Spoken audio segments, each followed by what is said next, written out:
ಉತ್ಕೃಷ್ಟವಾದದ್ದು Karnataka Bank.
Fizza is a pioneer in developing large wind farms. Choose any turbine, any capacity. We specialize in turnkey solutions. We also specialize in site solutions, wind monitoring, wind farm infrastructure, erection and commissioning. Fizza Group. ಆಹ್ವಾನಿಸಬೇಕಾಗಿ ನಮ್ಮ ಗುಡ್ಲವಾಹಿನಿ ನಿರ್ದೇಶಕ lakh B Karkera ಅದೇ ರೀತಿ Harish B Karkera ಅವರ ಜೊತೆ ಕೇಳಿಕೊಳ್ತಾ ಇದ್ದೇವೆ. I request the directors of Namakudla, Harish B. Karkera and Leelaksha B. Karkera to kindly escort the dignitaries over to the dais. We have with us today Shri Vitaldas Leeladhar sir, former Deputy Governor RBI, Shri M.S. Mahabaleshwara, MD and CEO Karnataka Bank, Shri B.M. Farooq, Chairman Fizza Group of Companies, Bangalore, Shri M. Ganesh Kamath, President, Canada Chamber of Commerce and Industry, C.A.K. Ullas Kamath, Chairman, FICCI, Karnataka State Council, Dr. Chandrakant Bhatt, Investment Consultant, Dubai. We request the dignitaries to kindly take over the stage. We are indeed grateful and honored to have such dignified guests today for the 200th event celebrations of Business TONIC.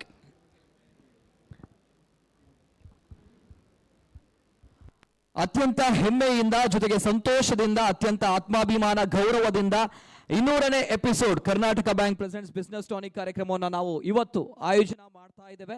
ಇವೆಲ್ಲದರ ಜೊತೆಗೆ ಈಗಾಗಲೇ ಗಣ್ಯ ವ್ಯಕ್ತಿಗಳು ವೇದಿಕೆಯಲ್ಲಿದ್ದಾರೆ. Shri Vithaldas Leeladhar, former deputy governor RBI, ಜೊತೆಗೆ Shri MS Mahabaleshwara sir, MG and CEO Karnataka Bank. ಅದೇ ರೀತಿ chief ಗೆಸ್ಟ್ಗಳಾಗಿ doctor Venkataramanakaraju, chairman new Mangalore airport authority Mangalore, ಜೊತೆಗೆ Shri BM Farooq, chairman Fizza group of companies Bangalore. Yes, thank you once again. Moving ahead, we say prayer is the means of communicating to the Almighty and seeking His blessings for the success and the grace of the Almighty.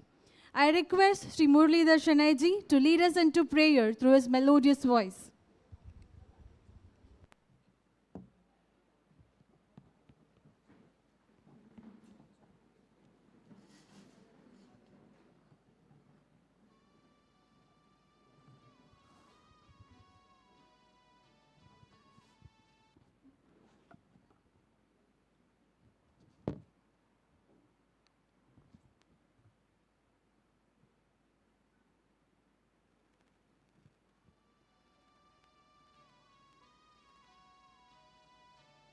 तुझा कृपेने दिन उगवे हा तुझा कृपेने दिन उगवे हा करुणी तव भजना वंदितो तुझला गजवदना वंदितो तुझला गजवदना सिंदूर वदना तुझला नमितो दर्शन दे मजला सुख करता तू दुःख हरुनिया तारी प्रभो सकला विघ्न विनाशक म्हणती तुझला विघ्न विनाशक म्हणती तुझला तू आमुची प्रेरणा वंदितो तुझला गजवदना वंदितो तुझला गजवदना सर्व सुखाचा तू प्रभुदाता सर्व सुखाचा तू प्रभुदाता विद्येच्या देवा जनजीवनिया तूच शुभ करा शुभ दिन फुलवावा कर्पूर गौरा गणनायक तू कर्पूर गौरा गणनायक तू गाऊनी तव कवन वंदितो तुझा गजवदना वंदितो तुझा गजवदना तुझा कृपेने दिन उगवे हा करुणी तव भजना वंदितो तुझा गजवदना वंदितो तुझा गजवदना ಧನ್ಯವಾದಗಳು ಶ್ರೀ ಮುರಳೀಧರ್ ಜಿ ಶೆಣೆ ಅವರಿಗೆ. ಜೋರಾಗಿರುವಂತಹ ಒಂದು ಕೈ ಚಪ್ಪಾಳೆಯ ಮೂಲಕ ಈ ಒಂದು ಕಾರ್ಯಕ್ರಮಕ್ಕೆ ಮತ್ತಷ್ಟು ಶಕ್ತಿಯನ್ನು ನೀಡಬೇಕಾಗಿ ಬಂದಂತಹ ಎಲ್ಲರಲ್ಲೂ ಕೂಡ ನಾವು ಕೇಳ್ಕೊಳ್ತಾ ಇದ್ದೇವೆ. ಜೊತೆಗೆ ಮುರಳೀಧರ್ ಜಿ ಶೆಣೆ ಅಂತ ಬಂದಾಗ ನಮ್ಮ ಹೆಮ್ಮೆಯ ಈ ಒಂದು ಕಾರ್ಯಕ್ರಮಕ್ಕೆ ಪ್ರತಿ ಬಾರಿಯೂ ಕೂಡ ಪ್ರಾರ್ಥನೆಯ ಮೂಲಕ ಒಂದು ಸೊಬಗನ್ನ ಜೊತೆಗೆ ಶಕ್ತಿಯನ್ನು ತುಂಬುವಂತಹ ವ್ಯಕ್ತಿ. ಜೊತೆಗೆ ಕಾರ್ಯಕ್ರಮವನ್ನ ಮುಂದುವರಿಸುತ್ತಾ ಈ ಒಂದು Karnataka bank presents business tonic ಕಾರ್ಯಕ್ರಮ ಏನಿದೆ ಅತ್ಯಂತ ಯಶಸ್ವಿ ಪೂರ್ಣವಾಗಿರುವಂತಹ ಕಾರ್ಯಕ್ರಮ. 200ನೇ ಎಪಿಸೋಡ್ಗಳನ್ನು ನಾವು ಇಲ್ಲಿ ಇವತ್ತು ಆಯೋಜನೆ ಮಾಡ್ತಾ ಇದ್ದೇವೆ ಅಂತ ಬಂದಾಗ ಸುದೀರ್ಘವಾಗಿರುವಂತಹ ಜರ್ನಿ. ಈ ಒಂದು ಜರ್ನಿಯನ್ನ ಈಗಾಗಲೇ ತಾವುಗಳು ಕೇಳಿದ್ದೀರಾ. ಜೊತೆಗೆ ನಮ್ಮ ಕರಾವಳಿ ಕರ್ನಾಟಕದಲ್ಲೇ ಜೊತೆಗೆ ಮಾಧ್ಯಮ ಇತಿಹಾಸದಲ್ಲೇ ಪ್ರಪ್ರಥಮವಾಗಿರುವಂತಹ ಪ್ರಯೋಗ ಜೊತೆಗೆ ಯಶಸ್ವಿಯಾಗಿರುವಂತಹ ಪ್ರಯೋಗ. ಈ ಪ್ರಯೋಗದ ಹಿಂದಿರುವಂತಹ ವ್ಯಕ್ತಿ, ಈ ಒಂದು ಕನಸನ್ನ ಕಂಡಂತಹ ವ್ಯಕ್ತಿ, ಜೊತೆಗೆ ಆ ಕನಸು ನನಸು ಮಾಡುವಲ್ಲಿ ಬಹಳಷ್ಟು ಹಗಲಿರುಳು ದುಡಿದಂತಹ ವ್ಯಕ್ತಿ ನಮ್ಮ ಜೊತೆ ಇದ್ದಾರೆ. ಜೊತೆಗೆ ನಮ್ಮ ಮಾರ್ಗದರ್ಶಕರು ಕೂಡ ಹೌದು. ಜೊತೆಗೆ ನಮ್ಮ ಕುಡ್ಲ ವಾಹಿನಿಗೆ ಪ್ರತಿ ಬಾರಿಯೂ ಕೂಡ ಏನಾದರೂ ತಪ್ಪಿದ್ರೆ ಸರಿ ಮಾಡಬೇಕು ಅನ್ನುವಂತಹ ನಿಟ್ಟಿನಲ್ಲಿ ಮಾರ್ಗದರ್ಶನ ನೀಡುವಂತಹ ಕರ್ಕೇರ ಸಹೋದರರಿಗೆ ಅಣ್ಣನ ಸ್ಥಾನದಲ್ಲಿರುವಂತಹ CASS ನಾಯಕ್ ಅವರು, ಡಿರೆಕ್ಟರ್ ಬಿಸ್ನೆಸ್ ಟಾನಿಕ್ ಕಾರ್ಯಕ್ರಮದ ಜೊತೆಗೆ chief coordinator and anchor also Karnataka bank business tonic ಕಾರ್ಯಕ್ರಮದ ಹೆಮ್ಮೆಯ ವ್ಯಕ್ತಿ CASS ನಾಯಕ್ ಸರ್ ಬಂದಂತಹ ಎಲ್ಲ ಗಣ್ಯ ವ್ಯಕ್ತಿಗಳನ್ನು ಇವತ್ತಿನ ಕಾರ್ಯಕ್ರಮಕ್ಕೆ ಸ್ವಾಗತಿಸಲಿಕ್ಕಿದ್ದಾರೆ. ಜೊತೆಗೆ ಈ ಒಂದು ಕಲ್ಪನೆ, ಈ ಒಂದು ಕಾರ್ಯಕ್ರಮದ ಧ್ಯೇಯ ಉದ್ದೇಶಗಳನ್ನು CASS ನಾಯಕ್ ಸರ್ ಇದೀಗ ನಿಮ್ಮ ಮುಂದೆ.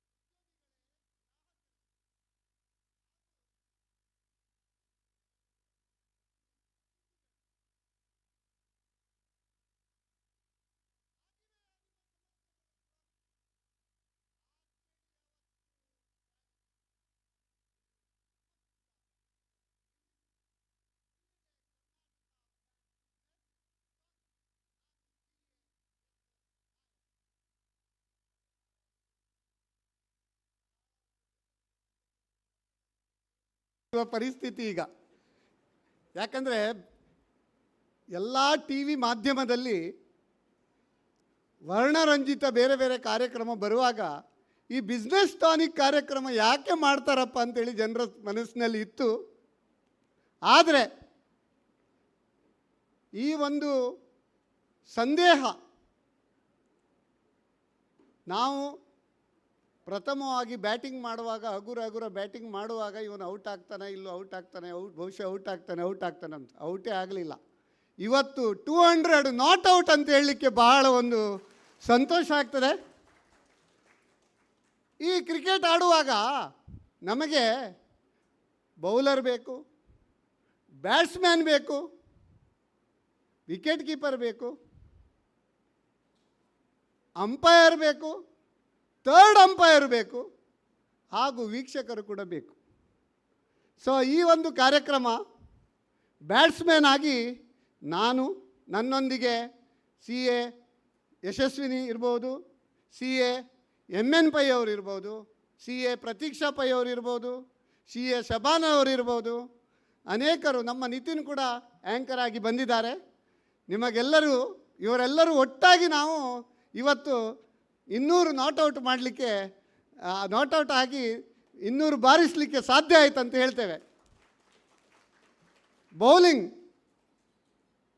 ಗೂಗ್ಲಿ ಬೌಲರ್ ಇದ್ದಾರೆ ನಮ್ಮಲ್ಲಿ, ರಾಮರಾಯರು. ಇವತ್ತವರು ಸ್ವಲ್ಪ ಆರೋಗ್ಯದಿಂದಾಗಿ ಬರಲಿಲ್ಲ. ಅವರು ಯಾವಾಗಲೂ ಗೂಗ್ಲಿಯೇ ಹಾಕೋದು ನಮಗೆ. ನಮ್ಮ ಬ್ಯಾಟ್ಸ್ಮ್ಯಾನ್ನವರಿಗೆ, ರಿಸೋರ್ಸ್ ಪರ್ಸನ್ನವರಿಗೆ ಎಷ್ಟು ಕಷ್ಟ ಅಂತ ಹೇಳಿದರೆ ಅವರು ಯಾವ ರೀತಿ ಬೌಲಿಂಗ್ ಹಾಕ್ತಾರೆ ಗೊತ್ತಾಗೋದಿಲ್ಲ. ಅವರು ಕ್ವಶನ್ ಹಾಕಿದ ಕೂಡಲೇ ನಮ್ಮ ಎಲ್ಲ ರಿಸೋರ್ಸ್ ಪರ್ಸನ್ ಗಡ ಗಡ ಗಡ ಗಡ ಗಡ ಗಡ ಗಡ ಗಡ ಮಾಡ್ತಾರೆ. ಆದರೆ ನಾವು ರಾಮರಾಯರು, ಅವರಿಗೆ ಪ್ರೊಡಕ್ಟಿವ್ ರಾಮರಾಯರು ಅಂತ ಕೂಡ ಹೆಸರಿಟ್ಟಿದ್ದೇವೆ. ಯಾಕಂದರೆ ಮ್ಯಾಂಗ್ಳೂರು ಪ್ರೊಡಕ್ಟಿವಿಟಿ ಕೌನ್ಸಿಲಿನ ಅಧ್ಯಕ್ಷರು ಕೂಡ. ಅದೇ ರೀತಿ ಅವರಿಗೆ ಕ್ವಶನ್ ಬ್ಯಾಂಕ್ ರಾಮರಾಯರ್ ಅಂತ ಕೂಡ ಹೆಸರಿಟ್ಟಿದ್ದೇವೆ. ಯಾಕಂದರೆ ಅವರು ಕ್ವಶನ್ಗಳ ಸುರಿಮಳೆ. ಯಾವುದೇ ಒಂದು ಎಪಿಸೋಡ್ ಇದ್ದರೆ ನಮಗಿಂತ ಜಾಸ್ತಿ ಈ ಒಂದು ಪ್ರಶ್ನೆ ಪತ್ರಿಕೆ ತಯಾರಿಯಲ್ಲಿ ಅಧ್ಯಾಪಕರು ಯಾವ ರೀತಿ ಸ್ಟಡಿ ಮಾಡಿ ಕರೆಕ್ಟ್ ಕ್ವಶನ್ ಪೇಪರ್ ಫ್ರೇಮ್ ಮಾಡ್ತಾರೆ ನೋಡಿ, ಆ ರೀತಿ ಒಂದು ಕ್ವಶನ್ ಪೇಪರ್ ಫ್ರೇಮ್ ಮಾಡಿದ್ದಿದ್ದರೆ ಅದು ನಮ್ಮ ರಾಮರಾಯರು, ಮ್ಯಾಂಗ್ಳೂರು ಪ್ರೊಡಕ್ಟಿವಿಟಿ ಕೌನ್ಸಿಲಿನ ಅಧ್ಯಕ್ಷರು, ಹಾಗೂ ನಮ್ಮ ಹೆಮ್ಮೆಯ ಕರ್ನಾಟಕ ಬ್ಯಾಂಕಿನ ಅವರು ಸೀನಿಯರ್ ಮ್ಯಾನೇಜರ್ ನಿವೃತ್ತರು. ನಿಮ್ಮ ಒಂದು ಸ್ಟಾಫ್ ಟ್ರೈನಿಂಗ್ ಕಾಲೇಜಲ್ಲಿ ಕೂಡ ಅವರು ಅಧ್ಯಾಪಕರಾಗಿ ಸೇವೆ ಸಲ್ಲಿಸಿದವರು. ಅವರನ್ನು ಕೂಡ ನಾವು ಹೇಳ್ತೇವೆ. ಅವರು ಬೌಲರ್, ಬ್ಯಾಟ್ಸ್ಮ್ಯಾನ್ ಆಯಿತು, ಬೌಲರ್ ಆಯಿತು, ಮತ್ತು ಅಂಪೈರ್ಸ್ನವರು ಅಂತ ಹೇಳಿದರೆ ವೀಕ್ಷಕರೇ ಅಂಪೈರ್ ಇಲ್ಲಿ. ಯಾಕಂದರೆ ಇಲ್ಲಿ ಬೇರೆ ಅಂಪೈರ್ ಇಲ್ಲ. ವೀಕ್ಷಕರು ಪ್ರತಿ ವಾರ ಹೆಚ್ಚು ಪ್ರಶ್ನೆ ಕೇಳ್ತಾರೆ, ಹೆಚ್ಚು ತಲ್ಲೀನರಾಗ್ತಾರೆ, ಹೆಚ್ಚು ಇನ್ವಾಲ್ವ್ಮೆಂಟ್ ಆಗ್ತಾರೆ. ಅಂದರೆ ಅವರು ವೀಕ್ಷಕರು ಅಂಪೈರ್. ಥರ್ಡ್ ಅಂಪೈರ್ ಕೂಡ ಇದ್ದಾರೆ. ಕೆಲವರು ವಿಶೇಷ ವೀಕ್ಷಕರು ಅಬ್ರಾಡಿಂದೆಲ್ಲ, ಅವರು ಕೂಡ ಅಲ್ಲಿಂದ ಪ್ರಶ್ನೆ ಕೇಳ್ತಾರೆ. ಅದೇ ರೀತಿ ನಾವು ಈ ಟಿ ವಿ ವಾಹಿನಿಯಲ್ಲಿ ನೋಡ್ತಾ ಇರುವ ಲಕ್ಷಾಂತರ ಜನ ವೀಕ್ಷಕರು ಕೂಡ. ಕ್ರಿಕೆಟ್ ಸಕ್ಸಸ್ ಆಗಬೇಕಾದ್ರೆ 2 ಸ್ಟೇಡಿಯಂನಲ್ಲಿ ಕೂಡ ಜನ ಇರಬೇಕು, ನೋಡುವವ್ರಿಗಿಂತ TRP ಕೂಡ ಇರಬೇಕು. ಆವಾಗ ಮಾತ್ರ ಆ ಮ್ಯಾಚ್ ಒಂದು ಸಕ್ಸಸ್ಫುಲ್ ಹೇಳ್ತೇವೆ. ಈ ಮ್ಯಾಚಿನ ವಿಷಯ ಯಾಕೆ ಬಂತಂದರೆ, ನಿನ್ನೆ ಇದು ನಮ್ಮದು ಇತ್ತೀಚೆಗೆ ವಿಶ್ವಕಪ್ 2020ಯಲ್ಲಿ ಸೋತರೂ ಕೂಡ ನಿನ್ನೆ ಶ್ರೀಲಂಕಾದ ಎದ್ದಿಗೆ ಗೆದ್ದು ನಾವು ಮೀಸೆಯನ್ನು ತಿರುಗಿಸಿ ಈಗ ಒಂದು ಹುರುಪಿನಲ್ಲಿದ್ದೇವೆ ಅಂತ ಹೇಳಲಿಕ್ಕೆ ಬಹಳ ಒಂದು ಹೆಮ್ಮೆ ಆಗ್ತದೆ. ಈ ಒಂದು ಕಾರ್ಯಕ್ರಮ ನಾನು ಹೇಳಿದಾಗೆ ಇದು ಎಲ್ಲರ ಒಂದು ಪರಿಶ್ರಮ, ಟೀಮ್ ವರ್ಕ್ ಅಂದರೆ ಏನು? Together every one achieves more, one person cannot achieve. ಇದಕ್ಕೆ ನಾವು ನಮಗೆ ಒಂದು ಸಹಕಾರ, ಸಹಾಯ ಹಾಗೂ ಪ್ರೋತ್ಸಾಹ ನಿರಂತರವಾಗಿ ನೀಡಿದವರು ನಮ್ಮ MS ಮಹಾಬಲೇಶ್ವರರು, ಕರ್ನಾಟಕ ಬ್ಯಾಂಕ್ ಇದರ MD ಹಾಗೂ CEO. ಅವರಿಗೆ ಈ ಸಂದರ್ಭದಲ್ಲಿ ನಾನು ಧನ್ಯವಾದಗಳನ್ನು ಹೇಳ್ತೇನೆ ಸರ್. ಇಂದಿನ ಈ ಕಾರ್ಯಕ್ರಮದ ಬಗ್ಗೆ ಯಾರನ್ನು ನಾವು ಲೈಟಿಂಗ್ ದ ಲ್ಯಾಂಪ್, ದೀಪ ಬೆಳಗಿಸಿ, ನಾಲೆಜ್ ಈಸ್ ಲೈಟ್, ಯಾವ ರೀತಿ ಜ್ಞಾನ ಪಸರಿಸುತ್ತದೆ ಅದೇ ರೀತಿ ನಮ್ಮ ದೀಪ ಕೂಡ ಬೆಳಕನ್ನು ಪಸರಿಸ್ತಾರೆ. ಆ ಒಂದು ಜ್ಞಾನವನ್ನು ಪಸರಿಸಲಿಕ್ಕೆ, ದೀಪ ಬೆಳಗಿಸಲಿಕ್ಕೆ ನಮ್ಮೊಂದಿಗೆ ಇಂದು ಇದ್ದಾರೆ ನಮ್ಮ ರಿಸರ್ವ್ ಬ್ಯಾಂಕ್ ಆಫ್ ಇಂಡಿಯಾ, ನಮ್ಮ ದೇಶದ ಹೆಮ್ಮೆಯ bank, governing all the bankers, reserve bank of India, ಅದರ ಫಾರ್ಮರ್ ಡೆಪ್ಯೂಟಿ ಗವರ್ನರ್ ಶ್ರೀಯುತ ವಿಠಲ್ ದಾಸ್ ಲೀಲಾಧರ್. ಶ್ರೀಯುತ ವಿಠಲ್ ದಾಸ್ ಲೀಲಾಧರ್ ಇವರ ಬಗ್ಗೆ ಹೇಳಲಿಕ್ಕೆ ಹೋದರೆ, ಅವರ ಒಂದು ಬಯೋಡಾಟ ನೋಡಿದರೆ ಅದು ಯಾವುದು ಹೈಲೈಟ್, ಎಲ್ಲ ಹೈಲೈಟೇ, ಯಾವುದನ್ನು ಬಿಡುವಾಗಿಲ್ಲ. ಆದರೂ ಇಲ್ಲಿ ಫುಲ್ ಕವರ್ ಮಾಡಲಿಕ್ಕೆ ಆಗೋದಿಲ್ಲ, ಕ್ಷಮಿಸಬೇಕು ಸರ್. ಒಂದು ನಾನು ಸೆಂಟೆನ್ಸಲ್ಲಿ ಹೇಳ್ತೇನೆ, ಗಗನಂ ಗಗನಾಕಾರಂ ಸಾಗರ ಸಾಗರೋಪಮಃ ರಾವರಾವಣಯೋರ್ ಯುದ್ಧಂ ರಾಮ ರಾವಣಯೋರಿವ ವಿಠಲ್ ದಾಸ್ ಲೀಲಾಧರಸ್ಯ ವಿಠಲ್ ದಾಸ್ ಲೀಲಾಧರ ರೇವ ಸಮಂ ಅಂಥೇಳಿ ನಿಮಗೆ ಸರಿಸಾಟಿ ಇಲ್ಲಿ ಯಾರಿಲ್ಲ. So you are a tall leader in banking industry having 39 years of rich experience. I have seen you when you are in corporation bank.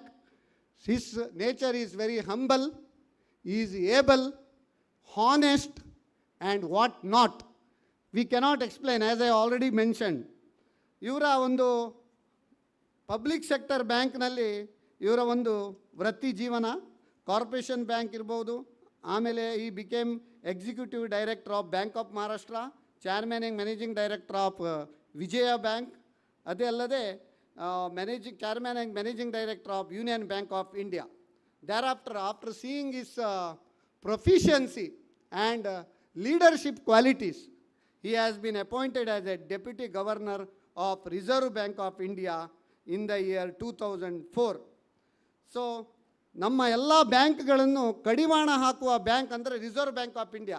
Why I should upload the commendable work of Reserve Bank of India. In spite of all odds, you might have seen subprime crisis across the globe in 2008, but we didn't have any subprime crisis in India. COVID situation, the worst scenario, still many countries, they have not recovered, but we are proudly, we can say that Reserve Bank of India, it is our regulator who has been friend, philosopher, guide, mentor and banker's banker. They have come to the rescue of our all the people, whether it may be people those who have borrowed home loan, whether they have borrowed personal loan, whether our MSME loans, all types of loans, deferment, OTR scheme also they have brought before that, then GECL schemes also have been brought. Even our government and Reserve Bank of India, they are going in the same direction. That's why today we have kept the topic India at 2030. In spite of all the nations feeling recession, negative GDP, we are proud to say that India is still progressing with this nearly 7% growth. So, Sir Viఠal Das Lilladhar, on behalf of all the viewers, I welcome to this program. I request Harish B. Karkera to just make the honors.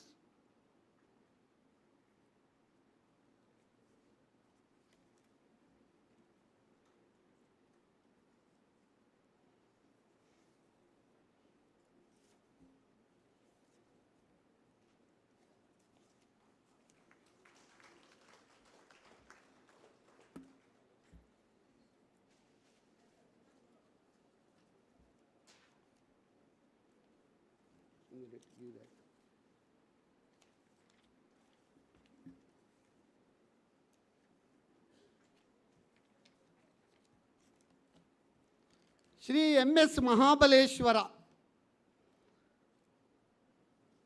100 ಕಣ್ಣು ಸಾಲದು ನಾನಿನ್ನ ನೋಡಲು. ನಿಮ್ಮ ಬಗ್ಗೆ ಎಷ್ಟು ಹೇಳಿದರೂ ನಮಗೆ ಸಾಕಾಗುವುದಿಲ್ಲ ಸರ್, ಆದರೂ ಸ್ವಲ್ಪ ಹೇಳಬೇಕಾಗ್ತದೆ. ಇವರು ಮಹಾಬಲ ಇದೆ ಇವರಲ್ಲಿ. ಆತ್ಮಸ್ಥೈರ್ಯ ಹಾಗೂ ಮನೋಬಲ ಮುನ್ನಡೆಸಿದರು ಕರ್ನಾಟಕ ಬ್ಯಾಂಕನ್ನು ಸದೃಢ ಸಬಲ. ಇದಕ್ಕೆ ಕಾರಣ ಇವರಲ್ಲಿ ಇರುವ ಛಲ ಹಾಗೂ ಹಂಬಲ ಅಂತ ಹೇಳಲಿಕ್ಕೆ ಬಹಳ ಒಂದು ಹೆಮ್ಮೆ ಆಗ್ತದೆ. ಈ ಒಂದು ಕರ್ನಾಟಕ ಬ್ಯಾಂಕ್ ಬಿಸ್ನೆಸ್ ಟಾನಿಕ್ ಈ ಕಾರ್ಯಕ್ರಮಕ್ಕೆ ಇವರ ಒಂದು ಡಿಸಿಷನ್ ಎಷ್ಟು ಫಾಸ್ಟ್ ಅಂತ ಹೇಳಿದರೆ, ನಾವು ಕ್ವಶನ್ ಹಾಕುವ ಮುಂಚೆ ಅವರ ಆನ್ಸರ್ ಬಂದಿರ್ತದೆ.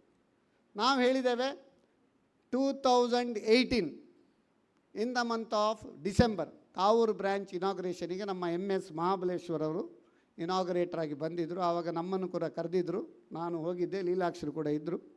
ಇನಾಗ್ರೇಷನ್ ಆದ ಕೂಡಲೇ ನಾವೊಂದು ಹೇಳಿದರು, ನಾಯಕರೇ ಬನ್ನಿ ಟಿಫಿನ್ ಮಾಡುವ ಅಂತ. ಟಿಫಿನ್ ಮಾಡುವಾಗ ನಾನು ಒಂದು ಪ್ರಸ್ತಾವ ಇದೆ, ಸರ್ ನನಗೆ ಮೊನ್ನೆ ಒಂದು ಕನಸು ಬಿದ್ದಿದೆ. ಏನು?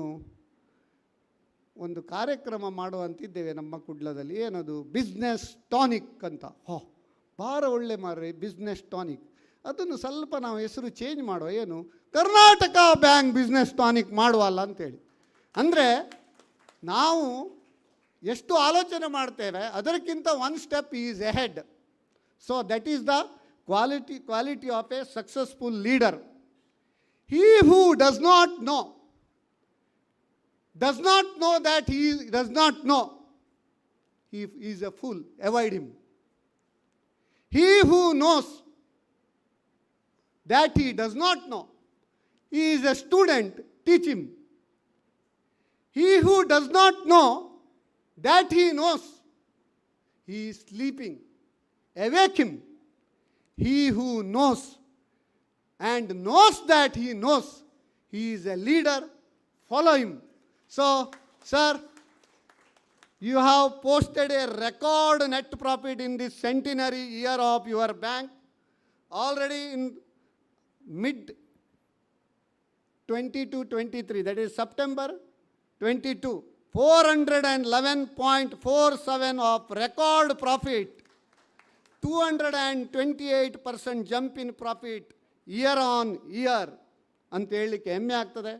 ನಾವು ಇಷ್ಟು ಹೊಗಳೋದು ಯಾಕಂದರೆ ನಾವು ಕೂಡ ಶೇರ್ ಹೋಲ್ಡರು. ಸ್ವಲ್ಪ ನಮಗೇನಾದರೂ 100ನೇ ವರ್ಷಕ್ಕೆ ಏನಾದರೂ ಒಂದು ಬೋನಸ್ಸು, ಬೈ 1 get 1 ಫ್ರೀ ಅಥವಾ ಬೈ 1 get 2 ಫ್ರೀ ಕೊಟ್ಟರೂ ಆಗ್ಬೋದು, ಅಥವಾ ಒಂದು ಸ್ಪೆಷಲ್ ಡಿವಿಡೆಂಟ್ ಕೂಡ ಕೊಟ್ಟರೂ ಆಗ್ಬೋದು.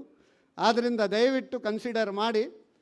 ಸೊ ಕರ್ನಾಟಕ ಬ್ಯಾಂಕ್ ಇದರ ಒಂದು ನಾನು ಈಗಾಗಲೇ ಹೇಳಿದ್ದೇನೆ, ಬಹಳ ಒಂದು ಉತ್ತಮ ರೀತಿಯಲ್ಲಿ ಇವರ ಮಾರ್ಗದರ್ಶನದಲ್ಲಿ ಮುನ್ನಡೆಯುತ್ತೆ ಅಂತ ಹೇಳಲಿಕ್ಕೆ ಬಹಳ ಒಂದು ಹೆಮ್ಮೆ ಆಗ್ತದೆ. ಕೇವಲ ಬ್ಯಾಂಕಿಂಗ್ ಮಾತ್ರ ಅಲ್ಲ, ಇವರು ಸಾಮಾಜಿಕ ಕಳಕಳಿಕೆಯನ್ನು ಹೊಂದಿದ್ದಾರೆ. CSRನಲ್ಲಿ ಅನೇಕ ಶಾಲಾ ಕಾಲೇಜುಗಳಿಗಿರ್ಬೋದು, ನಮ್ಮ ತುಳುನಾಡಿನ ಕರಾವಳಿಯ ಸಂಸ್ಕೃತಿಯನ್ನು ಬಿಂಬಿಸುವ ಯಾವುದೇ ಕಾರ್ಯಕ್ರಮ ಇರಲಿ, ಅದಕ್ಕೆ ಹೆಗಲಿಗೆ ಹೆಗಲು ಕೊಟ್ಟವರು, ಬೆನ್ನು ತಟ್ಟಿದವರು, ಕಂಬಳ ಇರಲಿ, ಯಕ್ಷಗಾನ ಇರಲಿ, ದೀಪೋತ್ಸವ ಇರಲಿ, ಧಾರ್ಮಿಕ ಕಾರ್ಯಕ್ರಮ ಇರಲಿ, ಸಾಮಾಜಿಕ ಕಾರ್ಯಕ್ರಮ ಇರಲಿ, ಯಾವುದೇ ಕಾರ್ಯಕ್ರಮ ಇರಲಿ, ಅಲ್ಲಿ ಕರ್ನಾಟಕ ಬ್ಯಾಂಕಿನ ಒಂದು ಛಾಪು ಇದೆ ಅಂತ ಹೇಳಲಿಕ್ಕೆ ಒಂದು ಬಹಳ ಹೆಮ್ಮೆ ಆಗ್ತದೆ. ರೈತರ ಕೃಷಿ ಕಾರ್ಡನ್ನ ಒಂದು ಆವಿಷ್ಕಾರ ಮಾಡಿದವರಂದರೆ ನಮ್ಮ MS ಮಹಾಬಲೇಶ್ವರ್ ಅಂತ ಹೇಳಲಿಕ್ಕೆ ಬಹಳ ಒಂದು ಹೆಮ್ಮೆ ಆಗ್ತದೆ ಸರ್. ಈ ಸಂದರ್ಭದಲ್ಲಿ ನಿಮಗೆ ನಾವು ನಮ್ಮ ಸಮಸ್ತ ವೀಕ್ಷಕರ ಪರವಾಗಿ ಮಗದೊಮ್ಮೆ ನಮಸ್ಕಾರ. ನಿಮ್ಮನ್ನು ಒಂದು ಚುಟುಕಿನೊಂದಿಗೆ ನಾನು ಈಗ ಹೇಳ್ತೇವೆ.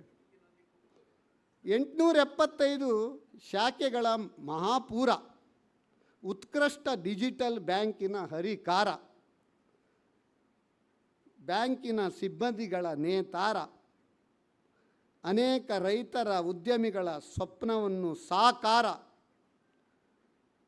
ಕರ್ನಾಟಕ ಬ್ಯಾಂಕಿನ ಗುರಿಕಾರ, ಕಠಿಣ ಪರಿಶ್ರಮದಿಂದ ಒಲಿದಿದೆ MD CEO ಪದವಿಯ ಪುರಸ್ಕಾರ, ಕೋಟಿ ಕೋಟಿ ಗ್ರಾಹಕರ ಮಮಕಾರ, ನಿಮಗಿದೋ ನನ್ನ ಪ್ರೀತಿಯ ನಮಸ್ಕಾರ ಎಂದು ನಾವೆಲ್ಲರೂ ಚಪ್ಪಾಳೆಯೊಂದಿಗೆ ಮಾಡುವ ಕರ್ನಾಟಕ ಬ್ಯಾಂಕ್ ಹಾಗೂ ಮಹಾಬಲೇಶ್ವರಿಗೆ ಜೇಂಕಾರ ಅಂತ ಹೇಳಲಿಕ್ಕೆ ಕರ್ನಾಟಕ ಬ್ಯಾಂಕಿ ನೋಡಿ ಜೇಂಕಾರ.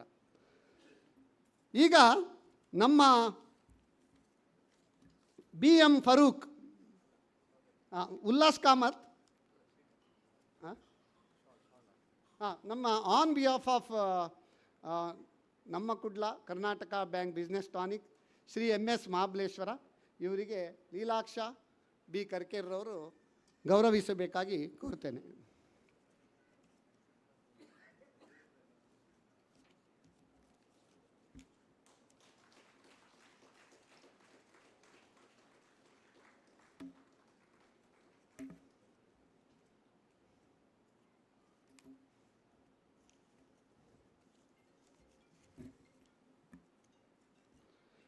BM ಫಾರೂಕ್ ಇವರ ಬಗ್ಗೆ ಎಷ್ಟು ಹೇಳಿದರೂ ಸಾಕಾಗೋದಿಲ್ಲ. ಅಪರೂಪದಲ್ಲಿ ಅಪರೂಪ, ವಿರಳರಲ್ಲಿ ವಿರಳ ರಾಜಕಾರಣಿ ಅಂತ ಹೇಳಲಿಕ್ಕೆ ಬಹಳ ಒಂದು ಹೆಮ್ಮೆ ಆಗ್ತದೆ. BM ಫಾರೂಕ್ ಅವರೇ, all politicians they think about next election. All politicians they think about next election, but a statesman thinks about next generation. A statesman thinks about next generation. You are such politician, richest MLC of Karnataka State Legislative Council, rich in wealth, rich in heart, rich in knowledge, and rich in what not. So, he is a man humble, noble, able. He has been ably appointed as Assurances Committee Chairman of Karnataka State Legislative Council. ಯಾವುದೇ ಒಂದು ಕಾರ್ಯ ಎಲ್ಲಿಯೂ ಆಗದಿದ್ದರೆ ಎಲ್ಲ ಜನಪ್ರತಿನಿಧಿಗಳು assurance ಕಮಿಟಿಗೆ ಹೋದರೆ he will give assurance.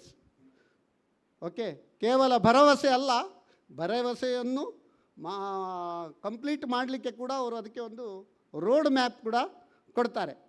ಅದೇ ರೀತಿ he is a man with a vision, man with a mission, and man with action. What is your vision? Creating a cleaner and greener future by reducing carbon footprint. ನಮ್ಮ ನರೇಂದ್ರ ಮೋದಿ ಅವರು ಈಗ ಪ್ರಾರಂಭ ಮಾಡಿದ್ದಾರೆ, ಆದರೆ ಇವರು ಮುಂಚಿನಿಂದವೇ ಪ್ರಾರಂಭ ಮಾಡಿದ್ದಾರೆ ಅಂತ ಹೇಳಲಿಕ್ಕೆ ಹೆಮ್ಮೆ ಆಗ್ತದೆ. His mission to be the leader in wind and solar energy. Action, ಕೇವಲ ವಿಷನ್ ಮತ್ತು ಮಿಷನ್ ಇದ್ದರೆ ಸಾಕಾಗೋದಿಲ್ಲ. Action, his action is he has already created, he has already developed 2,500 plus megawatts of wind and solar energy products in India ಅಂತ ಹೇಳಲಿಕ್ಕೆ ಬಹಳ ಒಂದು ಹೆಮ್ಮೆ ಆಗ್ತದೆ. ಅರ್ಹವಾಗಿಯೇ he has been awarded many awards and accolades ಅಂತ ಹೇಳಲಿಕ್ಕೆ ಕೂಡ ಬಹಳ ಹೆಮ್ಮೆ ಆಗ್ತದೆ. ಇತ್ತೀಚೆಗೆ ನಾನು ನಿಮ್ಮ ಒಂದು ಮಿಸ್ಬಾ ಕಾಲೇಜ್ ನೀವೇ ಸ್ಥಾಪನೆ ಮಾಡಿದ್ದು, ಮಿಸ್ಬಾ ವಿಮೆನ್ಸ್ ಕಾಲೇಜ್ ಕಾಟಿಪಳ್ಳ, ಅದರ ವಿದ್ಯಾರ್ಥಿಗಳು ಕೂಡ ಇದು ವಿದ್ಯಾರ್ಥಿನಿಯರು ಕೂಡ ಬಂದಿದ್ದಾರೆ, ಅಧ್ಯಾಪಕರು ಬಂದಿದ್ದಾರೆ. ಬಹಳ ಒಂದು ಸಂತೋಷ ಅಂದರೆ ಆ ಒಂದು ಹಳ್ಳಿಯ ಪ್ರದೇಶದಲ್ಲಿ ಹೆಣ್ಣು ಮಕ್ಕಳಿಗೆ ಬಹಳ ಒಂದು ಏನು ಹೇಳ್ತಾರೆ, ಒಂದು ಕೆಲವರಿಗೆ ಫ್ರೀ ಕೂಡ ಕೊಟ್ಟಿದ್ದೀರಿ ಗೊತ್ತುಂಟು. ಒಂದು ಎಜುಕೇಷನ್ ಕೊಟ್ಟ ಒಂದು ಕೀರ್ತಿ ಇದ್ದರೆ ನಿಮಗೆ ಸಲ್ತದೆ ಅಂತ ಹೇಳ್ತಾನೆ. ಆ ಸ್ಟೂಡೆಂಟ್ಸ್ನವರು I was fortunate to participate in their workshop as a inaugurator. ವಾಹ್, ಈ ಲೇಡೀಸಲ್ಲಿ ಕೂಡ ಇಷ್ಟು ಒಂದು ಏನು ಹೇಳ್ತಾರೆ, ಒಂದು ಝೀಲ್ ಉಂಟು, ಒಂದು ಅವರಿಗೆ ಒಂದು ಹುಮ್ಮಸ್ಸುಂಟು, ಹುರುಪು ಉಂಟು, ಇನ್ಸ್ಪಿರೇಷನ್ ಉಂಟಂತ ಗೊತ್ತಾದದ್ದು ನನಗೆ ಈಗ. ನಿಜವಾಗಿ hats off you Shri BM Farook for nurturing all these women students. So earlier we used to say, when a girl was born, parents used to have tension, but now when girl is born, she is equal to 10 sun. ಅದಕ್ಕೆ ನಮ್ಮ ಸ್ಕಂದ ಪುರಾಣದಲ್ಲಿ ಕೂಡ ಹೇಳಿದ್ದಾರೆ, ದಶಪುತ್ರ ಸಮಾಕನ್ಯಾ ದಶಪುತ್ರಾನ್ ಪ್ರವರ್ಧಯನ್ ಯತ್ಫಲಂ ಲಭತೆ ಮಸ್ತಸ್ಥಲ್ಲಭ್ಯಂ ಕನ್ಯೈ ಏಕಯ. ಅಂದರೆ ದಶಪುತ್ರ ಸಮಾಕನ್ಯಾ ದಶಪುತ್ರಾನ್ ಪ್ರವರ್ಧಯನ್, ಒಂದು girl child ಸಾಕುವುದು 10 ಜನ boys ಅವರನ್ನು ಸಾಕಿದಷ್ಟು ಪುಣ್ಯ ಅಂತೆ. ಆ ಪುಣ್ಯ ನಿಮಗೆ ಯಾವಾಗಲೂ ಇದೆ. ಯತ್ಫಲಂ ಲಭತೆ ಮಸ್ತಸ್ಥಲ್ಯಭ್ಯಂ ಕನ್ಯೈ ಏಕಯ ಅಂತೇಳಿ. ಸೊ ಇಂಥ ಒಂದು man with A vision, is A leader in our wind power ಅಂತ, ವಿಂಡ್ ಆ್ಯಂಡ್ ಸೋಲಾರ್ ಪವರ್ ಅಂತ ಹೇಳಲಿಕ್ಕೆ ಕೂಡ ಭಾಳ ಹೆಮ್ಮೆ ಆಗ್ತದೆ. ಇವರು ಭರೋಸಾ ಕಮಿಟಿಯಲ್ಲಿದ್ದಾರೆ.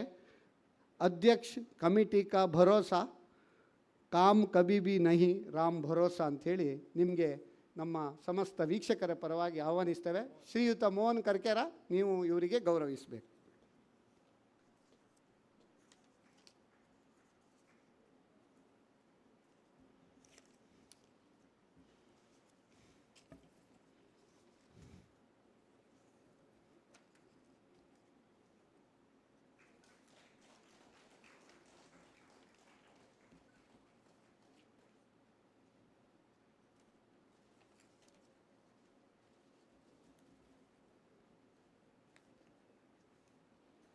ಸದಾ ಉಲ್ಲಾಸದಿಂದಿರುವ ವ್ಯಕ್ತಿ, ಸದಾ ಉಲ್ಲಾಸವನ್ನು ಇತರರಿಗೆ ಹಂಚುವ ವ್ಯಕ್ತಿ, is A tall leader in our CA profession, tall industrialist and tall mentor and what not, is one and only CA Ullas Kamath. CA Ullas Kamath, he is a tycoon in business. He is a leader for business community because he has transformed a proprietorship concern into multi-brand company, Jyoti Labs, and he has risen the level of joint managing director of Jyoti Labs Limited. Now he is also chairman of FICCI, Karnataka state council ಅಂತ ಹೇಳಲಿಕ್ಕೆ ಕೂಡ ಹೆಮ್ಮೆ ಆಗ್ತದೆ. ಉಲ್ಲಾಸ್ ಕಾಮತ್ರ ಬಗ್ಗೆ ನಮಗೆ ಎಷ್ಟು ಹೇಳಿದರೂ ಸಾಕಾಗೋದಿಲ್ಲ. ನಮ್ಮ 25ನೇ ಸಂಚಿಕೆಯಲ್ಲಿ ವಿಮನ್ ಎಂಪವರ್ಮೆಂಟ್ ಅದರ ಬಗ್ಗೆ ಮಾತಾಡಿದವರು ನಮ್ಮ ಉಲ್ಲಾಸ್ ಕಾಮತ್. ಅದರಿಂದ ನಮ್ಮ ಒಂದು ವೀಕ್ಷಕರಲ್ಲಿ ಮಹಿಳಾ ವೀಕ್ಷಕರ ಸಂಖ್ಯೆ ಕೂಡ ಜಾಸ್ತಿ ಆಗಿದೆ, ಮಹಿಳಾ ಉದ್ಯಮಿಗಳ ಸಂಖ್ಯೆ ಕೂಡ ಜಾಸ್ತಿ ಆಗಿದೆ. ಯಾವುದೇ ಒಂದು MSME ಕಾನ್ಕ್ಲೇವ್ ಇರಲಿ, ಯಾವುದೇ ಒಂದು ಬಿಸ್ನೆಸ್ ಮೀಟ್ಸ್ ಇರಲಿ, ಅಲ್ಲಿ ಉಲ್ಲಾಸ್ ಕಾಮತ್ರಿಲ್ಲದ ಒಂದು ಕಾರ್ಯಕ್ರಮವೇ ಇಲ್ಲ. ಊಟದಲ್ಲಿ ಯಾವ ರೀತಿ ನಮಗೆ ಯಾವುದೆಲ್ಲ ಒಂದು ಸುಗ್ರಾಸ ಭೋಜನ ನಾವು ಮಾಡಬೇಕು, ಎಲ್ಲ ಸುಗ್ರಾಸ ಭೋಜನ ಕೊಡುವಂತಹ ವ್ಯಕ್ತಿ ಅಂದರೆ ಉಲ್ಲಾಸ್ ಕಾಮತ್ ಅಂತ ಹೇಳಲಿಕ್ಕೆ ಬಹಳ ಹೆಮ್ಮೆ ಆಗ್ತದೆ. ಉಲ್ಲಾಸ್ ಕಾಮತ್ರ ಬಗ್ಗೆ ಎಲ್ಲರಿಗೂ ತಿಳಿದಿದೆ, ಎಲ್ಲ ಸಂಚಿಕೆಗಳಲ್ಲಿ ಅವರು ಗೆಸ್ಟಾಗಿ ಕೂಡ ಭಾಗವಹಿಸಿದ್ದಾರೆ. ಆದ್ದರಿಂದ ಅವರ ಬಗ್ಗೆ ಹೆಚ್ಚು ಹೇಳುವುದಿಲ್ಲ. ಅವರದನ್ನು ಇಂಡಿಯಾ ಎಟ್ 2030 ವಿಷನ್ ಬಗ್ಗೆ ಕೂಡ ಮಾತಾಡ್ತಾರೆ. On behalf of all our viewers, CA Ullas Kamath sir, I welcome you for this programme. I request Harish B Karkera to make the honours.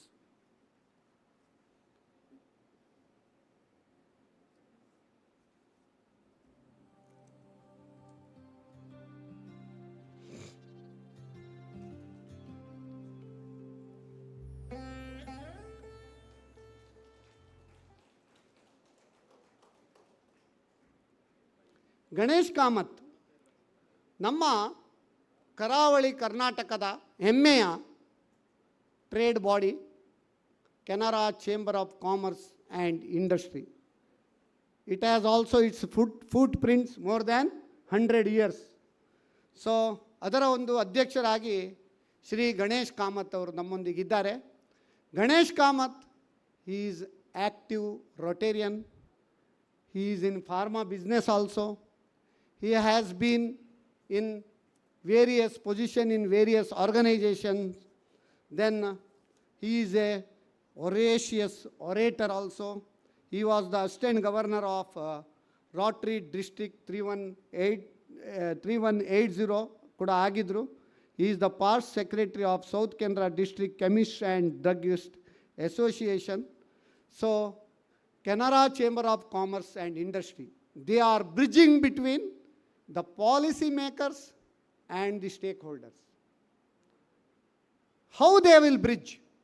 See, bridges and walls are built with the same material, whereas bridges connect the people, walls divide the people.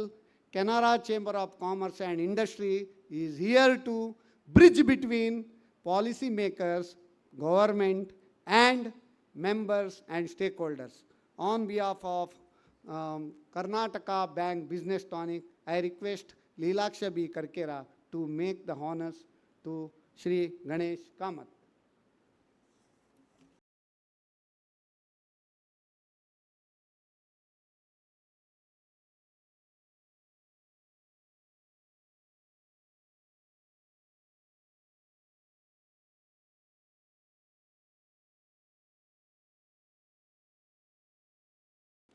Kallarali ಹೂವಾಗಿ ಎಲ್ಲರಿಗೆ ಬೇಕಾಗಿ ಮಲ್ಲಿಕಾರ್ಜುನನ ಶಿಖರಕ್ಕೆ ಬೆಳಕಾಗಿ ಬಲ್ಲವರು ಹೇಳಿ ಸರ್ವಜ್ಞ. ತೀರ್ಥಹಳ್ಳಿ ಎನ್ನುವ ಪುಟ್ಟ ಹಳ್ಳಿಯಿಂದ ದುಬಾಯಿವರೆಗೆ ಪ್ರಯಾಣ ಮಾಡಿ ನಮ್ಮ ಜಗತ್ತಿನಾದ್ಯಂತ 60 ದೇಶಗಳಿಗಿಂತಲೂ ಹೆಚ್ಚು ಇನ್ವೆಸ್ಟ್ಮೆಂಟ್ ಟಾನಿಕ್ ಕೊಡ್ತಾ ಇರುವ ಏಕೈಕ ವ್ಯಕ್ತಿ ಡಾಕ್ಟರ್ ಚಂದ್ರಕಾಂತ್ ಭಟ್ ಅಂತ ಹೇಳಲಿಕ್ಕೆ ಬಹಳ ಒಂದು ಹೆಮ್ಮೆ ಆಗ್ತದೆ. ಇವರು ನಮ್ಮ ಅನೇಕ ಸಂಚಿಕೆಗಳಲ್ಲಿ ಇವರು ಕೂಡ ರೆಕಾರ್ಡ್ ಉಂಟು. ಇನ್ವೆಸ್ಟ್ಮೆಂಟ್ ವಿಷಯದಲ್ಲಿರ್ಬೋದು, ಅಥವಾ ಜಾಗತಿಕ ಫೈನಾನ್ಷಿಯಲ್ ಮ್ಯಾಟ್ರಲ್ಲಿರ್ಬೋದು, ಅಥವಾ education funding for higher education ಇರ್ಬೋದು. ಇವರು NRIಗಳ ಕಣ್ಮಣಿ ಅಂತ ಹೇಳಲಿಕ್ಕೆ ಸಂತೋಷ ಆಗ್ತದೆ. NRIಗಳು role of NRIs in nation building ಅಂತ ಒಂದು ಕಾರ್ಯಕ್ರಮ ಮಾಡಬೇಕಂತಿದ್ದೇವೆ. ಅದಕ್ಕೆ ನಾನು ನಿಮಗೆ ಕರಿತೇನೆ. ಇವರು NRI ಮನಿ ಕ್ಲಿನಿಕ್ ಎನ್ನುವ ಒಂದು ಯೂಟ್ಯೂಬ್ ಮುಖಾಂತರ ಜಗತ್ತಿನಾದ್ಯಂತ ಫೇಮಸ್ ಆಗಿದ್ದಾರೆ. ಅವರು ಕೂಡ ನಮ್ಮ ಸಾಲಿನಲ್ಲೇ ಇದ್ದಾರೆ. 200ಕ್ಕಿಂತ ಹೆಚ್ಚು ವಿಡಿಯೋವನ್ನು ಬಿಡುಗಡೆ ಮಾಡಿ 1,50,000ಕ್ಕಿಂತ ಹೆಚ್ಚು ಸಬ್ಸ್ಕ್ರೈಬರ್ ಇದ್ದ ವಿಡಿಯೋ ಅದು ಯೂಟ್ಯೂಬ್ ಚಾನಲ್ ಅಂತ ಹೇಳಲಿಕ್ಕೆ ಬಹಳ ಒಂದು ಹೆಮ್ಮೆ ಆಗ್ತದೆ. ಇವರು ವೃತ್ತಿಯಲ್ಲಿ ವೆಟರ್ನರಿ ಡಾಕ್ಟರ್ ಆಗಿದ್ದರು. ಈಗ ಪ್ರವೃತ್ತಿಯಲ್ಲಿ ಬೇರೆ ಬೇರೆ ಹವ್ಯಾಸ ಇತ್ತು ಮುಂಚೆ. ಈಗ ವೃತ್ತಿಯಲ್ಲಿ ಫೈನಾನ್ಷಿಯಲ್ ಅಡ್ವೈಸರ್ ಆಗಿ ಜಗತ್ತಿನಾದ್ಯಂತ ಲಕ್ಷಾಂತರ ಜನರಿಗೆ ತಮ್ಮ ಒಂದು ಅಡ್ವೈಸನ್ನು ನೀಡ್ತಾ ಇದ್ದಾರೆ. ಅವರು ನಮ್ಮ Rotary club of Mangalore central ಅದರ ಪಾಸ್ಟ್ ಪ್ರೆಸಿಡೆಂಟ್ ಕೂಡ ಆಗಿದ್ರು ಅಂತ ಹೇಳಲಿಕ್ಕೆ ಬಹಳ ಒಂದು ಸಂತೋಷ ಆಗ್ತದೆ. ಚಂದ್ರಕಾಂತ್ ಭಟ್, ನಿಮ್ಮನ್ನು ನೋಡುವಾಗ ನಮಗೆ ಚಂದ್ರನ ನೆನಪಾಗ್ತದೆ. ಚಂದ್ರಸ್ಯ ಕಾಂತಿರಿವ ಯಸ್ಯ ಸಹ ಚಂದ್ರಕಾಂತಃ, ಚಂದ್ರನಂತೆ ಕಾಂತಿ ಉಳ್ಳವರು. ಮತ್ತು ಇವರು ಯಾವಾಗಲೂ ಕೂಲ್ ಹೇಳಲಿಕ್ಕೆ ಚಂದ್ರ. ಯಾಕೆ? ಚಂದನಂ ಶೀತಲಂ ಲೋಕೆ ಚಂದನಾದಪಿ ಚಂದ್ರಮ ಚಂದ್ರ ಚಂದನಯೋರ್ ಮಧ್ಯೆ ಶೀತಲ ಸಾಧು ಸಂಗತಿ. ಅಂದರೆ ಎಷ್ಟು ಬಿಸಿಲಿನ ಬೇಗೆ ಇದ್ದರೂ ಸಾಯಂಕಾಲ ಆದಮೇಲೆ ಚಂದ್ರನ ಬೆಳದಿಂಗಳು ಬರುವಾಗ ತಂಪು ನೀಡ್ತಾರಂತೆ. ಚಂದ್ರ ಮುದವನ್ನು ನೀಡ್ತಾರೆ. ಚಂದನಂ ಶೀತಲಂ ಲೋಕೆ, ಚಂದ್ರನು ಅತ್ಯಂತ ತಂಪನ್ನು ನೀಡುವ ಶೀತಲದಾಯಕನು. ಚಂದನಾದಪಿ ಚಂದ್ರ, ಮತ್ತು ಇದು ಕೂಡ ಶ್ರೀಗಂಧ, ಅದು ಕೂಡ ಅತ್ಯಂತ ತಂಪು ನೀಡುವಂಥದ್ದು. ಆದರೆ ಚಂದನಯೋರ್ ಮಧ್ಯೆ, ಚಂದನ ಅಂದರೆ ಶ್ರೀಗಂಧ ಹಾಗೂ ಚಂದ್ರ, ಇವ್ರಿಗಿಂತ ಶೀತಲ ಸಾಧು ಸಂಗತಿ, ಸಜ್ಜನರ ಸಹವಾಸ ಇನ್ನೂ ಉತ್ತಮ ಅಂತೆ. ಅದಕ್ಕೆ ಹೇಳ್ತೇವೆ, ಸಜ್ಜನರ ಸಹವಾಸ ಹೆಜ್ಜೆಯನ್ನು ಸವಿದಂತೆ, ದುರ್ಜನರ ಸಹವಾಸ ಹೆಜ್ಜೆಯನ್ನು ಕಡಿದಂತೆ ಹೇಳ್ತೇವೆ ನಾವು. ಈಗ ಡಾಕ್ಟರ್ ಚಂದ್ರಕಾಂತ್ ಭಟ್, ನಿಮಗೆ ಇವರು ಕೂಡ ನಮ್ಮ 50ನೇ ಸಂಚಿಕೆಗೆ ದೂರದ ದುಬೈಲಿದ್ದರೂ ಕೂಡ to a friend's house the road is never long ಅನ್ನುವ ಪ್ರಿನ್ಸಿಪಲ್ನಲ್ಲಿ ನಮ್ಮ ಈ ಕಾರ್ಯಕ್ರಮಕ್ಕೋಸ್ಕರ ಅಷ್ಟು ದೂರದಿಂದ ಬಂದು ಎಥಿಕ್ಸ್ ಇನ್ ಬಿಸ್ನೆಸ್, ಎಷ್ಟು ಬಿಸ್ನೆಸ್ ಮಾಡಿದರೂ ಎಥಿಕ್ಸ್ ಇಲ್ಲದಿದ್ದರೆ ಪ್ರಯೋಜನ ಇಲ್ಲ ಅಂಥ ಒಂದು ಉತ್ತಮ ಒಂದು ಟಾಪಿಕನ್ನು ಪ್ರೆಸೆಂಟ್ ಮಾಡಿದ ಚಂದ್ರಕಾಂತ್ ಭಟ್, ನಿಮಗೆ ನಮ್ಮ ಭವ್ಯ ಸ್ವಾಗತ. ನಮ್ಮ ಹರೀಶ್ ಪಿ ಕರ್ಕೇರವರು ಚಂದ್ರಕಾಂತ್ ಭಟ್ ಅವರಿಗೆ ಗೌರವಿಸಬೇಕಾಗಿ ಕೇಳಿಕೊಳ್ತೇನೆ.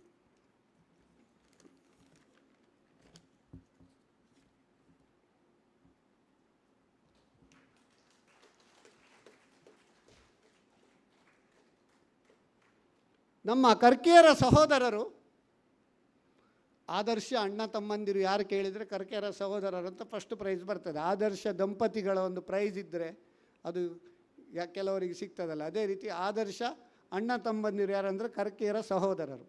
ಹರೀಶ್ ಕರ್ಕೇರ, ಸುರೇಶ್ ಕರ್ಕೇರ, ಮೋಹನ್ ಕರ್ಕೇರ, ಲೀಲಾಕ್ಷ ಕರ್ಕೇರ, ಸಂತೋಷ್ ಕರ್ಕೇರ, ಪಂಚ ಪಾಂಡವರಂತಿರುವ 5 ಜನ ಕರ್ಕೇರ ಸಹೋದರರು. ಅವರಿಗೆ ಸಾರಥಿಯಾಗಿ ಎಸ್ ನಾಯ್ಕ್ ಅವರು ಇದ್ದಾರಂತ ಹೇಳಲಿಕ್ಕೆ ಬಹಳ ಒಂದು ಹೆಮ್ಮೆ ಆಗ್ತದೆ. ಯಾಕಂದರೆ ನಮ್ಮ ಕುಡ್ಲ ಪ್ರಾರಂಭದ ದಿನದಿಂದ ನಾನು ಅವರಿಗೆ ಆಡಿಟರ್ ಕೂಡ, ಯಾವುದೇ ಒಂದು ಅಡ್ವೈಸ್ ಇದ್ದರೆ ಕೂಡ ಬರ್ತಾರೆ. ಬಟ್ ಅವರಿಗೆ ನಾವು ಅಡ್ವೈಸ್ ಮಾಡಲಿಕ್ಕೆ ಕೂಡ ಬಹಳ ಸಂತೋಷ ಆಗ್ತದೆ. ಯಾಕಂದರೆ ಇವರ ಎಲ್ಲರ ಮುಖದಲ್ಲಿ ಯಾವಾಗಲೂ ನಗೆ ಇರ್ತದೆ. ವದನಂ ಪ್ರಸಾದ ಸದನಂ ಸದಯಂ ಹೃದಯಂ ಸುಧಾಮುಚೋ ವಾಚಃ ಕರಣಂ ಪರೋಪಕರಣಂ ಯೇಷಾಂ ಕೇಶಾಂ ನತೆ ವಂದ್ಯಾಹ. ಯಾರ ಮುಖವು ಪ್ರಸನ್ನತೆಯಿಂದಿರ್ತದೋ, ಸದಯಂ ಹೃದಯಂ, ಯಾರ ಹೃದಯವು ಸಹೃದಯಿಯಾಗಿರುತ್ತದೋ, ಸುಧಾಮುಚೋ ವಾಚಃ, ಯಾರ ಮಾತುಗಳು ಸವಿ ಮಾತುಗಳಾಗಿರುತ್ತವೆಯೋ, ಕರಣಂ ಪರೋಪಕರಣಂ, ಯಾರ ಅಂತಃಕರಣವು ಪರೋಪಕಾರಕ್ಕಾಗಿ ಮಿಡಿಯುತ್ತಾ ಇರುತ್ತದೋ, ಯೇಷಾಂ ಕೇಶಾಂ ನತೆ ವಂದ್ಯಾಹ, ಇಂತಹ ವ್ಯಕ್ತಿಗಳು ಯಾರಿಂದ ತಾನೇ ಗೌರವಿಸಿಕೊಡುವುದಿಲ್ಲ. ಆದ್ದರಿಂದ ನಮ್ಮ ಒಂದು ತುಳು ಚಾನಲನ್ನು ಜಗತ್ತಿನಾದ್ಯಂತ ಪ್ರಪ್ರಥಮವಾಗಿ ಪ್ರಾರಂಭಿಸಿದ ಹಾಗೂ ನಮ್ಮ ಕರಾವಳಿ ಕರ್ನಾಟಕದ ಎಲ್ಲ ಸಂಸ್ಕೃತಿಯನ್ನು ಜಗದಗಲಕ್ಕೆ ಬಿಂಬಿಸಿದ ಕೀರ್ತಿ ಇದ್ದರೆ ನಮ್ಮ ಕುಡ್ಲ ಹಾಗೂ ಕರ್ಕೇರ ಸಹೋದರರಿಗಂತ ಹೇಳಲಿಕ್ಕೆ ಬಹಳ ಒಂದು ಹೆಮ್ಮೆ ಆಗ್ತದೆ. ಕರ್ಕೇರ ಸಹೋದರರಿಗೆ ಈಗ ನಮ್ಮ MS ಮಹಾಬಲೇಶ್ವರ್ ಅವರು 3 ಜನರಿಗೂ ಗೌರವವನ್ನು ಸಲ್ಲಿಸಬೇಕಾಗಿ ಕೇಳ್ತೇನೆ.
ಕಗ್ಗ ಹೇಳ್ತದೆ, ಅಗೆದು ಗೊಬ್ಬರವಿಕ್ಕಿ ನೀರೆರೆದು ತೋಟಿಗನು ಜಗಿವ ಮುಳ್ಳಿರಿತಗಳ ಸೈರಿಸೆ ಗುಲಾಬಿ, ನಗುವುದೊಂದರೆ ನಿಮಿಷ ನಗಲು ಬಾಳ್ ಮುಗಿಯುವುದು, ಮುಗುಳು ದುಡಿತಕ್ಕೆ ತಣಿಸು ಮಂಕುತಿಮ್ಮ. ಅಂದರೆ ಈ ಒಂದು 200 ಸಂಚಿಕೆ ಆಗಲಿಕ್ಕೆ ಅನೇಕ ಮುಳ್ಳುಗಳು ಕೂಡ ಚುಚ್ಚಿವೆ. ಆದರೆ ಒಂದು ಮಾಲಿಯಾಗಿ, ಒಂದು ತೋಟಿಗ, ಅವ ಗುಲಾಬಿ ಬೆಳೆಸಲಿಕ್ಕೆ ಎಷ್ಟು ಕಷ್ಟಪಡ್ತಾರೆ. ಅಗೆದು ಗೊಬ್ಬರವಿಕ್ಕಿ ನೀರೆರೆದು ಪೋಷಿಸಿ ಮುಳ್ಳು ಕೂಡ ಚುಚ್ಚಿದರೆ ಸೈರಿಸ್ತೇವೆ. ಯಾಕೆ? ಗುಲಾಬಿ ಅರಳುತ್ತದೆ. ಗುಲಾಬಿ ಅರಳುವಾಗ ಬಹಳ ಸಂತೋಷ ಆಗ್ತದೆ. ಆದರೆ ಆ ಅರಳಿದ ಗುಲಾಬಿ ಹೆಚ್ಚು ಹೊತ್ತು ಅರಳಿರುವುದಿಲ್ಲ, ಅದು ಪುನಃ ಬಾಡ್ತದೆ. ಆದರೂ ಸ್ಯಾಟಿಸ್ಫ್ಯಾಕ್ಷನ್ ಅಂತುಂಟು, ಒಂದು ಗುಲಾಬಿಯನ್ನು ಅರಳಿಸಿದ್ದು ಮತ್ತು ಬೇರೆ ಬೇರೆ ಗುಲಾಬಿ ಅರಳುತ್ತಾ ಇರ್ತೇವೆ. ಹಾಗೆ ಪ್ರತಿ ವಾರ ಬೇರೆ ಬೇರೆ ಬೇರೆ ಸಂಚಿಕೆಯನ್ನು ಕೂಡ ನಾವು ಮಾಡ್ತಾ ಇದ್ದೇವೆ. ಆದರೆ ನಮ್ಮ ಗುಲಾಬಿ ಯಾವಾಗಲೂ ಮುದುಡಲಿಲ್ಲ, ಅರಳುತ್ತಾ ಉಂಟು. ಯಾಕಂದರೆ ಯೂಟ್ಯೂಬಲ್ಲಿ ನೀವು ಯಾವಾಗಲೂ ಕೂಡ ನೋಡ್ಬೋದು. Our business tonic, all episodes are available in YouTube. People can refer like A reference material. Even ಕೆಲವು ಅಡ್ವೊಕೇಟ್ಸ್ ಇರ್ಬೋದು, ಚಾರ್ಟರ್ಡ್ ಅಕೌಂಟೆಂಟ್ಸ್ ಇರ್ಬೋದು, ಬಿಸ್ನೆಸ್ ಮ್ಯಾನ್ ಇರ್ಬೋದು, ವಿದ್ಯಾರ್ಥಿಗಳಿರ್ಬೋದು, ಧಾರ್ಮಿಕ ವಿಷಯ ಇರ್ಬೋದು, ಎಲ್ಲರೂ ಒಂದು ರೆಫರೆನ್ಸ್ ಡಿಕ್ಷನರಿ ಅಂತ ಹೇಳಲಿಕ್ಕೆ ಬಹಳ ಒಂದು ಹೆಮ್ಮೆ ಆಗ್ತದೆ. ಕೊನೆಯದಾಗಿ ಹೇಳ್ತೇನೆ, ಸ್ಯಾಟಿಸ್ಫ್ಯಾಕ್ಷನ್. ಈ ಒಂದು ಸ್ಯಾಟಿಸ್ಫ್ಯಾಕ್ಷನಿಗೋಸ್ಕರ ನಾವು ಇದು ಕೆಲಸ ಮಾಡ್ತಾ ಇರೋದು. Satisfaction in life is like A Moon reflected on the water. Neither the water is broken ನಾರ್ ದ ಮೂನ್ ಗೆಟ್ಸ್ ವೆಟ್ ಅಂತೆ. That is called satisfaction. ಕೊನೆಯದಾಗಿ ಎಲ್ಲರಿಗೂ 20-23 ವರ್ಷದ ಶುಭಾಶಯಗಳನ್ನು ಹೇಳ್ತಾ, ಬಂದಿದೆ ಹೊಸ ವರುಷ, ಮೊಳಗಲಿ ಮೊಗದಲ್ಲಿ ಹರುಷ, ನಷ್ಟ ಮಾಡದಿರಿ ಒಂದೊಂದು ನಿಮಿಷ, ಲಭಿಸುವುದಾಗಲೇ ಬದುಕಲ್ಲಿ ಸಿರಿ ಸಂತೋಷ ಹೇಳಿ ಸರ್ವೇ ಜನಾ ಸುಖಿನೋ ಭವಂತು ಸಮಸ್ತ ಸನ್ಮಂಗಳಾನಿ ಭವಂತು ಅಂತ ಹೇಳಿ ನನ್ನ ಈ ಒಂದು ಸ್ವಾಗತ ಭಾಷಣವನ್ನು ಇಲ್ಲಿ ಕೊನೆಗೊಳಿಸ್ತೀನಿ. Thank you sir, thank you so much. CA Nayak ಅವರು. ನಾವೆಲ್ಲರೂ ಕೂಡ ಇಲ್ಲಿ ಇವತ್ತು ಸೇರಿದ್ದೇವೆ ಅಂತ ಬಂದಾಗ ಕರ್ನಾಟಕ ಬ್ಯಾಂಕ್ನ ಬಿಸ್ನೆಸ್ ಟಾನಿಕ್ ಈ ಕಾರ್ಯಕ್ರಮ 20 ಎಪಿಸೋಡ್ಗಳನ್ನು ಯಶಸ್ವಿಯಾಗಿ ಪೂರೈಸುತ್ತೆ ಅಂತ ಬಂದಾಗ ಅದರ ಹಿಂದಿರುವಂತಹ ಪ್ರಮುಖವಾಗಿರುವಂತಹ ರೂವಾರಿ CA ನಾಯಕ್ ಸರ್ ತಮ್ಮನ್ನ ಆತ್ಮೀಯವಾಗಿ ಸ್ವಾಗತ ಮಾಡಬೇಕಾಗಿ ನಮ್ಮ ಕುಡ್ಲ ವಾಹಿನಿ ನಿರ್ದೇಶಕರು ಲೀಲಾಕ್ಷ ಬಿ ಕರ್ಕೆರ ಜೊತೆಗೆ ಹರೀಶ್ ಬಿ ಕರ್ಕೆರ ಜೊತೆಗೆ ಮೋಹನ್ ಕರ್ಕೆರ ಅವ್ರ ಜೊತೆ ಕೇಳ್ಕೊಳ್ತಾ ಇದ್ದೇವೆ. ಜೊತೆಗೆ ಕರ್ನಾಟಕ ಬ್ಯಾಂಕ್ನ MD CEO ಮಹಾಬಲೇಶ್ವರ ಸರ್ ಆತ್ಮೀಯವಾಗಿರುವಂತಹ ಸ್ವಾಗತವನ್ನ CA ನಾಯಕ್ ಸರ್ಗೆ ಮಾಡಬೇಕಾಗಿ ಕೇಳ್ಕೊಳ್ತಾ ಇದ್ದೇವೆ. ಕರಾವಳಿ ಕರ್ನಾಟಕದ ಪ್ರಸಿದ್ಧ ಲೆಕ್ಕ ಪರಿಶೋಧಕರು, ಜೊತೆಗೆ KBL Nitte life time achievement award ಪಡೆದಂತಹ ವ್ಯಕ್ತಿ, ನಿಟ್ಟೆ KBL MSME ರತ್ನ ಅವಾರ್ಡ್ ಪಡೆದಂತಹ ವ್ಯಕ್ತಿ, ಸಮಾಜ ರತ್ನ ಅವಾರ್ಡ್ ಪಡೆದಿರುವಂತಹ ವ್ಯಕ್ತಿ, ಬಸವಶ್ರೀ ನ್ಯಾಷನಲ್ ಅವಾರ್ಡ್ ಪಡೆದಿರುವಂತಹ ನಮ್ಮ ಹೆಮ್ಮೆಯ CA ನಾಯಕ್ ಅವರು.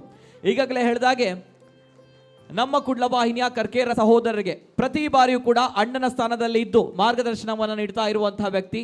ನಾವೆಲ್ಲರೂ ಕೂಡ ಇವತ್ತು ಸೇರಿದ್ದೇವೆ ಅಂತ ಬಂದಾಗ ಜೊತೆಗೆ ಈ ಒಂದು ಯಶಸ್ಸಿನ ಕಾರ್ಯಕ್ರಮದ ಹಿಂದಿರುವಂತಹ ಶಕ್ತಿ, ಇಷ್ಟು ಹೊತ್ತು ಅವರು ಮಾತನಾಡಿದಾಗ ಬಹಳಷ್ಟು ಜನರು ಅವರ ಹಾಸ್ಯ ಪ್ರಜ್ಞೆಯ ಬಗ್ಗೆ, ಅವರ ಸುಭಾಷಿತದ ಬಗ್ಗೆ, ಅವರ ಸ್ತೋತ್ರಗಳ ಬಗ್ಗೆ ಹೆಮ್ಮೆಯನ್ನು ಪಟ್ಟಿದ್ದೀರಾ. ಇಂತಹ ಒಂದು ಅದ್ಭುತವಾಗಿರುವಂತಹ ಸೆನ್ಸ್ ಆಫ್ ಹ್ಯೂಮರ್ ಇರುವಂತಹ CA ಚಾರ್ಟೆಡ್ ಅಕೌಂಟೆಂಟ್ ಇರುವಂಥದ್ದು ಬಹಳಷ್ಟು ಕಡಿಮೆ. ಅಂತಹ ಒಂದು ಅವರ ಜೀವನಕ್ಕೆ ಬದುಕಿಗೆ ಅರ್ಥವನ್ನು ಕೊಟ್ಟಂತಹ CA ನಾಯಕ್ ಅವರಿಗೆ ಜೋರಾಗಿರುವಂತಹ ಕೈ ಚಪ್ಪಾಳೆಯ ಮೂಲಕ ಸ್ವಾಗತವನ್ನು ಮಾಡಬೇಕಾಗಿ ಸರ್ವರಲ್ಲಿ ಕೇಳ್ಕೊಳ್ತಾ ಇದ್ದೇವೆ. ಧನ್ಯವಾದಗಳು. ಅದೇ ರೀತಿ ಕಾರ್ಯಕ್ರಮವನ್ನು ಮತ್ತೆ ಮುಂದುವರಿಸುತ್ತಾ ಎಸ್, ಈ ಬಿಸ್ನೆಸ್ ಟಾನಿಕ್ ಎನ್ನುವಂಥದ್ದು ಜ್ಞಾನದ ಸಂಕೇತ ಆಗಿರುವಂಥದ್ದು. ಎಷ್ಟೋ ಜನರಿಗೆ ಜ್ಞಾನವನ್ನು ಹಂಚಿದ್ದೇವೆ ನಾವು, ಎಷ್ಟೋ ಜನರಿಗೆ ನಾವು ಜ್ಞಾನವನ್ನು ಪಡ್ಕೊಂಡಿದ್ದೇವೆ. ಅಂಥ ಒಂದು ಬಿಸ್ನೆಸ್ ಟಾನಿಕ್ಗೆ ಈಗ ಒಂದು ಚಾಲನೆಯನ್ನು ನೀಡುವಂತಹ ಸಮಯ. ದೀಪ ಬೆಳಗಿಸುವ ಮೂಲಕ ನಮ್ಮ ವೇದಿಕೆಯಲ್ಲಿರುವಂತಹ ಗಣ್ಯರು ಶ್ರೀ ವಿಠಲ್ ದಾಸ್ ಲೀಲಾಧರ್ ಅವರು ದೀಪ ಪ್ರಜ್ವಲಿಸಿ ಈ ಕಾರ್ಯಕ್ರಮಕ್ಕೆ ಚಾಲನೆ ನೀಡಬೇಕಾಗಿ ಕೋರಿಕೊಳ್ತಾ ಇದ್ದೇನೆ.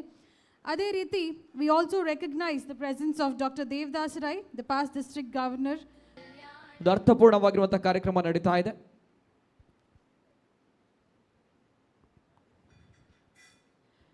ಎಲ್ಲ ಗಣ್ಯ ವ್ಯಕ್ತಿಗಳಿಗೂ ಕೂಡ ಧನ್ಯವಾದಗಳು. ದೀಪ ಪ್ರಜ್ವಲನದ ಮೂಲಕ ನಮ್ಮ ಕುಡ್ಲ ವಾಹಿನಿಯ ಬಿಸ್ನೆಸ್ ಟಾನಿಕ್ ಕಾರ್ಯಕ್ರಮ 25ನೇ ಸಂಚಿಕೆ, 50ನೇ ಸಂಚಿಕೆ, 75ನೇ ಸಂಚಿಕೆ, 100ರ ಸಂಭ್ರಮ, 150ನೇ ಸಂಭ್ರಮ ಆಯಿತು. ಇದೀಗ 200ನೇ ಸಂಭ್ರಮ ಆ್ಯಂಡ್ 200ನೇ ಸಂಭ್ರಮ ನಾಟ್ ಔಟ್ ಅನ್ನುವಂತಹ ಸಂದೇಶವನ್ನು ಈಗಾಗಲೇ CA ನಾಯಕ್ ಅವರು ಕೊಟ್ಟಿದ್ದಾರೆ. ಜೊತೆಗೆ ಈ ಒಂದು ಬಿಸ್ನೆಸ್ ಟಾನಿಕ್ನ ಸುದೀರ್ಘವಾಗಿರುವಂತಹ ಜರ್ನಿ ಇದೇ ರೀತಿ ಮತ್ತಷ್ಟು ಮುಂದುವರಿಯಲಿ, ಮತ್ತಷ್ಟು ಯಶಸ್ಸಿನ ಹಾದಿಯಲ್ಲಿ ಬಿಸ್ನೆಸ್ ಟಾನಿಕ್ ಅನ್ನುವಂತಹ ಕಾರ್ಯಕ್ರಮ ಮಾಧ್ಯಮ ಇತಿಹಾಸದಲ್ಲೇ ಪ್ರಪ್ರಥಮವಾಗಿ ಪ್ರಾರಂಭವಾಗಿ ಹಲವಾರು ಸವಾಲುಗಳನ್ನು ಬೆನ್ನಟ್ಟಿ ನಿಂತು ಸಾಧಿಸಿದಂತಹ ಬಿಸ್ನೆಸ್ ಟಾನಿಕ್ನ ಇದು ಯಶೋಗಾಥೆ. ನಿಜವಾಗ್ಲೂ ಕೂಡ ಎಲ್ಲ ಗಣ್ಯ ವ್ಯಕ್ತಿಗಳಿಗೆ ಮತ್ತೊಮ್ಮೆ ಧನ್ಯವಾದಗಳು. ಈ ಕಾರ್ಯಕ್ರಮಕ್ಕೆ ಮತ್ತಷ್ಟು ಶಕ್ತಿಯನ್ನು ತುಂಬಿದಂತಹ ಎಲ್ಲ ಗಣ್ಯ ವ್ಯಕ್ತಿಗಳಿಗೆ thank you.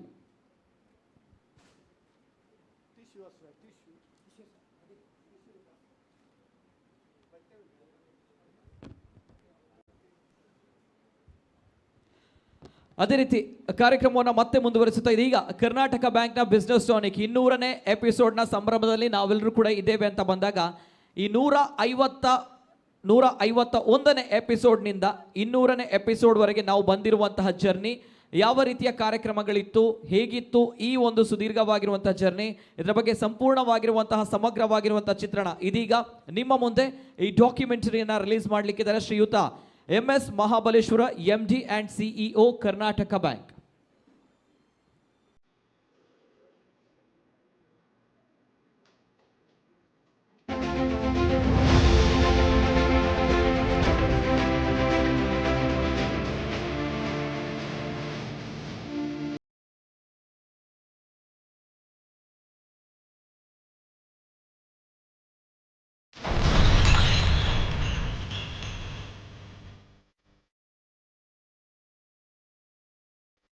Karnataka Bank Business tonic.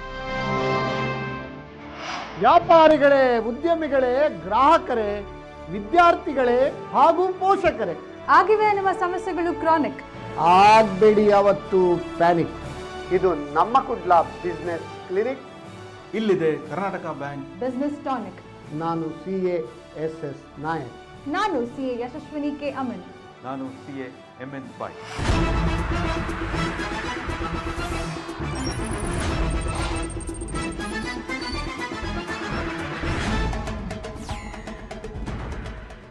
Episode number 151, Extension of Statutory Deadlines. Resource persons were C.A. Sriram Rao, C.A. Sanket S. Nayak, C.S. Ullas Bhatt. Revise return file ಮಾಡಲಿಕ್ಕೆ ಕೂಡ ಈ ಬಿಲೇಟೆಡ್ ರಿಟರ್ನ್ಗೆ ಫೈಲ್ ಮಾಡಲಿಕ್ಕೆ ಯಾವ ಡೆಡ್ಲೈನ್ ಇದೆ? ಹೌದು, ಅದೇ ಡೆಡ್ಲೈನ್. ಗವರ್ಮೆಂಟಿಗೆ ರೆವೆನ್ಯೂ ಲಾಸ್ ಆಗ್ತದೆ ಇಲ್ಲ ನಾವು ನೋಡಬೇಕು. ಹೌದು, ಎಷ್ಟು ಸರ್ತಿ ಸಹ ನಮ್ಮನ್ನು ಡಿಸ್ಟರ್ಬ್ ಮಾಡಿ ನಮಗೆ ಬೇಸರ ಆಗೋದಿಲ್ಲ. ನಮಗೆ end of the month last ಡೇಗೆ ಬಂದು ಅಥವಾ ಲಾಸ್ಟ್ ಒಂದು ತಿಂಗಳಿರುವಾಗ ಆಗ ಬಂದು ನೀವು ನಮ್ಮ ಆಗೋದಿಲ್ಲ. Episode number 152, Role of Chartered Accountants in Nation Building. The resource persons were C.A. Pannaraj S., C.A. Shantaram Shetty and Sri Rajesh Rao M. MSP ಬಗ್ಗೆ ಒಂದು ಸರಿಯಾದ ನಿರ್ಧಾರ ತಗೊಂಡು ಅಗ್ರಿಕಲ್ಚರ್ ಇನ್ಕಮ್ ಕೂಡ ಸ್ಟೆಬಿಲೈಸ್ ಆದರೆ ಹಳ್ಳಿಗಳಿಂದ ಈ ಗುಳೆ ಹೋಗುವ ಕೆಲಸ ಕಡಿಮೆ ಆದರೆ ಎಂಪ್ಲಾಯ್ಮೆಂಟ್ ಜನರೇಷನ್ ಆಗ್ತದೆ. ಸೇಮ್ ಟೈಮು ನಮ್ಮ ಈ ಸ್ಮಾಲ್ MSMEಗಳು ತುಂಬ ಬೆನಿಫಿಟ್ ಆಗ್ತದೆ. ಅದರಲ್ಲಿ ಸಣ್ಣ ಸಣ್ಣ ವರ್ಕ್ಗಳು ತುಂಬ ಬರ್ತದೆ. Episode 153, Union Budget 2022. The resource persons were C.A. Ullas Kamath, C.A. D.B. Mehta, C.A. K. Gururaj Acharya. And circulation of the trucks on the road will be far more. ಮೊದಲು ಬೆಂಗಳೂರಿಂದ ಡೆಲ್ಲಿಗೆ 21 ದಿನ ತಗೊಳ್ತಾ ಇತ್ತು. ಈಗ ಬೆಂಗಳೂರಿಂದ ಡೆಲ್ಲಿಗೆ 4 ದಿನ double drivers. That is the advantage. So ನಾಯಕರೇ, ನೀವು ಒಂದು ಒಳ್ಳೆ ಕೆಲಸ ಮಾಡ್ತಾ ಇದ್ದೀರಿ ಬಿಸ್ನೆಸ್ ಟಾನಿಕ್ ಎಪಿಸೋಡ್ನಲ್ಲಿ. ಒಂದು ಸಂಡೇನೇ ನಮಗೆ ತೆಗೆದಿಡ್ಲಿಕ್ಕೆ ಭಾರಿ ಕಷ್ಟ ಆಗ್ತದೆ. ಆ ಥರ ನೀವು ಪ್ರತಿ ಸಂಡೇ ನೀವು ಬಿಸ್ನೆಸ್ಗೋಸ್ಕರ ಡಿವೋಟ್ ಮಾಡ್ತಾ ಇದ್ದೀರಿ. Hats off to you, great job. Episode 154, Changes in Direct Taxes and Indirect Taxes in Union Budget 2022. The resource persons were C.A. Keshava N. Ballakuraya, C.A. Sanket S. Nayak and C.A. Daphne Stella D'Souza. So the regular taxpayers, this is a very beneficial provision, I can say. And it also aligns with my annual return due dates. Episode 155, Documentation in Business and Property Transactions. The resource persons were C.A. S.S. Nayak, Advocate Satish Kumar Bhatt. ಆಕಾಶ ನೋಡಲು ಆತುರವೇಕೆ? ಯಾವಾಗಲೂ ಗಡಿಬಿಡಿಯಲ್ಲಿ ಆತುರದಲ್ಲಿ ಚೀಪಲ್ಲಿ ಸಿಗ್ತಂಥ ಗಡಿಬಿಡಿಯಲ್ಲಿ ಯಾವುದು ನೀವು jump ಮಾಡಬಾರ್ದು. ಯಾವುದೇ ವಸ್ತು ಚೀಪಲ್ಲಿ ಸಿಗ್ತಾರೆ ಅದರ ನಿಮ್ಮ ಜಾಗ್ರತೆ ಇನ್ನೂ ಜಾಸ್ತಿ ಇರಬೇಕು. Episode number 156, Geopolitics and its impact on economy. Resource persons were C.A. Gokuldas Pai and C.A. D.B. Mehta. Even though India is not importing a lot of oil from India, it's just 1%. But overall India imports 80%, but because of the geopolitical impact. Episode 157, Karnataka Budget 2022. The resource persons were Dr. G.V. Joshi, C.A. Sanket S. Nayak and Sri Rajesh Rao M. ಈ MSME sector ಅಂತ ಹೇಳ್ತೇವಲ್ಲ, ಸಣ್ಣ ಮಧ್ಯಮ ಮತ್ತು ಕಿರು ಕೈಗಾರಿಕೆಗಳ sector, ಯಾವ ಕೈಗಾರಿಕೆಗಳಲ್ಲಿ ಉದ್ಯೋಗದ ಅವಕಾಶ ಜಾಸ್ತಿ ಇದೆ ಆ ಕೈಗಾರಿಕೆಗಳಿಗೆ ಪ್ರಾಶಸ್ತ್ಯ ಕೊಡುವಂಥ ಕರೆಕ್ಟ್. ಭಾರತ ಇನ್ನು ಗ್ಲೋಬಲ್ ಸೆಮಿಕಂಡಕ್ಟರ್ ಕಂಟ್ರಿ ಆಗುತ್ತೆ, ನಂಬರ್ 1 ಇನ್ ದ ವರ್ಲ್ಡ್ ಆಗ್ತದೆ. ಇವತ್ತಿನ ಸಿಚುವೇಶನ್ ಅಲ್ಲಿ ಕೂಡ ಅವರು ಯಾವುದು ತೆರಿಗೆಯನ್ನು ಜಾಸ್ತಿ ಮಾಡದೆ ತೆರಿಗೆ ಕಮ್ಮಿ ಮಾಡಿದ್ದಾರೆ. Episode number 158, General Insurance. The resource persons were Sri H. Prabhakara Shetty, C.A. Avanish Bhatt and Miss Trupti N.T. Motor policy ಯಾಕೆ ಮಾಡಿದ್ರೆ ಪೊಲೀಸ್ ಪತ್ವೆ ರೈಕ್ ಮನ್ಪುನ ಹಾಗೆ ಅಂತ ಹೇಳಿ ಮಾಡ್ತಾರೆ. ಸೊ ಅದರಲ್ಲಿ ಎಂತ ಕವರ್ ಆಗ್ತದೆ ಅದರ ನಾಲೆಜ್ ಇರ್ಬೇಕು. ಯಾಕಂದ್ರೆ ಗಾಡಿ ತಗೊಂಡು ಹೋಗಿ ಥರ್ಡ್ ಪಾರ್ಟಿ ಏನಾದ್ರು ಇಂಜುರಿ ಆದ್ರೆ ಅಥವಾ ಅವರ ಪ್ರಾಪರ್ಟಿ ಡ್ಯಾಮೇಜ್ ಆದ್ರೆ it is very high risk actually. Claim settlement ಅಲ್ಲಿ ಸಹ ಡಿಪೆಂಡ್ಸ್. ಟರ್ಮ್ಸ್ ಎಲ್ಲ ಸರಿ ಇದ್ರೆ ಪ್ರೈವೇಟ್ನವರು ಕೊಡಬೇಕು, ಪಬ್ಲಿಕ್ನವರು ಕೊಡಬೇಕು. Episode 159, Changing Investment Strategy for Changing Times. The resource persons were Dr. Chandrakant Bhatt and Sri Venkatesh Rao. ನೀವು ಹೌಸಿಂಗ್ ಲೋನ್ ತಗೊಂಡು ಮನೆ ಕಟ್ಟಿದ್ರೆ 15-20 ವರ್ಷದಲ್ಲಿ ನೀವು ಮನೆಗೆ ಹಾಕಿರೋ ದುಡ್ಡು ನಿಮಗೆ ಕಂಪ್ಲೀಟ್ಲಿ ಫ್ರೀಯಾಗಿ ವರ್ಕೌಟ್ ಆಗ್ತದೆ. SIP is one of the popular product in mutual fund. ಒಂದು ಬೇಸಿಕ್ ಥಿಂಗ್ಸ್ ಅಂತ ಹೇಳ್ಬೋದು. Episode 160, Financial Inclusion. Sri Gokuldas Pai and Sri Gopala Krishna Samaga. ಬಹಳ ಮುಖ್ಯವಾದದ್ದು ಅಂತ ಹೇಳಿದ್ರೆ 2008ನೇ ಇಸ್ವಿಯಲ್ಲಿ ಆಧಾರ್ ಸ್ಟಾರ್ಟ್ ಮಾಡುವಂಥ ಒಂದು ಪ್ರೋಗ್ರಾಮ್. ಜನಧನ ಯೋಜನೆ ಅನ್ನುವಂಥದ್ದು ಬಹಳ ಒಂದು ಕ್ರಾಂತಿಕಾರಿ ಮತ್ತು ನಮ್ಮ ಆರ್ಥಿಕ ಅಭಿವೃದ್ಧಿಯಲ್ಲಿ ಒಂದು ಒಳ್ಳೆಯ ಪಾತ್ರವನ್ನು ಅದು ವಹಿಸಿದೆ ಅಂತ ಹೇಳಲಿಕ್ಕೆ ಇದು ಬಹಳ ಖುಷಿ. Aadhaar is the basic for all the financial institutions in future. ಎಲ್ಲದಕ್ಕೂ ಆಧಾರ ನಮ್ಮ ಆಧಾರ ಸರ್ಕಾರ. ನಮ್ಮ ಆಧಾರ. Episode 161, Farmer Producer Organization as Growth Engines for Indian Agriculture. The resource persons were Dr. Ashok S. Allur and Dr. A.P. Achar. ಈ ರೈತೋತ್ಪನ್ನ ಸಂಸ್ಥೆಗಳು ಪ್ರತಿಯೊಂದು ಒಂದು soil testing ಅಂತ ಮಾಡಬೇಕು ಅವರು. ಅಲ್ಲಿ ಆ ಸುತ್ತಮುತ್ತಲಿನ ಎಲ್ಲ ರೈತರಿಗೂ ಸಾಯಿಲ್ ಟೆಸ್ಟ್ ಮಾಡಿಕೊಂಡು ಟೆಕ್ನಿಕಲ್ ಅಡ್ವೈಸ್. ಪ್ರತಿಯೊಂದು ರೈತ ಉತ್ಪಾದಕ ಸಂಸ್ಥೆಗೆ 60 ಲಕ್ಷ ರೂಪಾಯಿಗಳವರೆಗೆ ಅವರಿಗೆ ಬೇಕಾಗಿರತಕ್ಕಂತಹ ಗೋದಾಮುಗಳನ್ನು ನಿರ್ಮಿಸಲಿಕ್ಕೆ ಸಹಾಯವನ್ನು ಕೊಡ್ತಾರೆ. Episode 162, Renewable Energy for Sustainable Growth. The guests were Sri D. Sharat Rao, Sri M. Balakrishna Tupili. If I say all the India's emissions, if I take it as a pie, Yes. okay, like a round circle, okay, in that the biggest contributor is electricity. To reduce the carbon footprint in the nature, or whatever the sources which we call it as, to risk mitigation point of view. Yes. Episode 163, UPI, a game changer. The resource persons were Dr. Anant Prabhu Ji and Mr. Vinay Kulkarni. ಏನು ಆ್ಯಪ್ಸ್ಗಳಿವೆ ಅದನ್ನು Official play store ಅಥವಾ app ಸ್ಟೋರಿಗೆ ಮಾತ್ರ download ಮಾಡಬೇಕು. ಒಂದೇ ಆ್ಯಪ್ನಲ್ಲಿ ಯಾವುದೇ bank account link ಮಾಡ್ಬೋದು. ಮುಂಚೆನೇ ಹೇಳಿದೆ, ಮುಂಚೆ ಏನಿರ್ತದೆ ನಂದು ಕರ್ನಾಟಕ ಬ್ಯಾಂಕಲ್ಲಿದ್ದು ಮತ್ತು ಬೇರೆ ಬ್ಯಾಂಕಲ್ಲಿ ಇದೆ ಅಂತಂದರೆ ಅದನ್ನು ಟ್ರಾನ್ಸಾಕ್ಷನ್ ಮಾಡಲಿಕ್ಕೆ ಅದಕ್ಕೆ ಬೇರೆ ಆ್ಯಪ್ ಲಾಗಿನ್ ಆಗಬೇಕಿತ್ತು, ಇದರಲ್ಲಿ ಬೇರೆ. ಸೊ ಗ್ರಾಹಕರಿಗೆ ಅದು ಸ್ವಲ್ಪ ಕಷ್ಟ ಆಗ್ತಿತ್ತು. Episode 164, Rising Inflation and its Impact on Economy. Guests were C.A. Gokuldas Pai and Dr. Jayavanta Nayak. ಈಗ ನಮ್ಮಲ್ಲಿ ಏನಾಗಿದೆ ಅಂತ ಹೇಳಿದ್ರೆ ಸಪ್ಲೈ ಆಫ್ ಮನಿ ಹೆಚ್ಚಾಗಿದೆ, ಡಿಮಾಂಡ್ ಫಾರ್ ಮನಿ ಕಡಿಮೆ ಆಗಿದೆ. GDP ವಾಲ್ಯೂಮ್ ಉಂಟಲ್ಲ ಅದು ಕಡಿಮೆ ಆಗಿದೆ. Episode 165, Jagat Jyoti Basavanna. The resource persons were Dr. Ashok S. Allur, Sri Jyotirlinga C. Honnakatta and Sri T.A.N. Kandiga. ನಮ್ಮ ನುಡಿ ಕ್ರಿಯೆಯಲ್ಲಿ ಅಭಿವ್ಯಕ್ತಗೊಂಡಾಗ ಅದು ವಚನ ಆಗ್ತದೆ ಅಂತ. ನಾವು ಮಾಡಿದ ಮಾತು ನಡೆಯಲ್ಲಿ ಅಭಿವ್ಯಕ್ತಗೊಂಡಾಗ ಮಾತ್ರ ವಚನ ಆಗುವುದು. ನೀಡಿದಿನೆನ್ನದಿರಾ ಜಂಗಮಕ್ಕೆ. Episode number 166, Dynamics of Investment in Mutual Fund. The resource persons were Dr. Chandrakant Bhatt and Mr. Vinod Tantri. ನೀವು ಬ್ಯಾಂಕಲ್ಲಿ 5% ಸಿಕ್ತು, 6% ಸಿಕ್ತು, ಇಲ್ಲಿ 12 ಸಿಗ್ತದೆ ಅಂತ ಹೇಳಿ ಮ್ಯೂಚುವಲ್ ಫಂಡಿಗೆ ಬರಬೇಡಿ. ಯಾಕಂದರೆ ಮ್ಯೂಚುವಲ್ ಫಂಡಲ್ಲಿ ಆಗ್ತಾ ಇರುವಂಥದ್ದು ಕ್ಯಾಪಿಟಲ್ ಅಪ್ರಿಸಿಯೇಷನ್. ಸೊ ನಿಮ್ಮ ಗೋಲ್ ಬೇಸ್ಡ್ ಇನ್ವೆಸ್ಟ್ಮೆಂಟ್ ಏನಿದೆ ಅದು ಕಂಟಿನ್ಯೂ ಮಾಡ್ತಾ ಹೋಗಿ. So because this risk exist with all avenues. Episode 167, Healthy Fruits for Healthy Life. The resource persons were Dr. Gnaneshwar Nayak and Dr. Ashok Allur. ಯಾವುದೇ ಆಹಾರವಾಗಲಿ, ಹಣ್ಣಾಗಲಿ, food ಆಗಲಿ, ಏನೇ ಆಗಲಿ ಮನುಷ್ಯನ ತಿಂದು ಜೀರ್ಣಿಸಿಕೊಳ್ಳೋದು important. Episode 168, Challenges for Younger Generations and Focus for Self-Management. The resource persons were Dr. Uday Kumar R.Y. and Sri Sanandana Dasa. ಈಗ ಅವನು friend ಒಳ್ಳೆ ಮಾಡಿದ ಇವನಿಗೂ ಆಗ್ತದೆ, ನಾನು ಯಾಕೆ ಒಳ್ಳೆ ಮಾಡ್ತಾ ಇಲ್ಲ ಅಂತ. ಮೆಂಟಲ್ ಡಿಸ್ಟ್ರಾಕ್ಷನ್ ಅಂತಂತಂದರೆ if is depressed or suppressed or if is stressed, so then also you will not be able to concentrate in the class. Episode 169, Do's and Don'ts During Volatility in Stock Market. The resource persons were C.A. D.B. Mehta and Mr. Vinod Tantri. Even stock market investing is like a business, and you need to give that a time to the market. If you are invested in very small caps, when volatility comes, the maximum damage happens to the small cap. Episode number 170, Women Empowerment and Opportunities for Entrepreneurship. Resource persons were C.A. Ullas Kamath and Dr. Prashant Bhatt. When it comes to entrepreneurs, as sir has rightly mentioned, the Mudra loans or MSME, these are the best things. Episode 171, Environment for Clean, Green and Sustainable Living. The resource persons were Shri Vishnu Sharma Atikuke and Mrs. Lalita G. Malya. Nature of your future is based on future of your nature ಅಂತ. ಅಂದರೆ ನಮ್ಮ ಭವಿಷ್ಯ ಪ್ರಕೃತಿಯ ಭವಿಷ್ಯದ ಮೇಲೆ ಇದೆ ಅಂತ. ಅಂದು ಕಾಡು ಬೆಳೆಸಿ ನಾಡು ಉಳಿಸಿ ಅಂತ ಹೇಳ್ತಿದ್ದು, ಈಗ ನಾವು ಹೇಳಬೇಕು ಇಂದು ಕಾಡು ಬೆಳೆಸಿ ಜೀವ ಉಳಿಸಿ ಅಂತ ಒಂದು ಪರಿಸ್ಥಿತಿ ಬಂದಿದೆ.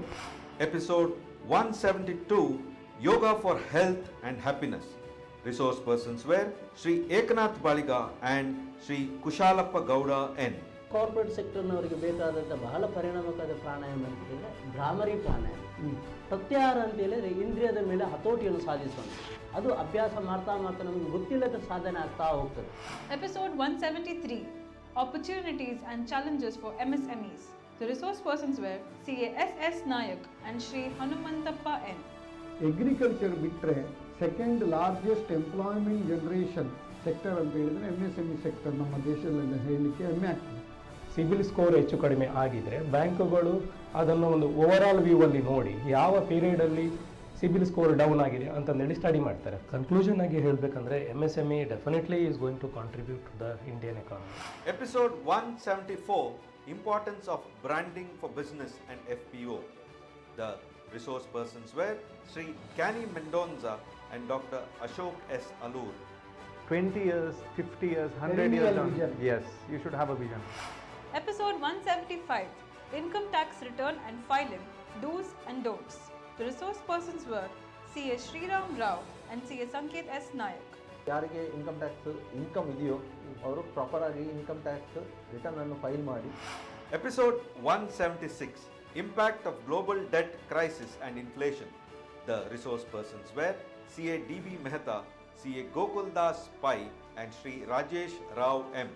Foreign policy is excellent. Episode 177, Presumptive Tax and Exempt Income under the Income Tax Act. The resource persons were C.A. Sanket S. Nayak and C.A. Royson Anil Sequera. ಈಗ ಪ್ರಿಸಂಪ್ಟಿವ್ನಲ್ಲಿ ಯಾರೆಲ್ಲ ಇದ್ದಾರೆ ಅವರಿಗೆ ಅಡ್ವಾನ್ಸ್ ಟ್ಯಾಕ್ಸ್ ಕಟ್ಟಲಿಕ್ಕಿದೆ, ಬಟ್ ರಿಲ್ಯಾಕ್ಸೇಷನ್ ಕೊಟ್ಟಿದ್ದಾರೆ. Tax avoid ಮಾಡಬೇಡಿ, tax ಇವೇಡ್ ಮಾಡಬೇಡಿ. Make a proper tax planning. Episode 178, Communication Skills for Personality Development. Speakers were Dr. Rajesh Nayak, C.A. M.N. Pai and Mrs. Anjana Kamath.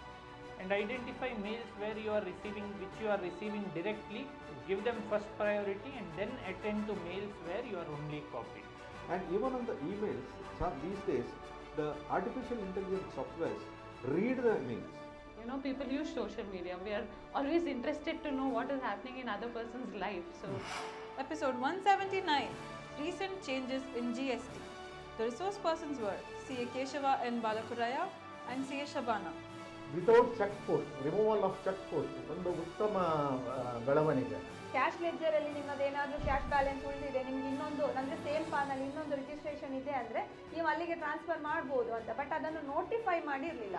Episode 180, India at 75 milestones. The speakers were C.A. D.B. Mehta, Sri Sanur Narasimha Kamath and Sri Rajesh Rao M. ಮನಸ್ಥಿತಿ ಏನು ಅಂತ ಹೇಳಿದ್ರೆ jobs ಮಾಡೋದ್ರಲ್ಲಿ ಇರಬಾರ್ದು. We should create entrepreneurs, we should create workers. ಮಹಿಳೆಯರಿಗೆ ಗ್ರಾಮೀಣಾಭಿವೃದ್ಧಿಯಲ್ಲಿ ತೊಡಗಿಸಿಕೊಳ್ಳಲಿಕ್ಕೆ ಇವತ್ತು ಸ್ವಸಹಾಯ ಗುಂಪುಗಳ ರಚನೆ ಇರ್ಬೋದು, ಅಥವಾ ಬೇರೆ ಬೇರೆ ಚಟುವಟಿಕೆಗಳು, ಆರ್ಥಿಕ ಚಟುವಟಿಕೆಗಳು. ಹಿಂದೆ ಬ್ಯಾಂಕ್ ಸಾಲ ಪಡೀಲಿಕ್ಕೆ ಒಬ್ಬರು ಮಹಿಳೆ ಹಿಂಜರಿತಾ ಇದ್ರು. ಇವತ್ತು ಧೈರ್ಯವಾಗಿ ಹೋಗಿ ಅವರ ಒಂದು ಗ್ರೂಪ್ ಮೆಂಬರ್ಸ್ ಜೊತೆಗೆ ಹೋಗಿ ಧೈರ್ಯವಾಗಿ ಹಕ್ಕಿನಿಂದ ಅವರು ಸಾಲ ಕೇಳ್ತಾರೆ, ಆರ್ಥಿಕ ಚಟುವಟಿಕೆಯನ್ನು ಮಾಡ್ತಾರೆ. ಇದಕ್ಕೆ ಶಕ್ತಿ ಕೊಟ್ಟದ್ದು ವಿಕೇಂದ್ರೀಕರಣ ವ್ಯವಸ್ಥೆ. Episode 181, Tax Planning and Investment Planning. The speakers were Dr. Chandrakant Bhatt and C.A. Sanket S. Nayak. ಇದರಲ್ಲಿ ಸೆಲ್ಲರ್ಸ್ ಮಿಸ್ಟೇಕ್ ಮಾಡ್ತಾರೆ, ಬೈಯರ್ಸ್ ಮಿಸ್ಟೇಕ್ ಮಾಡ್ತಾರೆ. ಸೆಲ್ಲರ್ಸ್ ಬಂದು ಹೇಳ್ತಾರೆ ನೀವು 5 ವರ್ಷ ಹಾಕಿ ನಿಮ್ಗೆ ಇಷ್ಟು ಸಿಗುತ್ತೆ, ಆ ರೀತಿ ಸಿಗೋದು. Any insurance policy requires time of decades together, then it works. If you don't have decades time, please don't go there. Episode 182, Gao Vishwasya Matarah.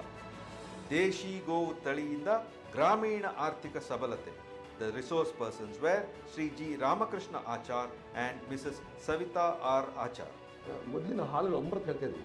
ಅದು ಫಾರೆಸ್ಟಿಗೆ ಹೋಗಿ ವಿಷದ ಲೀಪು ತಿನ್ನಬೇಕು, ಹುಲ್ಲು ತಿನ್ನಬೇಕು ಅಂತ ಒಂದು ಈ ಪಾಡ್ಗಳಲ್ಲಿ ಹೋಗಿ ಬೆಂದು ಬಂದರೆ ಮಾತ್ರ ಅದರಲ್ಲಿ ಒಳ್ಳೆ ಹಾಲು ಬರುತ್ತೆ. Episode 183, Role of Teachers in National Education Policy. The speakers were Dr. A.P. Achar and Mr. Ankush N. Nayak. ಆ ಟೀಚರ್ ಎಷ್ಟು ಇಂಪಾರ್ಟೆಂಟ್ ಅನ್ನೋದು not just because we are paying fees ಅವ್ರು ಕಲಿಸ್ತಾ ಇದ್ದಾರೆ. ಎಷ್ಟೋ ಟೀಚರ್ಸ್ ಮನೆಗೆ ಹೋದ ಮೇಲೂ ಪೇಪರ್ ಕರೆಕ್ಷನ್ನು, ನೆಕ್ಸ್ಟ್ ಡೇದು ಕ್ಲಾಸ್ ಪ್ರಿಪರೇಷನ್ ಅಂತ ಹೇಳಿ they are busy. They sacrifice so much of their family life. Even Sunday ಕೂಡ ಏನಾದರೂ ಒಂದು ಅವ್ರಿಗೆ ವರ್ಕ್ ಇರ್ತದೆ. Episode 184, Retirement Planning.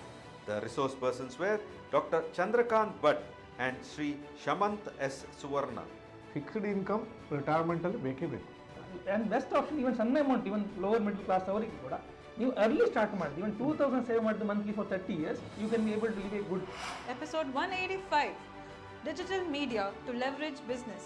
The speakers were Dr. Anant Prabhu Ji and Shri Praveen Uduppa. Once posted always posted. ನೀವು ಏನೇ ಮಾಡಿ ಅದನ್ನು delete ಮಾಡಲಿಕ್ಕೆ ನೋಡಿ, ಅದನ್ನು ಇರೇಸ್ ಮಾಡಿ, ನಿಮ್ಮ ಸಿಸ್ಟಮ್ ಅನ್ನು ಫಾರ್ಮ್ಯಾಟ್ ಮಾಡಿ, ಏನ್ ಮಾಡಿದ್ರು ಕೂಡ you will not be able to remove it forever. ಅದಕ್ಕೆ ಇಂಟರ್ನೆಟ್ ಅಲ್ಲಿ ಏನೇ ಪೋಸ್ಟ್ ಮಾಡುವ ಮೊದಲು 100 ಸರ್ತಿ ಥಿಂಕ್ ಮಾಡಿ ಅದನ್ನು ಪೋಸ್ಟ್ ಮಾಡಿ. Episode 186, Enhancing Competitiveness of MSMEs, Strategies and Solutions. The speakers were Sri R. Ratish, Sri Vasanta Shetty and Sri Danish. The involvement of stakeholders. In many cases, MSMEs, stakeholders are not bothered. So that is also one of the problem. The next MSMEs for their further growth, they have to invest on ESG, that is environmental, social and corporate governance standards. Episode 187, Unemployment Issues, Challenges and Solutions. The speakers were C.A. Pratiksha Pai, Dr. Jayavanta Nayak and Shri Rajesh Rao M. ಇವತ್ತು agricultural ಸೆಕ್ಟರ್ನಲ್ಲಿ diversification ಆಗುವಂಥ ಅವಶ್ಯಕತೆ ಇದೆ. Population control is the first step to be taken. One child policy or two child policy is a must. Promoting of schemes. There are so many schemes but nobody knows. True. There are so many jobs but nobody knows. Episode 188, India's Roadmap for 5 Trillion Economy. The resource persons were C.A. D.B. Mehta and Dr. Chandrakant Bhatt. Your contribution of the blue economy to GDP is less than 3%. Now, how do you justify such a low contribution of the blue economy? Episode 189, Humor for Health and Happiness. The resource persons were Professor S.M. Shivaprakash, Shri Tonse Pushkal Kumar and Srimati Sandhya Shenoy. ಯಾವಾಗ ಮನೆಯಲ್ಲಿ ನೆಮ್ಮದಿಲ್ಲದಿದ್ದರೆ ನಮ್ಮ ಸಂಪತ್ತುಗಳು ಅಥವಾ ಯಾವುದೇ ರೀತಿಯ ಜೀವನ ಹಸನಾಗಲಿಕ್ಕೆ ಸಾಧ್ಯವೇ ಇಲ್ಲ. ಚಿಂತಾಯಾಶ್ಚ ಚಿತಾಯಾಶ್ಚ ಬಿಂದು ಮಾತ್ರಂ ವಿಶಿಷ್ಯತೆ ಅಚಿತಾ ದಹತಿ ನಿರ್ಜೀವಂ ಚಿಂತಾ ದಹತಿ ಜೀವನಂ ಅಂತೆ. ಯಾವುದೇ ಒಂದು ಸಬ್ಜೆಕ್ಟಲ್ಲಿ ಒಂದಿಷ್ಟು ಹಾಸ್ಯ ಇದ್ದರೆ ಅದು ಕೇಳುಗರ ಮನಸ್ಸನ್ನು ಸೂರೆಗೊಳ್ಳುವುದರಲ್ಲಿ ಆಕರ್ಷಣೆ ಮಾಡೋದ್ರಲ್ಲಿ ಸಂಶಯ ಇಲ್ಲ. Episode 190, Be Careful, You're Being Watched. The resource persons were C.A. Daniel Marsh Pereira and C.A. Royson Enil Siquera. Even government is also trying to curb all the cash transactions, okay, and they want to make it digital. There are checks and monitors where they sit and map all these things also. Your credit card spends, where it has happened, all these things, they sit and monitor all this data. Episode 191, Tips for Personality Development. The speakers were Shri Gunakara Ramadasa and Professor S.M. Shivaprakash. So ಆಧ್ಯಾತ್ಮ ಅನ್ನೋದು ಒಂದು ಕಂಪನಿಯಲ್ಲಿ ಹೇಗೆ ಹೈಯರಾರ್ಕಿ ಇದೆಯೋ ನಮ್ಮ ದೇಹದಲ್ಲಿಯೂ ಆ ಥರ ಹೈಯರಾರ್ಕಿ ಇದೆ. Episode 192, Evolving Startup Ecosystem of India. The resource persons were Dr. M.G. Anantaprasad and Dr. A.P. Achar. ಈಗ ನಮ್ಮ ಜನರೇಷನ್ ನಾವು ನೋಡ್ಬಿಟ್ಟಿದ್ದೀವಿ, 2G ಇಂದ 3G ಇರ್ಬೋದು, 3G ಇಂದ 4G, ಪ್ರತಿಯೊಂದು ಅಂದ್ರೆ ಆ ಕಂಪ್ಲೀಟ್ ಚೇಂಜಸ್ ನಾವು ಆಲ್ರೆಡಿ ನೋಡಿದ್ದೀವಿ. ಸಮಾನ ಮನಸ್ಕರು ಇನ್ನೊಂದು ಕಾಂಪ್ಲಿಮೆಂಟ್ಸ್ ಇಲ್ಲ. ಒಬ್ಬ ಟೆಕ್ನಾಲಜಿ ಸ್ಟ್ರಾಂಗ್ ಇರುತ್ತೆ, ಇನ್ನೊಂದು ಮ್ಯಾನೇಜ್ಮೆಂಟ್ ಸ್ಕಿಲ್ ಇರುತ್ತೆ, ಇನ್ನೊಂದು ಮಾರ್ಕೆಟಿಂಗ್ ಲಿಂಕ್ ಇರ್ತದೆ. ಎಲ್ಲ ಸ್ಕಿಲ್ಗಳು ಒಟ್ಟಾದಾಗ that becomes very good startup. Episode 193, Planning for Better Future of Children. The resource persons were Mrs. Lalita Malya and Shri Venkatesh Rao. ಯಾವ ಮಕ್ಕಳು ಈ ಸಾಲಿಡಿಫೈಡ್ ಮೈಂಡ್ಸೆಟ್ ಇರ್ತಾರೆ ನೋಡಿ, ಜೀವನದಲ್ಲಿ ಅವರು ಅದೇ ಗೋಲಿಗೆ ಬೇರೆ ಚೇಂಜ್ ಆಗೋದಿಲ್ಲ, ಅದು ಅಲ್ಲಿ ಮುಟ್ಟುವ ತನಕ ಅವರು ಎಕ್ಸಲೆಂಟ್ ಆಗಿ ವರ್ಕ್ ಮಾಡ್ತಾರೆ. ಇದು ಸ್ಟೂಡೆಂಟ್ಸಿಗೂ ಅಪ್ಲಿಕಬಲ್. ಅಲ್ಲಿ ಅವರ ಅವೇರ್ನೆಸ್ಸಿಂದ ಸ್ಟಾರ್ಟ್ ಮಾಡಿದರೆ ಅವರಿಗೆ ಎಂಡಲ್ಲಿ ಅವರಿಗೆ ಸಕ್ಸಸ್ ಎನ್ನುವಂಥದ್ದು ರೀಚ್ ಆಗಲಿಕ್ಕೆ ಸಾಧ್ಯ ಇದೆ. Episode 194, Recent Changes in GST Notices and Litigation. The resource persons were Shri A. Keshav N. Balakuraya and C.A. Shraddha Sangvi. So legally, Finance Act 2021 effect ಆಯಿತು 1/1/2022 ಅಲ್ಲಿ. They can keep reading newspapers and in the end they can keep in regular touch with their consultant. So this will help them take corrective measure whenever they receive any notice and be well complied with the law. Episode 195, Yoga and Ayurveda, India's Gifts to the World. The resource persons were Yoga Ratna, Shri Gopalakrishna Delampadi and Dr. Mohammad Iqbal. Natural food, ಸಾತ್ವಿಕ ಆಹಾರ ತಗೊಳ್ಳಿ, ಮನಸ್ಸು ಸಾತ್ವಿಕವಾಗಿರ್ತದೆ, ಪ್ರಫುಲ್ಲವಾಗಿರ್ತದೆ. ಈ ರೀತಿ ಆಹಾರದ ಪದ್ಧತಿಯ ಬಗ್ಗೆ ಈಗ ನಮ್ಮಲ್ಲಿ ಆರೋಗ್ಯವಂತ ಸಮಾಜ ಇದ್ದರೆ ಅದು ಕೂಡ ನಮ್ಮ ದೇಶದ ಒಂದು ದೊಡ್ಡ ಶಕ್ತಿ. Episode number 196, Traffic Rules, Do's and Don'ts. The resource person was Miss Geeta Kulakarni. ನಮ್ಮ ಕೂಡ್ಲದ ಜನರು ಮ್ಯಾಕ್ಸಿಮಮ್ ಲಾ ಅಬೈಡಿಂಗ್ ಸಿಟಿಸನ್ ಇದ್ದಾರೆ, ಭಾಳ ಗೌರವದಿಂದ ಕಾಣ್ತಾರೆ. ಎಲ್ಲ ಸೇರಿ ನಾವು ಒಂದು ಟ್ರಾಫಿಕ್ ಆಕ್ಸಿಡೆಂಟನ್ನು ತಡೆ ಹಿಡಿದು ಒಂದು ಒಳ್ಳೆ ಸಮಾಜವನ್ನು ಸೃಷ್ಟಿ ಮಾಡೋಣ. ನಿಮ್ಮೆಲ್ಲ ಸಹಕಾರ ಅತಿ ಅಗತ್ಯ. ನಿಮ್ಗೆಲ್ಲರಿಗೂ ಒಳ್ಳೇದಾಗಲಿ ಅಂತ ನಾನು ಆಶಿಸ್ತೇನೆ. Episode 197, ದೈನಂದಿನ ಜೀವನದಲ್ಲಿ ಕಗ್ಗದ ಸಾರ. Resource persons were CA Anil Bharadwaj and Shri B. Suresh Rao Thuru. ಹತ್ತೆಡೆಯೊಳು ತೋಡಿ ಒಂದಡಿಯಷ್ಟನು ಬರಲಿಲ್ಲ ನೀರೆನ್ನ ಬೇಡ, ಒಂದೆಡೆಯೊಳು ತೊಡು ಹತ್ತಡಿಯಷ್ಟನು ಚಿಮ್ಮುವುದು ದಕವು ನೋಡ. Episode 198, Stress Management. The resource persons were Dr. Prakash Tolar and Dr. Sneha V. ಯೋಗ, ಧ್ಯಾನ, ಮೆಡಿಟೇಷನ್, ಉತ್ತಮವಾದ ಆಹಾರ, ಉತ್ತಮ ವ್ಯಕ್ತಿಗಳೊಟ್ಟಿಗೆ ಸಂವಾದ ಮಾಡುವಂಥದ್ದು, ಇಂಥದ್ದೆಲ್ಲ ವಿಷಯಗಳು ನಮ್ಮನ್ನು ಇದರಿಂದ ಹೊರಬರಲಿಕ್ಕೆ ಸಹಕಾರ ಆಗ್ತದೆ. Episode 199, Food and Diet for Living Healthy Lifestyle. The resource persons were Dr. Adarsha Gowda and Mrs. Udyavara Badya Indira. ನಮ್ಮ ಮನುಷ್ಯ ಯಾವಾಗಲೂ ಆಸೆ ಜಾಸ್ತಿ. ಏನಾದ್ರು ಒಂದು ಮಾಡಿದ್ರೆ ಅದಕ್ಕೊಂದಿಷ್ಟು ಕಲಬೆರಕೆ ಮಾಡಿ ನಂಗೆ ಇನ್ನೊಂದು ₹2 ಜಾಸ್ತಿ ಬರಬೇಕು ಅಂತ. ಬಟ್ ಅದು ನಾನು ಕೂಡ ನಾಳೆ ದಿವಸ ಅದನ್ನೇ ತಿಂತೀನಿ ಅನ್ನೋದು ಅವ್ರಿಗೆ ಅರಿವಿರಲ್ಲ. Episode 200, India at 2030. The resource persons are CA K.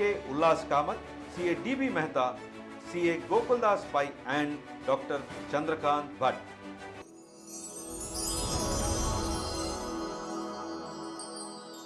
Yes, let's have a round of applause to this journey of 150 to 200 episodes. It said, work hard in silence and the success will make the noise. Today, I believe we have been a witness to this noise of success that has been a part of through Karnataka Bank, CASS Naik and the entire team of Namakudla who's worked behind the success of this show. So once again, a round of applause to the entire 200 episodes of knowledge and all the resource persons who've contributed to the success journey of this show. Thank you once again. Moving ahead, we have the honor and the pleasure to have with us today the former Deputy Governor of RBI, Shri Vittal Das Leeladhar ji with us. He's a seasoned banker with an experience of over 39 years in various institutions and has held senior board-level positions in various banking institutions and various corporations. I request you, sir, to take over and address our elite audience today on the various banking situations in the country. Over to you, sir.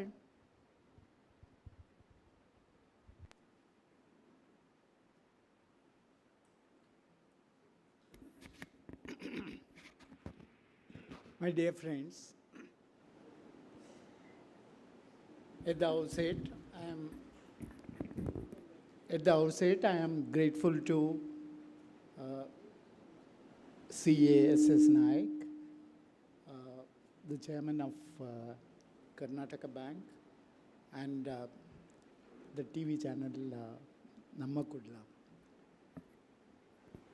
One of the major problems which is faced by central banks all over the world is proper communication of their directions, clarifications, master circulars and things like that, properly, directly to every one of the stakeholders. Because of the technicalities involved, you can't make a central bank circular which can be read by anybody and understand properly what has to be done. There are a lot of technicalities involved. Those of the bankers who have gone through the RBI circulars in 90s and RBI circulars which are coming now, you will see a total change in the way in which the circulars used to come. There is a joke going around saying that the person who has drafted the RBI circular himself may not be able to say what are the things he had in mind which has been put into the circulars. Internally, every central bank is trying to make it as simple as possible. And similarly, they are also taking a lot of initiatives which may not be known to outside world. Now, for example, about, if I remember right, in 2009, we started the procedure in Reserve Bank where immediately after the governor addresses the bankers, the next meeting is addressing the media people, the press people. Sometimes it has so happened, the second type of meetings used to be longer than the meetings which we have with the bankers themselves. The whole idea is to make it very clear to the press, who have a very crucial role to play as to what are the particular things which are included in the policy circulars. Now, if the policy of a particular, now bi-monthly, says that repo rate has been increased by 0.5%, say, just like the 0.5% doesn't happen nowadays. It's all baby steps. Now, what will be the next day's headlines? It will be EMIs on housing loans are going to increase. Now, is it a proper way of doing? No. Sometimes what happens is the meetings, what is going to happen, the bankers are the best people to guess. They make this thing, and some of them are so clever, they already bring these things, anticipating such a thing will happen, and bring this in their operative rates. Now, if you feel that the RBI is going to increase by 0.25%, the banker would have thought it earlier, and he would have already included that. Secondly, it also depends on the funds position of the bank and things like that. So even if repo rate is increased by 0.5%, it is not necessary every bank should increase it by 0.5%. There are cases where we have seen even 0.10% is increased by somebody.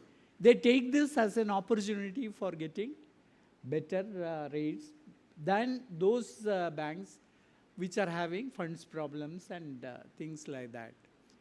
Now, that is one area, that is media is one area where a lot of work has been done by all central banks.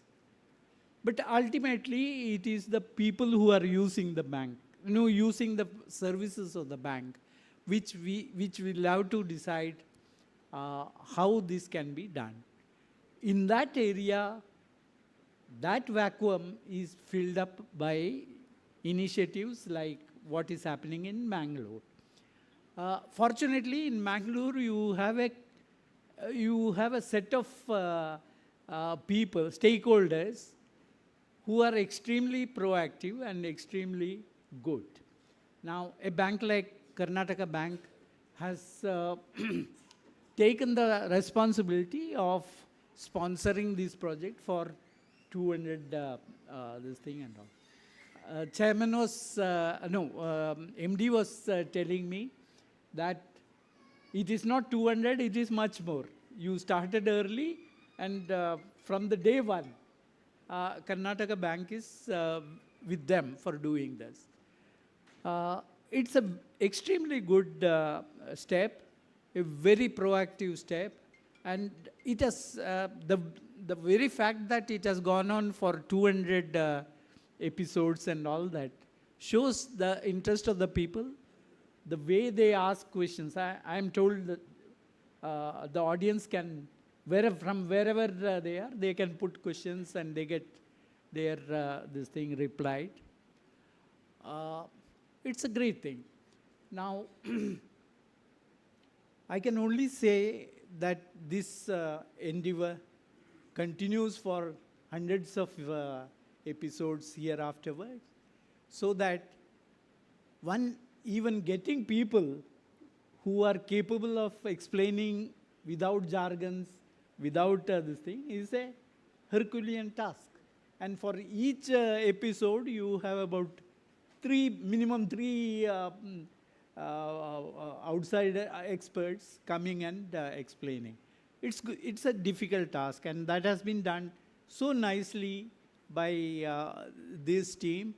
And as a ex-regulator, I really feel if every center is covered like this, every district you have at least, or every state you have a team which does this work, it would serve a large this thing for customers. It need not be repo rate has gone up, your housing loan. You make the borrower a little tense in the sense, will this happen to me? And you have not stopped with the finance and things like that. Even other issues like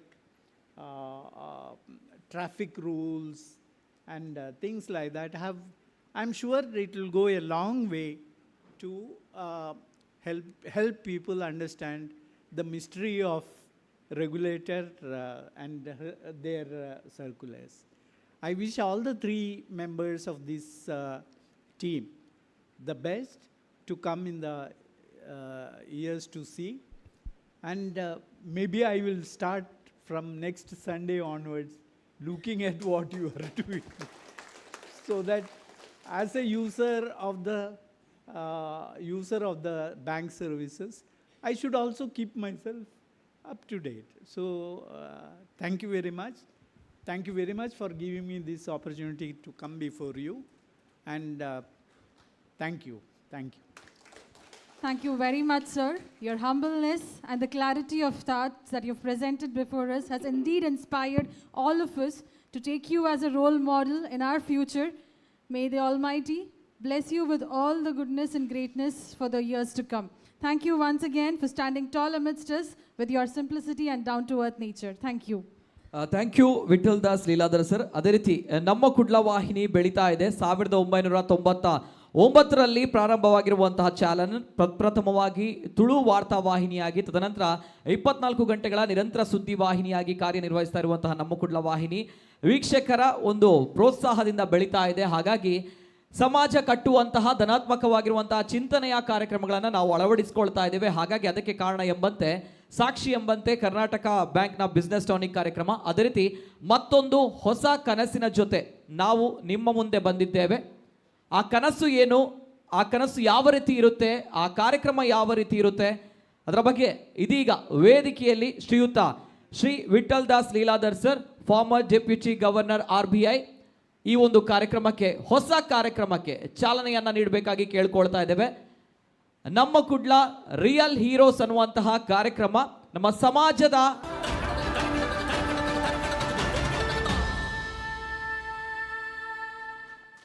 ಇದು ಹೊಸದಾಗಿರುವಂತಹ ಕಾರ್ಯಕ್ರಮ.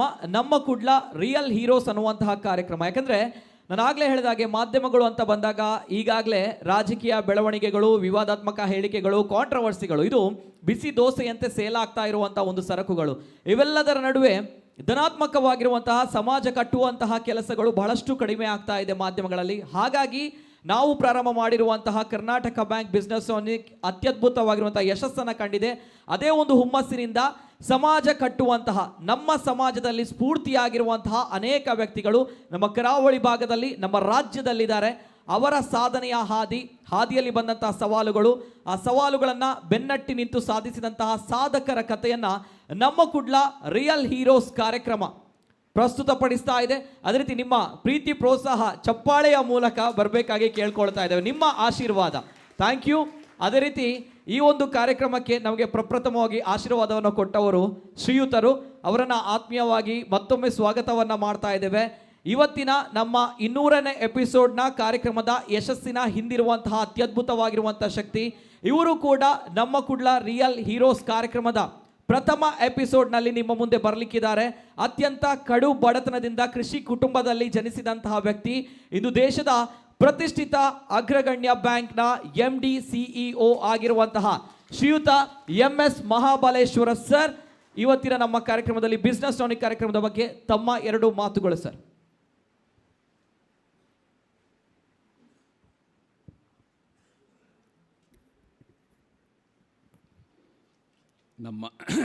ನಮ್ಮ ಕರಾವಳಿ ಕರ್ನಾಟಕದ ಅತ್ಯಂತ ಜನಪ್ರಿಯ ಹಾಗೂ ವಿಶ್ವಾಸಾರ್ಹ ಮಾಧ್ಯಮ ಎಂದು ಗುರುತಿಸಿಕೊಂಡಿರುವ ನಮ್ಮ ಕುಡ್ಲ ವಾಹಿನಿ ಇದರ ಅತ್ಯಂತ ಜನಪ್ರಿಯ ಹಾಗೂ ಜನೋಪಯೋಗಿ ಕಾರ್ಯಕ್ರಮಗಳಲ್ಲಿ ಮುಂಚೂಣಿಯಲ್ಲಿರ್ತಕ್ಕಂತಹ ಕರ್ನಾಟಕ ಬ್ಯಾಂಕ್ ಬಿಸ್ನೆಸ್ ಟಾನಿಕ್ ಇದರ 200ನೇ ಸಂಚಿಕೆಯ ಈ ಒಂದು ಶುಭ ಸಮಾರಂಭದಲ್ಲಿ ವೇದಿಕೆಯ ಮೇಲೆ ನಮ್ಮೊಟ್ಟು ಇದ್ದು ಈಗಾಗಲೇ ಈ ಕಾರ್ಯಕ್ರಮವನ್ನು ಉದ್ಘಾಟಿಸಿ ನಮ್ಮನ್ನು ಉದ್ದೇಶಿಸಿ ಮಾತನಾಡಿದಂತಹ ಹಿರಿಯ ಬ್ಯಾಂಕರ್, ಹಿರಿಯ ರೆಗ್ಯುಲೇಟರ್ ಹಾಗೂ ನಮ್ಮ ಈ ಮಂಗಳೂರಿನ ನೆಲದವರೇ ಆದಂತಹ ಶ್ರೀಯುತ ಲೀಲಾಧರ್ ಅವರು ಇಡೀ ಬ್ಯಾಂಕಿಂಗ್ ಕಮ್ಯುನಿಟಿಯಲ್ಲಿ ಅತ್ಯಂತ ಶ್ರೇಷ್ಠ ವ್ಯಕ್ತಿ ಎಂದು ಗುರುತಿಸಿಕೊಂಡಂತಹ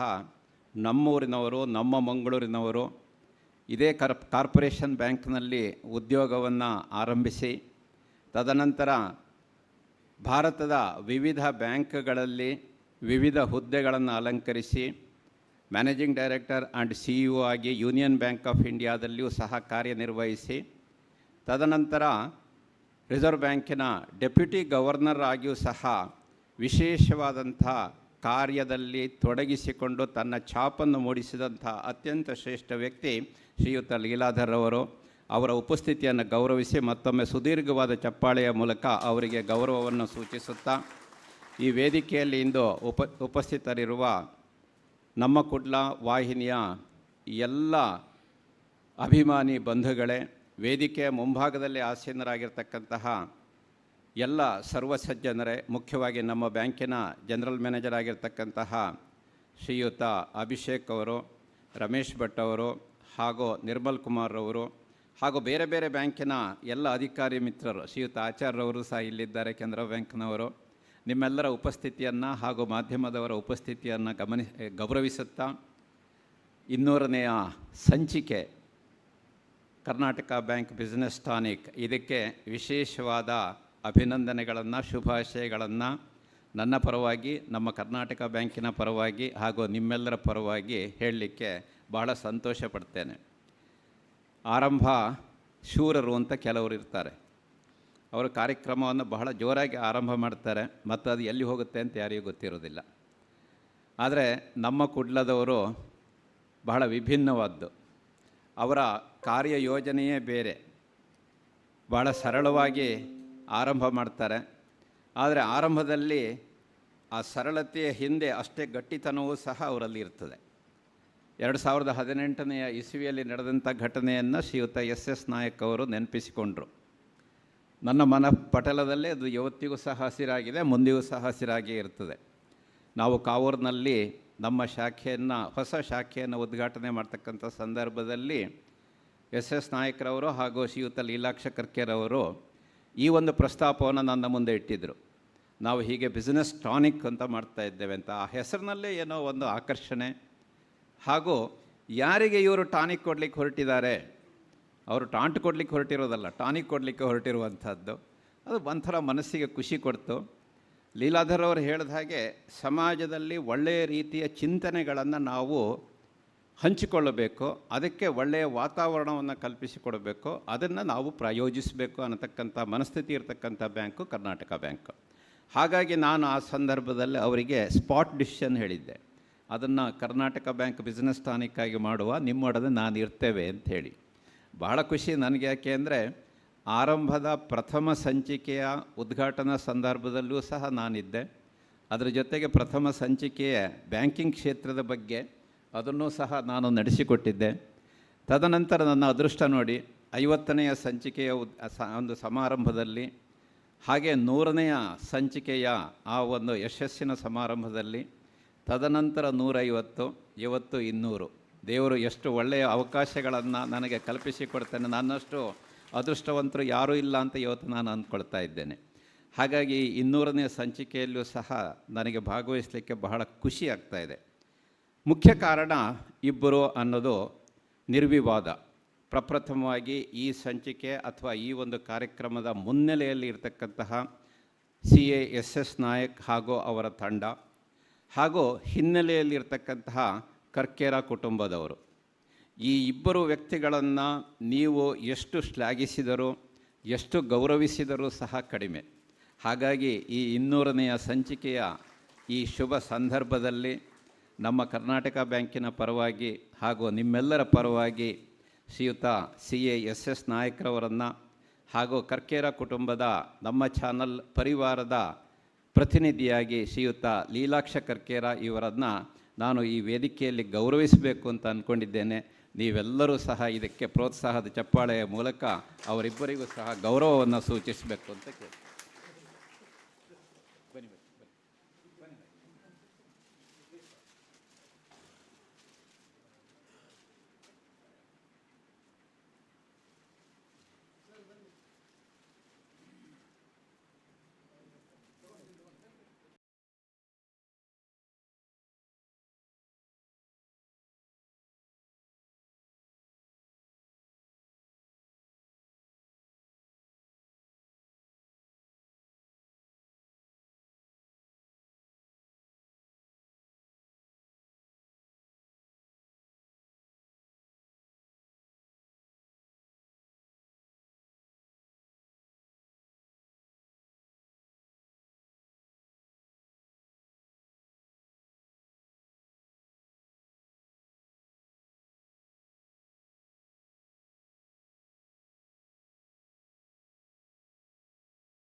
ಸ್ವೀಕರಿಸಿದ ಶ್ರೀಯುತ ನಾಯಕ್ರವರಿಗೆ ಹಾಗೂ ಲೀಲಾಕ್ಷ ಕರ್ಕೇರವರಿಗೆ ಮತ್ತೊಮ್ಮೆ ಅಭಿನಂದನೆಗಳು.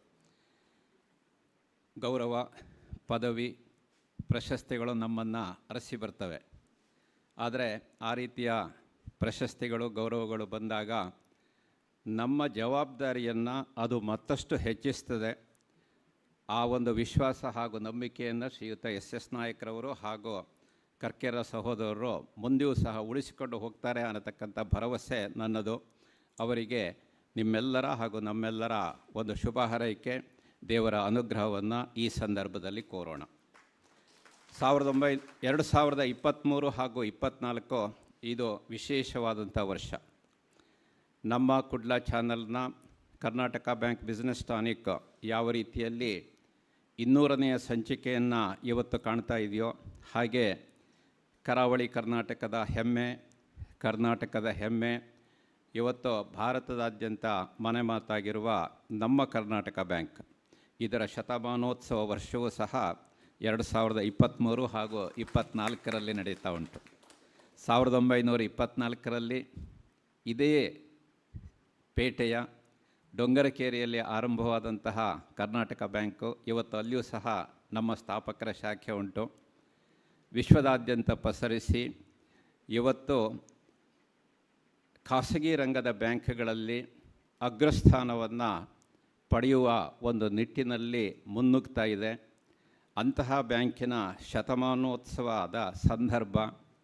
ಹಾಗಾಗಿ 200ನೇ ಸಂಚಿಕೆಯನ್ನು ಏನು ನಮ್ಮ ಕುಡ್ಲದವರು ನಡೆಸ್ತಾ ಇದ್ದಾರೋ, ಈ ಸಂಚಿಕೆ ಅದು 200, 300, 400 ಹೀಗೆ ಮುಂದೆ ಹೋಗ್ತಾನೇ ಇರಬೇಕು. ಅವರಿಗೆ ನಮ್ಮ ಪ್ರೋತ್ಸಾಹ ಅತ್ಯಗತ್ಯ.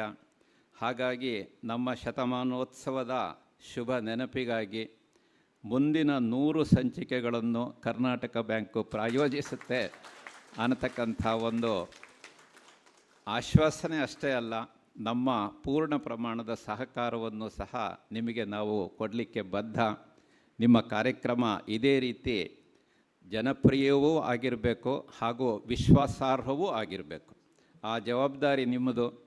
ಇದಕ್ಕೆ ಬೇಕಾದಂತಹ ಪ್ರಾಯೋಜಕತ್ವದ ಜವಾಬ್ದಾರಿ ನಮ್ಮದು ಅಂತ ಈ ಸಂದರ್ಭದಲ್ಲಿ ಹೇಳ್ತಾ, ಬಹುಶಃ ನಿಮ್ಮೆಲ್ಲರ ಮನಸ್ಸಿನಲ್ಲಿ ಇನ್ನೊಂದು ಯೋಚನೆ ಉಂಟು.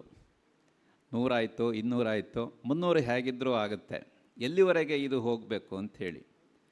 ನಾವು ಕರ್ನಾಟಕ ಬ್ಯಾಂಕಿನ ಶತಮಾನೋತ್ಸವದ ಸಂದರ್ಭಕ್ಕೆ ಒಂದು ಶತಮಾನೋತ್ಸವ ಲಾಂಛನವನ್ನು ಮಾಡಿದ್ದೇವೆ. ಹೆಚ್ಚಿನವರು ಗಮನಿಸಿದ್ದೀರಿ ಅಂತ ಕಂಡಿದ್ದೇನೆ, ಇಲ್ಲಿ ಬರಲಿಲ್ಲ, ಇಲ್ಲಿ ಬರಬೇಕಿತ್ತು ಅದು.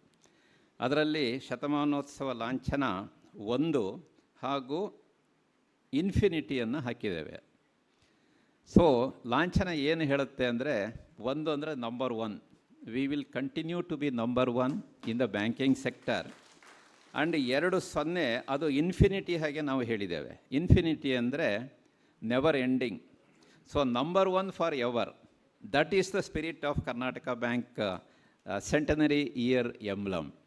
ಹಾಗೆ ನಮ್ಮ ಕುಡ್ಲ ವಾಹಿನಿಯ ಈ ಕರ್ನಾಟಕ ಬ್ಯಾಂಕ್ ಬಿಸ್ನೆಸ್ ಟಾನಿಕ್ ಕೂಡ, ಈಗ ಅವರು ನಾಯಕರವರು ಹೇಳಿದರು ಅದು 200 ನಾಟ್ಔಟು ಅಂತ ಹೇಳಿ. 300 ನಾಟ್ಔಟ್, 400 ನಾಟ್ಔಟ್, 500 ನಾಟ್ಔಟು.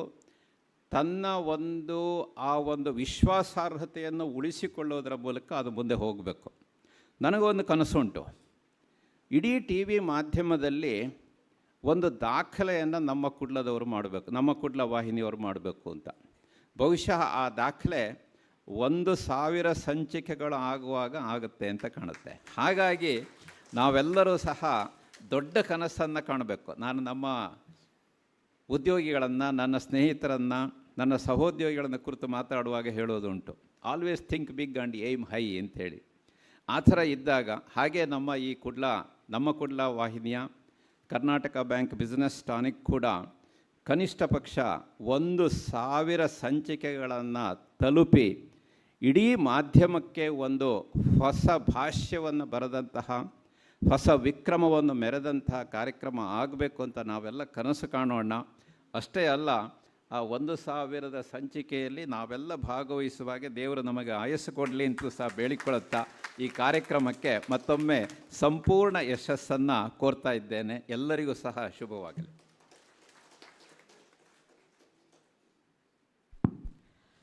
ಧನ್ಯವಾದಗಳು ಸರ್. ಶ್ರೀಯುತ MD Mahabaleshwara sir, MD and CEO Karnataka ಬ್ಯಾಂಕ್ನ ಮಹಾಬಲೇಶ್ವರ ಸರ್ ಪ್ರತಿ ಬಾರಿಯೂ ಕೂಡ ನಮ್ಮ ಜೊತೆ ಇರ್ತಾರೆ. ಜೊತೆಗೆ ಅನಂತ ಧನ್ಯವಾದಗಳನ್ನು ಸಲ್ಲಿಸ್ತಾ ಇದ್ದೇವೆ. ಯಾಕಂದರೆ 200ನೇ ಎಪಿಸೋಡ್ ಅಲ್ಲ, 300 ಅಲ್ಲ, 500 ಅಲ್ಲ, 1000 ಎಪಿಸೋಡ್ ತನಕ ನಮ್ಮ ಜೊತೆ ಇರ್ತೀರಿ ಅನ್ನುವಂತಹ ಒಂದು ವಿಚಾರವನ್ನು ಹೇಳಿದ್ದೀರಾ. ಮತ್ತಷ್ಟು ಶಕ್ತಿಯನ್ನು ತುಂಬಿದ್ದೀರಾ ಸರ್. ಜೊತೆಗೆ ಕರ್ನಾಟಕ ಬ್ಯಾಂಕ್ ನಮ್ಮ ಹೆಮ್ಮೆಯ ಬ್ಯಾಂಕ್. ಯಾಕಂತ ಬಂದಾಗ ಹೊಸ ವರ್ಷದಲ್ಲಿ ಅಂದರೆ 2023 ಈ ಹೊಸ ವರ್ಷದಲ್ಲಿ ಶತಮಾನೋತ್ಸವ ಈ ಬ್ಯಾಂಕ್ ಆಚರಿಸ್ತಾ ಇದೆ, ಸಂಭ್ರಮದಿಂದ ಇದೆ ಅಂತ ಬಂದಾಗ ಬಹಳಷ್ಟು ವಿಶೇಷತೆಗಳಿವೆ ಈ ಬ್ಯಾಂಕ್ನ ಬಗ್ಗೆ. ಯಾಕಂತ ಬಂದಾಗ ಈಗಾಗಲೇ ನಾವು ಕಿಸಾನ್ ಕ್ರೆಡಿಟ್ ಕಾರ್ಡನ್ನು ನೋಡಿದ್ದೇವೆ, ನಮ್ಮ ಗೌರ್ಮೆಂಟ್ ಪರಿಚಯ ಮಾಡಿದೆ. ಆದರೆ ಈ ಹಿಂದೆಯೇ ದೇಶದಲ್ಲಿ ಪ್ರಪ್ರಥಮ ಬಾರಿಗೆ ಕಿಸಾನ್ ಕ್ರೆಡಿಟ್ ಕಾರ್ಡ್ ಅನ್ನುವಂಥ ಈ ಯೋಜನೆ ಏನಿದೆ ಇದನ್ನು ಜಾರಿಗೆ ತರಬೇಕು ಅನ್ನುವಂಥ ಕನಸನ್ನು ಪಟ್ಟವರು ಕರ್ನಾಟಕ ಬ್ಯಾಂಕ್. ಜೊತೆಗೆ ಕರ್ನಾಟಕ ಬ್ಯಾಂಕ್ನ ಇದೀಗ ವ್ಯವಹಾರ 1,40,40,000 ಕೋಟಿ ರೂಪಾಯಿ ಮೈಲಿಗಲ್ಲನ್ನು ದಾಟಿದೆ. 1 ಕೋಟಿ ಮೀರಿದಂತಹ ಗ್ರಾಹಕರ ಸಂಖ್ಯೆ ಇದೀಗ ಕರ್ನಾಟಕ ಬ್ಯಾಂಕ್ನಲ್ಲಿರುವಂಥದ್ದು. ಜೊತೆಗೆ ಕರ್ನಾಟಕ ಬ್ಯಾಂಕ್ ಜನಮಾನಸದ ಬ್ಯಾಂಕ್ ಆಗಿ ಈಗ ಯಾಕೆ ಖಾಸಗಿ ರಂಗದಲ್ಲಿ ಪ್ರಪ್ರಥಮ ಸ್ಥಾನದಲ್ಲಿ ಇದೆ ಅಂತ ಬಂದಾಗ ಇದು ಕರ್ನಾಟಕ ಬ್ಯಾಂಕ್ನ MD ಮಹಾಬಲೇಶ್ವರ ಸರ್ ಇವರ ಪರಿವರ್ತನೆಯ ಹರಿಕಾರ ಅನ್ನುವಂತಹ ಒಂದು ವಿಚಾರದಲ್ಲಿ. ಯಾಕಂದರೆ ಬಹಳಷ್ಟು ಬದಲಾವಣೆಗಳನ್ನು ತಂದಿದ್ದಾರೆ. ಹಾಗಾಗಿ ಕರ್ನಾಟಕ ಬ್ಯಾಂಕ್ ಮತ್ತಷ್ಟು ಕೆಲಸಗಳನ್ನು ಮಾಡ್ತಾ ಇದೆ. ಜೋರಾಗಿರುವಂತಹ ಕೈಚಾಪ್ಪಾಳೆ ಈ ಒಂದು ಸಮಾಜ ಕಟ್ಟುವಂತಹ ವ್ಯಕ್ತಿಯ ಪರಿಕಲ್ಪನೆಗಳಿಗೆ ಪ್ರತಿ ಬಾರಿಯೂ ಕೂಡ ಒಳ್ಳೆಯ ಆಲೋಚನೆಗಳು ಜೊತೆಗೆ ಒಳ್ಳೆಯ ಚಿಂತನೆಗಳು ಪ್ರತಿ ಬಾರಿಯೂ ಕೂಡ ಅಳವಡಿಸಿಕೊಳ್ಬೇಕು. Thank you so much sir. Once again MD CEO Karnataka bank Mahabaleshwar sir. Yes, as we move ahead, when we celebrate the bicentennial episode of Business Tonic, we like to recognize and appreciate many such forums, many such medias which are intended to share knowledge and the growth of the knowledge through various topics, be it finance, taxation or general awareness. So one such media, one such channel that we have today is the Fintelligent Investor. We have CA Pratiksha Pai and CA Sanket S. Naik, the co-founders of the Fintelligent Investor, a YouTube channel which has put over 100 videos on various finance topics and various taxation topics and general awareness. I request CA Pratiksha Pai to kindly give an insight on what this Fintelligent Investor is all about.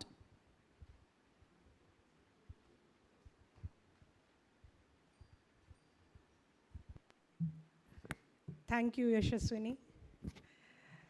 The Fintelligent Investor is a medium through which Sanket and I deliver basic tips in relation to finance, share market, banking, and taxes.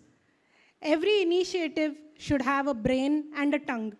Sanket is the brain, I'm the tongue. He is the technical, I'm the technological part of it. He gives the content, I give it the creativity. This initiative, which began as let us see what we can do, is slowly converting to let us show what we can do. This is the first ever ebook of the Fintelligent Investor series. And it is said that every journey of 1,000 miles begins with the first single step. This is our first step, and we are so grateful and so humble that at our first step, we have such great stalwarts to hold our hand, to support us, and to guide us.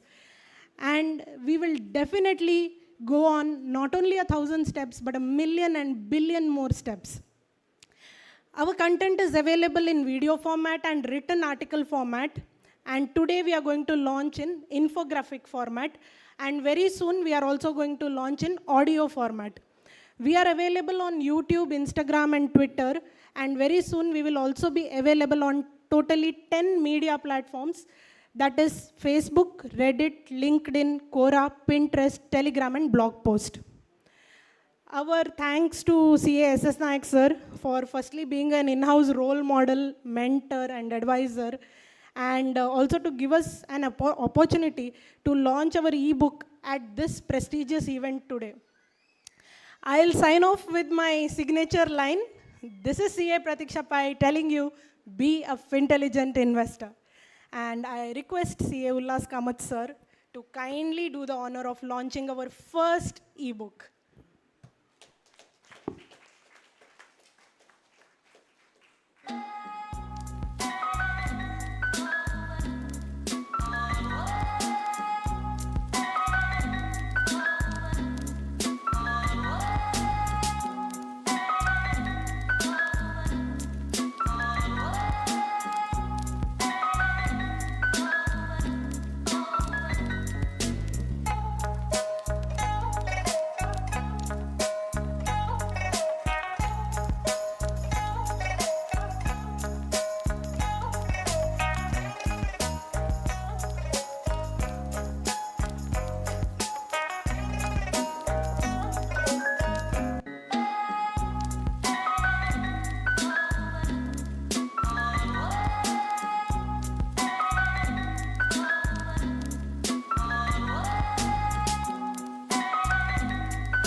Indeed, it's been a wonderful attempt. It's usually said, beauty and brain can't be together. But we can really see a witness of beauty and brain being a combination and becoming a witness to this Fintelligent Investor.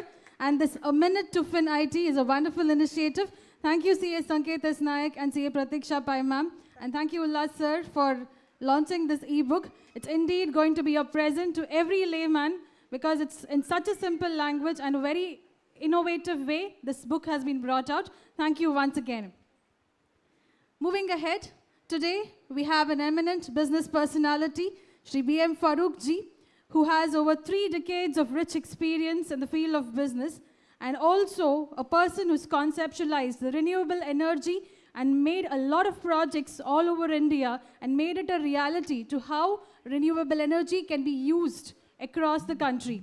We request you, sir, to kindly address the gathering and give us your insight about India ahead.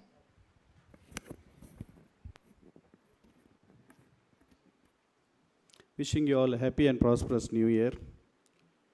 Distinguished guests, all the guests of the dais, ladies and gentlemen. It gives me an immense pride and pleasure to stand before you on this very special occasion of the 200th episode of the Kannada Bank sponsored Business Tonic, which is promoted by the Namma Kudla, wherein these Karkera brothers, who are the main promoter of this channel, First of all, let me congratulate Mr. S.S. Kamath. Oh, sorry. I'm sorry. I'm always talking. Mr. S.S. Nayak for his patience and bringing out the 200th episode of the business related factuals. Why I'm saying this is very important. We do a lot of mistakes in the business. As a money come in, we don't focus on the accounting matter or several regulatory, several statutory difficulties, and all these kinds of facing, we'll be facing a problem in our business. I'll tell you some of the few examples which I faced in my career in the beginning. Let me also congratulate Mr. Nayak for bringing out this beautiful function comprising of all the eminent personalities, comprising of the respected Liladhar ji, who is in the top post of the Reserve Bank of India, and also we have an eminent personality, Mr. Mahabaleshwar Rao, when he said that centenary celebration, a bank which emerged in the local district of Mangalore, Karavali, and today there's come out with 100 years completion. Not only 100 years completion, he was just telling me, out of 100 years, not a single year it has never declared. So throughout 100 years, this bank has become the profitable bank. So it's a very astonished to hear such a beautiful, remarkable achievements on this. In fact, I also understand the NPA percent is something less than 3%, which is very, I think, under his dynamic, I think it, as he said, that many more development has to happen in the banking sector. Now, we also have other eminent personalities like S.S. Nayak has gathered, like Mr. Ullas Bhatt, Ullas Kamath. I don't know, Kamath has become Bhatt and Nayak has become and Ullas Kamath, we have here. And we also have Chandrakant Bhatt, right? Yeah, Chandrakant. And our Ganesh Kamath and our Liladhar brothers is there. All these people who have been instrumental in bringing this project very successful, and things like that. Why this is very important till that, when 2008, when I was just growing as a business, where Nayak rightly said that I am into a renewable energy, where after my engineering, my final year subject was the renewable energy, there's a project work was there, where Karnataka was just 0.2 megawatt of, which is running at the twin blade turbines near Maharashtra border. I think somewhere Kolhapur, when you enter Nippani side, we had a 2 twin blade, very old turbines, which is located in the Belgaum districts. So this was some of my, when I was staying in my hostel, some of my Tamil Nadu friends were there, where Tamil Nadu was, most of the wind farm which started in the beginning. Tamil Nadu, we can say, it is the one state which has got the connectivity of the windmill towards, I think it is almost equivalent to Australia in the country. So India is now the 4th largest in the wind sector. Also it is now coming up with the solar as well and other level like green pumping storage plus green hydrogen, battery storage, etc. So many things are now it's coming. Why this is important, which was before beginning that why this business tonic is important, you are all giving the awareness. Mr. S.S. Nayak, he has been inviting several excellent professionals in the consultants in this field. Why this was very important for a business place? Business in accounts matter and the stature matter is very important. Accounts is, we should treat it is like an eye of our vision. Without eye, we are dead like that. So we must focus on the most of the accounting matter. Most of the business people in the starting, we just neglect the accounting matter. We should take a proper guidance from the consultant. and there are several rules and regulation where it. One simple example, when 2008, when I undergone an income tax surge, the first time in my life, so several group which came. First of all, one of the main thing, majority of things I have faced, but one where even my senior lawyers or the auditors, they said, you cannot be successful in this. You must have to pay this tax. What is that called? This, my own private limited company, where myself and my wife is the directors and the shareholders. I have transferred some fund to my individual account, the firm account, where I need some money, some huge money was to be required, and next I paid back in that. So that has attracted a deemed dividend of under section 220, which never know. Just for transferring one day, we have to pay the, almost that time I think 30% was the tax, plus the penalty, plus the interest. It becomes a huge crores in crores. And today also, what the lawyer says or the auditor says, you cannot come across. So these are some of the hidden which we won't be knowing. Several in the when you export or import, whether duty drawbacks or when the EPCG license which was there, several statutory matters. These kind of the small and medium business people will be getting much of the knowledge, and it will be helpful for the business. So I appreciate Mr. S.S. Nayak bringing out this very good concept for the sector of the people to come. Also, I think Namakudla has done a very remarkable achievement bringing this awareness, being a local channel. And I think Mr. Karkera was telling, is more than 50,000 viewers are there, and many of them who has been following through the online, etc. This is one of the important factors for it. Of course, Kannada Bank is bent upon supporting them. They are not allowing other bank to step into this, and we should appreciate Mahabaleshwar Rao in this regard as well.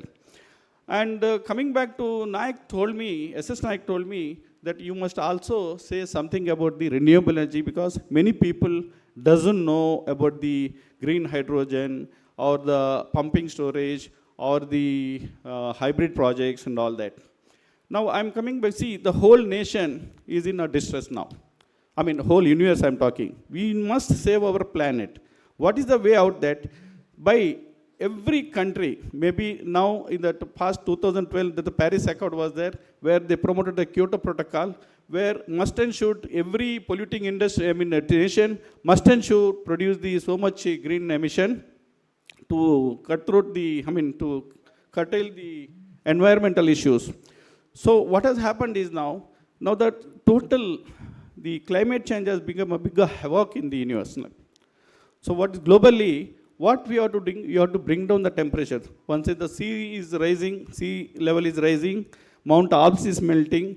We have an extreme climate where we have too many cyclonic effect, too many, so extreme winter, extreme heat, extreme rainy season. So the total climate is being collapsed. For this, we are the response. Now the present generation should focus on the bringing down the temperature. So the total global by 2050, you must bring down the temperature of 1 to 1.5%. That is only possible by the way of the non-conventional method. So that is why every global now the country, first US was not part, China was not part, now they all gang together. And some say that we are a poor country, we can't afford. Some say that the rich country is there. There are a lot of green bonds have been created. Lot of financials, green energy funding has been started. You can see that just 2 days back, Indian government has announced the green hydrogen policy as well. So several renewable energy policy also being adopted. So all these are coming just to bring down our temperature. India by 2030 must have almost 5 lakh gigawatt. 1 gigawatt is 1000 megawatt. So we have a lot of natural resources. We have a renewable energy. Wind alone, we have more than 40,000 megawatt in India. And similarly, in Karnataka alone, we have more than 10,000 megawatts. So that is why how government is a various method to promote this. And you should have a sustainable future. We should save our planet. You should keep planting. And because of the future generation, the temperature is going, it will be very difficult to cope up in the future.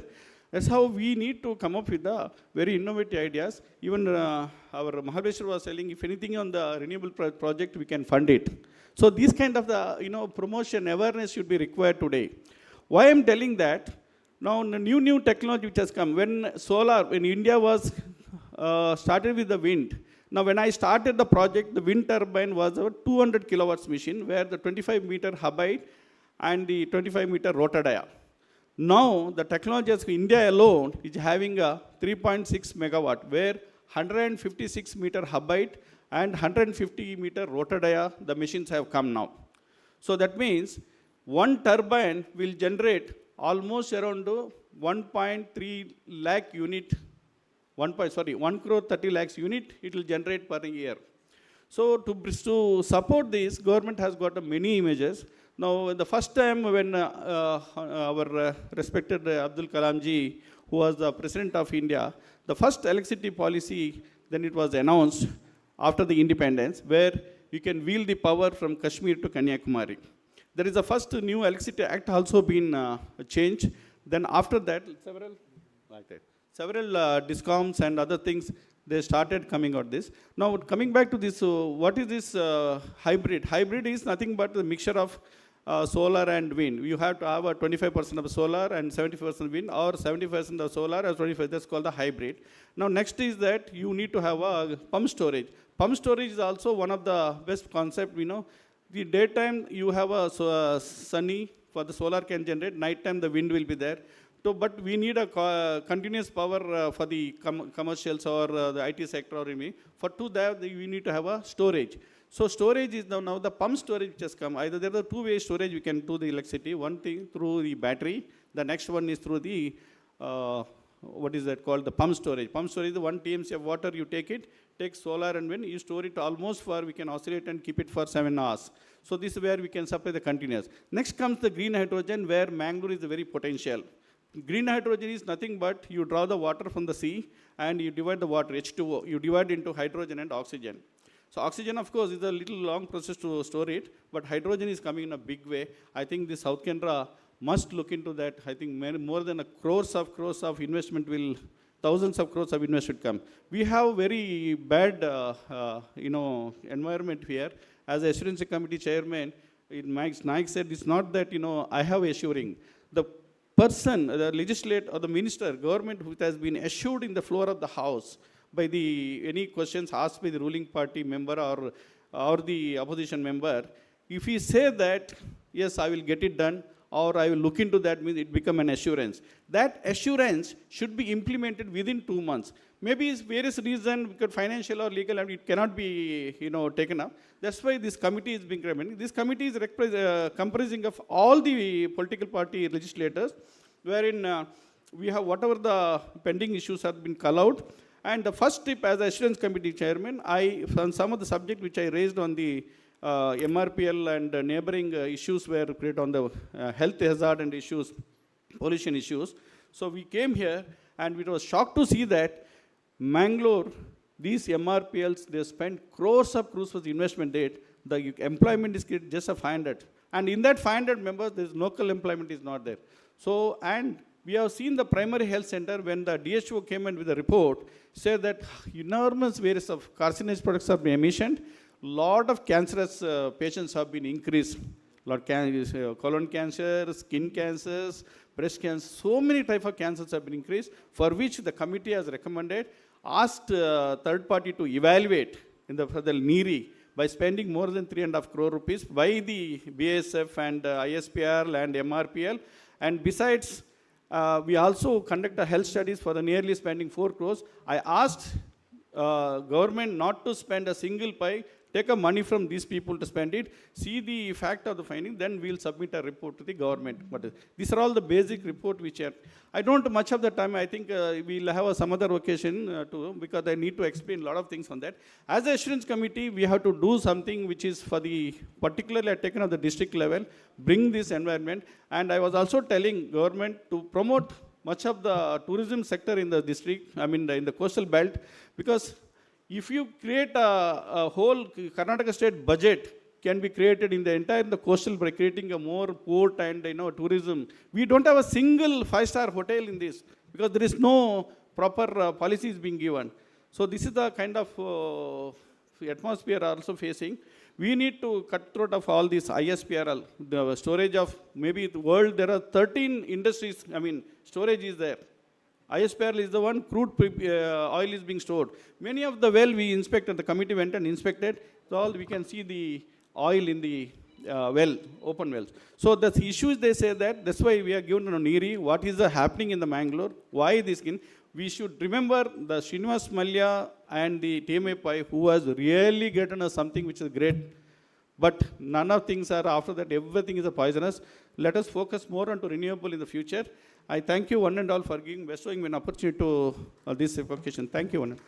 Thank you very much, sir, for sharing your vision about green energy projects. And indeed, we, through Business Tonic, request you to come as guest for one of the renewable energy topics and the climate change issues that India is facing. You've shown that you're a man of great vision and also a good leader and moreover a good human being who supported the country and sees that the next generation gets into the right future ahead. Thank you once again for your address to the audience.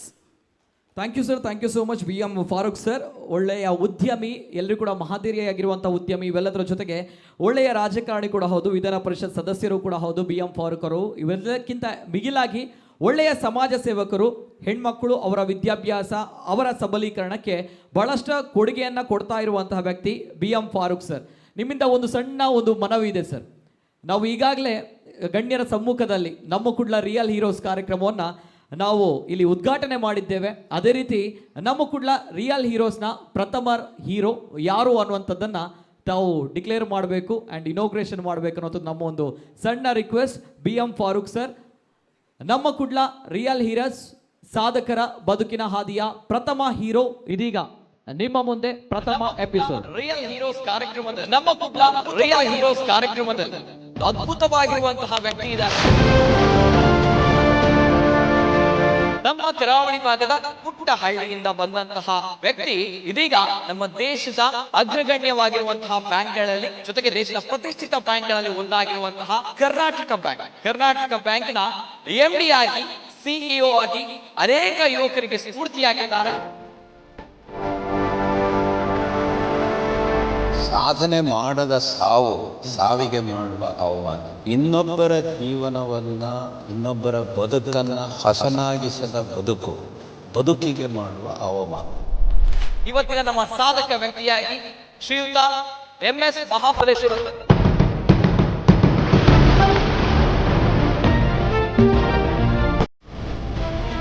ಬಹಳ ಮುಖ್ಯ ಅಂದರೆ ನಾನು ಓದಿದ್ದು ಕನ್ನಡ ಮಾಧ್ಯಮದಲ್ಲಿ, ಅದರಲ್ಲೂ ಸಹ ಸರ್ಕಾರಿ ಶಾಲೆಯಲ್ಲಿ. ಆಫೀಷಿಯಲ್ AG ಮಾಡಿದ್ರಿ? ಹೌದು. ತದನಂತರ ಹೇಗೆ ಈ ಫೀಲ್ಡ್ಗೆ ಬಂದ್ರಿ? ರೋಚಕ ಕಥೆ ಅಂತಲೇ ಹೇಳಿ. ಅವಾಗ ಈ 1,40,40,000 ಕೋಟಿ ರೂಪಾಯಿ, ಅವತ್ತು 1 ರೂಪಾಯಿ ಕೂಡ ಕಿಸೆಯಲ್ಲಿರಲಿಲ್ಲ. 24ನೇ ಇಸವಿಯಿಂದ ಇವತ್ತಿನವರೆಗೆ ಯಾವುದೇ ವರ್ಷದಲ್ಲೂ ಸಹ ನಷ್ಟವನ್ನು ಅನುಭವಿಸದೆ ಲಾಭದಲ್ಲೇ ನಡೆದಂಥ ಬ್ಯಾಂಕು ಕರ್ನಾಟಕ. ಮಹಾಬಲೇಶ್ವರ ಸೋತಿದ್ದು ಅಷ್ಟೇ ಅಲ್ಲ, ನಾನು ಎಡವಿಗೂ ಸಹ ಬಿದ್ದಿದ್ದೇನೆ. ಎದ್ದು ನಡ್ಕೊಂಡು ಹೋಗಿದ್ದಲ್ಲ, ಓಡ್ಕೊಂಡು ಹೋಗಿದ್ದೆ. ಪುಸ್ತಕದಲ್ಲಿಯೂ ಸಹ ಏನಿದೆ ಅದನ್ನು ಓದಬೇಕು, ಆದರೆ ಜೀವನದ ಹಲವಾರು ಒಂದು ವಿಷಯಗಳನ್ನು ಅನುಭವಿಸಬೇಕು. Dream big is natural, but to work hard to realise that dream, that is ಮೆಹನತ್ ಕರ್ನಾ ಹೈ. ಅನ್ಕೊಂಡಿದ್ರೆ ಸರ್ ನಾನು ಈ ಟಾಪ್ ಮೋಸ್ಟ್ ಪೊಸಿಷನ್ ಅಲ್ಲಿ ನಾನು ಇರ್ತೀನಿ ಅನ್ನೋದು? ನಾನು ರಿಟೈರ್ ಆಗುವಾಗ ಅಟ್ಲೀಸ್ಟ್ ಬ್ಯಾಂಕಿನ ಜನರಲ್ ಮ್ಯಾನೇಜರ್ ಆ ಕ್ಯಾಟಗರಿ ವರೆಗಾದ್ರೂ ಒಂದು ಹೋಗಬೇಕು. ಈ ಬ್ಯಾಂಕಿಂಗ್ ಸೆಕ್ಟರ್ ನಲ್ಲಿ ಇಲ್ಲದೆ ಇರ್ತಾ ಇದ್ರೆ, MD CEO ಆಗದೆ ಇರ್ತಾ ಇದ್ರೆ ಎಲ್ಲಿ ಇರ್ತಾ ಇದೆ? Doctor Mahabaleshwar sir. ತುಂಬ ಕಷ್ಟಗಳು, ಏಳು ಬೀಳುಗಳು, ಸಾಧನೆ ಮಾಡಲಿಕ್ಕೆ ಅವಕಾಶಗಳು ಎಲ್ಲವೂ ಸಾಧಲು. ಇದು ಒಂದು ರೀತಿಯಲ್ಲಿ ಸೋಷಿಯೋ ಇಕನಾಮಿಕ್ ಮೂವ್ಮೆಂಟ್. ಸೊ ಆರಂಭ ಉಂಟು, ಅಂತ್ಯ ಇಲ್ಲ.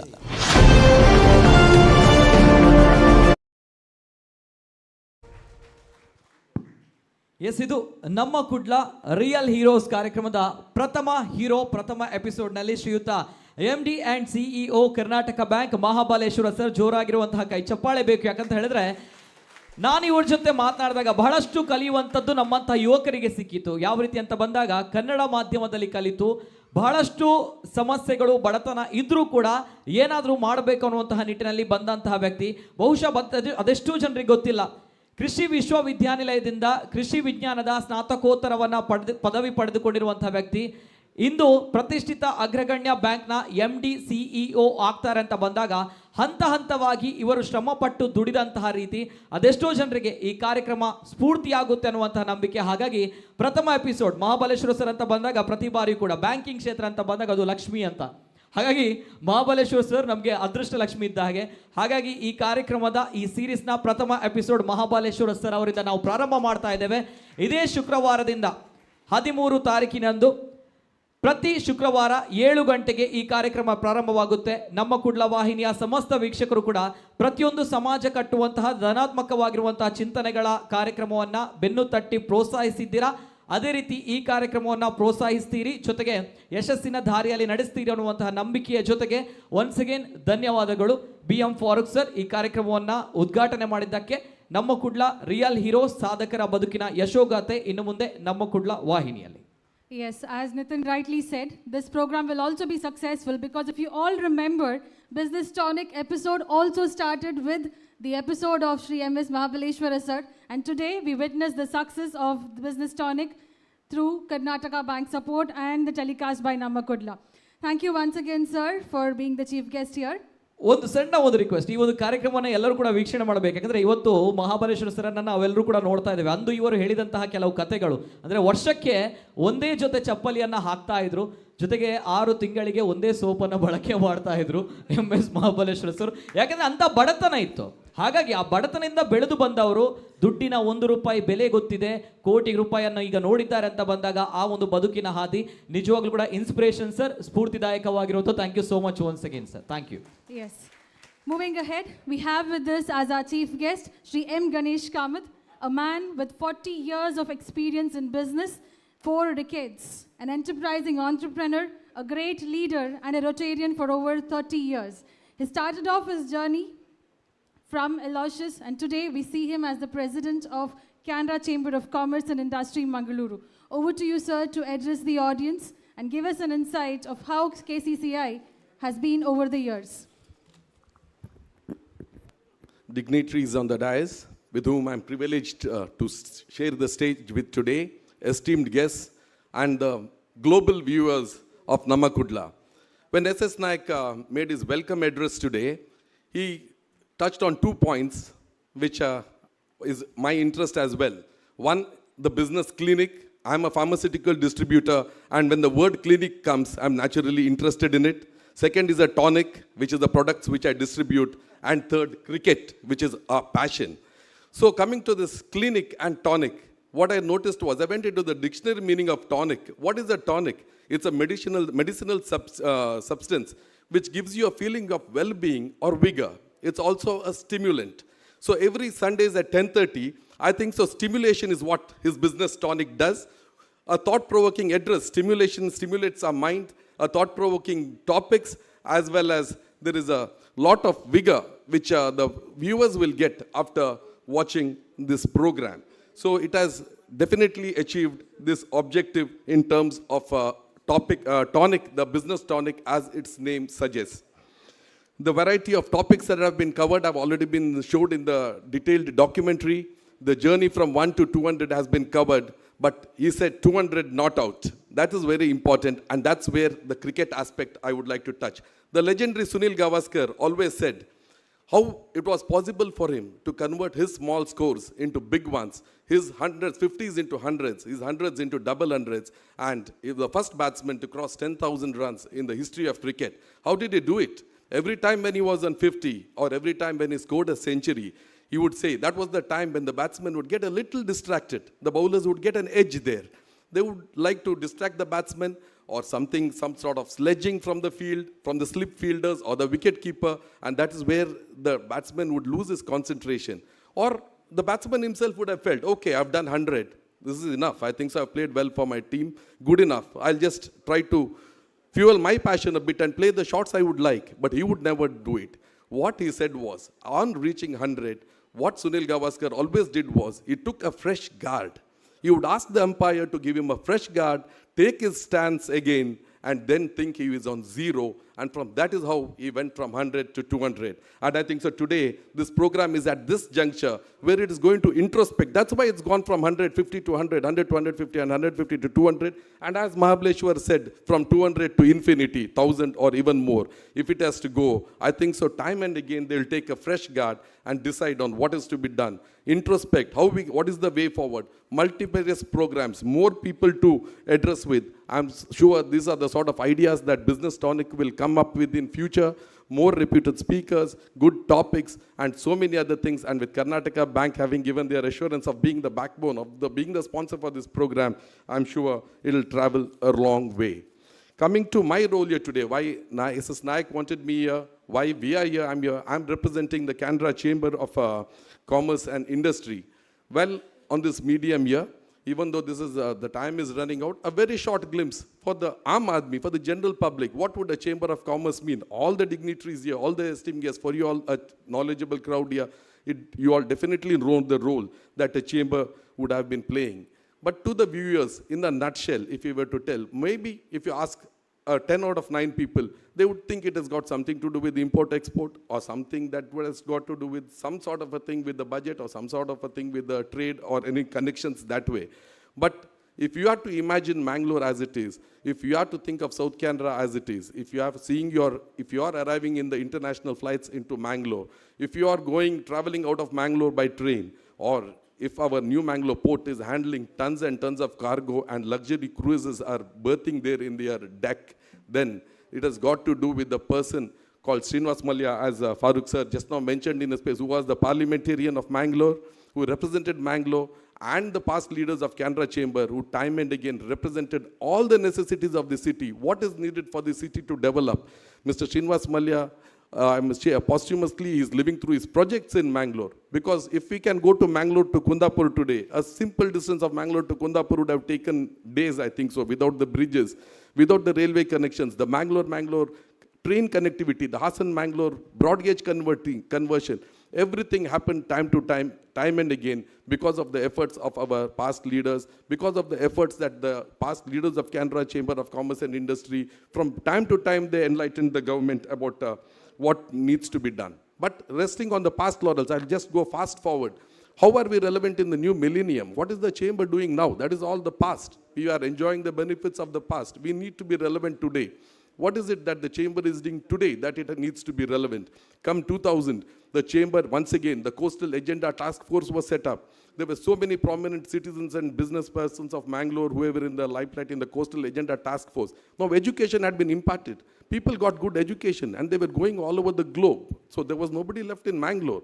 Now, on the industrial front, if Mangalore did not do anything special, then this city would be a city of pensioners. All of us would be, only the retired people would be living here. So then it was deemed fit to have a special economic zone. The chamber, along with all the concerned agencies, worked towards bringing the special economic zone to Mangalore. And that's why, along with ONGC, KIDB as partners, today we have the Mangalore Special Economic Zone, where 50,000 crores of investments have been lined up, and it will make and help Mangalore to be relevant over the next so many years. Coming to the very present, I'm just going fast forward. Time is running. You all have to wait and see a very good, productive discussion on India at 2030. So I'll just going top speed and just trying to bring you to the moment about what KCCI is doing. Today, we have got the CEOL. Infotech is the hub today. We need to have a lot of encouragement for the people who are coming into Infotech, and we are seeing only Bangalore. Now the big five, when you think of Infotech, you think of Infosys, you think of Wipro, you think of something else, which is all centered around the cities. The clusters are in the cities, and today the government wants to decluster Bangalore. It can't anymore. It can't take the load of such a thing. And the Beyond Bangalore Techno Vaganza, which was held in Mangalore recently, it holds a lot of promise for Mangalore. The number of IT industries, Mangalore is going to be a IT hub. So many of the people there said it's going to be the Silicon Beach. You have the Silicon Valley. The aim is to make Mangalore a Silicon Beach of India. And I'm sure in the near future, just like all of the past ventures have been a success, Mangalore will be the IT hub.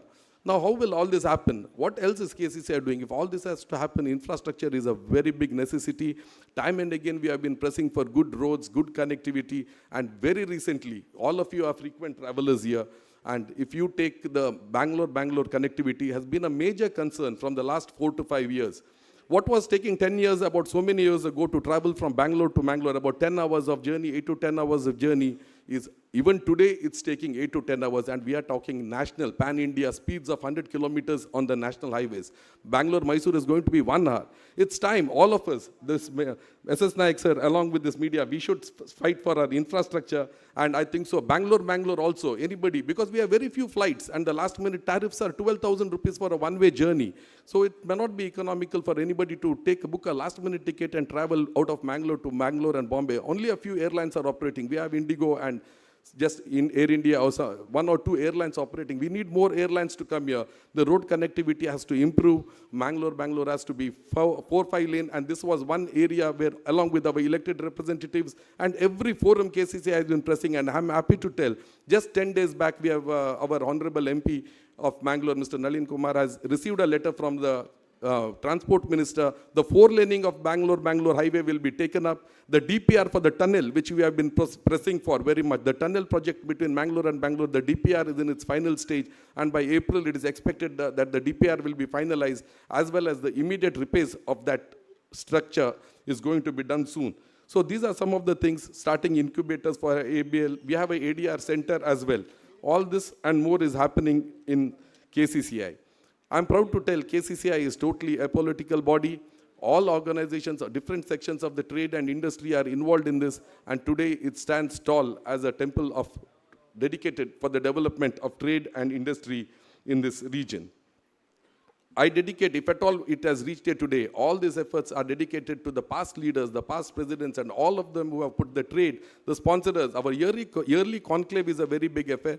We have very knowledgeable people and who come and share the idea, and we have had 3 editions of our conclave, and I'm glad to say in the 2nd edition we had Mr. Ullas Kamath sir, who has addressed us, and the family business which he has introduced. Family business is one of the focus areas of Canara Chamber of Commerce and Industry. Family business is a big subject by itself. A city like Mangalore, which is filled with traders, the 2nd, 3rd, and 4th generation, when it's going, businesses are going. Lot of complex problems are coming along with it. And under the guidance of Ullas Kamath sir, lot of programs have been held in this direction. We plan to have more. We have industry academia partnerships. We have programs for industry at 4.0. That's the MSME programs. And we have programs for startups also. The ADR which we have is one of the state-of-the-art ADRs in KCCI. I would like all the business bodies here, the banks especially, to use the ADR facilities which was inaugurated by Justice Nazir himself.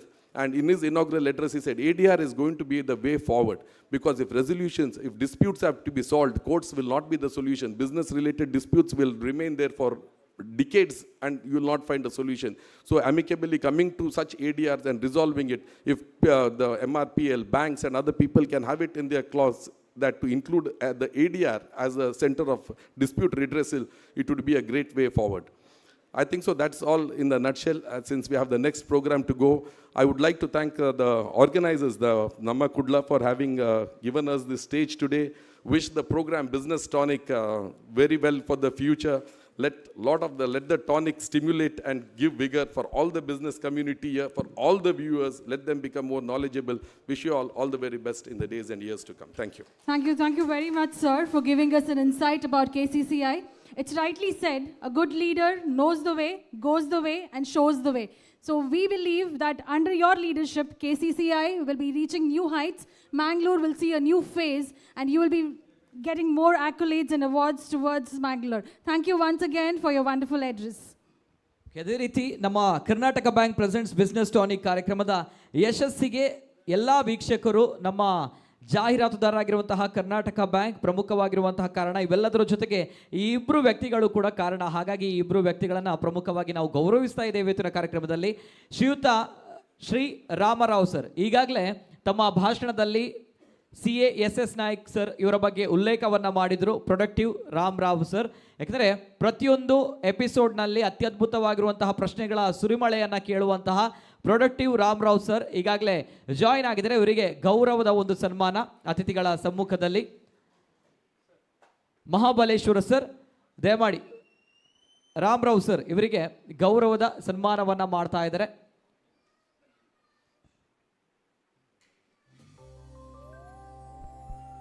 He's a person who's been asking a lot of questions in every episode of Business Tonic. So in over the 200 episodes, we have seen him asking 8 to 10 questions on the same topic.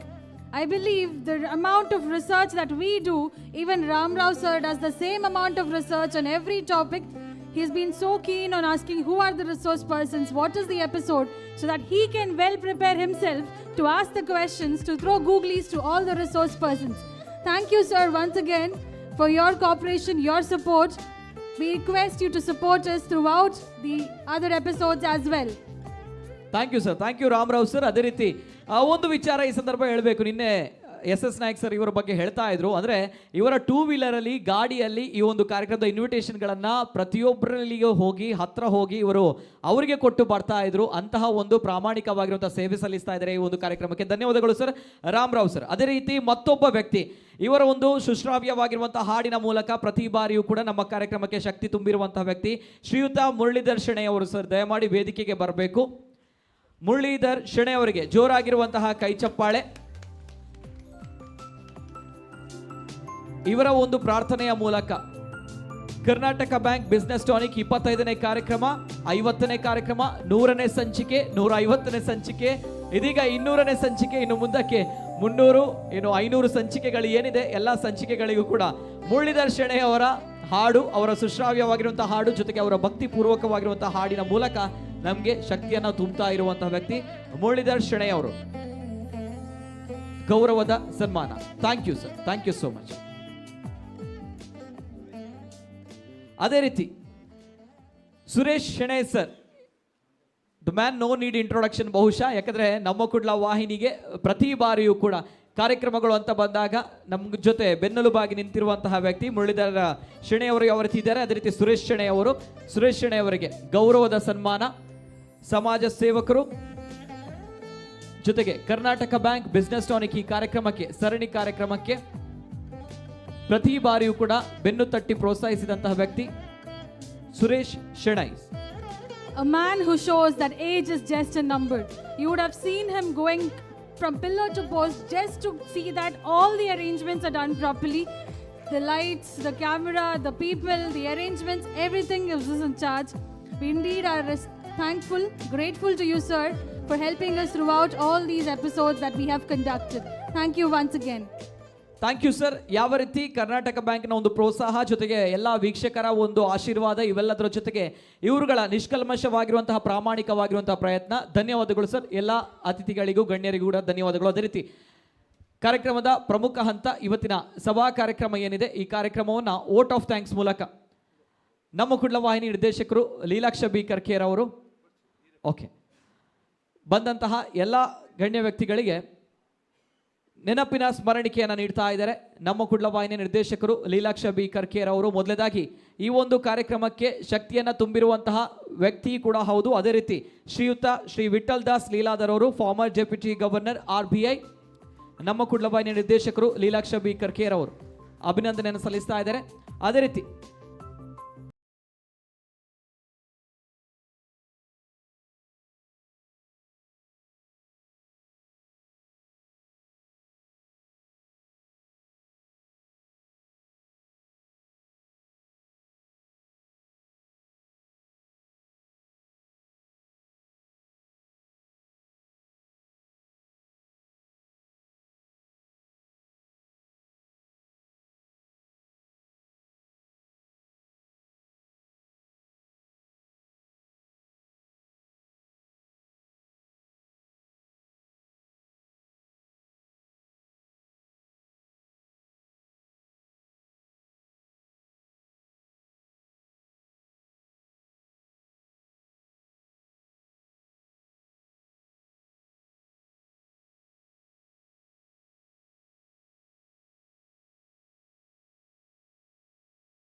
discussion on India at 2030.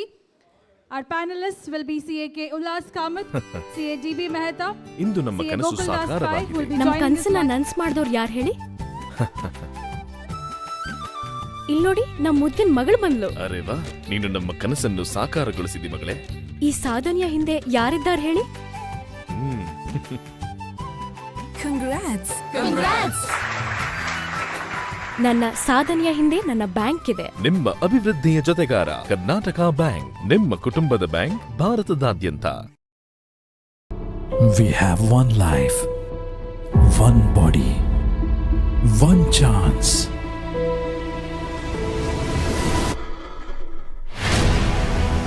I push my body to its limits.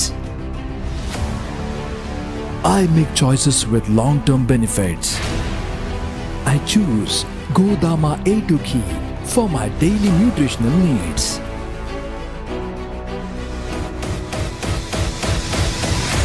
Keeps my heart healthy. I choose Godama A2 Ghee.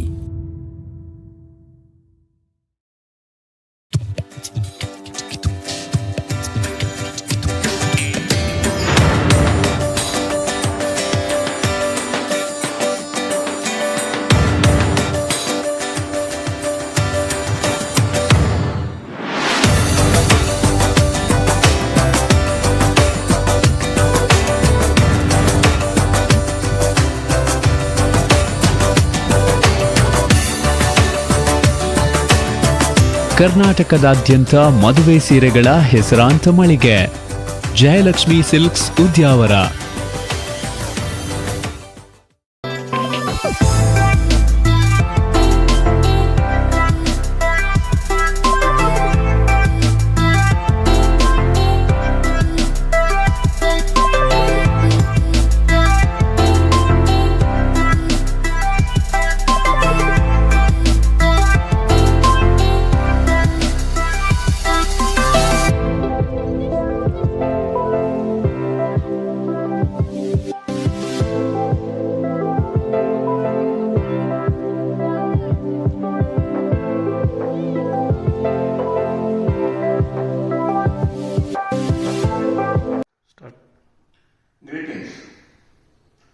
Vision India has a 20-year success history with the customer-centric approach. Me and my son, Ashwin, started Vision India to cater the best coating solution to commercial automobile sector. Ashwin is a go-getter and prepare effective logistic planning. Our approach was to limit customer material stocking by supplying customized coating kit based on their forecast. This saved customer a lot of time, space for stocking and reducing inventory at their site without a single day delay. We also provided skilled labor for coating to many big organizations like Volvo, Daimler, Scania and others. Customer delight has been our motto throughout the effective logistic and supply chain solution.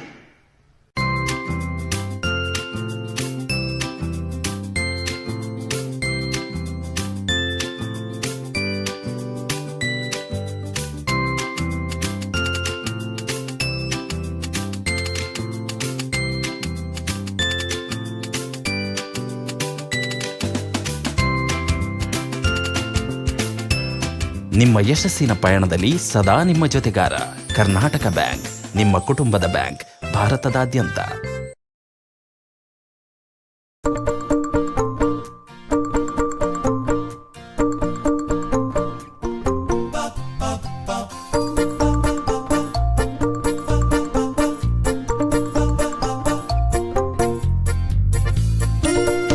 बच्चे जो देखते हैं वही सीखते हैं, तो क्यों ना कुछ अच्छा ही दिखाएं।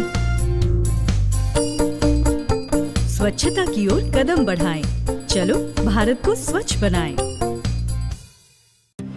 Congratulations रवि, मंडे से तुम दिल्ली ऑफिस का चार्ज लेना। See you on Tuesday. Devi, Move my Friday meeting with Ganesh to Monday और मेरी मंडे वाली meeting with Sunita to Wednesday. Reschedule my Bangalore trip to Thursday और Tuesday के लिए फ्लाइट बुक कर देना. Sean on line 1. Hello Sean, what's the status on the deal? We've been speaking about this since Monday. I was supposed to get this yesterday. If I don't get a final word in by Friday, then the deal is off on Saturday. आज का India सिर्फ चलता नहीं, दौड़ता है non stop. और ऐसे non stop India के लिए कर्नाटका बैंक लाता है प्रोडक्ट्स एंड सर्विसेज जो इंडिया को रखे हमेशा on the go. Karnataka bank, non stop banking for a non stop India. ರೀ ಕೇಳಿಸ್ತಾ ಇದೆಯಾ? ಇವತ್ತು ನಮ್ಮ ಸಿನಿಮಾ ಟಿಕೆಟ್ ಬುಕ್ ಮಾಡ್ಬೇಕಿತ್ತಲ್ಲ. ಏನ್ ಪಾಪ ನೀವು ಹಾಡ್ ಕೇಳ್ತಾ ಕೇಳ್ತಾ ನನ್ನ ಟ್ಯೂಷನ್ ಫೀ ಕಟ್ಟೋದ್ ಮರ್ತೇ ಬಿಟ್ರಾ?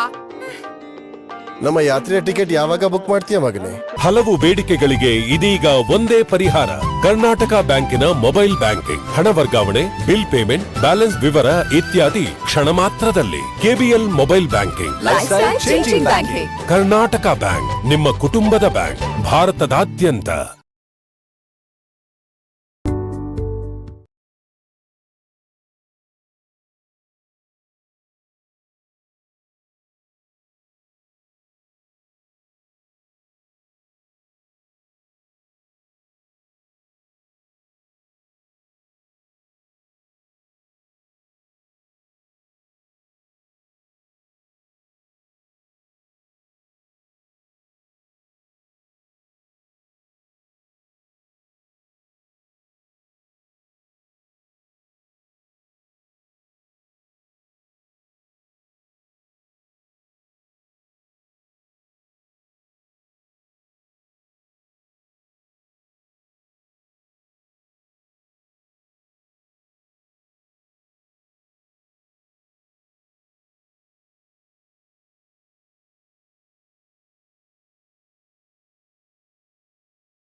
ಈ 3S ಅಂದ್ರೆ ಏನು? 3S ಮ್ಯೂಚುವಲ್ ಫಂಡ್ ನ ಸೌಲಭ್ಯಗಳಾಗಿವೆ. ಕಂತುಗಳಲ್ಲಿ ಇನ್ವೆಸ್ಟ್ ಮಾಡಲು ಸಿಸ್ಟಮ್ಯಾಟಿಕ್ ಇನ್ವೆಸ್ಟ್ಮೆಂಟ್ ಪ್ಲಾನ್. ಹೆಚ್ಚು ಉತ್ತಮ ರಿಸ್ಕ್ ಮ್ಯಾನೇಜ್ಮೆಂಟ್ ಗಾಗಿ ಒಂದು ಫಂಡ್ ನಿಂದ ಇನ್ನೊಂದಕ್ಕೆ ಟ್ರಾನ್ಸ್ಫರ್ ಮಾಡಿ ಸಿಸ್ಟಮ್ಯಾಟಿಕ್ ಟ್ರಾನ್ಸ್ಫರ್ ಪ್ಲಾನ್ ನಿಂದ. ರಿಟೈರ್ಮೆಂಟ್ ನಂತರದ ಅವಶ್ಯಕತೆಗಾಗಿ ಸಿಸ್ಟಮ್ಯಾಟಿಕ್ ವಿಡ್ರಾವಲ್ ಪ್ಲಾನ್. ಯಾವುದೇ ಮ್ಯೂಚುವಲ್ ಫಂಡ್ ಸ್ಕೀಮ್ ಅನ್ನು ಮಾಡಿ ಸ್ಟ್ರಾಂಗ್ 3S ಸೌಲಭ್ಯಗಳೊಂದಿಗೆ. ಮ್ಯೂಚುವಲ್ ಫಂಡ್ ಹೂಡಿಕೆಗಳು ಮಾರುಕಟ್ಟೆಯ ಆಪತ್ತಿನ ಅಂಶಗಳಿಗೆ ಒಳಪಟ್ಟಿವೆ. ದಯವಿಟ್ಟು ಸ್ಕೀಮ್ ಸಂಬಂಧಿತ ಎಲ್ಲಾ ದಸ್ತಾವೇಜುಗಳನ್ನು ಗಮನವಿಟ್ಟು ಓದಿಕೊಳ್ಳಿ. मनोहर भाई का पेमेंट आने का है, दुकान में जाओ और चेक के बिना वापस मत आओ। हे फटाफट जाओ। सर जी, बॉर्डर में हमारा ट्रक अटक गया है। ए सुरेंद्र, MS-2159 ब्रेक डाउन हुआ है, जाओ फटाफट फिक्स करो। अरे 5 जोड़ी बॉम्बे के लिए निकालो। सर जी, मुंबई से शर्मा साहब पेमेंट के बारे में। आज का इंडिया सिर्फ चलता नहीं, दौड़ता है नॉन स्टॉप। पेमेंट आप थोड़ा चेक कीजिए ना, और 1500 मेरे को चाहिए। ओके, ये लो, हो गया, फटाफट। और ऐसे नॉन स्टॉप इंडिया के लिए कर्नाटका बैंक लाता है प्रोडक्ट्स एंड सर्विसेज जो इंडिया को रख।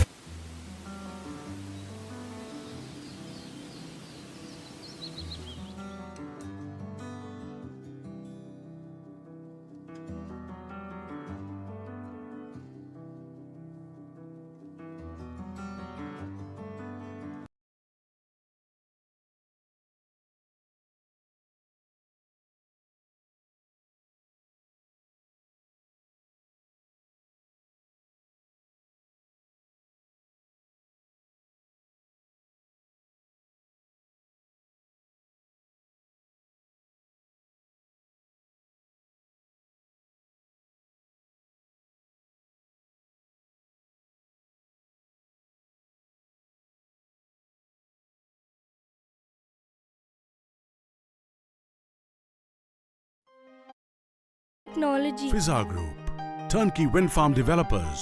2 decades of rich experience in development of large wind projects. You can choose any turbine, any make, we build for you. For green investment, log on to www.fizargroup.com. ಈ 3S ಅಂದ್ರೆ ಏನು? 3S mutual fund ನ ಸೌಲಭ್ಯಗಳಾಗಿವೆ. ಕಂತುಗಳಲ್ಲಿ invest ಮಾಡಲು systematic investment plan. ಹೆಚ್ಚು ಉತ್ತಮ risk management ಗಾಗಿ ಒಂದು ಫಂಡ್ ನಿಂದ ಇನ್ನೊಂದಕ್ಕೆ ಟ್ರಾನ್ಸ್ಫರ್ ಮಾಡಿ ಸಿಸ್ಟಮ್ಯಾಟಿಕ್ ಟ್ರಾನ್ಸ್ಫರ್ ಪ್ಲಾನ್ ನಿಂದ. ರಿಟೈರ್ಮೆಂಟ್ ನಂತರದ ಅವಶ್ಯಕತೆಗಾಗಿ ಸಿಸ್ಟಮ್ಯಾಟಿಕ್ ವಿಡ್ರಾವಲ್ ಪ್ಲಾನ್. ಯಾವುದೇ ಮ್ಯೂಚುವಲ್ ಫಂಡ್ ಸ್ಕೀಮ್ ಅನ್ನು ಮಾಡಿ ಸ್ಟ್ರಾಂಗ್ 3S ಸೌಲಭ್ಯಗಳೊಂದಿಗೆ. ಮ್ಯೂಚುವಲ್ ಫಂಡ್ ಹೂಡಿಕೆಗಳು ಮಾರುಕಟ್ಟೆಯ ಆಪತ್ತಿನ ಅಂಶಗಳಿಗೆ ಒಳಪಟ್ಟಿವೆ. ದಯವಿಟ್ಟು ಸ್ಕೀಮ್ ಸಂಬಂಧಿತ ಎಲ್ಲಾ ದಸ್ತಾವೇಜುಗಳನ್ನು ಗಮನವಿಟ್ಟು ಓದಿಕೊಳ್ಳಿ.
FISA is a pioneer in developing large wind farms.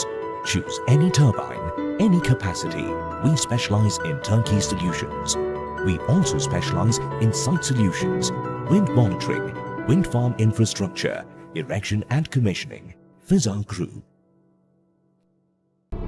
We have one life, one body, one chance.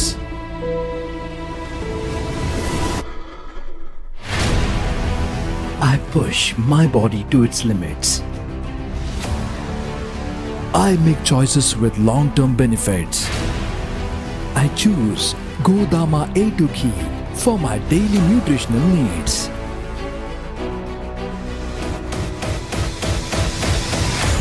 Keeps my heart healthy. I choose Godama A2 Ghee.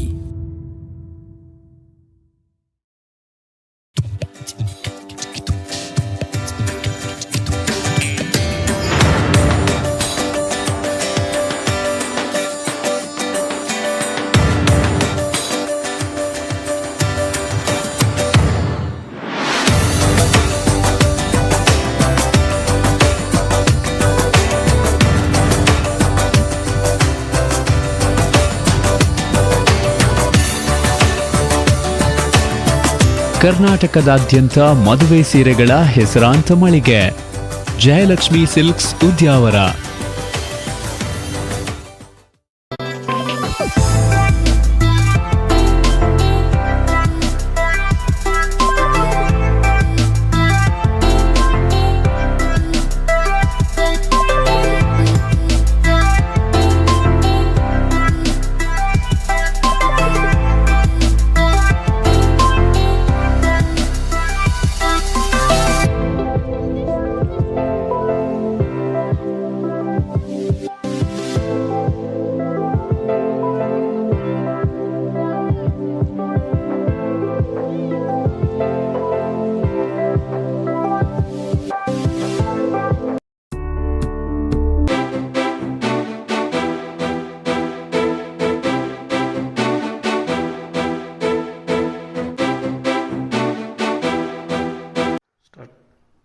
Greetings.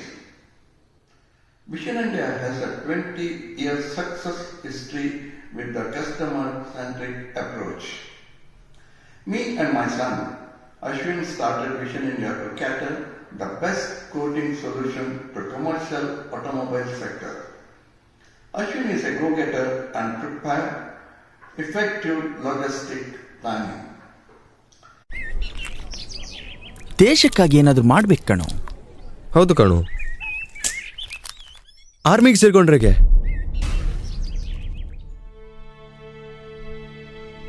ಪರಿಸರದ ಸ್ವಚ್ಛತೆಯನ್ನು ಕಾಪಾಡಿಕೊಳ್ಳೋ ಸಣ್ಣ ಜವಾಬ್ದಾರಿಯನ್ನು ನೀಸಲಾಗದವರು ದೇಶದ ಸರಹದ್ದನ್ನು ಕಾಯೋ ಜವಾಬ್ದಾರಿಗೆ ಅರ್ಹರಾಗ್ತೀರಾ? ನಮ್ಮ ದೇಶ ನಮ್ಮ ಹೆಮ್ಮೆ, ಸ್ವಚ್ಛ ಭಾರತ ನಮ್ಮೆಲ್ಲರ ಕರ್ತವ್ಯ. ಜನಹಿತಕ್ಕಾಗಿ ಜಾರಿ. ಕರ್ನಾಟಕ ಬ್ಯಾಂಕ್, ನಿಮ್ಮ ಕುಟುಂಬದ ಬ್ಯಾಂಕ್, ಭಾರತದಾದ್ಯಂತ. ನಿನ್ನೆ ನಾವು ಹೋಗಿ ಡಬಲ್ ಸೇಫ್ಟಿ ಇರುವ ಲಾಕರ್ ಪರ್ಚೇಸ್ ಮಾಡಿದ್ವಿ. ಈಗೆಲ್ಲ ಎಷ್ಟು ಸೇಫ್ಟಿ ಕ್ರಮ ತಗೊಂಡ್ರು ಕಡಿಮೆನೆ ಅಲ್ವಾ? ಅಂದಹಾಗೆ ಸೇಫ್ಟಿ ಅನ್ನುವಾಗ ಯೋಚನೆ ಆಯ್ತು, ಕೋವಿಡ್ ಬಗೆಗಿನ ಎಲ್ಲಾ ಸೇಫ್ಟಿ ಕ್ರಮಗಳು ತಗೊಂಡಿರ್ಬೇಕಲ್ವಾ ನೀವು? ಸುಮಾರಾಗಿ. ಬೆಲೆ ಬಾಳೋ ವಸ್ತುಗಳಿಗೆ ಮಾತ್ರವಲ್ಲ, ಬೆಲೆಯೇ ಕಟ್ಟಲಾಗದ ಈ ಅಮೂಲ್ಯ ಜೀವಕ್ಕಾಗಿ ವ್ಯಾಕ್ಸಿನೇಷನ್ ಹಾಕಿಸಿಕೊಳ್ಳಿ. ಅದರಲ್ಲೂ ತಪ್ಪದೆ ನಿಗದಿತ ಡೋಸೇಜ್ ಹಾಕಿಸಿಕೊಳ್ಳಿ. ಜನಹಿತಕ್ಕಾಗಿ ಜಾರಿ. ಕರ್ನಾಟಕ ಬ್ಯಾಂಕ್, ನಿಮ್ಮ ಕುಟುಂಬದ ಬ್ಯಾಂಕ್, ಭಾರತದಾದ್ಯಂತ. ಯಾಕ್ರಿ ಮಂಕಾಗಿದ್ದೀರಾ?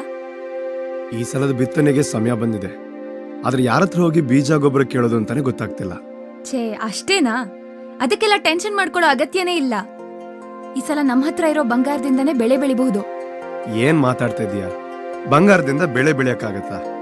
ಹಾ ಹೌದು, ನಮ್ಮ ಹತ್ರ ಇರೋ ಬಂಗಾರನ ಕರ್ನಾಟಕ ಬ್ಯಾಂಕ್ ಅಲ್ಲಿ ತಗೊಂಡೋಗಿಟ್ರೆ ಅವರು ಕೃಷಿ ಸಾಲ ಕೊಡ್ತಾರೆ. ಅದರಿಂದ ಆಭರಣನೂ ಸುರಕ್ಷಿತವಾಗಿರುತ್ತೆ. ಹೌದಾ? ಹಾಗಾದ್ರೆ ನಡಿ, ಹಿಂದೆ ಕರ್ನಾಟಕ ಬ್ಯಾಂಕಿಗೆ ಹೋಗೋಣ. ಕರ್ನಾಟಕ ಬ್ಯಾಂಕ್, ನಿಮ್ಮ ಕುಟುಂಬದ ಬ್ಯಾಂಕ್, ಭಾರತದಾದ್ಯಂತ.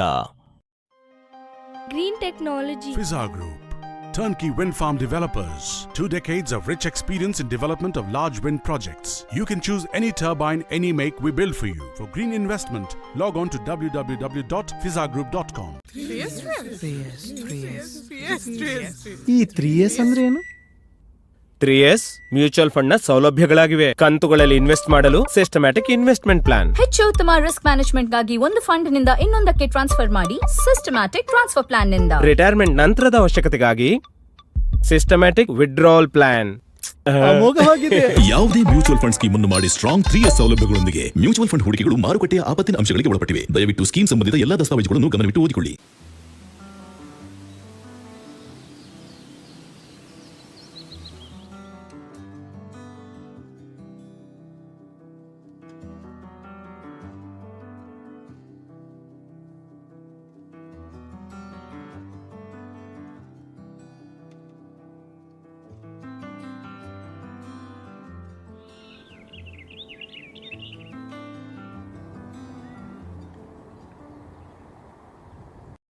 ಈ ಟೈಮ್ ಎಷ್ಟು ಕಷ್ಟ ಅಲ್ವಾ? ಮನೆಯಿಂದ ಹೊರಗಡೆ ಹೋಗೋ ಹಾಗೆ ಇಲ್ಲ. ಯಾವ ಕೆಲ್ಸದ ಬಗ್ಗೆ ಮಾತಾಡ್ತಿದ್ಯಮ್ಮ? ತಮ್ಮನ್ ಫೀಸ್ ಕಟ್ಟೋದು, ನನ್ನ ಫಾರ್ಮ್ 15H 15G ಫಿಲ್ ಮಾಡೋದು, ಇದೆಲ್ಲ ಮನೇಲಿ ಕೂತ್ ಹೇಗ್ ಮಾಡೋದು? ನಿನ್ನೆ ಪಕ್ಕದ ಅಂಗಡಿಯವರಿಗೆ ವೆಜಿಟೇಬಲ್ಸ್ ತರ್ಲಿಕ್ಕೆ ಹೇಳಿದ್ದೆ. ಈಗ ನೋಡಿದ್ರೆ ಅವ್ರಿಗೆ ಕೊಡ್ಲಿಕ್ಕೆ ಚಿಲ್ಲರೆ ಕಾಸು ಕೂಡ ಖಾಲಿ ಆಗಿದೆ.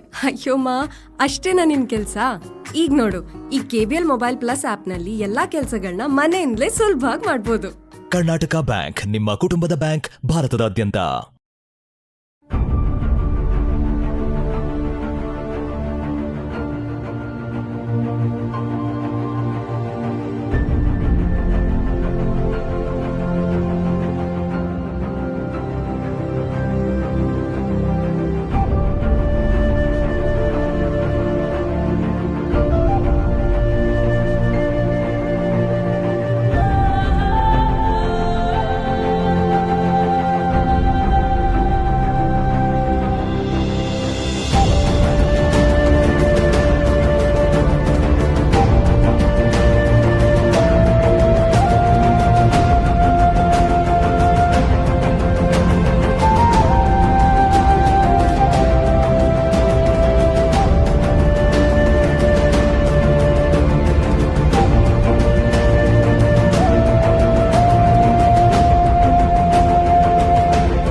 ನಿಮ್ಮ ಮಗುವಿಗೆ ನೀವು ನೀಡಬಹುದಾದ ಅತ್ಯುತ್ತಮ ಕೊಡುಗೆ ಎಂದರೆ ಅವರ ಉತ್ತಮ ಭವಿಷ್ಯ.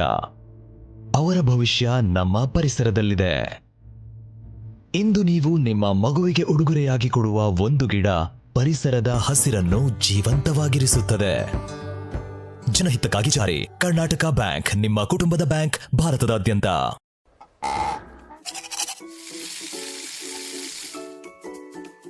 ಭೂಮಿಯ ಮೇಲಿನ ಪ್ರತಿಯೊಂದು ಜೀವವು ಬದುಕುಳಿಯಲು ನೀರಿನ ಮೇಲೆ ಅವಲಂಬಿತವಾಗಿರುತ್ತವೆ. ನೀರೇ ಆಧಾರ. ನೀರನ್ನು ಉಳಿಸುವುದರ ಮೂಲಕ ಜೀವಿಗಳನ್ನು ರಕ್ಷಿಸಲು ಇಂದು ನಿರ್ಧರಿಸೋಣ. ನೀರಿನ ಪ್ರತಿ ಹನಿಯೂ ಅಮೂಲ್ಯ. ಅದನ್ನು ವ್ಯರ್ಥ ಮಾಡದಿರಿ. ನೀರನ್ನು ಉಳಿಸಿ, ಜೀವವನ್ನು ರಕ್ಷಿಸಿ. ಜನಹಿತಕ್ಕಾಗಿ ಜಾರಿ. ಕರ್ನಾಟಕ ಬ್ಯಾಂಕ್, ನಿಮ್ಮ ಕುಟುಂಬದ ಬ್ಯಾಂಕ್, ಭಾರತದಾದ್ಯಂತ. Fizza is a pioneer in developing large wind farms. Choose any turbine, any capacity. We specialize in turnkey solutions. We also specialize in site solutions, wind monitoring, wind farm infrastructure, erection and commissioning. But ಅದೇ ರೀತಿ ಈ ಕಾರ್ಯಕ್ರಮದ ನಿರ್ವಹಣೆಯನ್ನ CASS ನಾಯಕರು ಮಾಡಲಿಕ್ಕಿದ್ದಾರೆ.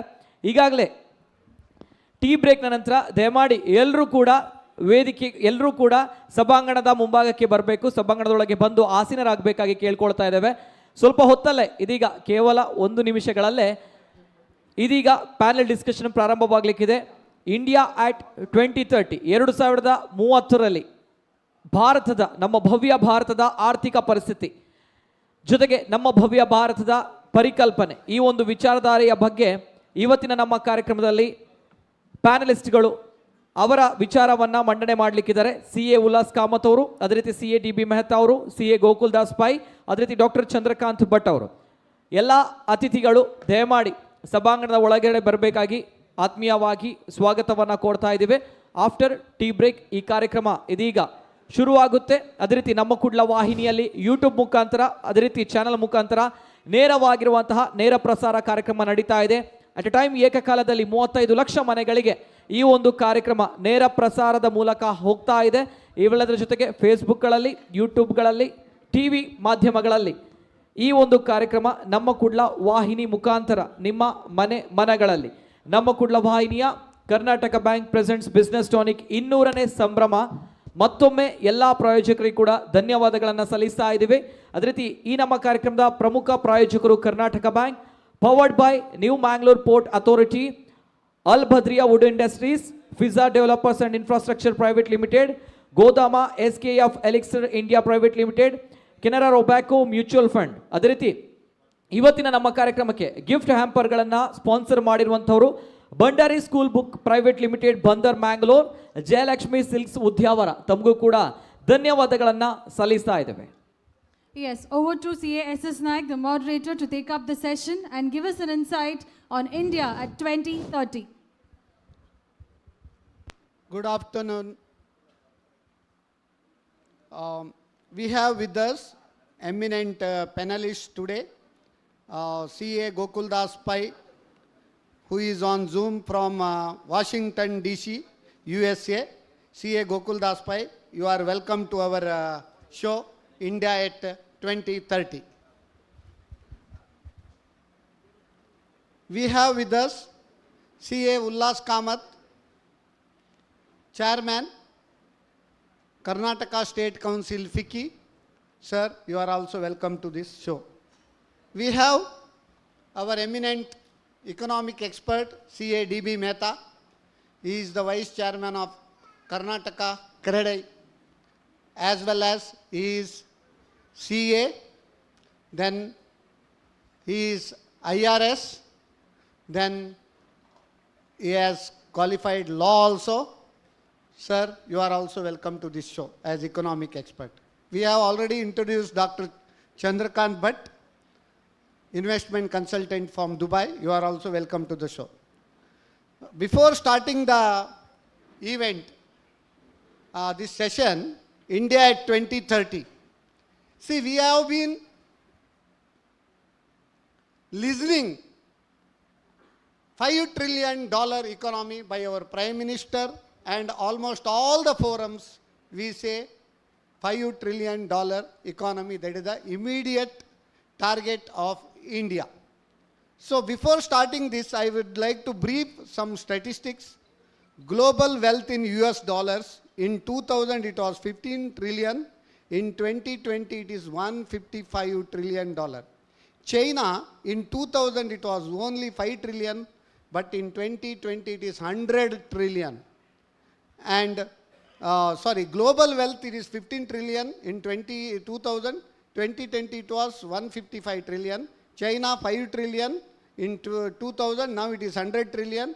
USA, it was 2009 million, now it is 10 trillion. China, GDP share in agriculture 10%, industry 45%, service 45%. USA, agriculture 2%, industry 20%, service 78%. India, agriculture GDP share is 18%, industry 24%, and services is the best, that is 58%. Indonesia, agriculture 14, industry 47, service 39. Brazil, agriculture 5%, that is GDP share, industry 26%, and service 68%. And GDP in US dollar, USA GDP is 23 trillion, then China GDP 17 trillion, Japan GDP 5 trillion, Germany GDP 4 trillion, India GDP is 3.7 trillion. Foreign debt to GDP. This is very interesting. USA is the 128% foreign debt to their GDP. UK 317% foreign debt to GDP. France 255%, and Japan 266%, and Germany 150%, China 85%, India only 20% foreign debt to GDP. We should really applaud. Russia 18% so far. After Ukraine war situation, we need to review it. CA Gokul Das Pai, first I would like to invite you, since you are a global person working as executive in World Bank, and you are also chairman of Washington DC chapter of USA. See, when all the countries are recording negative growth at the present situation, India is recording nearly 7% GDP, positive growth.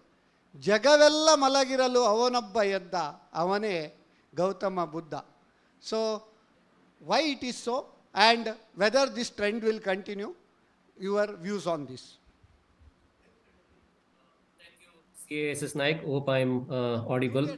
And first of all, congratulations to you and Namakudla channel for completing 200 episodes of business. Mr. Pai, Hello. Your voice we are not getting. You have muted this.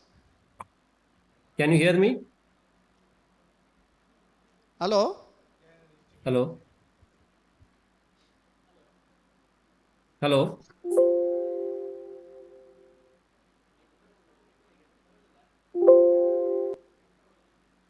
Hello? Now we can hear. Loudly we can hear. Yeah. Thank you, CASS Naik. First of all, congratulations to Namakudla Business Tonic for successfully completing 200 episodes of Business Tonic. Now coming to the global economy and how they are doing and why India is doing well, we have seen between 2020 and 2022, between these 3 years, and especially in 2022, was a year of multiple crises. So we were just getting out of COVID, and then just when we thought economy is recovering, we had this Russia-Ukraine war, and which resulted in multiple crises, which we in our organization we call multiple crises, which all came: inflation, supply chain issues, food crisis was there, energy crisis was there. All countries were under severe debt pressure. Most of the low-income countries were having debt to GDP 80 to above 100%. Several countries were in deep debt distress, and there was also pressure of recession. For most of the countries, there was inflation was a big problem, and then especially the countries in Europe, the prediction is it will go under recession because there was again severe energy crisis, which was heavily dependent on Russia. And for a lot of countries in Africa, there was also severe food crisis. So if you see the IMF forecast for FY for 2023, the forecast is global GDP is 2.7%. And if you see the forecast for the advanced economies, which is all US, France, Germany, and the UK, and these advanced economies, it's just 1.1%. Whereas for the emerging economies, the forecast is 3.7%. Of which emerging economies includes, if you know, you may know India, China, South Africa, Brazil, and these countries. So overall average growth for these emerging economies is 3.7%. But the standout, as you said, is India, because the predictions for India for next year and the year after and for sustainable future is between 6.4, and then if you are more optimistic, it's 7%. Whereas for China is facing one of the slowest growth in the decades, because after the global financial crisis in 2008, China had one of the fastest growing economies in the world, which was consistently, it had a growth of 8 to 9%. But for the first time in the history, China is facing one of the slowest growth, and prediction for China is around 4.4% growth is predicted for China. So multiple factors, India, which is facing one of the, and there is a consensus among economists that India will have a very strong growth. Even though traditional India has grown like 7-8% to its potential, but and considering the current crisis, the consensus is that India will grow at around 6.5% consistently in next couple of years, because India has a very strong domestic market. And if you see the current crisis in last 3 years, India has leveraged that crisis to its advantage. And that is what is making India to stand out when you compare to other countries which has faced a lot of issues, as I said, food crisis, energy crisis, but India used it to its advantage. For example, inflation was one of the problems, but India managed it very well through various means. One is getting cheaper oil from Russia, is to give one example. And also the food crisis, India became one of the suppliers. The Russia-Ukraine war proved to be advantageous because it promoted India's agriculture and rural economy as well. You began the show by saying about the external debt, which is currently at 600 billion for India. But again, India's economy has also been growing, and India's foreign exchange reserves are also good. So there is nothing at this moment, not much to panic about the external debt, because servicing capacity and the growth potential is also good for India. So not long back, $5 trillion economy was something which a lot of people looked with a bit of skeptical angle, but now 5 trillion looks quite realistic. Nobody is talking about 5 trillion now, because that is realistic. In next 2025, 26, we'll be at 5 trillion. But now we have started talking about $10 trillion economy. But that's quite ambitious target to say, because to reach 10 trillion by, I'm talking real GDP, by 2030, to reach 10 trillion, India has to grow at 15%, which is quite unrealistic. But somewhere around 7.5 to 8 trillion is realistic by 2030. So thanks. Okay, thank you, Mr. Pai. I will come back to you soon. Before that, it is a good news that you told that advantage India, correct? Now, yeah. CA Ullas Kamath. For advantage India, lot of measures have been taken by the present government. It be in the form of ease of doing business and infrastructure investment, and lot of liberalization of statutes and laws and regulations for FDIs. Then lot of impetus given for MSMEs and startups. What is your opinion about Gati Shakti, and how it will contribute to the $5 trillion economy target? Thank you. Thank you, Mrs. Naik sir. Today's India is different than what we have seen in the past. And the foundation in which we are working now and what we have seen in 80s, 90s, 2000s is totally different. Very, very clear that by 2030, 2032, we should be at 10 trillion, and range is between 2030 to 2032. And the fact that place like Mangalore, we are discussing about trillion economy, itself is a big change. And in 70s, 80s, people didn't even know what the union budget is. Forget about the discussions about it. But today, there is a target, there is an ambitious target, there is an aspirational target, there is a doable target, there is some numbers to it. And we are talking at the global terms. We are not talking in Indian rupees, we are talking about trillion. And that means we are comparable. It's, if you take it as a price parity index, probably we are far better than that. But having said that, today, government is very clear, brand India is the most important aspect going forward.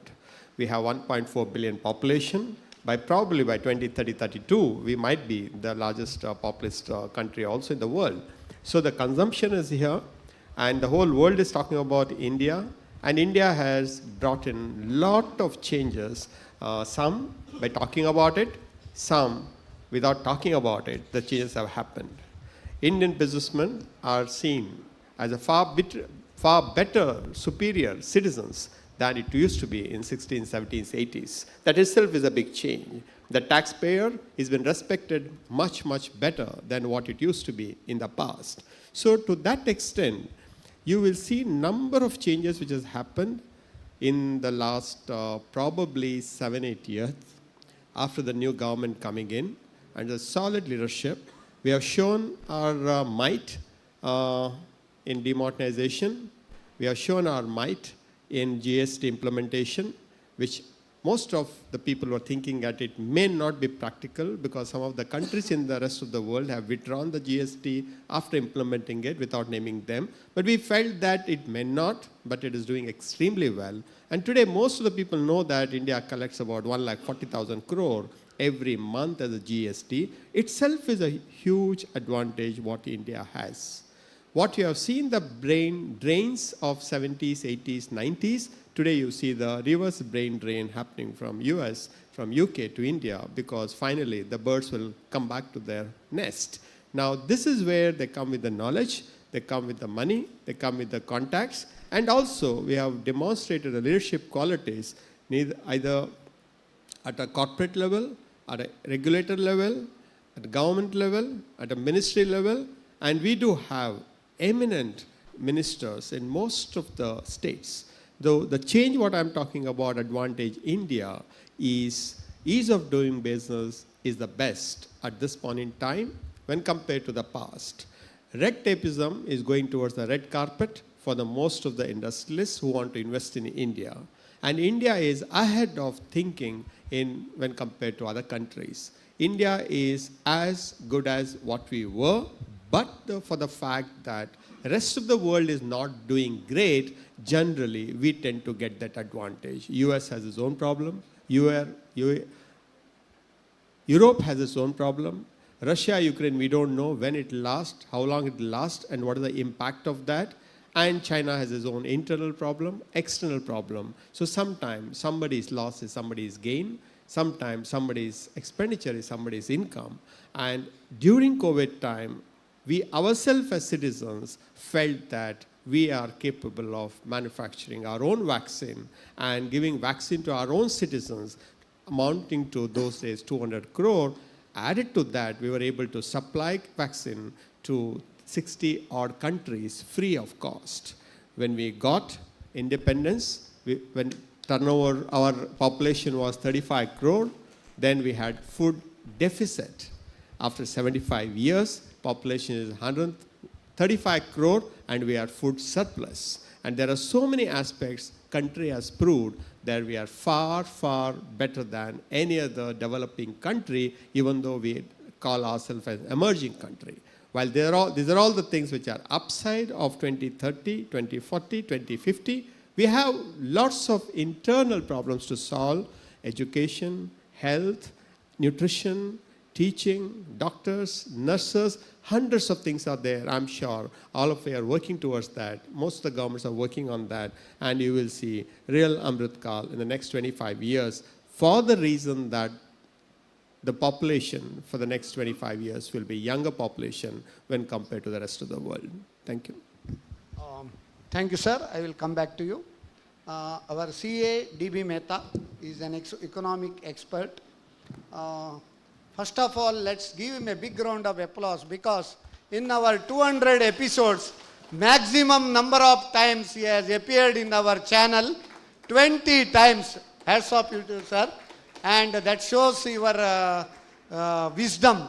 Shateshu jayate shuraha, sahasreshu cha panditaha, vakta dasasahasreshu, data bhavati vanava.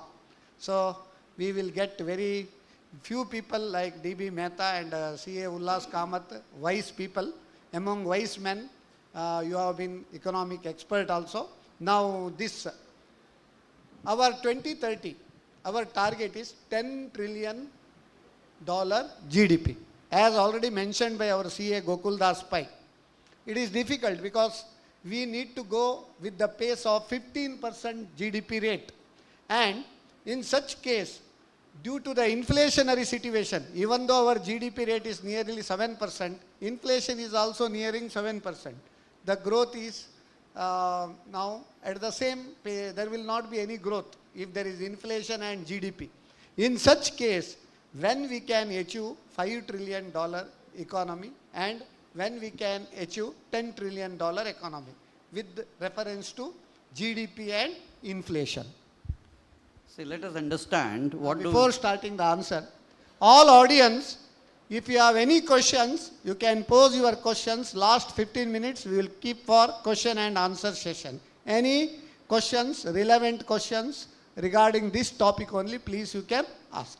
And after that, lunch time, after that we will be having resource persons honoring respective episodes, those who have appeared, we are going to moderate and you can also ask questions to them also. Now, India at 2030, any questions are there, you can keep ready. At the end of our session, 15 minutes, you are free to ask. Sir, over to you. Let us understand when we talk about GDP or the growth in GDP, what do we mean by that? GDP is measured in two different terminologies. One is called the real GDP. Real GDP is measured at a constant price, which in India is fixed at 2011 and 12. So if 2011 and 12, the base is 100, what are we today? And what we will be in the next year? In that fashion, the real GDP growth is calculated. This year, the real GDP is predicted to grow at around 6.7%. And last year it grew at around 6.9%. Whereas nominal GDP is at the current prices. Current prices means it includes inflation also. If you look at the nominal GDP, last year it was around 237 lakh crores in Indian currency. This year it is predicted to be 274 lakh crores, which shows a growth of close to 15.5%. Now, if your real GDP is growing at 6.7%, how is it that the nominal GDP is going to grow at 15.5%? The difference accounts for the inflationary pressure. The GDP, when we talk in $1 trillion, is measured at the nominal GDP vis-a-vis the exchange rate. The rupee, if it appreciates, we may have for that particular year a higher GDP in the forex in dollar terms. Rupee, if it depreciates against the dollar, we may have a lower GDP than expected in dollar terms. We all know in the last 1 year, rupee has depreciated by 12%, whereas the nominal GDP is at 15.5%. So, in dollar terms, we may not grow more than 4% in the current year. So we have to recognize the elephant in the room, that's the exchange rate. It is very well said and appreciated that India has so many strengths at this point in time. We are in a very sweet spot. We are in a good vicious circle of a good economic cycle. All that is very fine when we talk about the plus sides. Let us look at what are the minuses at the moment. There are a few minuses which are worrying the economists in India and the government as well. The first one is current account deficit. The July to September quarter, current account deficit was 4.4% of our GDP, which is the highest ever.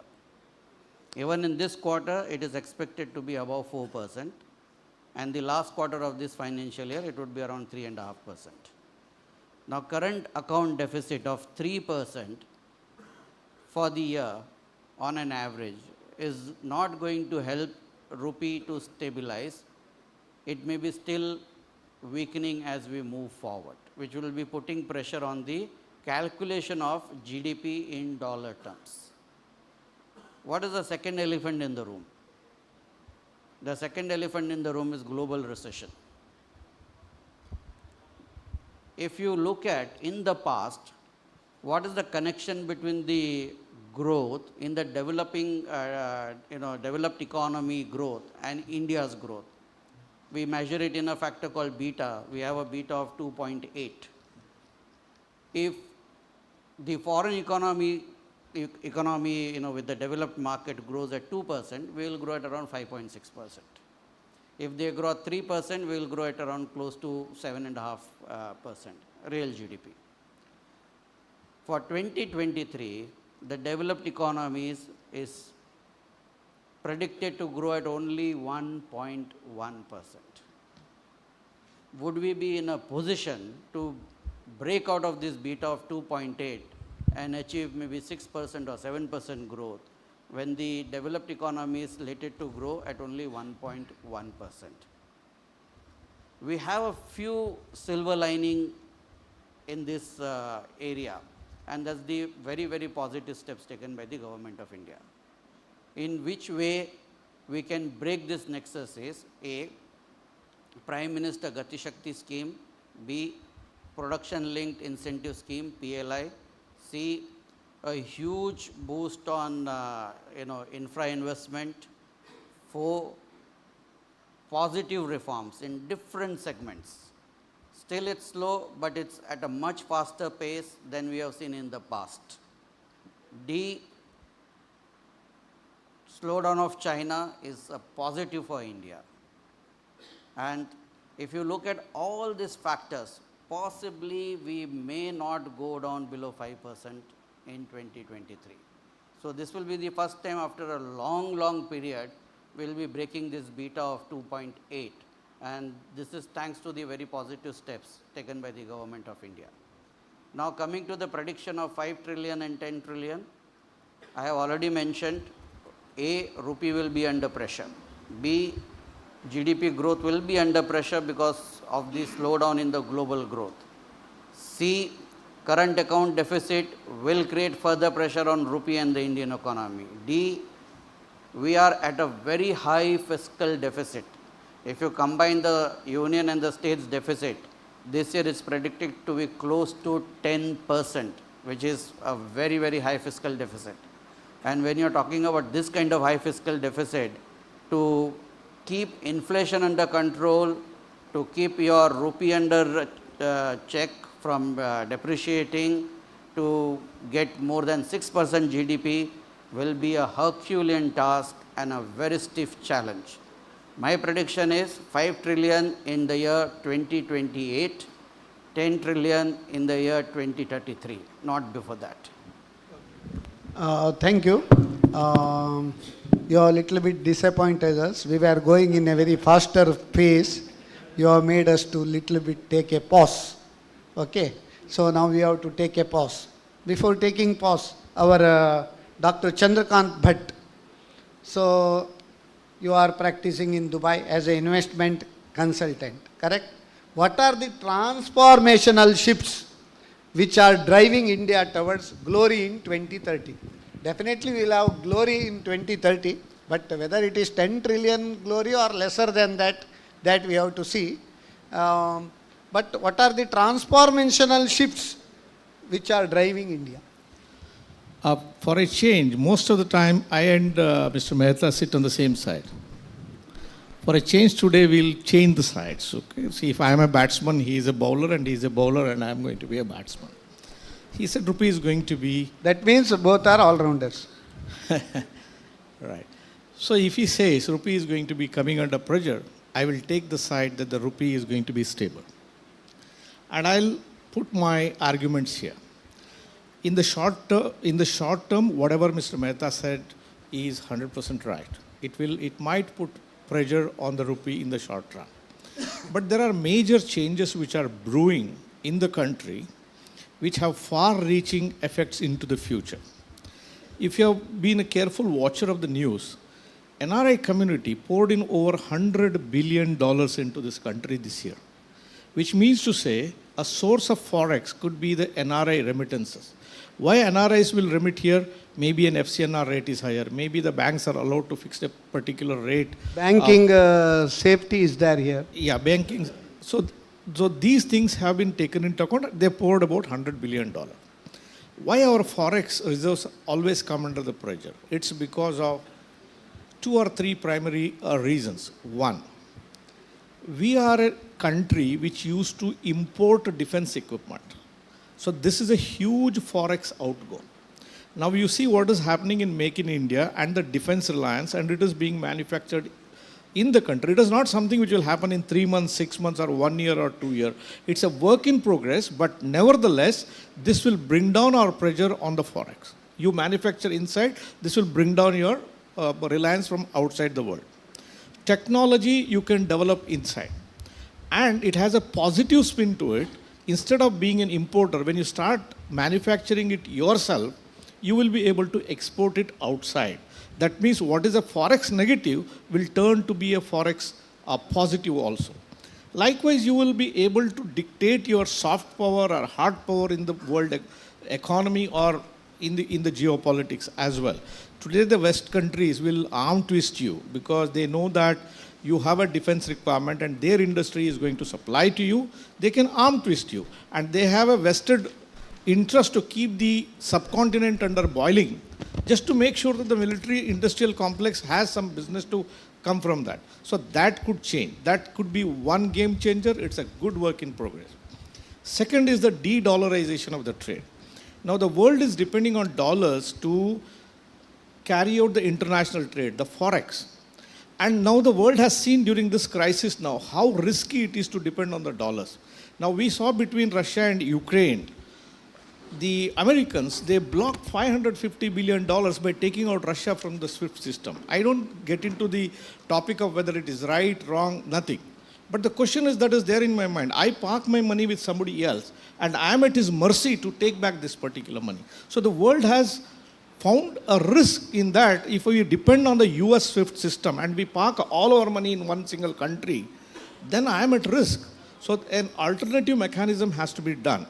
Now, Reserve Bank of India should be applauded for thinking out of the box, thinking proactively, taking meaningful steps. They started Vostro Nostro account, which is nothing but my account and your account in 2 different countries, Russia and several countries they are doing it. So you don't need dollars. So you can transact in a rupee and the currency of the other country. Now, this is gaining so much provenance.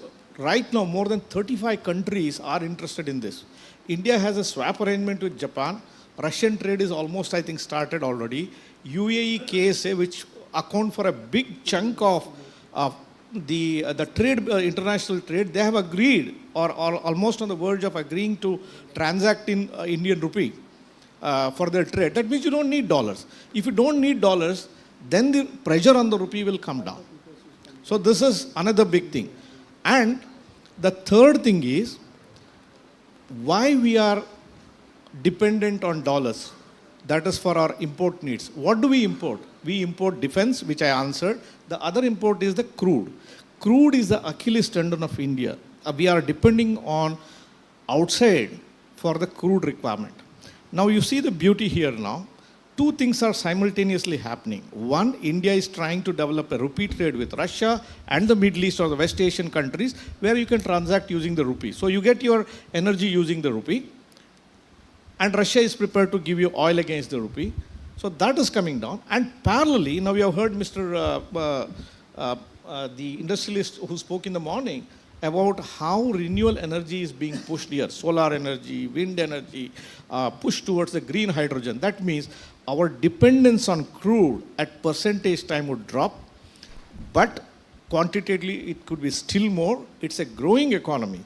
So these are the major changes which are driving, and I personally stick my neck out and say, probably the days of rupee depreciation, what used to be seen in the last 75 years are behind us. Does it mean to say that the rupee will stick around here as it is? No, it's an ocean. It moves up, it comes down, but it is not going to be a massive devaluation. And the rupee devaluation, apart from being the current account thing which is driving it, is a function of differential of inflation between one country and the other country in the long run. Look at where is the inflation in US today, where is the inflation in India. If you want to know more difference, you just check the FCNR FD rates today versus the Indian rupee rates. The bankers here should be knowing this is the first time in the history the FCNR rates and the Indian rupee rates are almost neighbor. If I'm an NRI, I may not have much to choose between an FCNR and an Indian rupee rate. So these are all the things which are telling in the road ahead, which could be 1, 2, 3 years, no one has to fear that the rupee could be depreciating, and I will even not rule out the fact that rupee might appreciate. That's a possible thing, and only one of us will be proved true, and we remain friends, Mr. Mehta. Now, friendship is there, but for the time being, it differs to some extent. I think you want to add 2 points. Now, I will add a couple of data here. My prediction is in 28, 5 trillion, which is in 23, we are looking at 3.4 trillion. So we'll be adding 50% in US calculation, in US dollars calculation, in a period of 5 years. For the next 5 years, my calculation is from 28 to 33, doubling from 5 to 10 trillion. This slowdown, what I am looking at in the dollar terms, is for the first 5 years, which will be primarily A, pressure on the rupee, B, high fiscal deficit, C, high CAT. Now, if you look at the dollar index and look at the global currency vis-a-vis Indian rupee, a year back, dollar index was around 103 and rupee was around 75, 76. The dollar index peaked at 115 when rupee touched around 83. Today, in the last 4-5 months, dollar index has again come down from 115 back to 103.5, whereas rupee is still at 83. Rupee has not strengthened in the last 4-5 months, even though the dollar has weakened dramatically. Vis-a-vis dollar, all other currencies which had weakened, like you look at yen or you look at GBP or any other currency, they are all strengthened by 15% thereabout in the last 4-5 months. So whatever weakness came in those currencies has gone away, but rupee has still remained weak. So we will grow in Indian currency, our GDP will grow in Indian currency, but due to the pressure on our exchange rate, the growth in dollar terms will be still muted. That is what the way I am looking at with the figures I have given. Thank you. CA Gokul Das Pai, you are with us? Yes. Now, India versus China, because you are in the World Bank. As per the World Bank source only, shortly we are going to cross China, not in GDP, but in population. So we tell that demographic dividend we are getting. Whether it is advantageous India or not. And how China could develop so much when compared to India. China has developed in times. Can you just brief about it? Yeah. Thank you. So coming to a comparison between India and China, it is not just in GDP terms, but also in many other aspects. China has been way ahead in terms of technological adoption, digital, and many other military. And also we talked about the brain drain initially. So what used to happen was China used to have the similar issue as India when it comes to brain drain, when a lot of Chinese nationals used to settle in US and other countries. But that has substantially come down. Today, a lot of Chinese nationals who study in US, UK universities go back to China, and the percentage of population who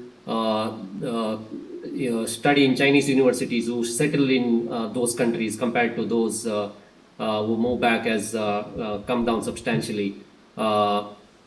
One of the reason is the encouragement from the government and the evolution of the startup culture and the venture capital and the evolution of the latest adoption of technological things which China has taken the leaps ahead.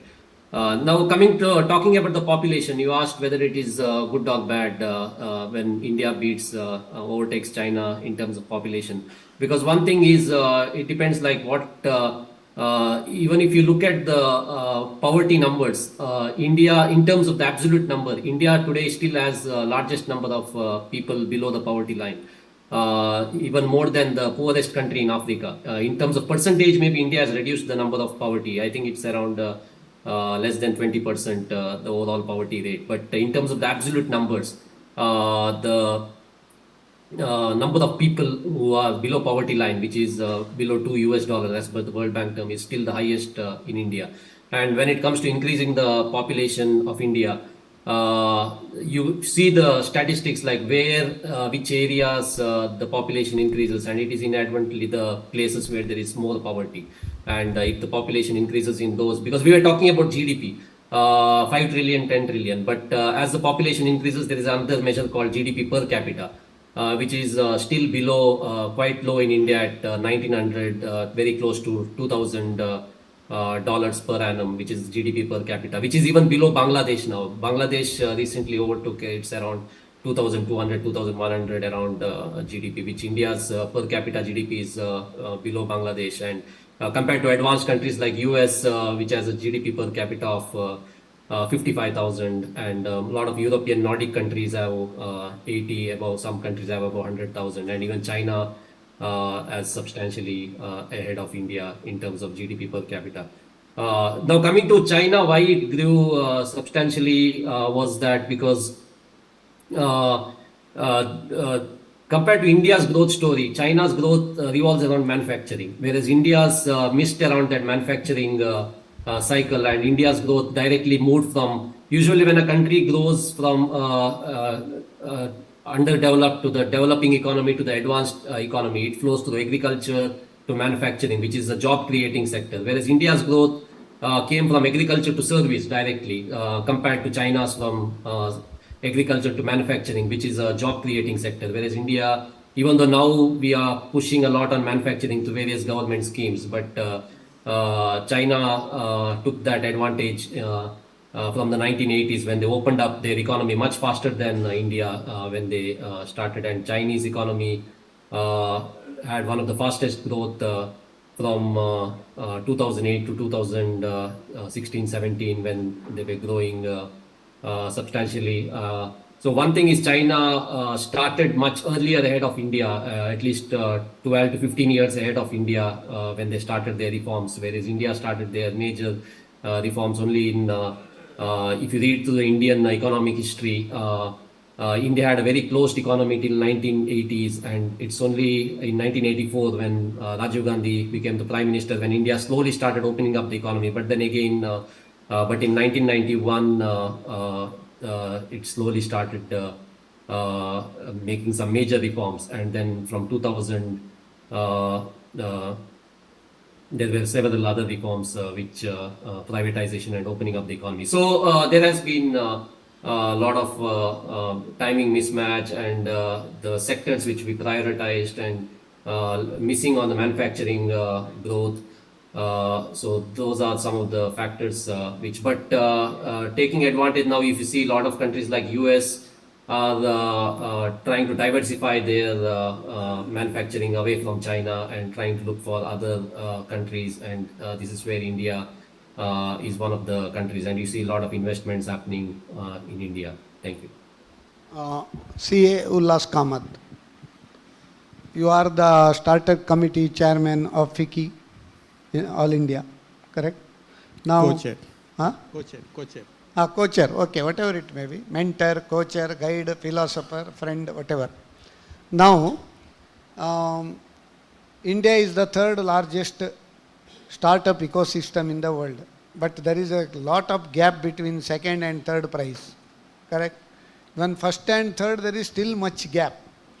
Because there are less players, we are still in third largest ecosystem in the world. And Bangalore, it is the largest ecosystem in India. Startup India, through Startup India initiative, government has taken a lot of seed funding support, mentoring support, and recently we have seen in Koramangala, Bangalore, State Bank of India has opened one branch for startups only. Then up to 10 crores in case of CGT MSc, up to 2 crores, but in case of startups up to 10 crores funding is there. How these startups can contribute for this 5 trillion or by 2030 $10 trillion economy? Can you just brief? Startup will be definitely one of the game changers to achieve 5 trillion or 10 trillion or to become the third largest economy by 2032 or 33. And the levers are very simple. We need to reduce our dependence on oil imports. Answer for that is renewable energy, and however expensive it is, Government of India is committed to achieve that. The second one is that we want to focus on manufacturing for India and for the world. And that's where we want to move our manufacturing a little bit towards the global perspective. And that's where PLI has come into the picture. PLI, again, it is mainly to incentivize the exporters or incentivize the import substitutes. So PLI is a game changer. And in between, while China took absolute advantage of manufacturing, and India took on services, thanks to Nanmurthy, Premji, and TCS, people who spent a lot of energy and time in creating a knowledge industry for our youngsters who are coming out from the engineering colleges. And today, that is something other countries cannot replicate because it is built over a period of decades, 2, 3, 4 decades. So we have advantage in knowledge industry, and startup is something to do with the knowledge. And startups in disruptive place makes a lot of difference. It is not that all the startups will do well, probably 4%, maybe 5%, not beyond that. But Government of India is putting their faith in this knowledge, and also they think that the disruption what we are talking about, which is better, cheaper, faster, convenient, using technology, scaling up, and for the world, if they can bring out, that will be a huge difference. Like we have seen now the Flipkarts born in India, giving almost competition to Amazon of the world. We have seen the Ola born in India, but giving competition absolutely to Uber. We have seen Oyo, which is the largest chain of hotels without owning a single room by itself. So we have proved to the world that we can create the world-class startups which can appeal to the whole world.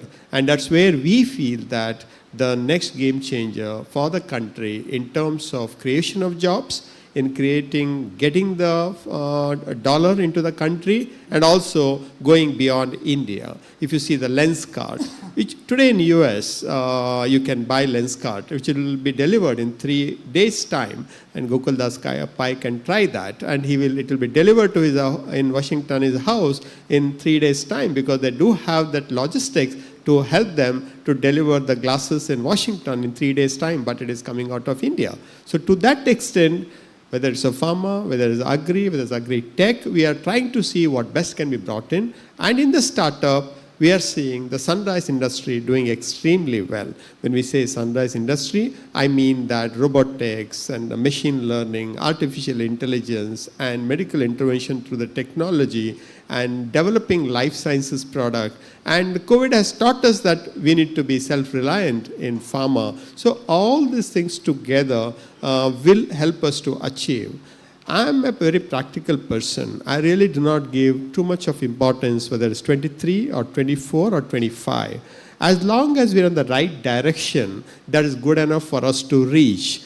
We know ourselves that country is far better than what we were 30 years back, 20 years back, 10 years back, 5 years back, and couple of years back, and we are better off than the last month to this month. When I was traveling abroad in 90s, I used to get $50 per day permission from Reserve Bank of India, for which I need to apply 1 week in advance, and they give a letter for $50 per day spent after showing the ticket. So if I'm traveling for 7 days, I used to get $350 and go to the State Bank of India and get that foreign exchange. And today, nobody asks where I go, nobody asks where I swipe the card, and no banks ask me that, why did you spend so much of money? That is the power of Indian credit cards. Today, Amex might have a problem, but State Bank of India card don't have any problem. ICICI Bank credit card do not have any problem. And people will respect that much more than any other cards in the world. So this has come in a long way. Medical tourism. Last year, India has got 7 lakh tourists only for medical. That clearly indicates that 7 lakh people must have felt India is a better place to get surgeries done at an affordable cost. And out of that, almost 40% has come to Karnataka. So people come here, get their heart surgeries, kidney transplant, liver transplant, major surgeries, stay here for a week, 10 days, 15 days, and they go back healthy. And that is growing 20% year on year. To that extent, country is doing extremely well. And the next 25 years will be definitely better. As CADB Mehta has clearly said, there's a lot to put in order. But we are doing that at a government level, at a regulator level, and it is happening. And the last one is that if we can pay a little more tax by not paying the tax, that will help the government. Because the income tax compliance, even today, is around 3 to 4% of the population. And the freebies to the so-called people who are not getting enough job or not getting enough farm yield, all those subsidies over a period of time, if it can come down, that money can be put back again, getting them a job. So private sector and the startups are the one to look forward to create jobs for the millions. And just to put a number, India needs 1 million jobs every month. And we are already probably 30, 40 million are more or less not in a confirmed job. They're all doing odd jobs, so the government is supporting. So a lot need to be done for human resources, what we have, how do we develop them, and how we can be the human resource development for the world, wherein we can supply here the qualified human resources to the world. We have proved that in nursing, we have proved that in engineering, we have proved that in medical, we are proving that in legal. So a lot can be done, but I'm very optimistic that country will be undoubtedly the number 3 superpower by 2033 or 34 for sure. Thank you. Okay. Now there is one issue now. Whatever our central government plans, state government, many state government, they differ. So there is a problem of freebies and state debt.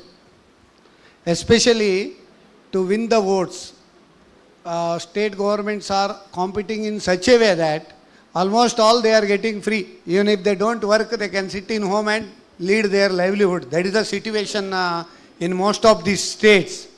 In such cases, state debts will also multiply. Is it not a matter of concern? CADB Mehta. Yeah, before I answer your question, I would like to clarify a few things. CA Gokul Das Pai mentioned that Bangladesh per capita GDP was higher than India's per capita GDP. That was for the last year. This year things have changed dramatically for two reasons. One, Bangladesh Taka, which was 86 last year, is 106 this year. So in terms of dollar, the per capita GDP has collapsed by almost 15%, even after looking into 7% GDP growth in Bangladesh. And if you look at 2023, India's per capita GDP in dollar terms, it will be around $2,450 to $2,480, depending on how we fare in the next 3 months. Whereas Bangladesh will be close to around 2,100 thereabout. So we have taken a big leap far ahead of Bangladesh GDP. There was also a confusion which CASS Naik raised. What is the real income for an individual and what is the nominal GDP for a nation? Now, if someone is earning 10,000 last year and his earning is 10,500 this year, his earnings have gone up by 5%. But the cost of the material, if the inflation is 6%, then the cost of the goods and services which he was consuming at 10,000 rupees will become 10,600 rupees. So his real income has actually fallen by 1%.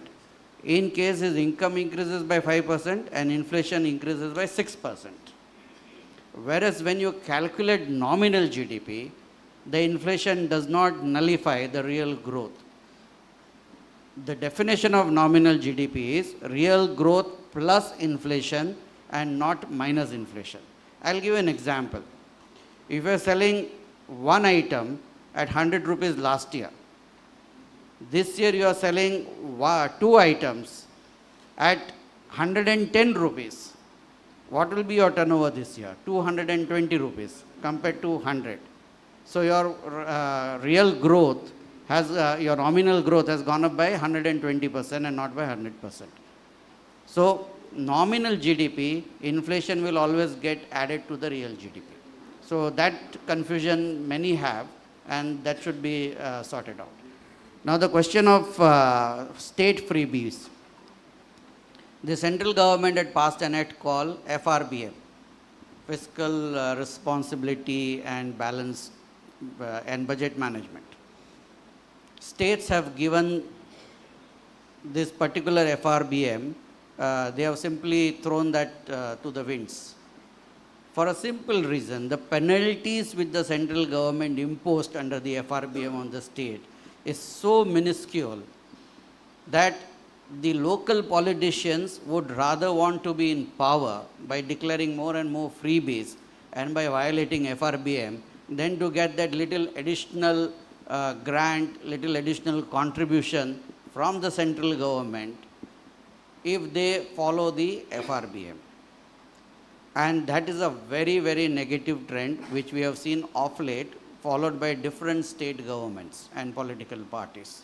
So freebies definitely is a challenge when our total fiscal deficit in the current year with the union and the states put together would be crossing 10%. Last year also it was higher than 10%. This year also it will be even higher than the previous year when you combine the two factors. So it's not a positive thing. There has to be more steps taken by the central government in the FRBM to discourage states from declaring more and more freebies. And if we have to become a 5 trillion and a 10 trillion within the given time frame, the freebie culture will delay it. Why do you think it has caught the attention of the Prime Minister and the Union government to such an extent that Prime Minister keeps on referring to this freebies by a word used, revadi. I think it's a Gujarati word, revadi, for a freebie, and he keeps mentioning that because this will derail our GDP even in Indian currency term as well as in US dollars. And in the global arena, if you want to have a say, whether it's your foreign policy, whether it's your trade policy, if you are not number 4, if you are not number 3, you have that much less bargaining strength in the global arena. So freebies, definitely it has to be restrained. Okay.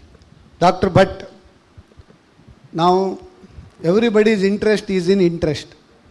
Depositor wants more interest, and those who want to borrow money, they want at less interest. So, how this interest rate will pan out in future, in 2025 or by 2030? Can you just throw light on this? Honestly speaking, the correct answer is I do not know. But we can make wild guesses, we can get the judgment right, and we can learn from history, we can learn from the data which is panning out and the trends which are happening. If India remains under a very high interest rate regime, the growth cannot sustain itself. So for the growth to sustain itself, the interest rates have to come down. And we have seen, at least people of my age group, there are so many of you who are seated here, we have seen in the Indian banking, the bank FD rates were at the rate of about 14%. And I still remember during my schooling days, Canara Bank used to advertise as double your money every 5 years. It is too attractive if somebody says that today. But from 1984 to 1995 or so, we were at that time. And I myself was a businessman in Mangalore. I still remember drawing at the rate of 22% from the bank. It just gives me shivers at the moment. I just can't even imagine that. But from 95 onwards, we started moving towards a lower interest regime, and it brought down the interest almost up to 5.5% or so in the year 2007 or 2008 period of time. Then the new interest rate cycle started, which pushed up the interest rates to 9.5%, approximately 9.5%. And the downward cycle started somewhere in 2014 or 15, and it brought down the interest rate all the way down to 4.5%. Now we are again passing through an upright interest rate cycle. We are almost done with the interest rate up cycle. Maybe depending on what happens to rupee, the dollar interest rates and other things, maybe another 0.5%, 1% up move may be possible, but we are almost at the top end of the interest rate cycle. So which means we are stabilizing again at 7.5, at the most 8% on the FD rates, which means it is not touching the previous peak. So from here onwards, a downward cycle will start. My guess, my prediction, market will not listen to me, nobody listens to me, but this is, don't take it too seriously, take it with a pinch of salt. Within next 5 to 7 years, India will see an interest rate of 3 to 4%. The FD rates I'm talking about and commensurate lending rates. This is, 2 to 3% higher. And you see when the borrowing interest rates comes down, that works as a boost to the economy. The interest rate coming down, is it a good news or is it a bad news, depends on who you are. It's a good news if you are a borrower. It's a bad news if you are a saver. It's a bad news if you are a retiree. Can you do something about it? The answer is yes, you can do something about it. But probably that's another day. Okay. Now you told interest rate is, if it is falling down, it may be bad news for depositor. But if the inflation comes down, the interest rate, even if it falls, now see, even the interest rate is more. Due to the inflation, it is nulled now. So in such cases, Mr. Mehta, you can just add up. Just a moment. 1 minute, he will add. Let others also give opinion. You can have a see. Just couple of things to consider with the interest rate. As Dr. Chandrakant Bhatt said, we have peaked in interest. Yes, that looks very possible that we have peaked in interest rate. But how fast we will be able to bring the interest rate down depends on a couple of factors. The first factor is the fiscal deficit. How fast we are able to bring down the fiscal deficit will determine how fast the inflation within our own country comes down. The second factor which you have to look at is the global interest rate. The global interest rate is at a much higher than what it is normally used to. And India needs to, see that the rupee does not depreciate too fast. For that we need forex. The forex comes through the investment in the bonds, the government bonds especially, by the foreign investors. Now, if in the US itself, if they are getting 4.5% in the US treasury bonds, why would they want to invest in India in the bond at 5 or 6%, giving forex risk of around 3 to 4% annualized. So if the inflation in the developed world does not come down too fast, the earnings in say like US Treasury will be remaining high, which will keep the government on its toes to keep the interest rate highs rather than lower it very fast. So with these two caveats, I would feel that interest rates will definitely start softening, but it will soften at a slower pace than what we would like to. When this caveat can be opened? I think we have to watch till 2024, 2 years. Okay. So until then there is a caveat. Okay. Now CA Gokuldas Pai, you are with us? Yes. Very good. Because it is, I think, already good morning time for you, around 2:30. We should appreciate your patience. Very sorry for the delay. Now geopolitical issues.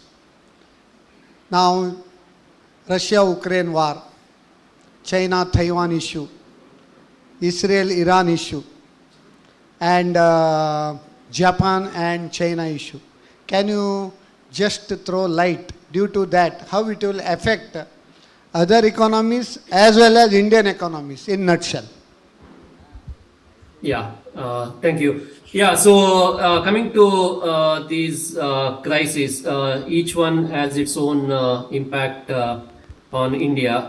Now coming to the first, we had already discussed it in length, and we also had one earlier episode on Business Tonic about the Russia-Ukraine crisis, which affected multiple economies, especially the negative impact was mostly on Europe and a few other countries which were dependent on Russia and Ukraine for supplies. Especially one is there are several countries in Africa which are mostly food importers, because that is the analysis we did: food importing countries and the food exporting countries, and the countries which were heavily dependent on Ukraine and Russia, which was largest supplier of food products like wheat and edible oil and a few other products were badly impacted, and we had food crisis and also food inflation throughout the country. And then there was energy crisis across the European countries, which are expected to go under recession depending upon how severe the winter is this time, and that will decide the energy needs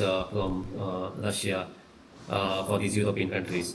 Coming to India, as I earlier said, it turned to be some benefit in terms of getting cheaper oil from Russia, and also promoting the rural economy in terms of agriculture. Now coming to Iran, that is a bit, and Israel, it's a very interesting equation because, and also we have Saudi, because recently China signed a comprehensive partnership agreement with Saudi, and last year they also signed it with Iran as well. So Saudi stepped up to keep Iran under control. And interestingly, India had very good relation with Iran as well as with Israel. But just like what India did with Russia, India used to get cheaper oil from Iran until US imposed sanctions and asked India to stop importing, when at one stage it almost came to zero imports from Iran. But India's relationship with Israel has increased in terms of defense and other partnership.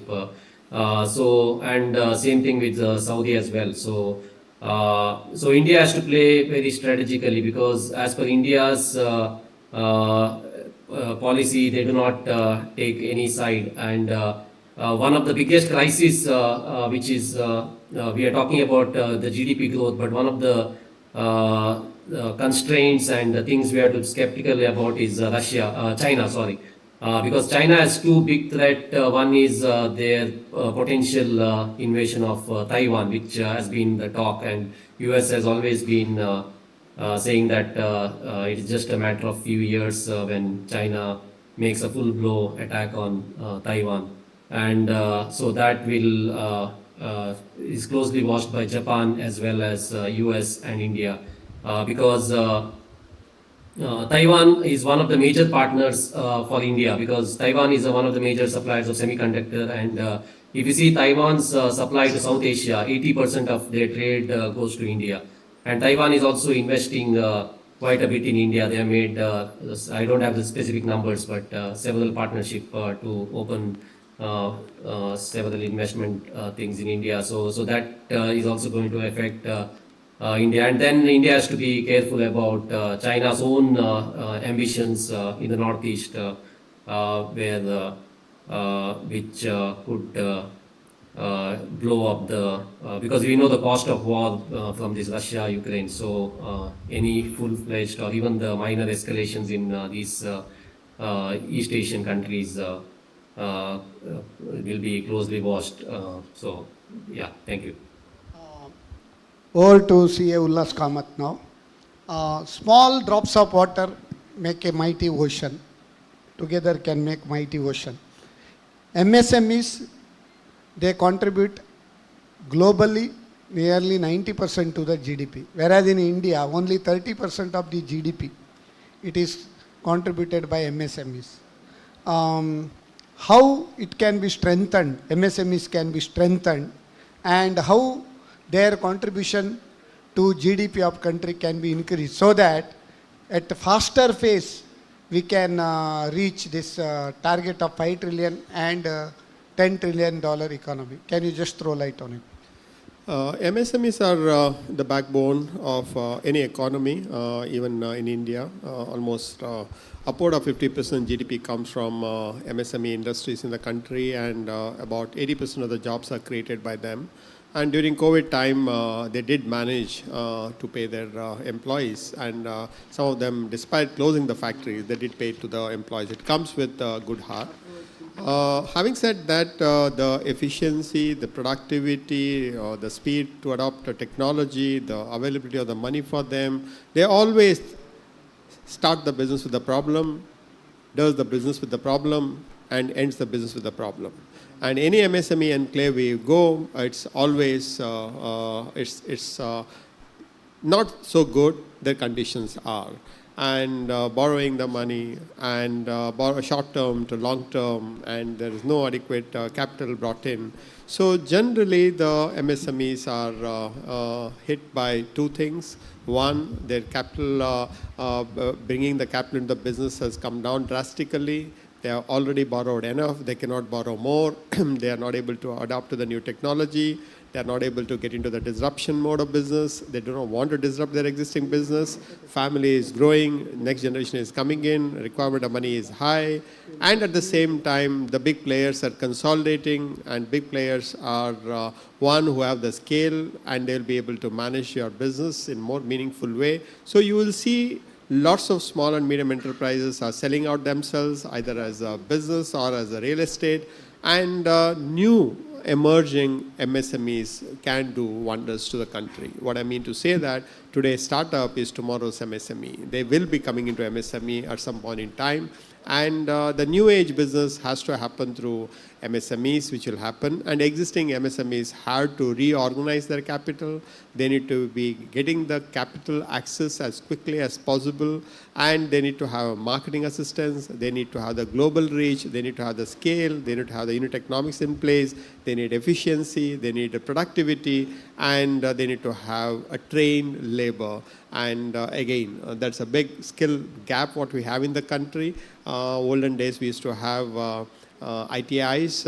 Now most of the states are not able to support them.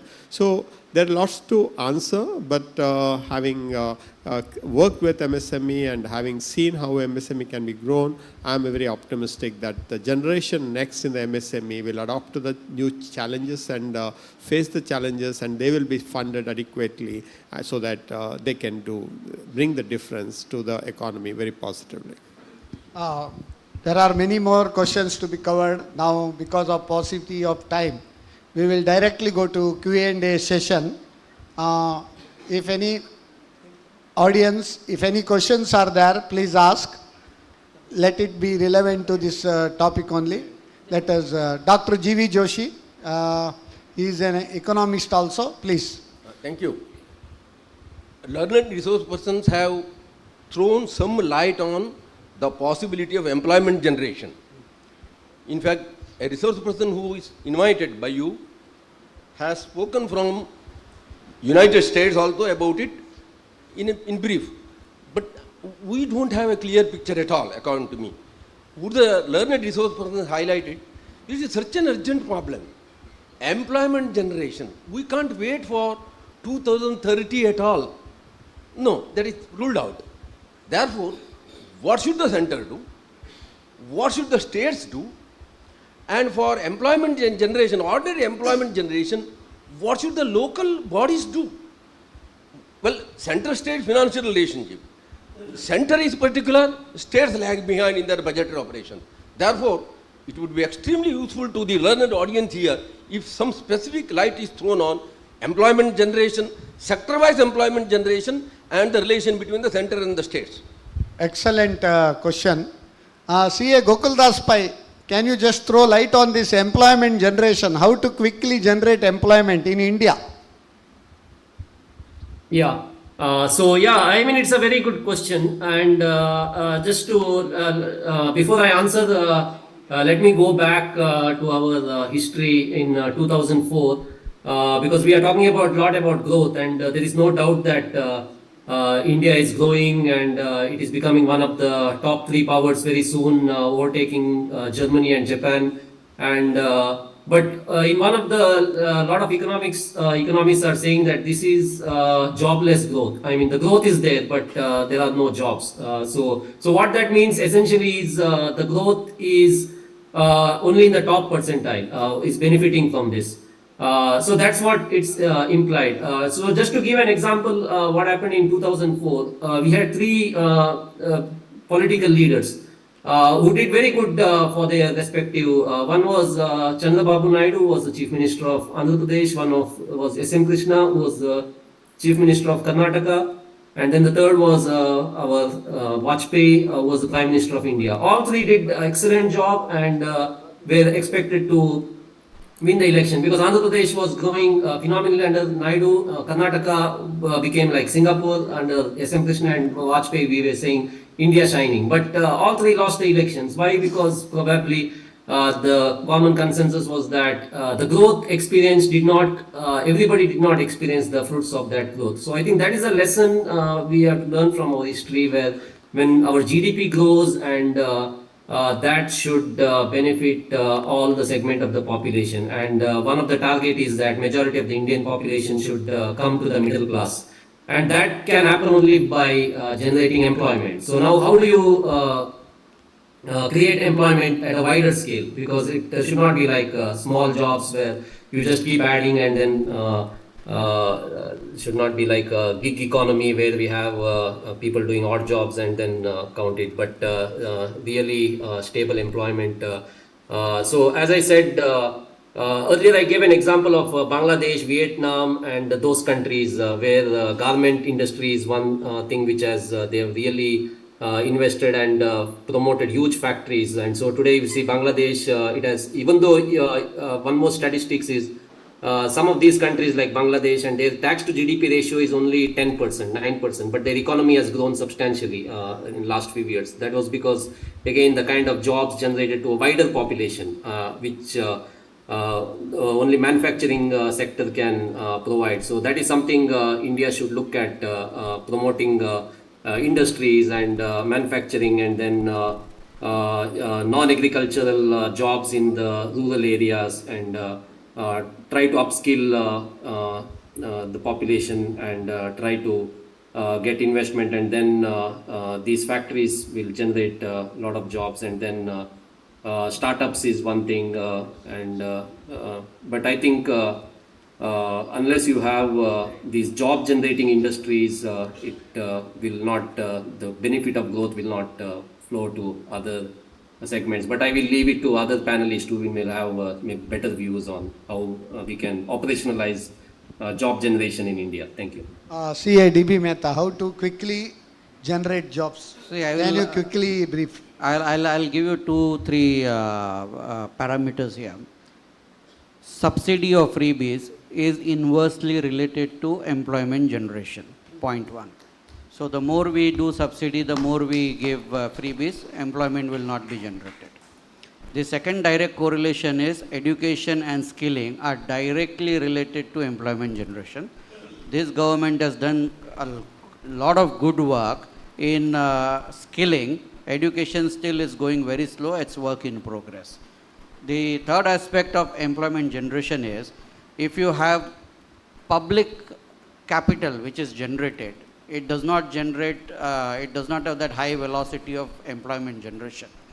The private capital, when it gets generated, the velocity is very high.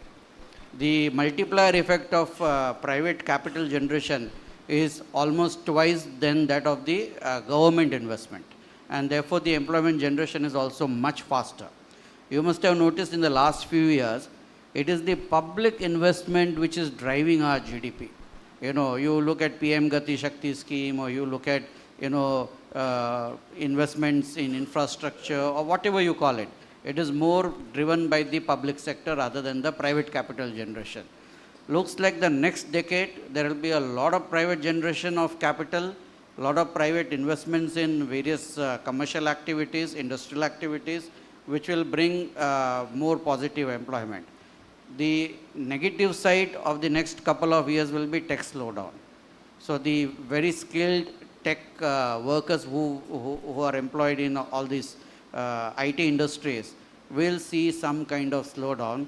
We must be already hearing a lot of layoffs from the tech companies. 10,000, 20,000 people are laid off in each of these companies.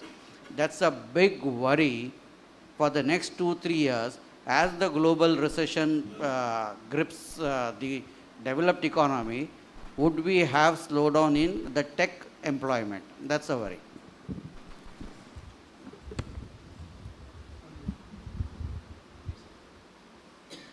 Sachidanand is my name, and I am the retired bank executive. Congratulations and compliments for all the resource persons and anchor. Good afternoon to all the audience.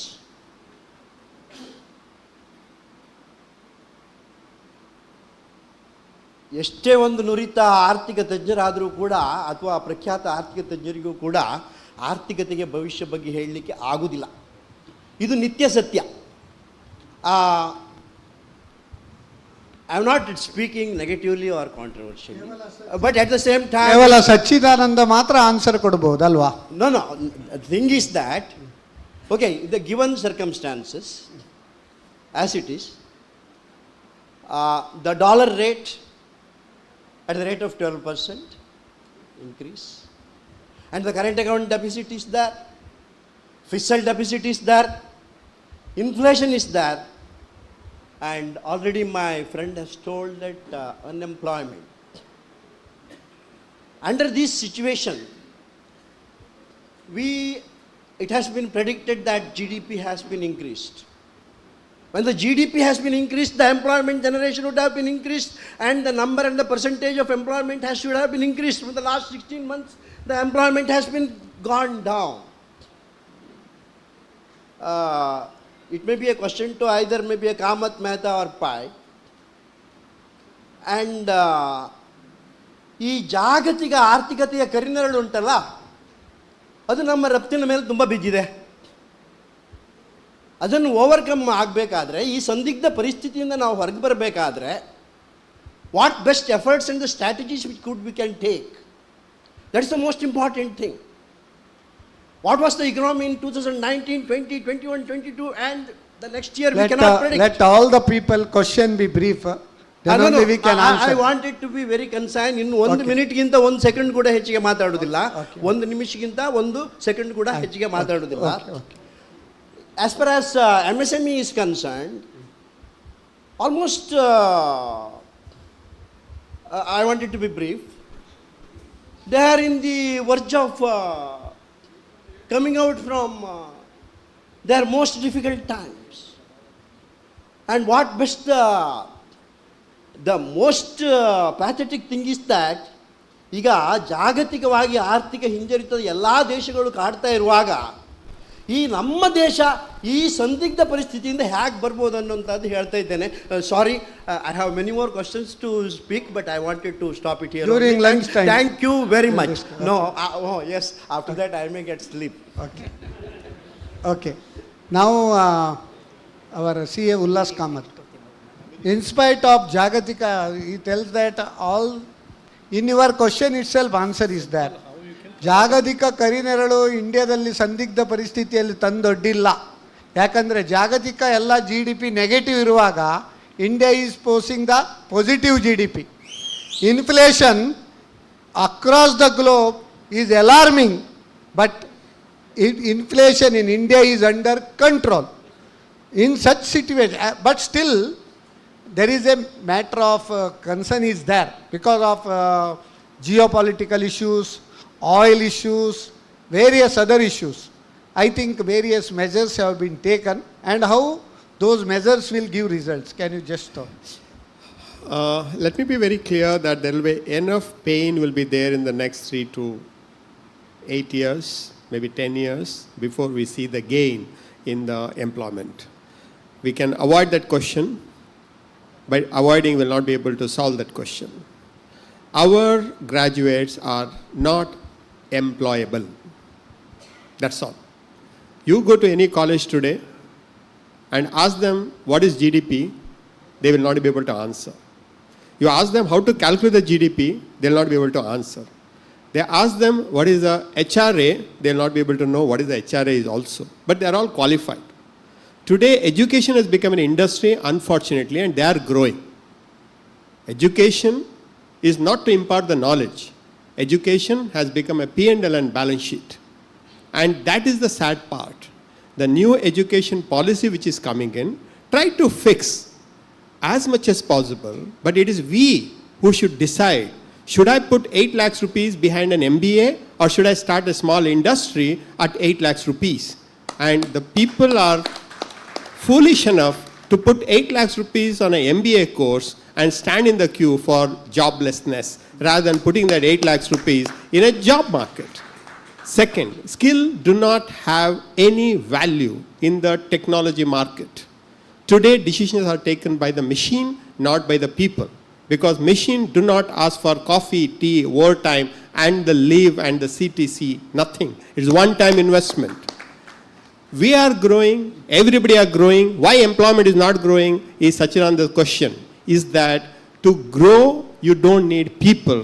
You need the process, you need the machinery. Today you buy your own ticket to travel and take your own boarding pass to get into your flight. 4 jobs are lost because of that. There is no travel agent. There is no person who takes the boarding pass for you. You only go and sit, and tomorrow they'll ask you to carry your own food also if it is required. To that extent, technology has taken over most of the jobs. If you see some of the automobile industry, they have 4 jobs, 5 jobs in the floor, which used to be 400, 500 per floor. Today they have 4 or 5 because everything is mechanized. Coming to the clear path that we need to see how do we grow manufacturing to create more jobs. For that, you need to be competitive globally, not at a national level. For that, we are doing a lot from the Government of India, state government, chambers, commerce, everyone. The second one, explore the unexplored. That is the tourism in India. Tourism creates lots of jobs, and machine cannot do tourism. Machine cannot do tourism. But for that, we need the infrastructure. Today, when you go to Dharmasthala, you stand in queue for 3 hours. You go to Subramanya, you stand in queue for 3 hours. You go to Udupi, you stand in the queue for 3 hours. Now people will lose patience. Tirupati, next day you get. 3 Next days. day you get. I'm saying that means to say that there is a demand, there are people, and if they come for one temple darshan, they will be spending thousands of rupees in the transport and the hotel and the guide and the car and lot of things. So we need to see the one is the tourism. The second is undoubtedly agriculture. Third one is an organic food supply to the whole world, which we can do. And we also see the alternative medicines, whether it is Unani, whether it is Ayurveda, whether it is the homeopath, whether it is the wellness. So we need to explore that where machines cannot take the job overnight. And machine will not be able to give you the wellness. It is only the diagnosis can be done. Today, if you go to a diagnostic center, one machine will give you 1,000 parameters in taking one blood sample. It never used to be like that. In the past, if you want 10 parameters, there used to be 10 people behind that to check in the microscope. Today, that is not there. So everywhere it is the technology, sir. And unfortunately, the technology is developed by human beings only. So the human beings, they will sell a machine, this will replace 100 jobs, this replace 1,000 jobs. The return on investment on this is 3.5 years. The IRR for this investment is 4.5 years. So they will make the companies to buy into the machine so that the job losses. Finally, government cannot create any more jobs, and government should not create any more jobs. But the way how the government recruiting today in central government, had interaction with a few of the smartest people who works in Invest India Forum. They are all from the Ivy League schools. They are all from a highly educated background. And you can see the quality is there at the highest level. So submission for the government from all of us from the Chambers of Commerce is that get the skill right, get the education right, get the industry right, and focus on one district, one product, and depend on small and medium enterprises, support them better, give them the subsidy based on the jobs what they create, not based on the investment what they bring in, and empower the women, give women more jobs, preference you give it to them. If you create a job for a woman, the family will survive. If you create a job for a man, he will survive for sure. Rest I don't know. So to that extent, we need to do a bit of structural changes, what is required in the way how you create the job. And the people who are going to Middle East in the past, they are coming back with the money. It's of no use here, but they come back with the money. And I've seen so many people are driving their own cars as a taxi who have come from Middle East because there's no job there. There's no more job in Singapore and Malaysia, wherein the East Coast people used to go there. So it is not only we are not going out, we are also having more of people coming back, and all they want is just a job. And that is difficult to create. So to that extent, a lot to be done, but we are doing it, sir, from the government, states, center, and all the chambers. We are doing our best to create the job. But when you really interview a candidate coming out of this college, we will see that what is that he can do in his life. Because they just want increment, increment, increment, and nothing else. What do? They want us to train them and also give them the increment also. That humility is not there in the job seekers. There's a demand that I paid you the fees and get me the job. This is what they ask the college. They will not say that you are not giving me the knowledge. They said you sold that campus recruitment is 98%. So where is the campus recruitment? And that's what they demand. And today's students are more demanding than what we were in our days, sir. Okay. Excellent rendition by our CA Ullas Kamath.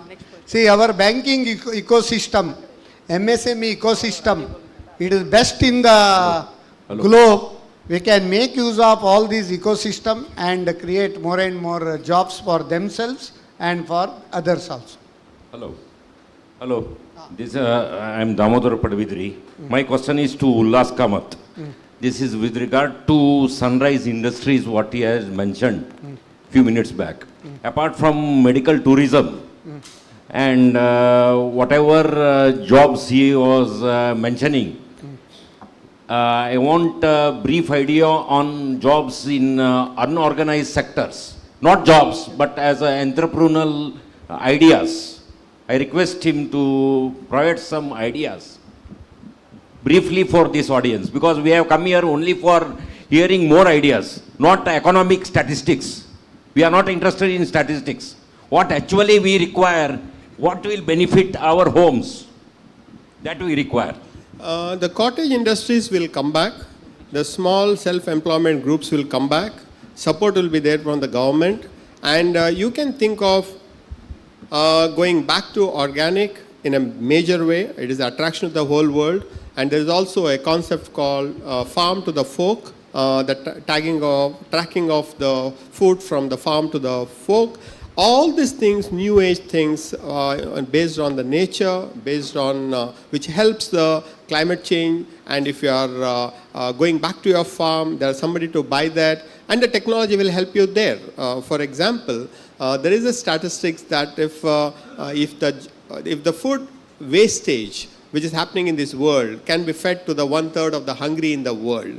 So that has to be bridged. And today's NGOs, today's social enterprises have got a good amount of respect than it was in the past. I'm talking about the social enterprises. The retired people, where many are sitting here, they can bring in a lot of synergy between the small enterprises, bring them in one platform, and you say that, okay, these 10 households or these 10 self-employed group are stitching or weaving, say, Udupi saris. I don't think still it is there. By my grandmother's time, the Udupi silk saree used to be one of the most sought after, whereas the Kanchivaram has got its brand, but Udupi, we don't know where it exists. But if we can bring back that Udupi silk sarees But we back, will get in Jayalakshmi Udupi, all the so if sarees. you are able to get back, then a lot can be done. Lot can be done. And again, the food and the food supplements. So the jobs can be created through the self-help group with or without subsidy by the state or the central government, but with the funding of the banks, you can always reorganize and go for where others have not gone. And I would definitely recommend you to get into a dairy farming. I'm recommending you to go for the milk and milk derivatives, and I recommend you to go for old age homes. Today people have the money, but they don't have the place to send their parents. So they need to have a better place, and India is aging faster after 2050. So you need to be extremely fast in having adequate, high quality old age homes. We don't have child care centers here. And in the past, we used to depend on our parents as a child care, but that's not available any longer. So you need to be very careful in having a world-class child care center where you can create the job. And for that, again, you need to have that ecosystem to support with. And alternative medicines is, again, wellness is once again. And the biggest game changer, again, here could be yoga. Because yoga has proved beyond doubts anywhere in the world that India is the mother of yoga in all respect.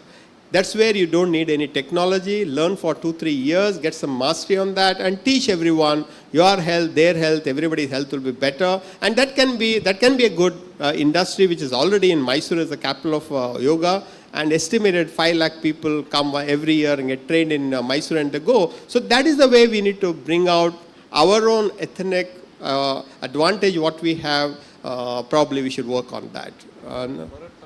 Mr. Rajesh Rao.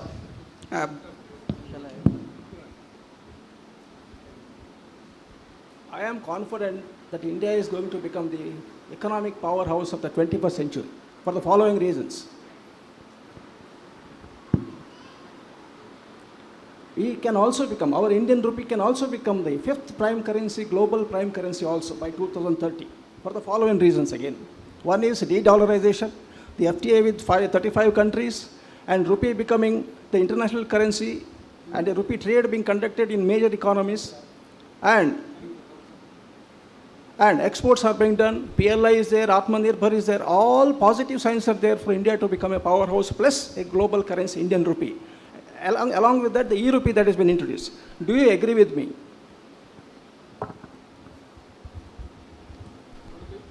E-rupee. A-rupee alla, e-rupee. In Indian rupee becoming a global currency is a work in progress. It is not something which will happen in 1 or 2 years. As long as there are people who are prepared to trade with you using the Indian rupee, it means that your rupee is internationalized. But there is a long way before it is in the basket of currencies like a GBP or dollars. There is a long time to go to that level. Mr. Pai, Gokul Das Pai, what is your opinion regarding de-dollarization?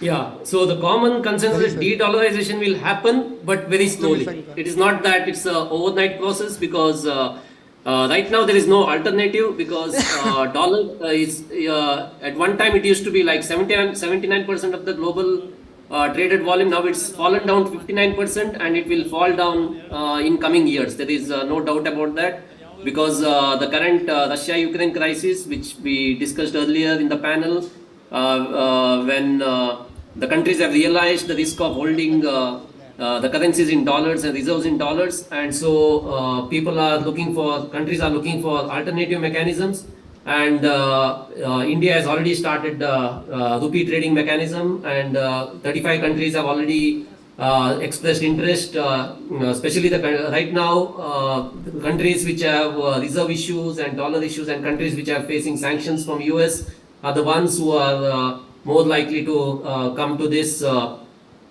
Same thing, one thing China also is doing is one of the things during their partnership with Saudi and other countries is trade in their respective currencies, and same thing India is doing, and this is something will slowly develop over the period of time. But this is not something which will happen in next 1, 2, 3 years, but surely medium to long term this is because alternative currencies are also slowly getting traction. Every country is piloting on digital e-rupee, and India is also piloting central bank digital currency. The pilot has already begun in 2022 at both wholesale and retail level. At wholesale level, the digital rupee is being piloted in the secondary market to settle government securities, and in the retail segment also the digital rupee central bank digital currency is being tested with partnership with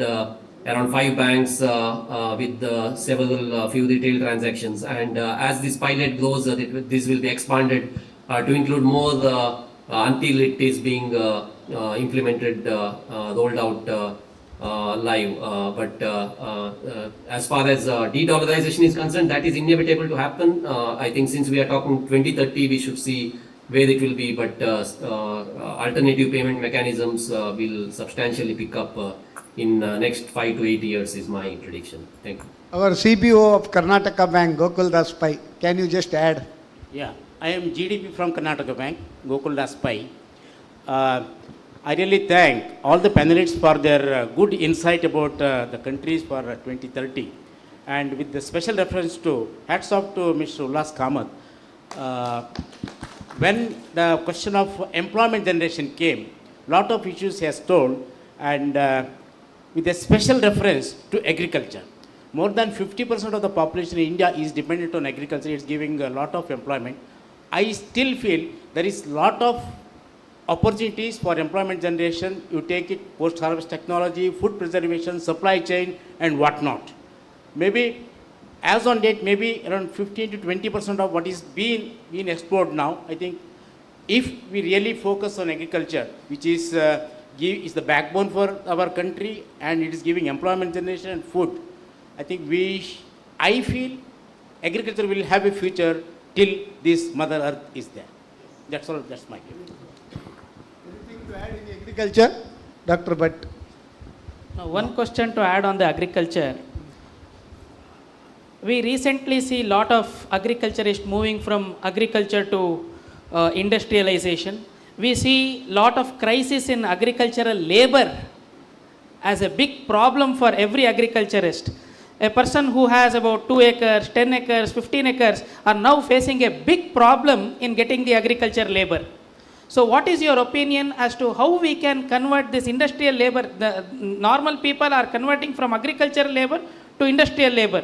We are finding very difficult for getting the people for agriculture labor. And youngsters or middle-aged people, they are selling their agriculture land and moving out. The cities, the people who are in cities, they are just buying the land with the hope of doing agriculture, but they could not do anything. They are in city with a different employment. They can't come back and do the agriculture. How do you see in next 10 years? As far as my view is concerned, in next 10 years, the agricultural income will drastically reduce in India. No, agricultural income will triple in the next 10 years. Don't be worried about it. It will triple. Average holding in India by agriculture is less than 2 acres. Average holding of agriculture land in India is less than 2 acres, and they don't have the approach to the road. They need to cross somebody else's property to take the tractor in. Second, their children are not interested because 2 acres cannot feed more than 2 people. So if they have 3 children, they know that they need to go out. Globally, it is agriculture, from there to industry, from there to the technology, right? So that is the route which you take. As of now, India's GDP ratio is about 15%, but about 50% people are depending on agriculture, wherein the 15% can remain at 15%, but the 50% has to come down to 30%, 25%. So the route which you are taking is right. Agriculture is doing an agriculture and an industrial is doing an agriculture. There is a chalk and cheese difference. This person depends on the God and looking at the cloud, he takes the decision. An industrialist depending on all the data available from the satellite, he knows exactly when to seed and how many days it takes, and he don't have to go out and ask Panchayat that what should I do, when should I do. So the technology what is available and the information is what is available. The big players will come in agriculture. When they buy out all these 2 acres together, 1,000 people, they make 2,000 acres and they get the scale, they get the quality, and they will be able to rotate the money faster, and the market is there. Today, the agriculture produce wastage is 40%. And tomato in Bangalore, good days it's 2 rupee a kilo, bad day it is a 200 rupees a kilo. Why? Farmer cannot manage this? No. Only a businessman can manage this by putting this when it's 2 rupee, put in a cold storage, sell it when it is 50 rupees, you make tons of money. This will happen. So the governments are working very clearly. Now about 35 kilometers per day roads have been built, world-class roads have been built today. That you are seeing now.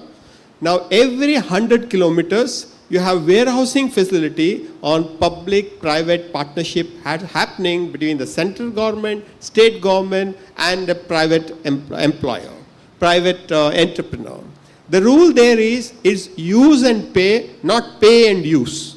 That is, you have the agricultural produce, keep it for 1 week, pay for 1 week, only to the space what you do, and the buyer will buy from there. And this every 100 kilometers, if you have the cold storage, you have the logistics park, you have the truck transiting facility, you have the e-charging facility, that becomes a good neighborhood for many people to create jobs there every 100 kilometers. So from there, like, can you tell me how many number of kilometers of roads is there in Bangalore, in Karnataka? It is 91,000 kilometers of road is there in Karnataka. But how many gundis that public TV they have counted? Sir, we all lived. We give more complaints, and if we decide in our own 13th cross or your own 12th cross, our kids can fill up that gundi. No, we make more gundis playing cricket there. And if somebody is making the gundi, you should be able to catch him and give the police station because the public property. No, we only complain.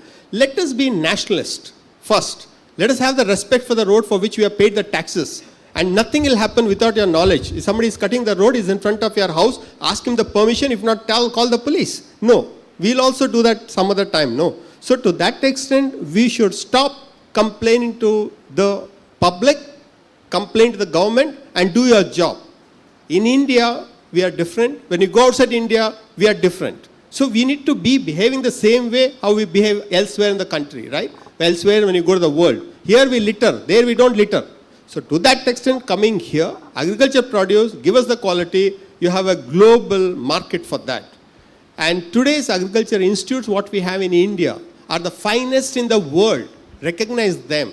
Indian Research Institute is one of the finest in the world because the data what they have for the last 60, 70 years. Fisheries Institute, what we have in Bangalore, is one of the finest in the world. But we have 320 kilometers of a coastline, which we don't know how to manage that. That is the disconnect what we have. Not that government do not know about it. We are working on that. Government is working on that. And I'm certain we will become the net exporter of agriculture produce for the whole world in the next 5 years. And government is very clear on that. Okay. I'll add just 2 more Yes, points. yes, One is bring the farm laws back. It was a very good initiative by the government when the farm laws were announced. But for political reason and various other reasons, the farm laws had to be withdrawn. The only way to reform is by bringing... Punjab has already done one by half. Now they can introduce farm law. So that's one point. The second point to bring in agriculture reforms is to cut off all these subsidies. You know how much money we are spending in farm subsidies? Just the fertilizer subsidy this year will be more than 1 lakh crores. The farmers' subsidy, which the government gives some 6,000 rupees, 72,000 crores. You know, if you add all the subsidies, we are spending more than 5 lakh crores on subsidies. Why should someone work then? You want workers? Don't give them freebies. Don't give them free lunch. They'll come and work. You give them a free lunch, they will not work. As simple as that. Mr. Mehta, I'll just add 2 points here from my experience. I'm a veterinary doctor by profession who started in this line and who has seen what exactly has happened in this industry. Ex Nandini. Yes, I worked with Amul, the Nandini version here. I started here in 86. Dakshina Kannada district, before I'll say corporatization of agriculture or semi-corporatization, or you say contract farming is inevitable if it has to come up, and it will come up. And there is success stories here.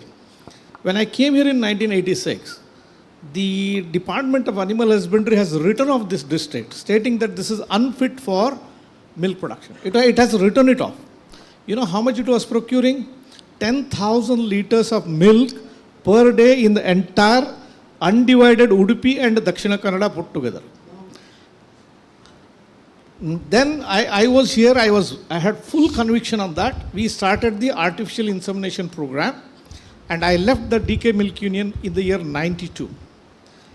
And when the Mangalore Milk Union was procuring 10,000 liters, before I came here, I was working in Bangalore Kolar Milk Union, and collectively Kolar plus Bangalore was procuring 1 lakh liter per day. The cooperative movement today has made Dakshina Kannada produce 4 lakh liters per day. Kolar and Bangalore milk unions are separated and each is procuring 15 lakh liters per day. So this is what the change will happen. This is in dairy sector. What happened in the poultry sector? It was so much of a loss-making industry, then the corporatization came in, the aggregator models came in.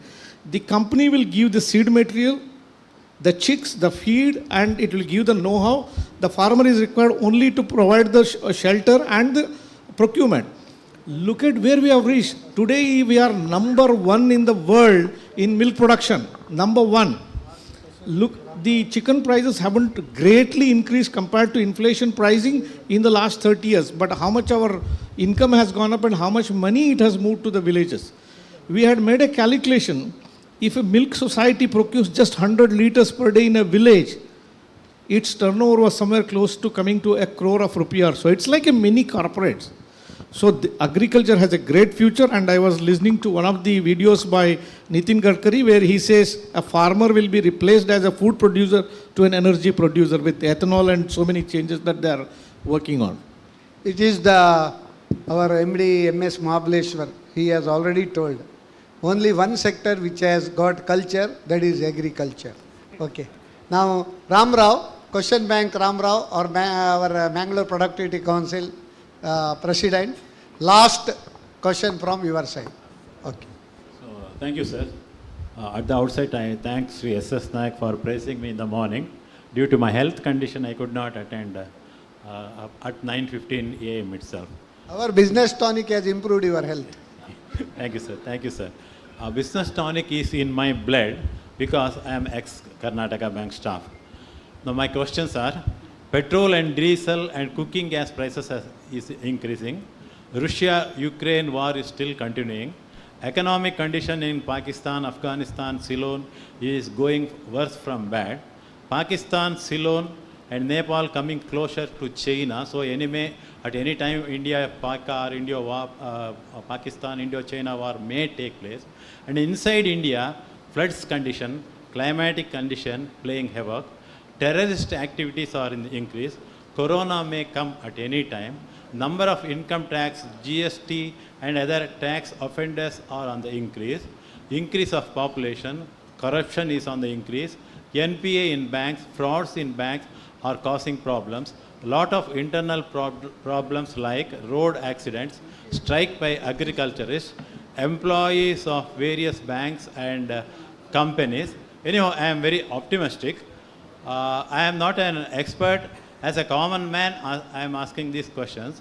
It is said that world suffers not because of violence of bad people, but because of silence of good people. Sirs, what is your suggestions to ourselves and to what is the role of institutions like Chamber of Commerce and other institutions can do? Thank you very much, sir. Okay Ram ರಾಯ್ರೆ, ಇದರಲ್ಲಿ ಹೆಚ್ಚಿನದು cover ಮಾಡಿದ್ದೇವೆ.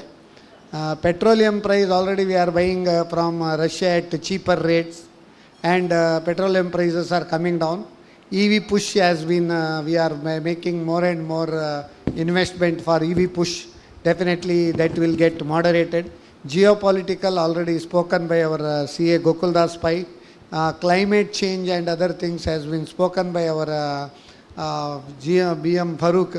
Now Corona is shortly coming, our Ram Rao told. When it will be coming, Chandrakant, but Corona. ರಾಮರಾಯರೇ, ನೀವು ಇದು booster dose ತಗೊಂಡಿದ್ದೀರಾ? Booster dose? ಹಾಂ, corona ಬರೋದಿಲ್ಲ, ಬಂದರೆ ಜ್ವರ ಮಾತ್ರ ಬರೋದು, ಏನು ಹೆದರಬೇಡಿ, ಏನಾಗೋದಿಲ್ಲ, ಏನು ಟೆನ್ಷನ್ ತಗೊಳ್ಬೇಡಿ. ಈಗ ನೀವು ಡೈಲಿ ನೀವು ಪತ್ರಿಕೆಯಲ್ಲಿ ನೋಡ್ತೀರಿ 000 ಉಂಟು Dakshina Kannada Udupi. Okay, no problem. GST and income tax, our sum up will be done by Mehta regarding taxation. Corruption, as long as people are ready to give money, people are there to take money. So give stopping money to people by any bureaucrats, automatically corruption will stop. Then NPA, government has taken lot of steps. Reserve Bank of India has also taken lot of steps. Now IBC code has been there. Now securitization is there. Then quality of giving loans also, there is a check and balance. Now Chanda Kochar also, she was behind the bar, you have seen.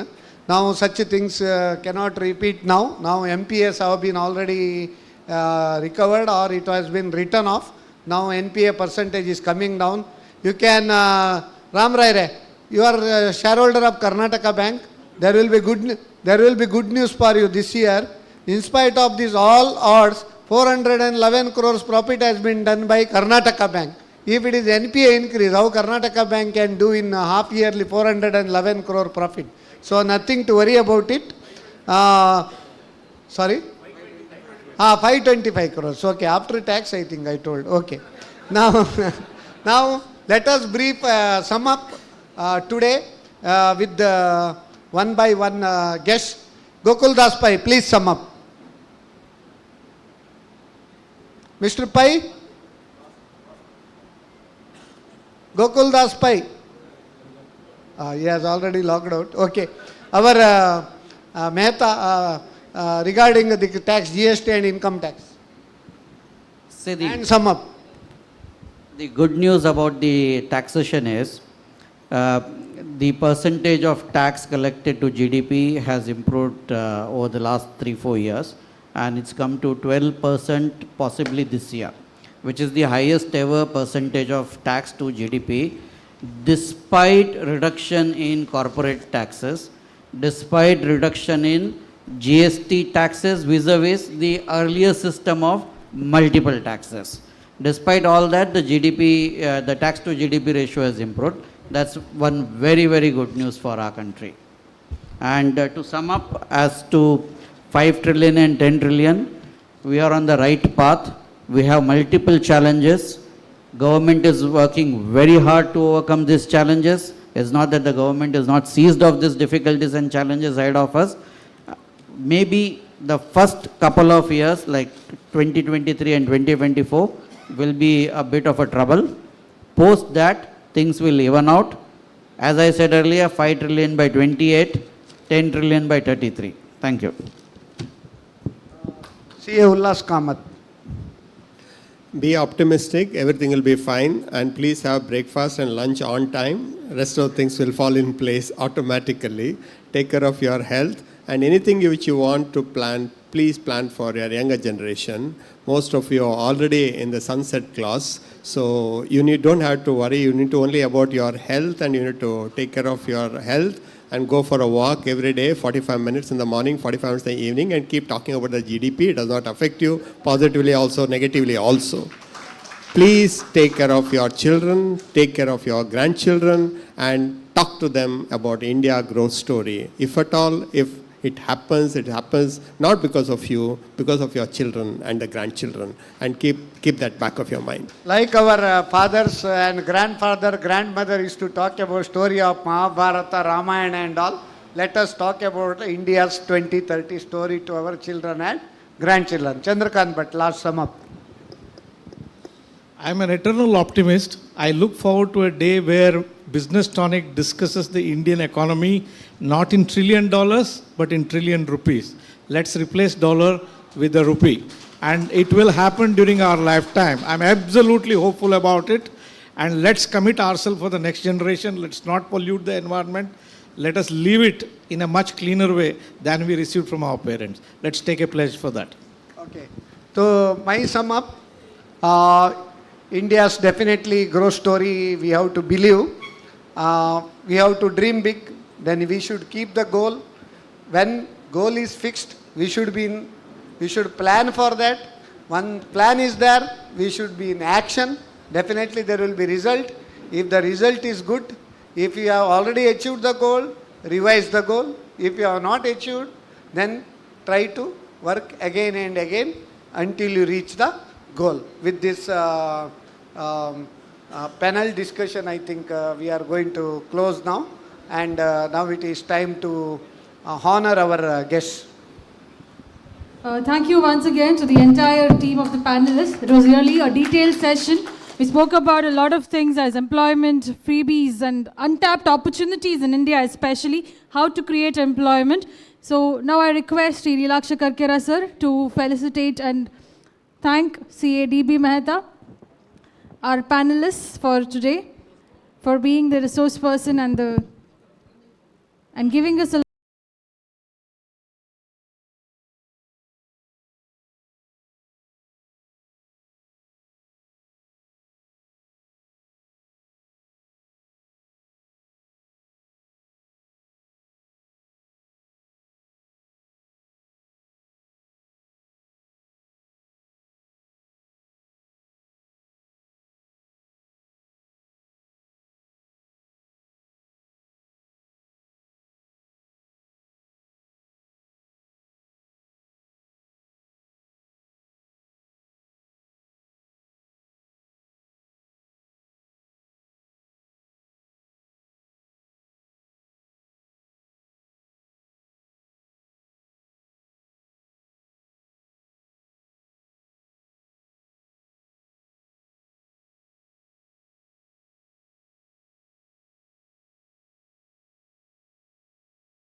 disperse for a short lunch break now. Large wind farms. Choose any turbine, any capacity. We specialize in turnkey solutions. We also specialize in site solutions, wind monitoring, wind farm infrastructure, erection and commissioning. Fizan Group. We have one life, one body, one chance.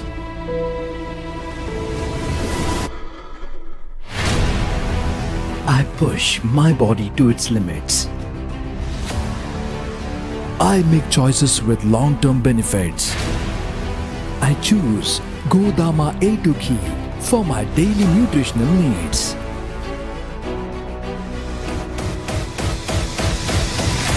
Keeps my heart healthy.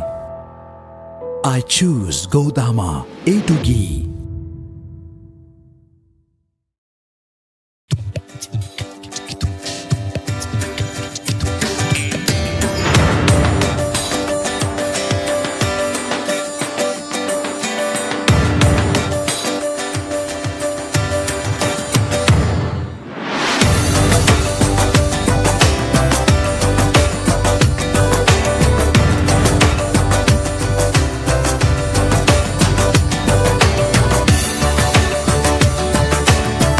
ಕರ್ನಾಟಕದಾದ್ಯಂತ ಮದುವೆ ಸೀರೆಗಳ ಹೆಸರಾಂತ ಮಳಿಗೆ Jayalakshmi silks Udyavara.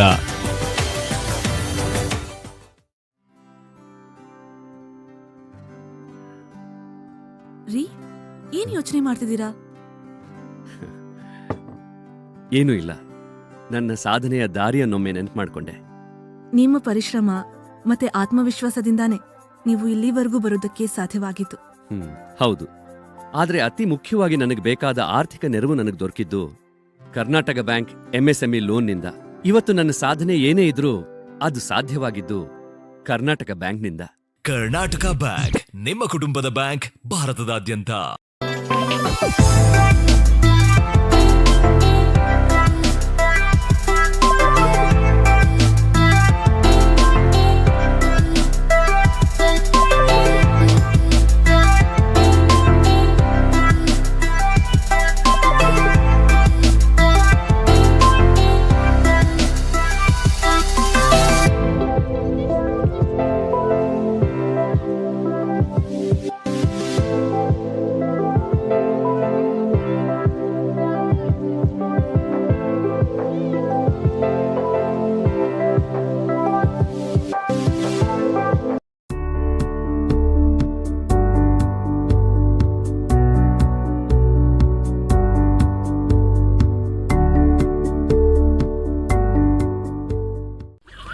ನೋಡಿ ಸಾವುಕಾರ್ರೆ, ಶಂಕರಣ್ಣ ಈ ಬಾರಿ ನಿಮ್ಮ ಹತ್ರ ಸಾಲ ತೆಗೆದುಕೊಳ್ಳದೆ ಎಲ್ಲ ಕೆಲಸ ಮಾಡ್ತಿದ್ದಾನೆ, ಹೌದಲ್ವಾ?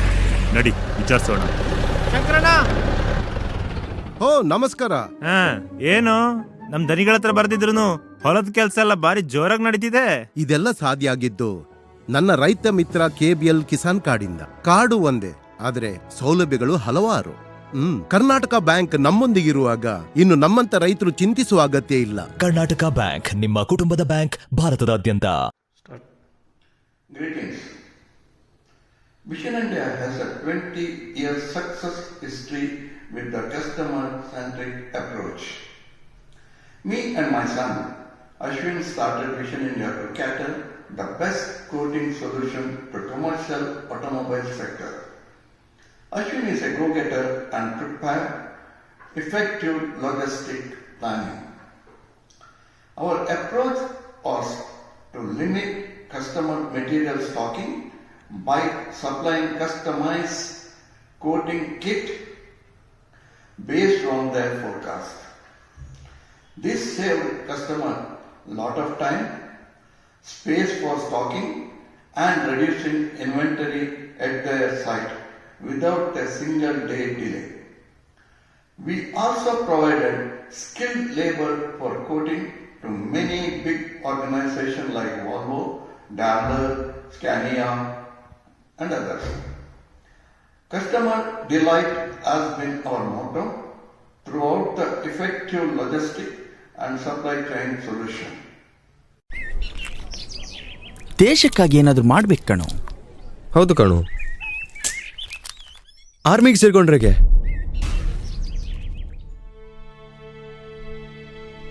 ಪರಿಸರದ ಸ್ವಚ್ಛತೆಯನ್ನು ಕಾಪಾಡಿಕೊಳ್ಳೋ ಸಣ್ಣ ಜವಾಬ್ದಾರಿಯನ್ನು ನೀಸಲಾಗದವರು ದೇಶದ ಸರಹದ್ದನ್ನು ಕಾಯೋ ಜವಾಬ್ದಾರಿಗೆ ಅರ್ಹರಾಗ್ತೀರಾ? ನಮ್ಮ ದೇಶ, ನಮ್ಮ ಹೆಮ್ಮೆ. ಸ್ವಚ್ಛ ಭಾರತ ನಮ್ಮೆಲ್ಲರ ಕರ್ತವ್ಯ. ಜನಹಿತಕ್ಕಾಗಿ ಜಾರಿ. ಕರ್ನಾಟಕ ಬ್ಯಾಂಕ್, ನಿಮ್ಮ ಕುಟುಂಬದ ಬ್ಯಾಂಕ್, ಭಾರತದಾದ್ಯಂತ. ನಿನ್ನೆ ನಾವು ಹೋಗಿ ಡಬಲ್ ಸೇಫ್ಟಿ ಇರುವ ಲಾಕರ್ ಪರ್ಚೇಸ್ ಮಾಡಿದ್ವಿ. ಈಗೆಲ್ಲ ಎಷ್ಟು ಸೇಫ್ಟಿ ಕ್ರಮ ತಗೊಂಡ್ರು ಕಡಿಮೆನೆ ಅಲ್ವಾ? ಅಂದಹಾಗೆ ಸೇಫ್ಟಿ ಅನ್ನುವಾಗ ಯೋಚನೆ ಆಯ್ತು, ಕೋವಿಡ್ ಬಗೆಗಿನ ಎಲ್ಲಾ ಸೇಫ್ಟಿ ಕ್ರಮಗಳು ತಗೊಂಡಿರ್ಬೇಕಲ್ವಾ ನೀವು? ಸುಮಾರಾಗಿ. ಬೆಲೆ ಬಾಳೋ ವಸ್ತುಗಳಿಗೆ ಮಾತ್ರವಲ್ಲ, ಬೆಲೆಯೇ ಕಟ್ಟಲಾಗದ ಈ ಅಮೂಲ್ಯ ಜೀವಕ್ಕಾಗಿ ವ್ಯಾಕ್ಸಿನೇಷನ್ ಹಾಕಿಸಿಕೊಳ್ಳಿ. ಅದರಲ್ಲೂ ತಪ್ಪದೆ ನಿಗದಿತ ಡೋಸೇಜ್ ಹಾಕಿಸಿಕೊಳ್ಳಿ. ಜನಹಿತಕ್ಕಾಗಿ ಜಾರಿ. ಕರ್ನಾಟಕ ಬ್ಯಾಂಕ್, ನಿಮ್ಮ ಕುಟುಂಬದ ಬ್ಯಾಂಕ್, ಭಾರತದಾದ್ಯಂತ. New Mangalore Port, during last 5 decades of its service, has witnessed exponential growth in terms of trade and commerce without compromising key and critical elements of environment. The port has created a green belt around the port. The port had developed sewage treatment plant with a capacity of 1.20 MLD inside the port area. To meet the water requirement, the port has envisaged comprehensive plan to harvest the rainwater. The port has installed 4 megawatt solar plant in addition to rooftop solar panels at the top of the buildings and storage sheds. The port has also switched over to LED lighting, which is more environment friendly, coupled with power savings. The port bagged Swachh Sarvekshan Award, Green Tech Environment Award in Gold category, Samudra Paryavan Award, Aranya Mitra Award, recognition from State Pollution Control Board and District Administration. These awards have motivated the port to sustain the efforts and to chalk out more projects in the future.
ಯಾಕ್ರಿ ಮಂಕಾಗಿದ್ದೀರಾ?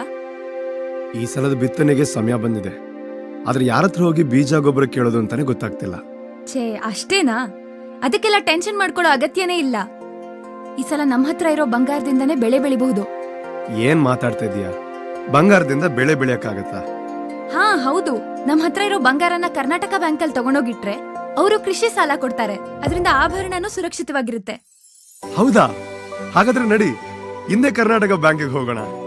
Karnataka bank, ನಿಮ್ಮ ಕುಟುಂಬದ bank, ಭಾರತದಾದ್ಯಂತ. Green technology. Fizar Group, turnkey wind farm developers. 2 decades of rich experience in development of large wind projects. You can choose any turbine, any make, we build for you. For green investment, log on to www.fizargroup.com. ಈ 3S ಅಂದ್ರೆ ಏನು? 3S mutual fund ನ ಸೌಲಭ್ಯಗಳಾಗಿವೆ. ಕಂತುಗಳಲ್ಲಿ invest ಮಾಡಲು systematic investment plan. ಹೆಚ್ಚು ಉತ್ತಮ risk management ಗಾಗಿ ಒಂದು ಫಂಡ್ ನಿಂದ ಇನ್ನೊಂದಕ್ಕೆ ಟ್ರಾನ್ಸ್ಫರ್ ಮಾಡಿ ಸಿಸ್ಟಮ್ಯಾಟಿಕ್ ಟ್ರಾನ್ಸ್ಫರ್ ಪ್ಲಾನ್ ನಿಂದ. ರಿಟೈರ್ಮೆಂಟ್ ನಂತರದ ಅವಶ್ಯಕತೆಗಾಗಿ ಸಿಸ್ಟಮ್ಯಾಟಿಕ್ ವಿಡ್ರಾವಲ್ ಪ್ಲಾನ್. ಯಾವುದೇ ಮ್ಯೂಚುವಲ್ ಫಂಡ್ ಸ್ಕೀಮ್ ಅನ್ನು ಮಾಡಿ ಸ್ಟ್ರಾಂಗ್ 3S ಸೌಲಭ್ಯಗಳೊಂದಿಗೆ. ಮ್ಯೂಚುವಲ್ ಫಂಡ್ ಹೂಡಿಕೆಗಳು ಮಾರುಕಟ್ಟೆಯ ಆಪತ್ತಿನ ಅಂಶಗಳಿಗೆ ಒಳಪಟ್ಟಿವೆ. ದಯವಿಟ್ಟು ಸ್ಕೀಮ್ ಸಂಬಂಧಿತ ಎಲ್ಲಾ ದಸ್ತಾವೇಜುಗಳನ್ನು ಗಮನವಿಟ್ಟು ಓದಿಕೊಳ್ಳಿ.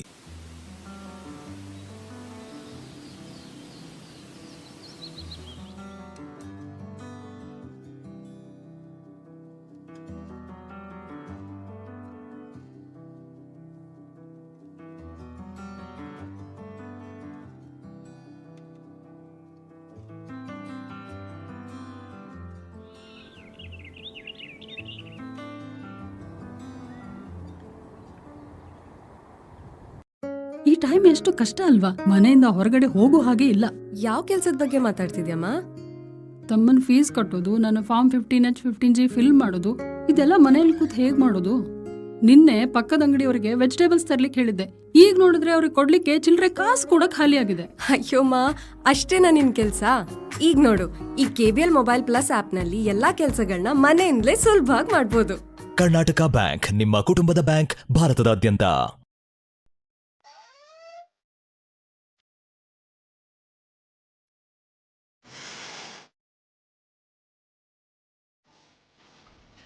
ನಿಮ್ಮ ಮಗುವಿಗೆ ನೀವು ನೀಡಬಹುದಾದ ಅತ್ಯುತ್ತಮ ಕೊಡುಗೆ ಎಂದರೆ ಅವರ ಉತ್ತಮ ಭವಿಷ್ಯ.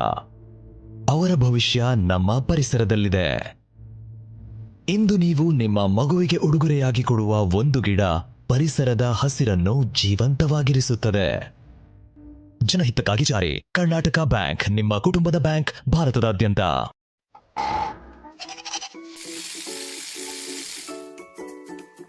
ಭೂಮಿಯ ಮೇಲಿನ ಪ್ರತಿಯೊಂದು ಜೀವವು ಬದುಕುಳಿಯಲು ನೀರಿನ ಮೇಲೆ ಅವಲಂಬಿತವಾಗಿರುತ್ತವೆ. ನೀರೇ ಆಧಾರ. ನೀರನ್ನು ಉಳಿಸುವುದರ ಮೂಲಕ ಜೀವಿಗಳನ್ನು ರಕ್ಷಿಸಲು ಇಂದು ನಿರ್ಧರಿಸೋಣ. ನೀರಿನ ಪ್ರತಿ ಹನಿಯೂ ಅಮೂಲ್ಯ. ಅದನ್ನು ವ್ಯರ್ಥ ಮಾಡದಿರಿ. ನೀರನ್ನು ಉಳಿಸಿ, ಜೀವವನ್ನು ರಕ್ಷಿಸಿ. ಜನಹಿತಕ್ಕಾಗಿ ಜಾರಿ. ಕರ್ನಾಟಕ ಬ್ಯಾಂಕ್, ನಿಮ್ಮ ಕುಟುಂಬದ ಬ್ಯಾಂಕ್, ಭಾರತದಾದ್ಯಂತ. Fizza is a pioneer in developing large wind farms. Choose any turbine, any capacity. We specialize in turnkey solutions. We also specialize in site solutions, wind monitoring, wind farm infrastructure, erection and commissioning. Fizza Group. We have one life, one body, one chance.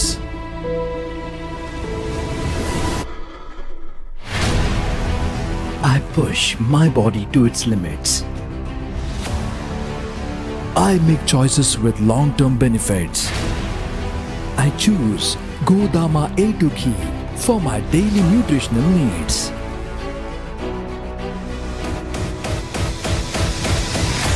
Keeps my heart healthy.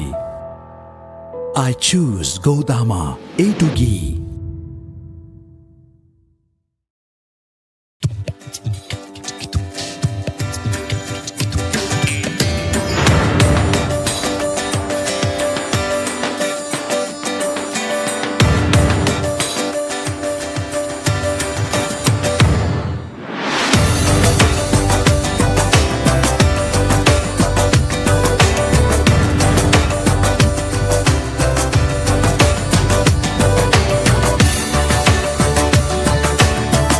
ಕರ್ನಾಟಕದಾದ್ಯಂತ ಮದುವೆ ಸೀರೆಗಳ ಹೆಸರಾಂತ ಮಳಿಗೆ Jayalakshmi silks, Udyavara.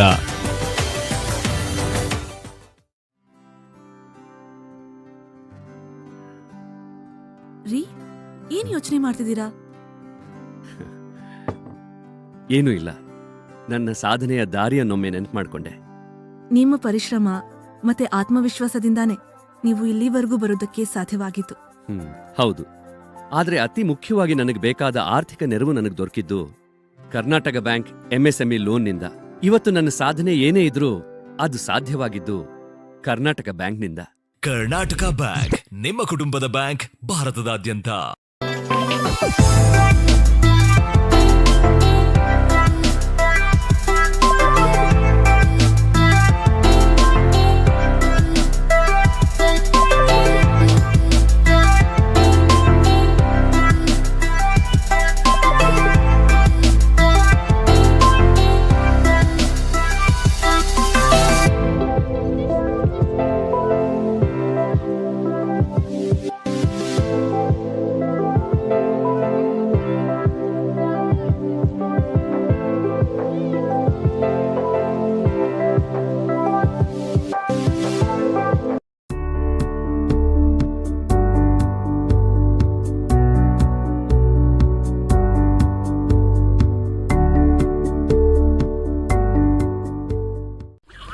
ನೋಡಿ ಸಾವುಕಾರ್ರೆ, ಶಂಕರಣ್ಣ ಈ ಬಾರಿ ನಿಮ್ಮ ಹತ್ರ ಸಾಲ ತೆಗೆದುಕೊಳ್ಳದೆ ಎಲ್ಲ ಕೆಲಸ ಮಾಡ್ತಿದ್ದಾನೆ. ಹೌದಲ್ವಾ?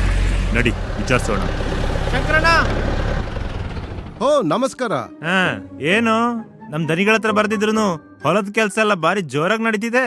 ಇದೆಲ್ಲ ಸಾಧ್ಯ ಆಗಿದ್ದು ನನ್ನ ರೈತ ಮಿತ್ರ KBL ಕಿಸಾನ್ ಕಾರ್ಡಿಂದ. ಕಾರ್ಡು ಒಂದೇ, ಆದ್ರೆ ಸೌಲಭ್ಯಗಳು ಹಲವಾರು. ಕರ್ನಾಟಕ ಬ್ಯಾಂಕ್ ನಮ್ಮೊಂದಿಗಿರುವಾಗ ಇನ್ನು ನಮ್ಮಂತ ರೈತರು ಚಿಂತಿಸುವ ಅಗತ್ಯ ಇಲ್ಲ. ಕರ್ನಾಟಕ ಬ್ಯಾಂಕ್, ನಿಮ್ಮ ಕುಟುಂಬದ ಬ್ಯಾಂಕ್, ಭಾರತದಾದ್ಯಂತ. Greetings. Vision India has a 20-year success history with the customer-centric approach. Me and my son, Ashwin, started Vision India to cater the best coating solution to commercial automobile sector. Ashwin is a go-getter and prepared effective logistic planning. Our approach was to limit customer material stocking by supplying customized coating kit based on their forecast. This saved customer lot of time, space for stocking and reducing inventory at their site without a single day delay. We also provided skilled labor for coating to many big organizations like Volvo, Daimler, Scania and others. Customer delight has been our motto throughout the effective logistic and supply chain solution. ದೇಶಕ್ಕಾಗಿ ಏನಾದರೂ ಮಾಡ್ಬೇಕು ಕಣೋ. ಹೌದು ಕಣು. ಆರ್ಮಿಗೆ ಸೇರ್ಕೊಂಡ್ರೆಗೆ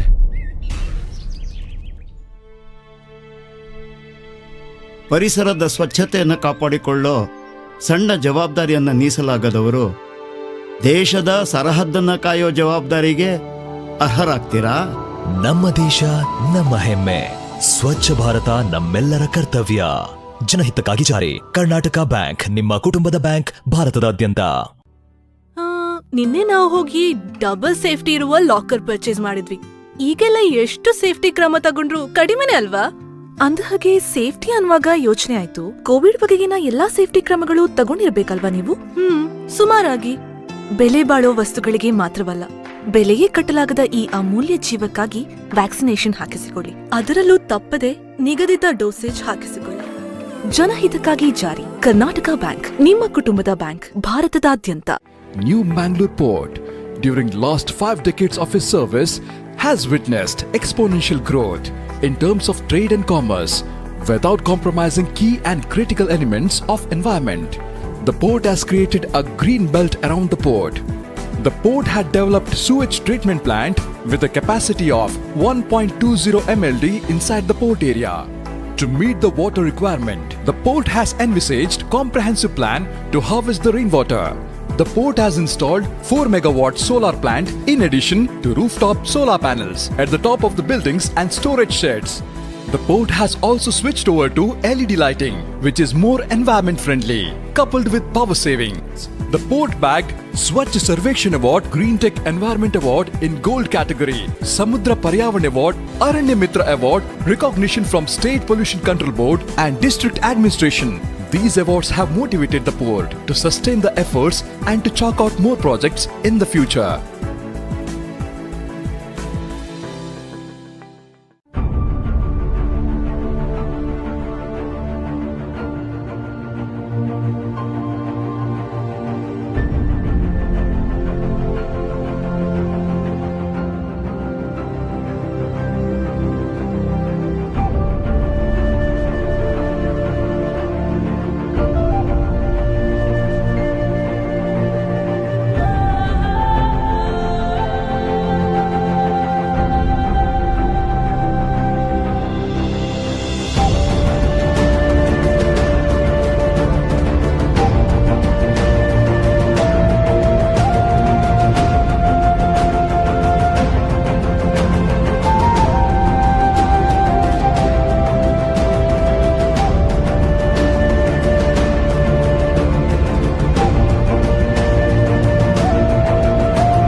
ಯಾಕ್ರಿ ಮಂಕಾಗಿದ್ದೀರಾ?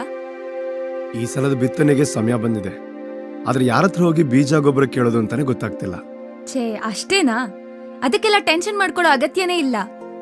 ಈ ಸಲ ನಮ್ಮ ಹತ್ರ ಇರೋ ಬಂಗಾರದಿಂದನೇ ಬೆಳೆ ಬೆಳಿಬಹುದು. ಏನ್ ಮಾತಾಡ್ತಾ ಇದೀಯಾ?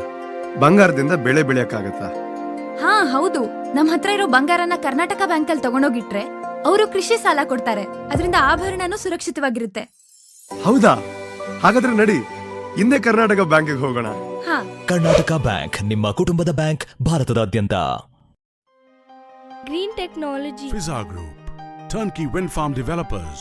2 decades of rich experience in development of large wind projects. You can choose any turbine, any make, we build for you. For green investment, log on to www.fizzagroup.com. ಈ 3S ಅಂದ್ರೆ ಏನು?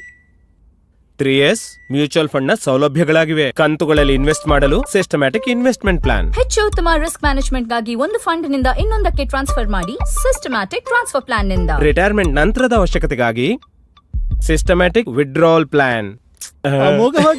ಯಾವುದೇ ಮ್ಯೂಚುವಲ್ ಫಂಡ್ ಸ್ಕೀಮ್ ಅನ್ನು ಮಾಡಿ strong 3S ಸೌಲಭ್ಯಗಳೊಂದಿಗೆ. Mutual fund ಹೂಡಿಕೆಗಳು ಮಾರುಕಟ್ಟೆಯ ಆಪತ್ತಿನ ಅಂಶಗಳಿಗೆ ಒಳಪಟ್ಟಿವೆ. ದಯವಿಟ್ಟು ಸ್ಕೀಮ್ ಸಂಬಂಧಿತ ಎಲ್ಲಾ ದಸ್ತಾವೇಜುಗಳನ್ನು ಗಮನವಿಟ್ಟು ಓದಿಕೊಳ್ಳಿ.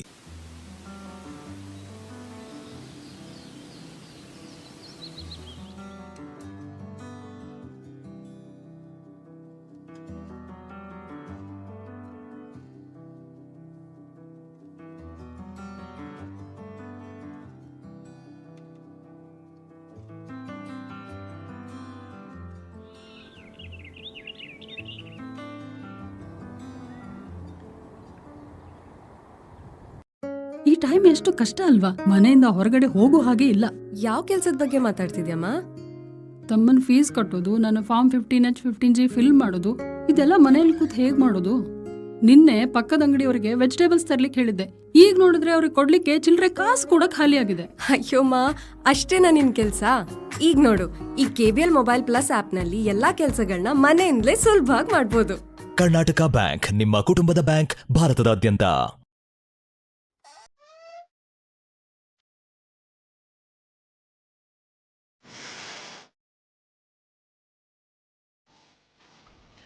ನಿಮ್ಮ ಮಗುವಿಗೆ ನೀವು ನೀಡಬಹುದಾದ ಅತ್ಯುತ್ತಮ ಕೊಡುಗೆ ಎಂದರೆ ಅವರ ಉತ್ತಮ ಭವಿಷ್ಯ. ಅವರ ಭವಿಷ್ಯ ನಮ್ಮ ಪರಿಸರದಲ್ಲಿದೆ. ಇಂದು ನೀವು ನಿಮ್ಮ ಮಗುವಿಗೆ ಉಡುಗೊರೆಯಾಗಿ ಕೊಡುವ ಒಂದು ಗಿಡ ಪರಿಸರದ ಹಸಿರನ್ನು ಜೀವಂತವಾಗಿರಿಸುತ್ತದೆ. ಜನಹಿತಕ್ಕಾಗಿ ಜಾರಿ. ಕರ್ನಾಟಕ ಬ್ಯಾಂಕ್ ನಿಮ್ಮ ಕುಟುಂಬದ ಬ್ಯಾಂಕ್, ಭಾರತದಾದ್ಯಂತ.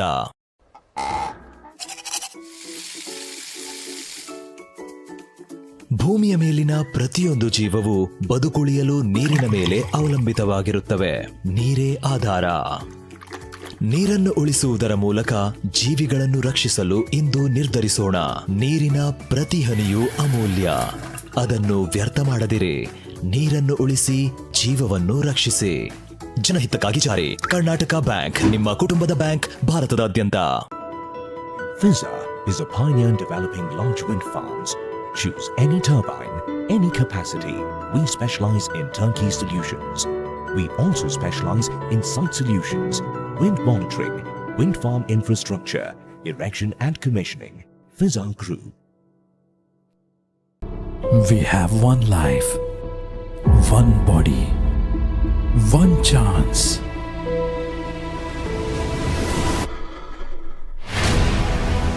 I push my body to its limits. I make choices with long-term benefits. I choose Godama A2 Ghee for my daily nutritional needs.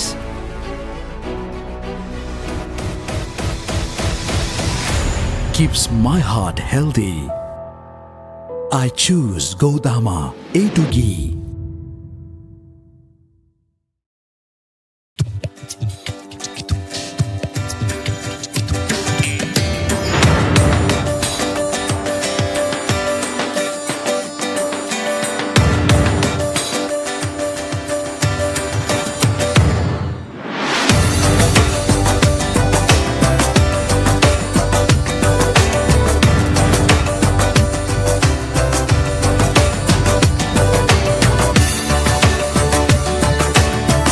ಕರ್ನಾಟಕದಾದ್ಯಂತ ಮದುವೆ ಸೀರೆಗಳ ಹೆಸರಾಂತ ಮಳಿಗೆ ಜಯಲಕ್ಷ್ಮಿ ಸಿಲ್ಕ್ಸ್, ಉದ್ಯಾವರ.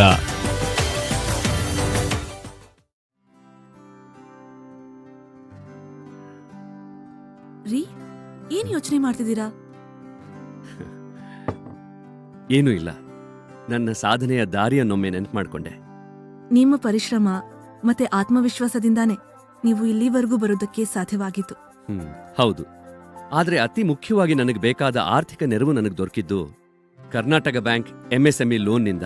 ಇವತ್ತು ನನ್ನ ಸಾಧನೆ ಏನೇ ಇದ್ರೂ ಅದು ಸಾಧ್ಯವಾಗಿದ್ದು ಕರ್ನಾಟಕ ಬ್ಯಾಂಕ್ನಿಂದ. ಕರ್ನಾಟಕ ಬ್ಯಾಂಕ್ ನಿಮ್ಮ ಕುಟುಂಬದ ಬ್ಯಾಂಕ್, ಭಾರತದಾದ್ಯಂತ.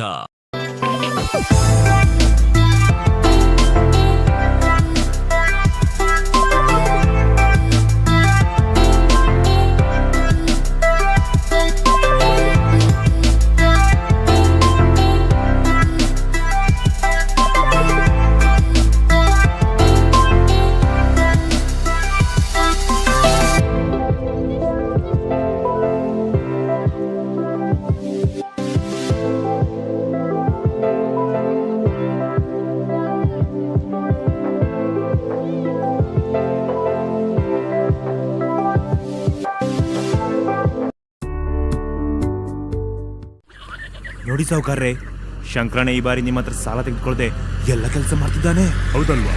ನಡಿ ವಿಚಾರಿಸೋಣ. ಶಂಕರಣ್ಣ! ಓ ನಮಸ್ಕಾರ. ಏನು ನಮ್ ದನಿಗಳ ಹತ್ರ ಬರ್ದಿದ್ರು ಹೊಲದ ಕೆಲಸ ಎಲ್ಲ ಬಾರಿ ಜೋರಾಗಿ ನಡೀತಿದೆ.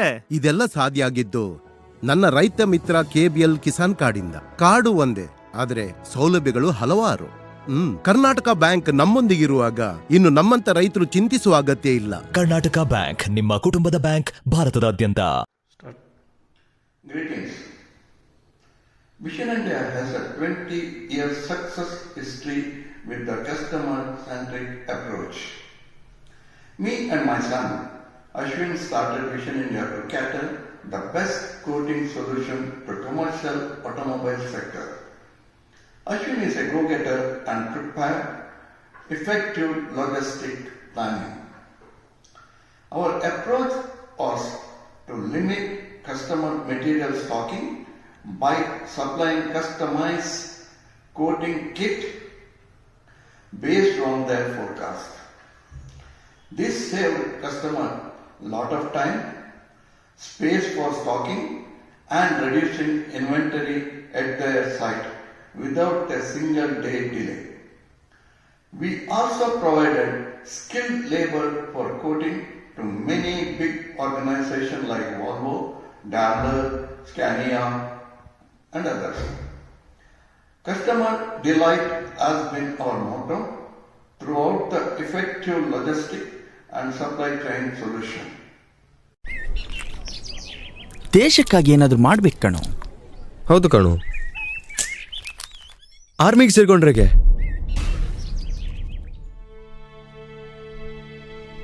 ಪರಿಸರದ ಸ್ವಚ್ಛತೆಯನ್ನು ಕಾಪಾಡಿಕೊಳ್ಳೋ ಸಣ್ಣ ಜವಾಬ್ದಾರಿಯನ್ನು ನೀಸಲಾಗದವರು ದೇಶದ ಸರಹದ್ದನ್ನ ಕಾಯೋ ಜವಾಬ್ದಾರಿಗೆ ಅರ್ಹರಾಗ್ತೀರಾ? ನಮ್ಮ ದೇಶ ನಮ್ಮ ಹೆಮ್ಮೆ, ಸ್ವಚ್ಛ ಭಾರತ ನಮ್ಮೆಲ್ಲರ ಕರ್ತವ್ಯ. ಜನಹಿತಕ್ಕಾಗಿ ಜಾರಿ. ಕರ್ನಾಟಕ ಬ್ಯಾಂಕ್ ನಿಮ್ಮ ಕುಟುಂಬದ ಬ್ಯಾಂಕ್, ಭಾರತದಾದ್ಯಂತ. ನಿನ್ನೆ ನಾವು ಹೋಗಿ ಡಬಲ್ ಸೇಫ್ಟಿ ಇರುವ ಲಾಕರ್ ಪರ್ಚೇಸ್ ಮಾಡಿದ್ವಿ. ಈಗೆಲ್ಲ ಎಷ್ಟು ಸೇಫ್ಟಿ ಕ್ರಮ ತಗೊಂಡ್ರು ಕಡಿಮೆನೆ ಅಲ್ವಾ? ಅಂದಹಾಗೆ ಸೇಫ್ಟಿ ಅನ್ನುವಾಗ ಯೋಚನೆ ಆಯ್ತು, ಕೋವಿಡ್ ಬಗೆಗಿನ ಎಲ್ಲಾ ಸೇಫ್ಟಿ ಕ್ರಮಗಳು ತಗೊಂಡಿರ್ಬೇಕಲ್ವಾ ನೀವು? ಸುಮಾರಾಗಿ. ಬೆಲೆ ಬಾಳೋ ವಸ್ತುಗಳಿಗೆ ಮಾತ್ರವಲ್ಲ, ಬೆಲೆಯೇ ಕಟ್ಟಲಾಗದ ಈ ಅಮೂಲ್ಯ ಜೀವಕ್ಕಾಗಿ ವ್ಯಾಕ್ಸಿನೇಷನ್ ಹಾಕಿಸಿಕೊಳ್ಳಿ. ಅದರಲ್ಲೂ ತಪ್ಪದೆ ನಿಗದಿತ ಡೋಸೇಜ್ ಹಾಕಿಸಿಕೊಳ್ಳಿ. ಜನಹಿತಕ್ಕಾಗಿ ಜಾರಿ. ಕರ್ನಾಟಕ ಬ್ಯಾಂಕ್ ನಿಮ್ಮ ಕುಟುಂಬದ ಬ್ಯಾಂಕ್, ಭಾರತದಾದ್ಯಂತ. New Mangalore Port, during last 5 decades of its service, has witnessed exponential growth in terms of trade and commerce without compromising key and critical elements of environment. The port has created a green belt around the port. The port had developed sewage treatment plant with a capacity of 1.20 MLD inside the port area. To meet the water requirement, the port has envisaged comprehensive plan to harvest the rainwater. The port has installed 4 megawatt solar plant in addition to rooftop solar panels at the top of the buildings and storage sheds. The port has also switched over to LED lighting, which is more environment friendly, coupled with power savings. The port bagged Swachh Sarvekshan Award, Green Tech Environment Award in Gold category, Samudra Paryavan Award, Aranya Mitra Award, recognition from State Pollution Control Board and District Administration. These awards have motivated the port to sustain the efforts and to chalk out more projects in the future.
ಯಾಕ್ರಿ ಮಂಕಾಗಿದ್ದೀರಾ? ಈ ಸಲದ ಬಿತ್ತನೆಗೆ ಸಮಯ ಬಂದಿದೆ, ಆದ್ರೆ ಯಾರ ಹತ್ರ ಹೋಗಿ ಬೀಜ ಗೊಬ್ಬರ ಕೇಳೋದು ಅಂತಾನೆ ಗೊತ್ತಾಗ್ತಿಲ್ಲ. ಛೇ, ಅಷ್ಟೇನಾ? ಅದಕ್ಕೆಲ್ಲ ಟೆನ್ಷನ್ ಮಾಡ್ಕೊಳ್ಳೋ ಅಗತ್ಯನೇ ಇಲ್ಲ. ಈ ಸಲ ನಮ್ಮ ಹತ್ರ ಇರೋ ಬಂಗಾರದಿಂದನೇ ಬೆಳೆ ಬೆಳಿಬಹುದು. ಏನ್ ಮಾತಾಡ್ತಾ ಇದೀಯಾ? ಬಂಗಾರದಿಂದ ಬೆಳೆ ಬೆಳೆಯಕ್ಕಾಗತ್ತಾ? ಹಾ ಹೌದು, ನಮ್ಮ ಹತ್ರ ಇರೋ ಬಂಗಾರನ ಕರ್ನಾಟಕ ಬ್ಯಾಂಕಲ್ಲಿ ತಗೊಂಡೋಗಿಟ್ರೆ ಅವರು ಕೃಷಿ ಸಾಲ ಕೊಡ್ತಾರೆ. ಅದರಿಂದ ಆಭರಣನೂ ಸುರಕ್ಷಿತವಾಗಿರುತ್ತೆ. ಹೌದಾ? ಹಾಗಾದ್ರೆ ನಡಿ, ಹಿಂದೆ ಕರ್ನಾಟಕ ಬ್ಯಾಂಕಿಗೆ ಹೋಗೋಣ. ಹಾ, ಕರ್ನಾಟಕ ಬ್ಯಾಂಕ್ ನಿಮ್ಮ ಕುಟುಂಬದ ಬ್ಯಾಂಕ್, ಭಾರತದಾದ್ಯಂತ. Green technology. Fizza Group, turnkey wind farm developers. 2 decades of rich experience in development of large wind projects. You can choose any turbine, any make, we build for you. For green investment, log on to www.fizzagroup.com. ಈ 3S ಅಂದ್ರೆ ಏನು? 3S mutual fund ನ ಸೌಲಭ್ಯಗಳಾಗಿವೆ. ಕಂತುಗಳಲ್ಲಿ invest ಮಾಡಲು systematic investment plan. ಹೆಚ್ಚು ಉತ್ತಮ risk management ಗಾಗಿ ಒಂದು ಫಂಡ್ ನಿಂದ ಇನ್ನೊಂದಕ್ಕೆ ಟ್ರಾನ್ಸ್ಫರ್ ಮಾಡಿ ಸಿಸ್ಟಮ್ಯಾಟಿಕ್ ಟ್ರಾನ್ಸ್ಫರ್ ಪ್ಲಾನ್ ನಿಂದ. ರಿಟೈರ್ಮೆಂಟ್ ನಂತರದ ಅವಶ್ಯಕತೆಗಾಗಿ ಸಿಸ್ಟಮ್ಯಾಟಿಕ್ ವಿಡ್ರಾವಲ್ ಪ್ಲಾನ್. ಯಾವುದೇ ಮ್ಯೂಚುವಲ್ ಫಂಡ್ ಸ್ಕೀಮ್ ಅನ್ನು ಮಾಡಿ ಸ್ಟ್ರಾಂಗ್ 3S ಸೌಲಭ್ಯಗಳೊಂದಿಗೆ ಮ್ಯೂಚುವಲ್ ಫಂಡ್ ಹೂಡಿಕೆಗಳು ಮಾರುಕಟ್ಟೆಯ ಆಪತ್ತಿನ ಅಂಶಗಳಿಗೆ ಒಳಪಟ್ಟಿವೆ. ದಯವಿಟ್ಟು ಸ್ಕೀಮ್ ಸಂಬಂಧಿತ ಎಲ್ಲಾ ದಸ್ತಾವೇಜುಗಳನ್ನು ಗಮನವಿಟ್ಟು ಓದಿಕೊಳ್ಳಿ.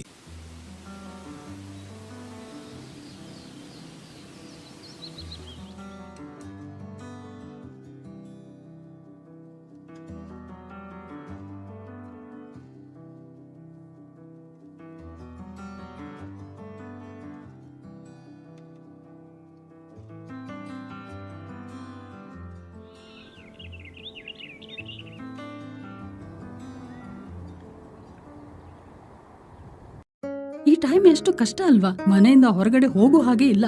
ಯಾವ ಕೆಲ್ಸದ ಬಗ್ಗೆ ಮಾತಾಡ್ತಿದ್ಯಮ್ಮ? ತಮ್ಮನ್ ಫೀಸ್ ಕಟ್ಟೋದು, ನನ್ನ ಫಾರ್ಮ್ 15H 15G ಫಿಲ್ ಮಾಡೋದು, ಇದೆಲ್ಲ ಮನೇಲಿ ಕೂತ್ ಹೇಗ್ ಮಾಡೋದು? ನಿನ್ನೆ ಪಕ್ಕದ ಅಂಗಡಿಯವರಿಗೆ ವೆಜಿಟೇಬಲ್ಸ್ ತರ್ಲಿಕ್ಕೆ ಹೇಳಿದ್ದೆ. ಈಗ ನೋಡಿದ್ರೆ ಅವ್ರಿಗೆ ಕೊಡ್ಲಿಕ್ಕೆ ಚಿಲ್ಲರೆ ಕಾಸು ಕೂಡ ಖಾಲಿ ಆಗಿದೆ. ಅಯ್ಯೋಮ್ಮ, ಅಷ್ಟೇನಾ ನಿನ್ ಕೆಲ್ಸ? ಈಗ ನೋಡು, ಈ KBL ಮೊಬೈಲ್ ಪ್ಲಸ್ ಆಪ್ ನಲ್ಲಿ ಎಲ್ಲಾ ಕೆಲ್ಸಗಳನ್ನ ಮನೆಯಿಂದಲೇ ಸುಲಭವಾಗಿ ಮಾಡ್ಬೋದು. ಕರ್ನಾಟಕ ಬ್ಯಾಂಕ್ ನಿಮ್ಮ ಕುಟುಂಬದ ಬ್ಯಾಂಕ್, ಭಾರತದಾದ್ಯಂತ.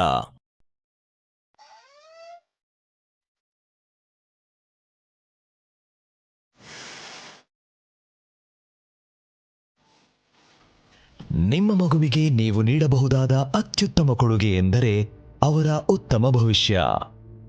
ಅವರ ಭವಿಷ್ಯ ನಮ್ಮ ಪರಿಸರದಲ್ಲಿದೆ. ಇಂದು ನೀವು ನಿಮ್ಮ ಮಗುವಿಗೆ ಉಡುಗೊರೆಯಾಗಿ ಕೊಡುವ ಒಂದು ಗಿಡ ಪರಿಸರದ ಹಸಿರನ್ನು ಜೀವಂತವಾಗಿರಿಸುತ್ತದೆ. ಜನಹಿತಕ್ಕಾಗಿ ಜಾರಿ. ಕರ್ನಾಟಕ ಬ್ಯಾಂಕ್ ನಿಮ್ಮ ಕುಟುಂಬದ ಬ್ಯಾಂಕ್, ಭಾರತದಾದ್ಯಂತ.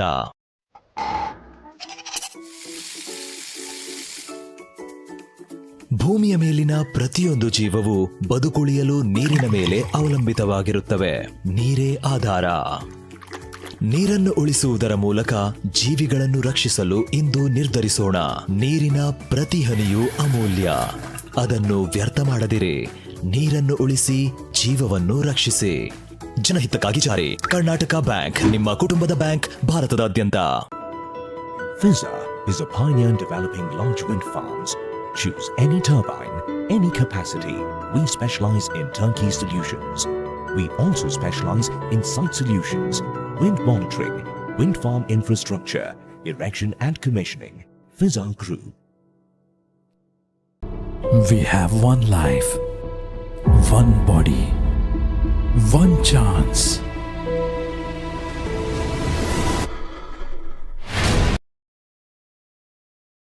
Compliances are to be done under Companies Act.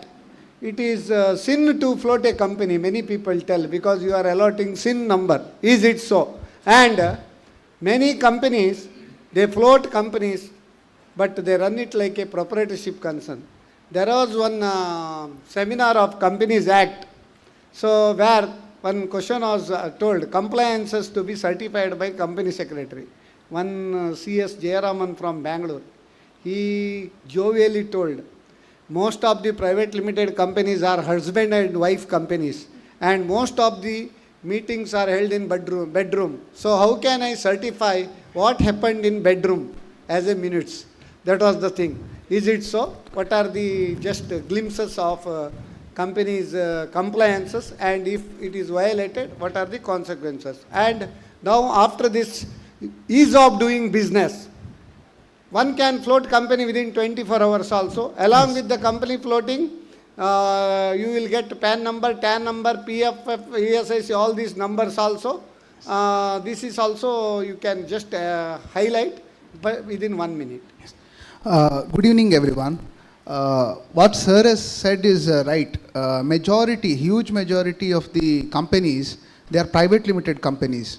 And that too, a lot of them are a concept called small companies. There's a criteria, 40 crore turnover and 4 crore capital.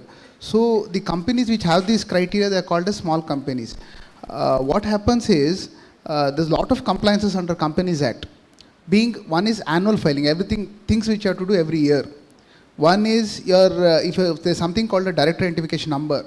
So every year, by 30th of September, you have to update it, the direct identification number. It's for the first time updation, you have to give all your KYCs. Then subsequent updation, if there is your data is not being updated, then subsequent to this one, it is just enough you go to the website and you just update, you give your OTP and all that, it will get updated. But unfortunately, the directors will not be aware. Most of the directors treat it as this one, why are you calling us at odd hours? These are the normal, this thing.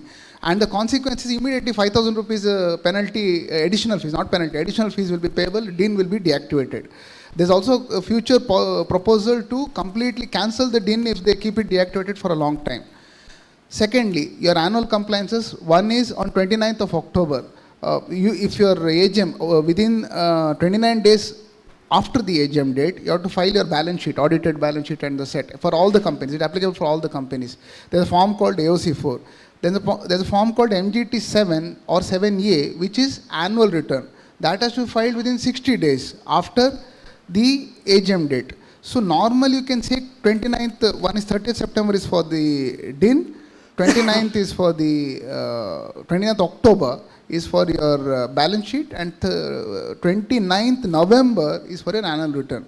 So every year if you take an October date as a deadline, this has to be observed by all the companies. What are the consequences of non-compliance? Continuously 2 years you don't file, your company can be closed.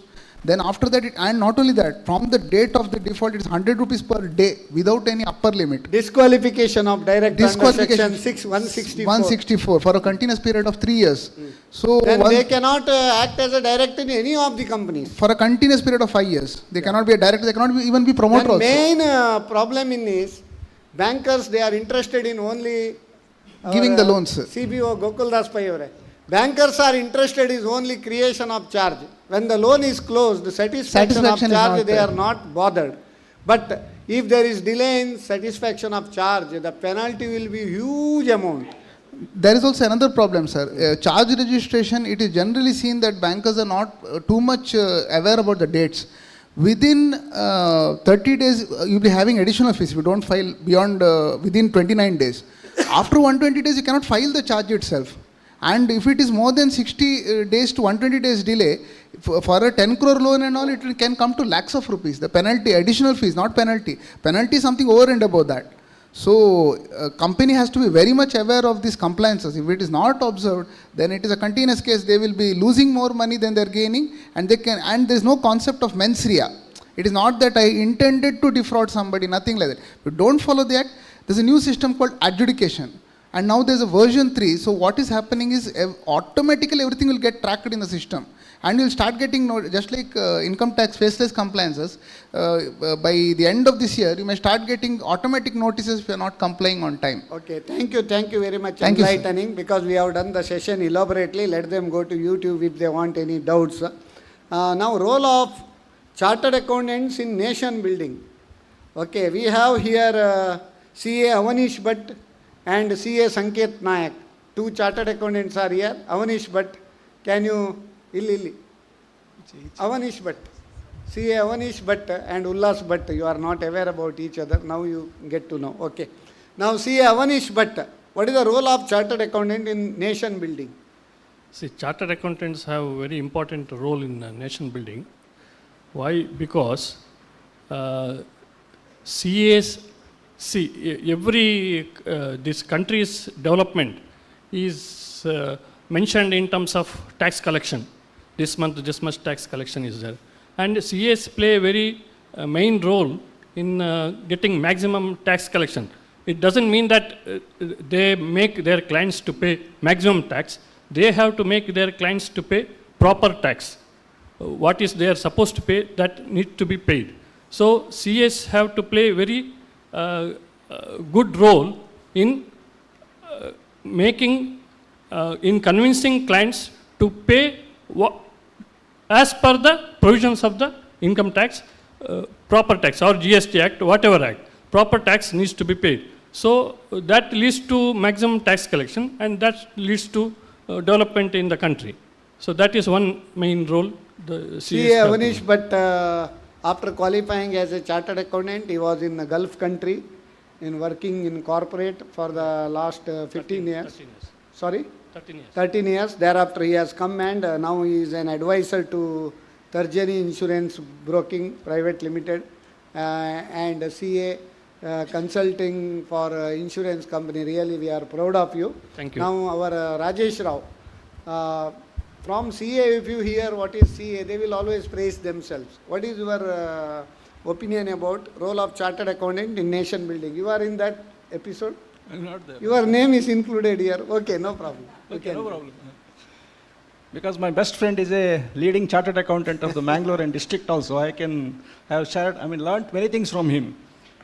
Okay, now coming to chartered accountants. Money is required by every citizen of this nation. Every person who is born on this earth, money is required. How to play with the money? That is the role of a chartered accountant. And there are many policies formulated by the state government, central governments, local government. There are many compliances to be done. Many laws are enacted. Parliament is passing many acts. All these laws and compliances and the management of the money in the entire economy, that is the role of a chartered accountant. And that is why Prime Minister Modi ji said they are the nation builders. It was the statement of Prime Minister Modi ji that chartered accountants are nation builders. So that is the role of a chartered accountant.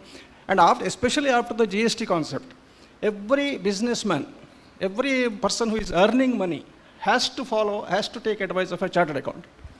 Okay, then our Narendra Modi ji told, sign of a chartered accountant is more powerful than a signature of a PM. That Modi ji told. And chartered accountants are partners in nation building, it has told by Dr. Abdul Kalam. Then Tata, he has also told, I need MBAs to run the business, but I need chartered accountant to teach MBAs how to run the business. Okay. Now, Dr. G.V. Joshi, Karnataka state budget, you are in that episode as a resource person. So now, as per our morning discussion, India at 2030, Karnataka along with Maharashtra, along with Uttar Pradesh, along with Gujarat, they are going to contribute, each state is going to contribute 1 trillion for the economy. Is it so? And what is the present status of Karnataka's economy and how it will prosper? Yeah. See, all along, even economists have been admitting that there is a lot of growth potential in Karnataka. That is true. In spite of policy failures and mistakes, the growth potential in Karnataka is very much evident. Because it may be IT sector, it may be biotechnology, it may be... And Karnataka is considered as the number 1 startup ecosystem in India. Ecosystem and all that, yeah. My contention is this, I made it clear in my presentation also in Nammakudla. The best thing that the government can do at this juncture, I am emphasizing, is to create employment, right? Even among MSMEs, there are a few industries, there are a few openings which are more labor intensive than others. So on a priority basis, Government of Karnataka should also encourage those of the MSMEs which have greater employment potential. Well, I am aware of the fact that the unemployment problem in Karnataka is not that severe. I agree. But it doesn't mean that the problem is not there. Anyway, it is there. Therefore, MSMEs being encouraged, I am linking this question to the discussion which was there in the earlier session, and that discussion was very, very enlightening. So I am linking the two sessions in my own way. So I emphasized in my presentation, and that was highlighted. I thank you very much. That was highlighted here. Even in MSME, there should be a choice on those of the small scale industries which are more employment intensive than others. Well, one of the slides in the earlier session with the picture of Narendra Modi said, production centered incentive scheme, right? Yeah, I should say for the time being, at least considering the situation in the entire country, production and employment sensitive incentive scheme should be there. Production and employment linked incentive schemes should be there. Karnataka should not lag behind. Let us discuss more about this after state budget also. Now, anyway, thank you very much. Now, Rajesh Rao, what is your opinion regarding Karnataka state? Because you are also in that panel. Here, whenever our central government people, ministers, Modi ji come, double engine sarkar. Whether double engine has helped to go fast or double engine has stalled the growth. What is the now situation? If I give a political touch to this question, out of 5 crore voters of Karnataka, 2.5 crore people are directly benefited by the schemes of central and state government. So that is an indication that the double engine sarkar has worked. That's one thing. Second thing, Karnataka is stated to be, it has declared, our Chief Minister also declared, by 2030, it will contribute $1 trillion to the Indian economy. Now it is 21 lakh crores. Our state GDP is 21 lakh crores. So in the next 10 years, it will be around 80 lakh crores, around 1 trillion. So this is going to the future, and Silicon Beach, it is referred in the discussion.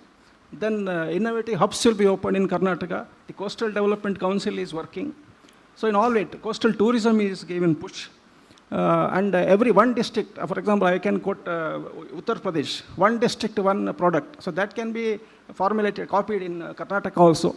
So there are so many things. Karnataka is moving on the right direction, we can say, in all, except agriculture. In agriculture, after next 5 years, every state and the nation has to focus on agriculture. Otherwise, India cannot become a 10 trillion economy by 2030. Okay. Venkatesh Rao, when people make money, they should invest money. Correct? When people make money, they should invest money. How to invest money wisely? Because you are in the session, investment strategy during changing times. Now time is changing now. Rate of interest is going up. Better to keep in bank deposits or mutual funds, and what is the mix of those? Can you just brief in 1 minute?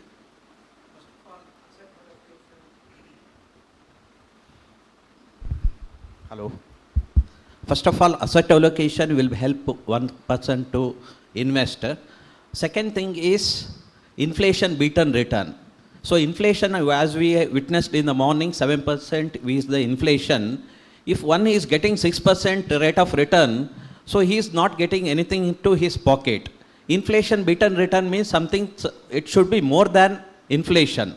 So at least 3 to 4%. That means 10% plus if one is getting is the right percentage of return to his pocket. So that means around 3 to 4% only to net return he is getting. So in this area, which are the particular areas are there? Real estate, mutual fund and stock market. These are the 3 areas one can get this kind of return. But real estate is of course is having a huge money is required, and equity market, it's a lot of knowledge, and he has to go through research he has to do, and he has to break his head. Whereas in mutual fund, fund manager is there, analyst will be there, and advisor is there. And one can get around 10% plus return will be he can get. So that is my first quote. Regarding the... But in your mutual fund, all the advertisements and in brochure, mutual funds are subject to market risk, read the carefully, your offer document, they say. For short term volatility is there. There is no guarantee, even negative also returns also you will get in mutual But for a long term return will be there.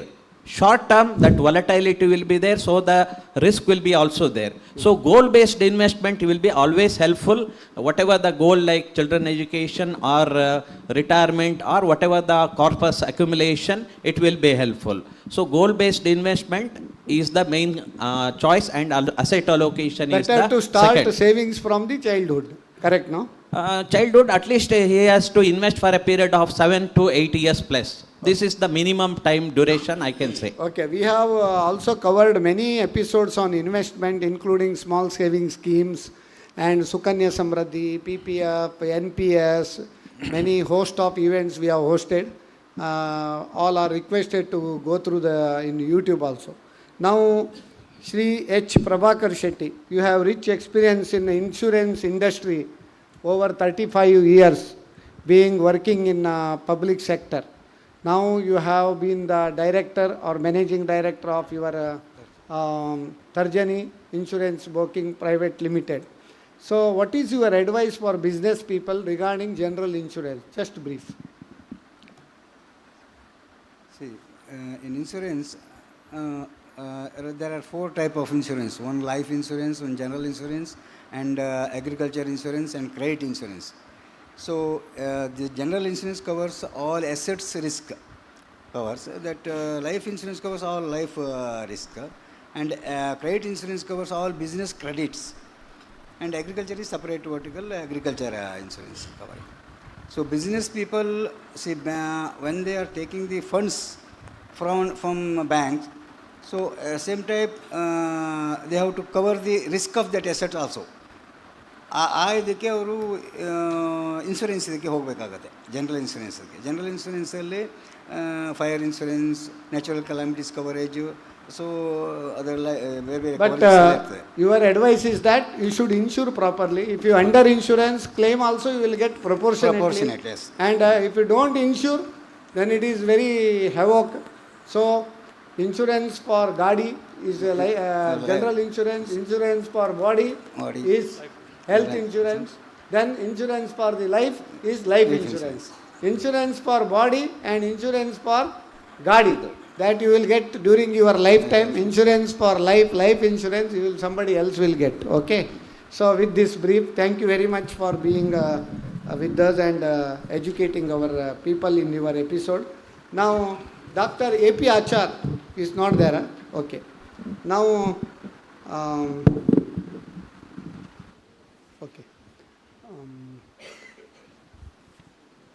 financial inclusion. Our CBO of Karnataka Bank. It was very nice event. We have extended for 10-15 minutes also your session that day. That's why today also we extended for a while. So this financial inclusion, how far India is successful in financial inclusion and how it contributed to the growth of our economy. Yeah, just to give the perspective, the population of India at the time of independence was 30 crores and now it is 131 crores.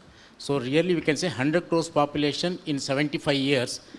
We can say net per year 1 crore 40 lakh population added.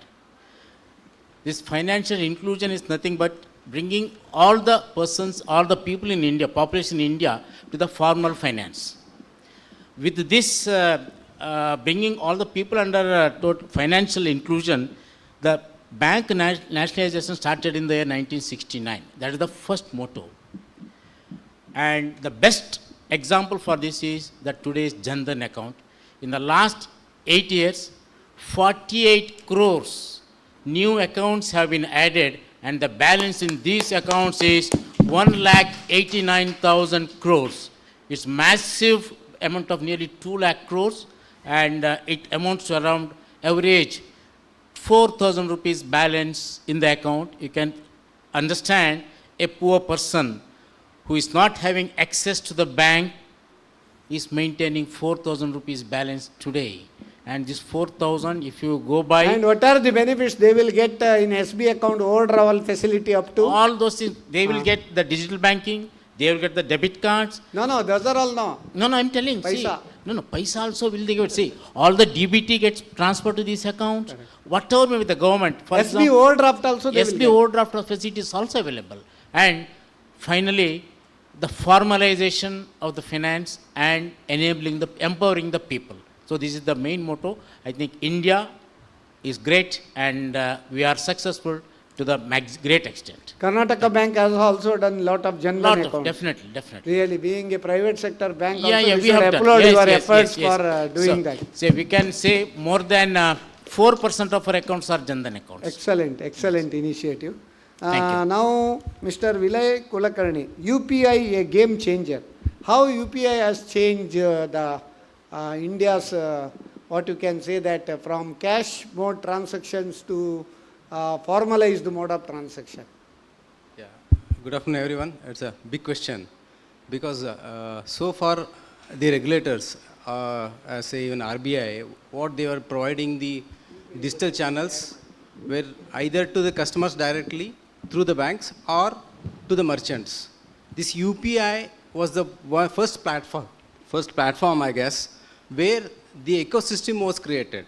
In the sense, all the customers and the merchant, so that is the reason we call that P2P, person to person and person to merchant, so P to M category.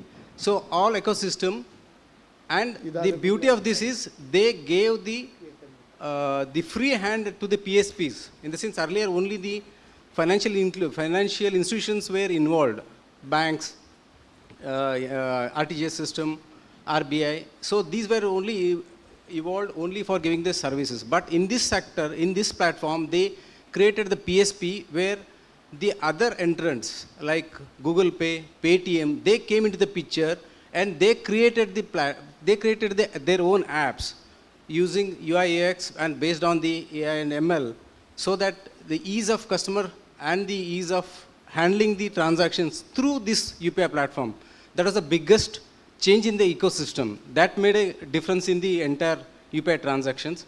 As Karnataka Bank is a leader in digitization, this also supported customers to Definitely, go for. you are very right, sir.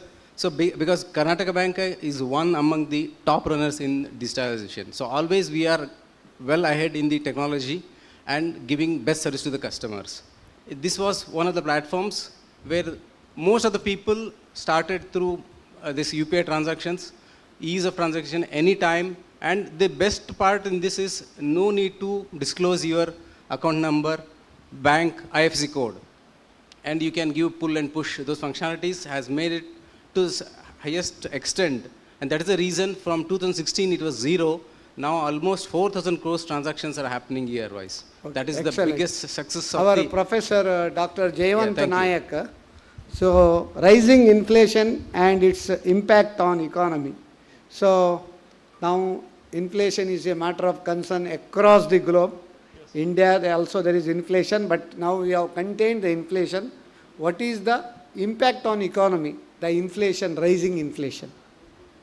At the very outset, I would like to congratulate Namma Kudla and this Karnataka Bank and CA SS Naik for organizing this beautiful event. Give them a big round of applause. See, inflation means bucket full of money chasing pocket full of goods. When inflation occurs, right now we have around 7% inflation, 7 to 8% inflation.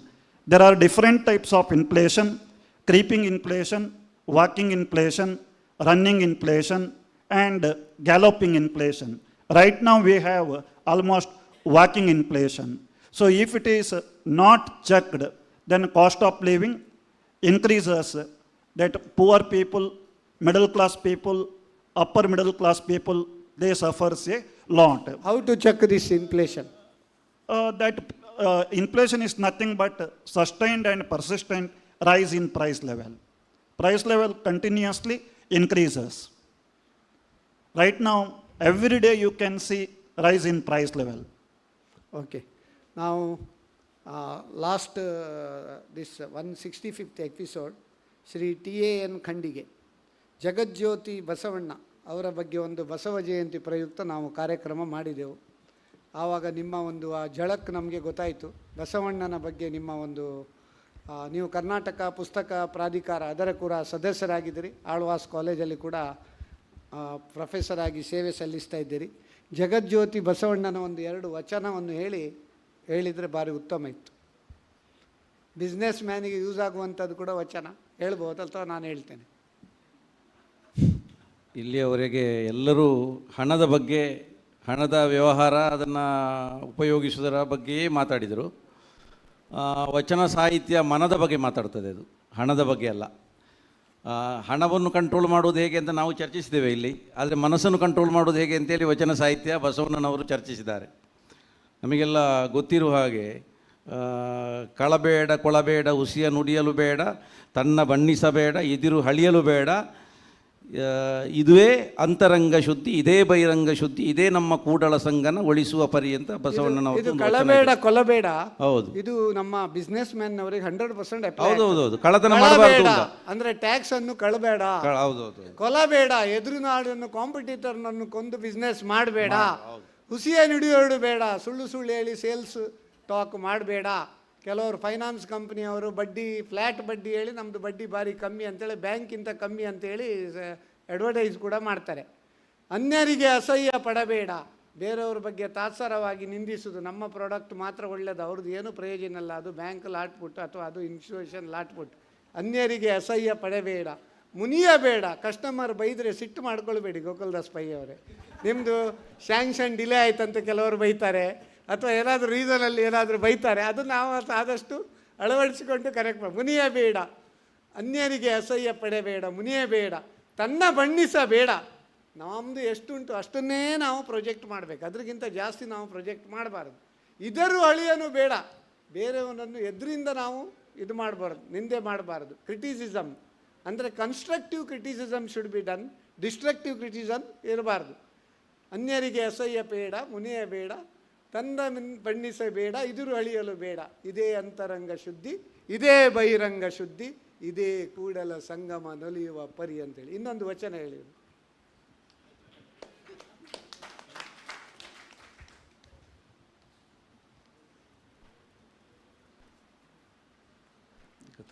ತಕ್ಷಣಕ್ಕೆ ನೆನಪು ಬರ್ತಾ ಇಲ್ಲ. ಬಸವಣ್ಣನವ್ರದ್ದು ತುಂಬ ಒಳ್ಳೊಳ್ಳೆಯದು. ನಮ್ಮ ಇದುಂಟಲ್ಲ ಎಂಥದ್ದು,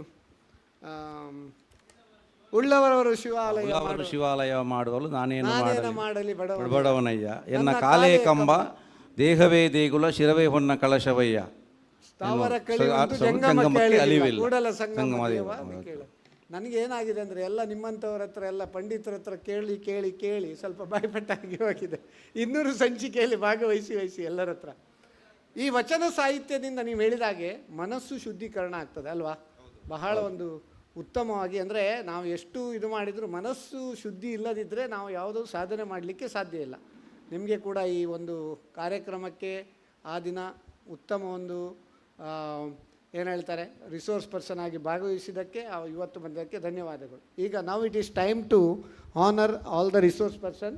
ನಾವು ಅವರ director of ನಮ್ಮ ಕುಡ್ಲ ಶ್ರೀ ಲೀಲಾಕ್ಷ ಕರ್ಕೇರ, ನೀವು ನಮ್ಮ ಎಲ್ಲ ಗಣ್ಯರಿಗೆ ಒಂದು ಆನರ್ ಮಾಡಬೇಕು. ನಮ್ಮ ಕರ್ನಾಟಕ ಬ್ಯಾಂಕಿನ CBO CFO ಅವರು ಕೂಡ ಬರಬೇಕು ಆನರ್ ಮಾಡಲಿಕ್ಕೆ. ಬನ್ನಿ.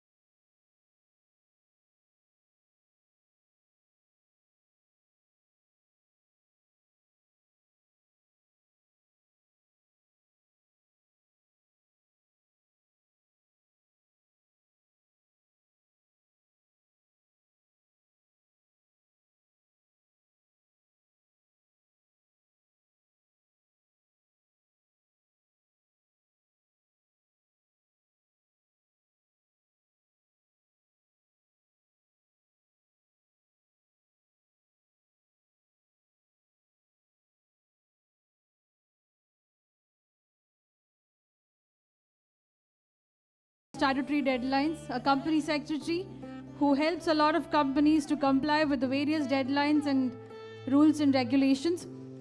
CA Sanket S. Naik, who was a resource person for extension of statutory deadlines as well as changes in direct and indirect taxes in the Union Budget 2022. We are indeed grateful to the resource persons for sharing their experiences, their inspirations and motivation. Shri T.A.N. Kandege for sharing the motivations and inspirations that Basavanna's Vachanas carry and we have to incorporate in our daily life. Dr. G.V. Joshi for giving us an insight about Karnataka budget. Of course, we'll be having another budget in the near days to come. We hope to see you as our resource person in that event also. Shri Gokul Das Pai, CBO Karnataka Bank. Thank you, sir, for giving us various thoughts and inputs on financial inclusion. Professor Dr. Jayavant Naik, who spoke on rising inflation and its impact on the economy. Indeed, we have to beat the inflation, and of course, we believe that India will be reaching and beating inflation by the 2030s. Mr. Vinay Kulkarni, who gave us insights on UPI, a game changer. So technology is something which is going to take over a lot of issues and impacts. It is going to be a solution for all the problems. Shri Venkatesh Rao for changing investment strategy for changing times. Thank you to all our resource persons. This is a moment to be captured and cherished for all the coming episodes. The topics that have been shared and discussed are indeed a reference material for all the students or the laymen who want to know about these issues. Thank you once again for accepting our invite and accepting our felicitation.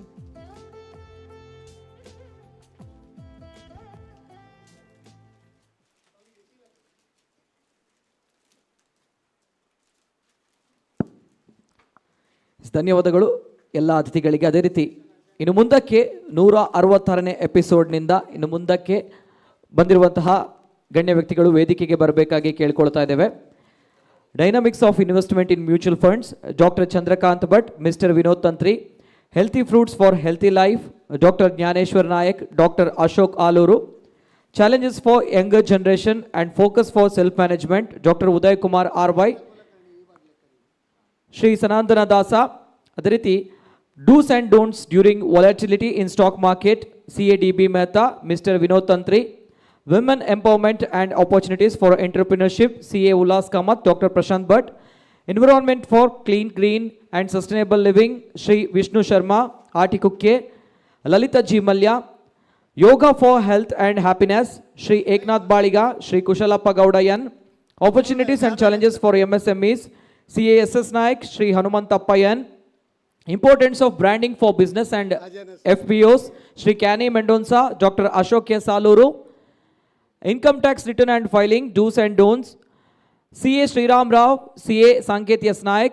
Impact of global debt crisis and inflation, CADB Mehta, CA Gokul Das Pai, Shri Rajesh Ravyam. Presumptive tax and exempt income under the Income Tax Act, CA Sanket Yes Naik, CA Royson Anil Sikvera. Communication skill for personality development, Dr. Rajesh Naik, CA MN Pai. Ms. Anjana Kamath. Recent changes in GST, CA Keshavyan Balakuraya, CA Shabana. India at 75 milestones, CADB Mehta, Shri Sanuru Narasimha Kamath, Shri Rajesh Ravyam. ಅದೇ ರೀತಿ traffic rules, dos and don'ts, miss Geetha Kulkarni madam ದಯಮಾಡಿ ವೇದಿಕೆಗೆ ಬರಬೇಕಾಗಿ ಕೇಳ್ಕೊಳ್ತಾ ಇದ್ದೀವಿ. ಅದೇ ರೀತಿ tax planning and investment planning, doctor Chandrakant Bhat, CA Sanketh S Nayak, CA Royson Anil Sequeira. ಗಾವೋ ವಿಶ್ವಾಸ್ಯ ಮಾತರಹ, ದೇಶಿ ಗೋವು ತಳಿಯಿಂದ ಗ್ರಾಮೀಣ ಆರ್ಥಿಕ ಸಬಲತೆ, Shri G Ramakrishna Achar, Savitha R Achar. Role of teachers in national educational policy, doctor AP Achar, mister Ankush N Nayak. Retirement planning, doctor Chandrakant Bhat, Shri Shavanth S Suvarna. Enhancing competitiveness of MSMEs, strategies and solutions, Shri R. Ratish, Shri Vasant Shetty, Shri Danish. Unemployment issues, challenges and solutions, CA Pratiksha Pai, Dr. Jayavant Naik, Shri Rajesh Ravyam. India's roadmaps, 5 trillion economy, CADB Mehta, Dr. Chandrakant Bhatt.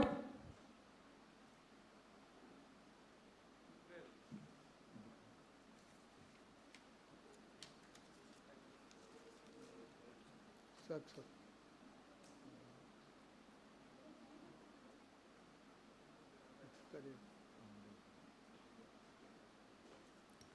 ಎಷ್ಟನೇ ಎಪಿಸೋಡ್ವರೆಗೆ? 187. Okay.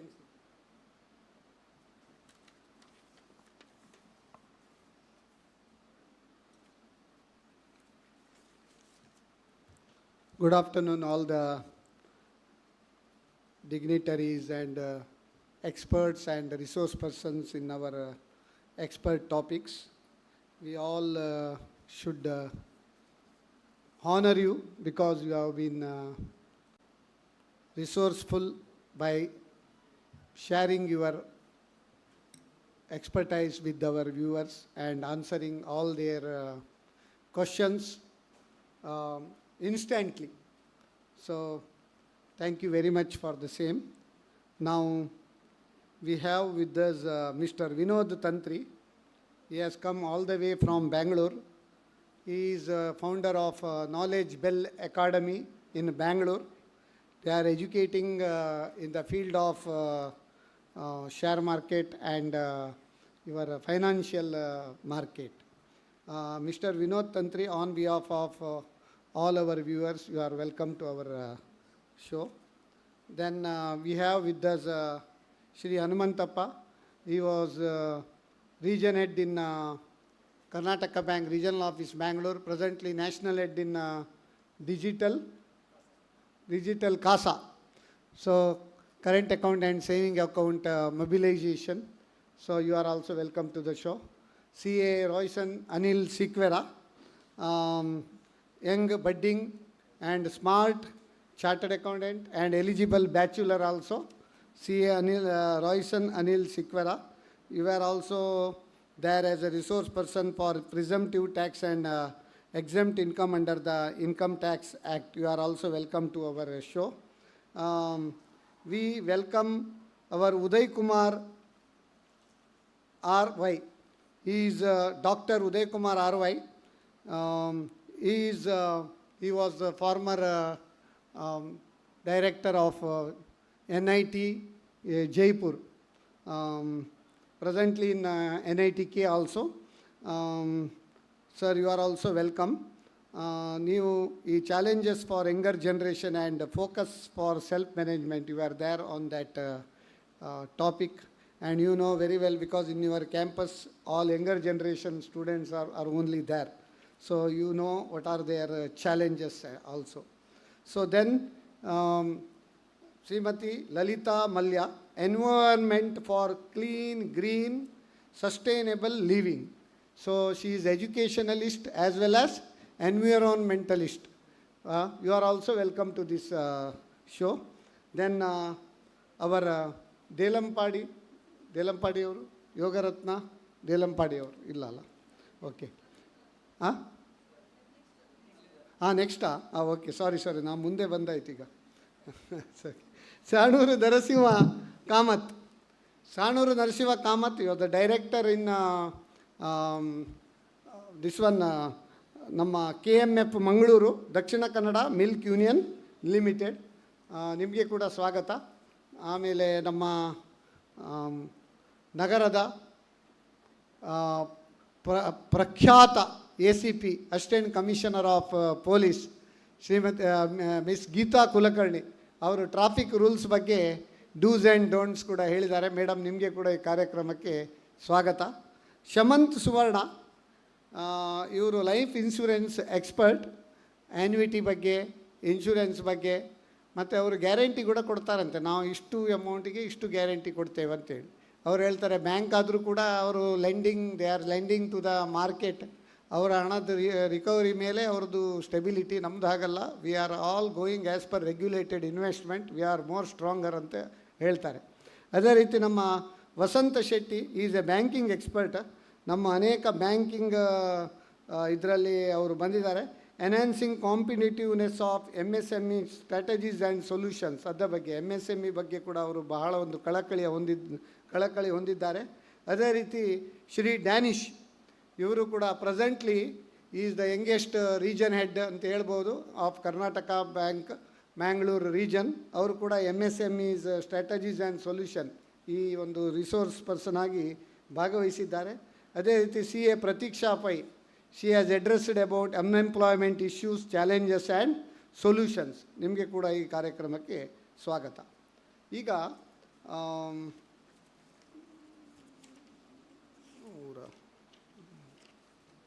Vinod Tantri ಅವರೇ, dynamics of investment in mutual fund, ಆ topic you have come. Now, that topic let us not discuss because it is a very laborious this. Knowledge Bell Academy, what you are doing, and there are some free courses also you told, no, which is sponsored by government and other things. That you can just brief in 1 minute, so that you will get free advertisement also. Thank you for that. First of all, Knowledge Bell is a academy which is doing 90% of its programs are free. So first of all, just want to tell you what we do, what we have done. Last 9 years, we have done 1,700 programs, which are free programs, where we have trained 63,000 people on personal finance and financial education. Now, we are trainers to SEBI, Securities and Exchange Board of India. We are also trainers to National Institute of Securities Market, which is nothing but a education wing of SEBI. SEBI is the regulator, most of you would know. Then we are also trainers for National Stock Exchange. What we do, I think just few minutes back we had a discussion saying that employment creation.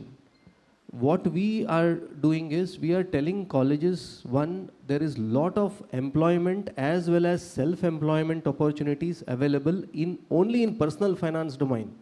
There are definitely other domains. So we tell them there is lot of employment and personal employment, self-employment things are available. We do that one. Second thing what we do is we also create awareness about investments. So we are become westernizing, and we are earning 100 rupees and 110 rupees is our spending. It is not only fiscal deficit at country level, it is also at individual level. So we tell investors that why do they save and why to invest, where to invest, basically that one. Third thing, which is the most important part, we create self-employment in personal finance domain, saying that in financial services industry alline self-employment opportunities ide. Illi Venkatesh sir anta bandidru, illobru sir kutkonidare. So there are businesses that you can start without any capital. So we train people on that, and I am very proud to say that last 9 months we have created 500 self-employed people, out of which 300 are housewives, and they have started earning also. So colleges not only should promote employment, they should also think about self-employment also. So that's what Knowledge Bell does, and we have an aim of touching 5 lakh employed, or say people who are knowing about personal finance by 2025. We have just touched 60,000, sir. With your help, I am sure that we can reach that number. So thank you very much. Always there was a question from our school days, who will catch the bell? Now we came to know that Knowledge Bell will catch the bell. Okay, bell the cat. Who will bell the cat? Yes. Now Knowledge Bell will bell the cat. Okay, very nice. Now we have with us Dr. Uday Kumar R.Y. He is the former director of NIT Jaipur and NITK. Presently he is in NITK also. Challenges for younger generations and focus for self-management. So what are the challenges of younger generation and how to face those challenges? Can you just brief? Yeah, right from morning I was hearing MSME people, industry people, business people talk about finance. My engineers are not worried about the finance. They are how to work out on the finance, they are not worried. They are worried about how the finance comes to them. And they suddenly wants to jump to the conclusion that the latest sector, how to make more money and what is the salary structure. But see, as a human being, anybody from 6 years onwards, nowadays, if they think of something luxury, that has to be brought into product. And this bringing the things into product has to be done by the engineers only. So the engineers should think of manufacturing sector. Any country's economy, most probably will agree with that, depends on the manufacturing system of the country, not getting imported or outsourcing to the Western countries or China. So this manufacturing sector, what I told, a old-aged person talks about how to hold a paper or how to hold a bottle, or if they are single, how to do the kitchen work. All those whatever kitchen gadgets you have are not user-friendly. So they think of that, oh, I should have a spoon so that I can reach it easily, hold it without it's getting slipping out of my mind. So how to do that? That has to be done by the engineers only. That's what I am telling. I am not degrading the other this thing. You are talking about engineers. So engineering students, the challenge is what they should do next and how they should help the society. That's what I tell to my students. Whatever projects you are doing, you see that whether it reaches the last person of the society. And nowadays it is more important that it reaches to the village, because the villagers are coming down to the city, forgetting whatever is happening in the village. So you reach the village so that the folks which have gone to city will come back and work for the agricultural sector or hygienic sector or health sector of the village. And 70% of the population of India is in villages only. So the engineers, present engineers should think of that. That's what they are doing. Okay, as soon as they finish the final year, they go for again IT job. I am not blaming the IT job because it's so attractive. But after 2 years, they get bored of that. They keep on changing the job. Then they want to go for higher studies. Then they are confused. Higher studies abroad India or even in India. After that, again PhD. Then again teacher ban jao. ऐसा नहीं हो सकता. I mean, you have to go to the society and help the poorest of the poor. I am not talking poor by money, poor by technology, poor by health, poor by hygiene. So that can be done in collaboration with the other sectors like medicine, commerce, arts also. So their challenging is think individually. Okay, that's what is your more important. Don't think of that what I can get the job. As sir was telling, ample opportunities there in business sector. There's ample opportunities there in the engineering sector also. They don't want to explore that. They simply complain on the government. Whichever government is good to them, they praise that. Whichever government is not good to them, they say that, oh, it's unemployment. They are not ready to work. That is a problem. They want easy money. To be frank, I think no students are there. It is not unemployment, it is unwilling employment. Unwilling employment. And parents should think of that also, instead of pushing him, no, hey, hogu marre, Bengaluru hogu, IT job togo, lakshagatle hana bartade, enta madudu hanavannu, ಏನು ಮಾಡಬೇಕಂತ ಗೊತ್ತಿಲ್ಲ. They don't know how to do the investments also. For your kind information, right from morning I was hearing, it's all the middle-aged and above who are in the retiring people are worried about the financing and investing. No youngster is ready to invest. No, he doesn't know what is it. As I think some expert was telling, no, they don't know what is GDP, they don't know what is inflation, nothing, they don't know anything, they just know how to spend parents' money. So I keep on telling them, when you earn, you spend, then you will know. When you eat pizza of some puffed chapati paying 350 rupees, your baap ka paisa, when you pay that, then you said, we'll go for a Dutch system, you give half, I will give half, then again that pizza will be smaller pizza, mera itna hi 25% I'll give that. That knowledge should come when they are in the engineering system only, and that is happening. Okay, the sir. national Thank you, education thank policy you. and the new education policies towards that. Okay, thank you, sir, very much for enlightening this. As you told, younger generation, 100% what is the prevailing only, you have told. It is a reality. So now how to change, we will do one more episode with you only, so that how to change their mindset also, you have to guide. Okay. Now Lalita Malya, she is an environmentalist as well as educationalist. Let us now, because of paucity of time, let us brief everybody, should brief within 1 minute. Now Lalita Malya, environment for clean, green and sustainable living. So how to make it our environment clean, green and sustainable? Thank you, sir. In fact, how to make it, it is there. I have given a detailed one in the video, what is there, which we have done. Today, I would like to speak on something else. You said 1 minute. I would like to give some effective points here. Punching this. See, the first thing from morning we have been discussing about the money. How much 9 trillion or 15, whatever they said, within so many years, 20, 30, how much and all this. I am an educationist, I am an environmentalist. I would like to tell, what will we do with the money if the environment is not suitable for us? The nature has to be fine. Why don't we think of the nature? We will be earning in crores. If you are living in a polluted area, can your money reduce that pollution? No. So first think of the nature, how to save the environment. Point number one. Point number two, our children will be earning crores and crores and crores. If they don't have values, they don't know how to treat their parents, they don't know how to respect the teachers who have taught them. What is the use of money? They don't know how to use their money itself. Sir said they will be thinking only of, I do agree.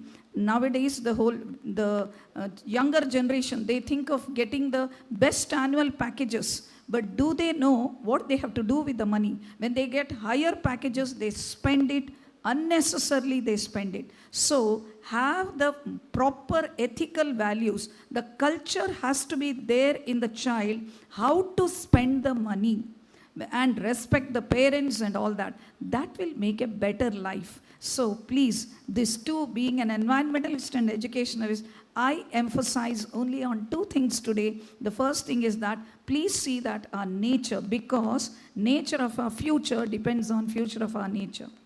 Our future depends on nature. So let's protect the nature as well as to live happily, the happy mind. Every culture or what ethics every student should have, we have to inculcate in them. Thank you very much. Okay. As you told, nature is our future and our future is in nature. Very nice. That is the takeaway for today. See, Hanumantappar. So, opportunities and challenges for MSMEs. So, what are the opportunities now for MSMEs? What are the new schemes that you have already told? How to make use of that? Just in 1 minute you can brief. Yeah, state government and central government have rolled out so many new schemes, whether it is PM Prime Minister Employment Guarantee Scheme or state level, there are so many tens of schemes are there. On that day we have in detail discussed. The only thing is if we want to become biggest economy, as in the morning we have discussed, so MSME sector has to flourish. So there are so many opportunities available for the manufacturers, service providers, everybody, especially banks are lined up to finance the good MSMEs. So MSMEs have to make use of banking and financial institutions to come up and help in the nation building activities. Very nice. Even MSMEs without collateral up to 2 crores loan, that no bankers are staying. So up to 2 crores, bankers can fund collateral without collateral fee loans for MSMEs, Jaminu Beda, Jaminu Beda, under credit guarantee scheme. So that is also one of the beautiful scheme. And PMEGP scheme, Prime Minister Employment Guarantee Scheme, subsidy and lower margin money. Lot of schemes are there, but people should make use of this scheme and they should become entrepreneur. Just because scheme is there, you should not start any unit. If you are starting the unit, then you have to see what is the scheme suitable for you. Thank you, sir, very much.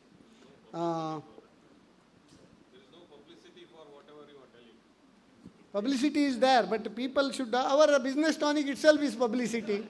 How many people are seeing? That is important. Okay.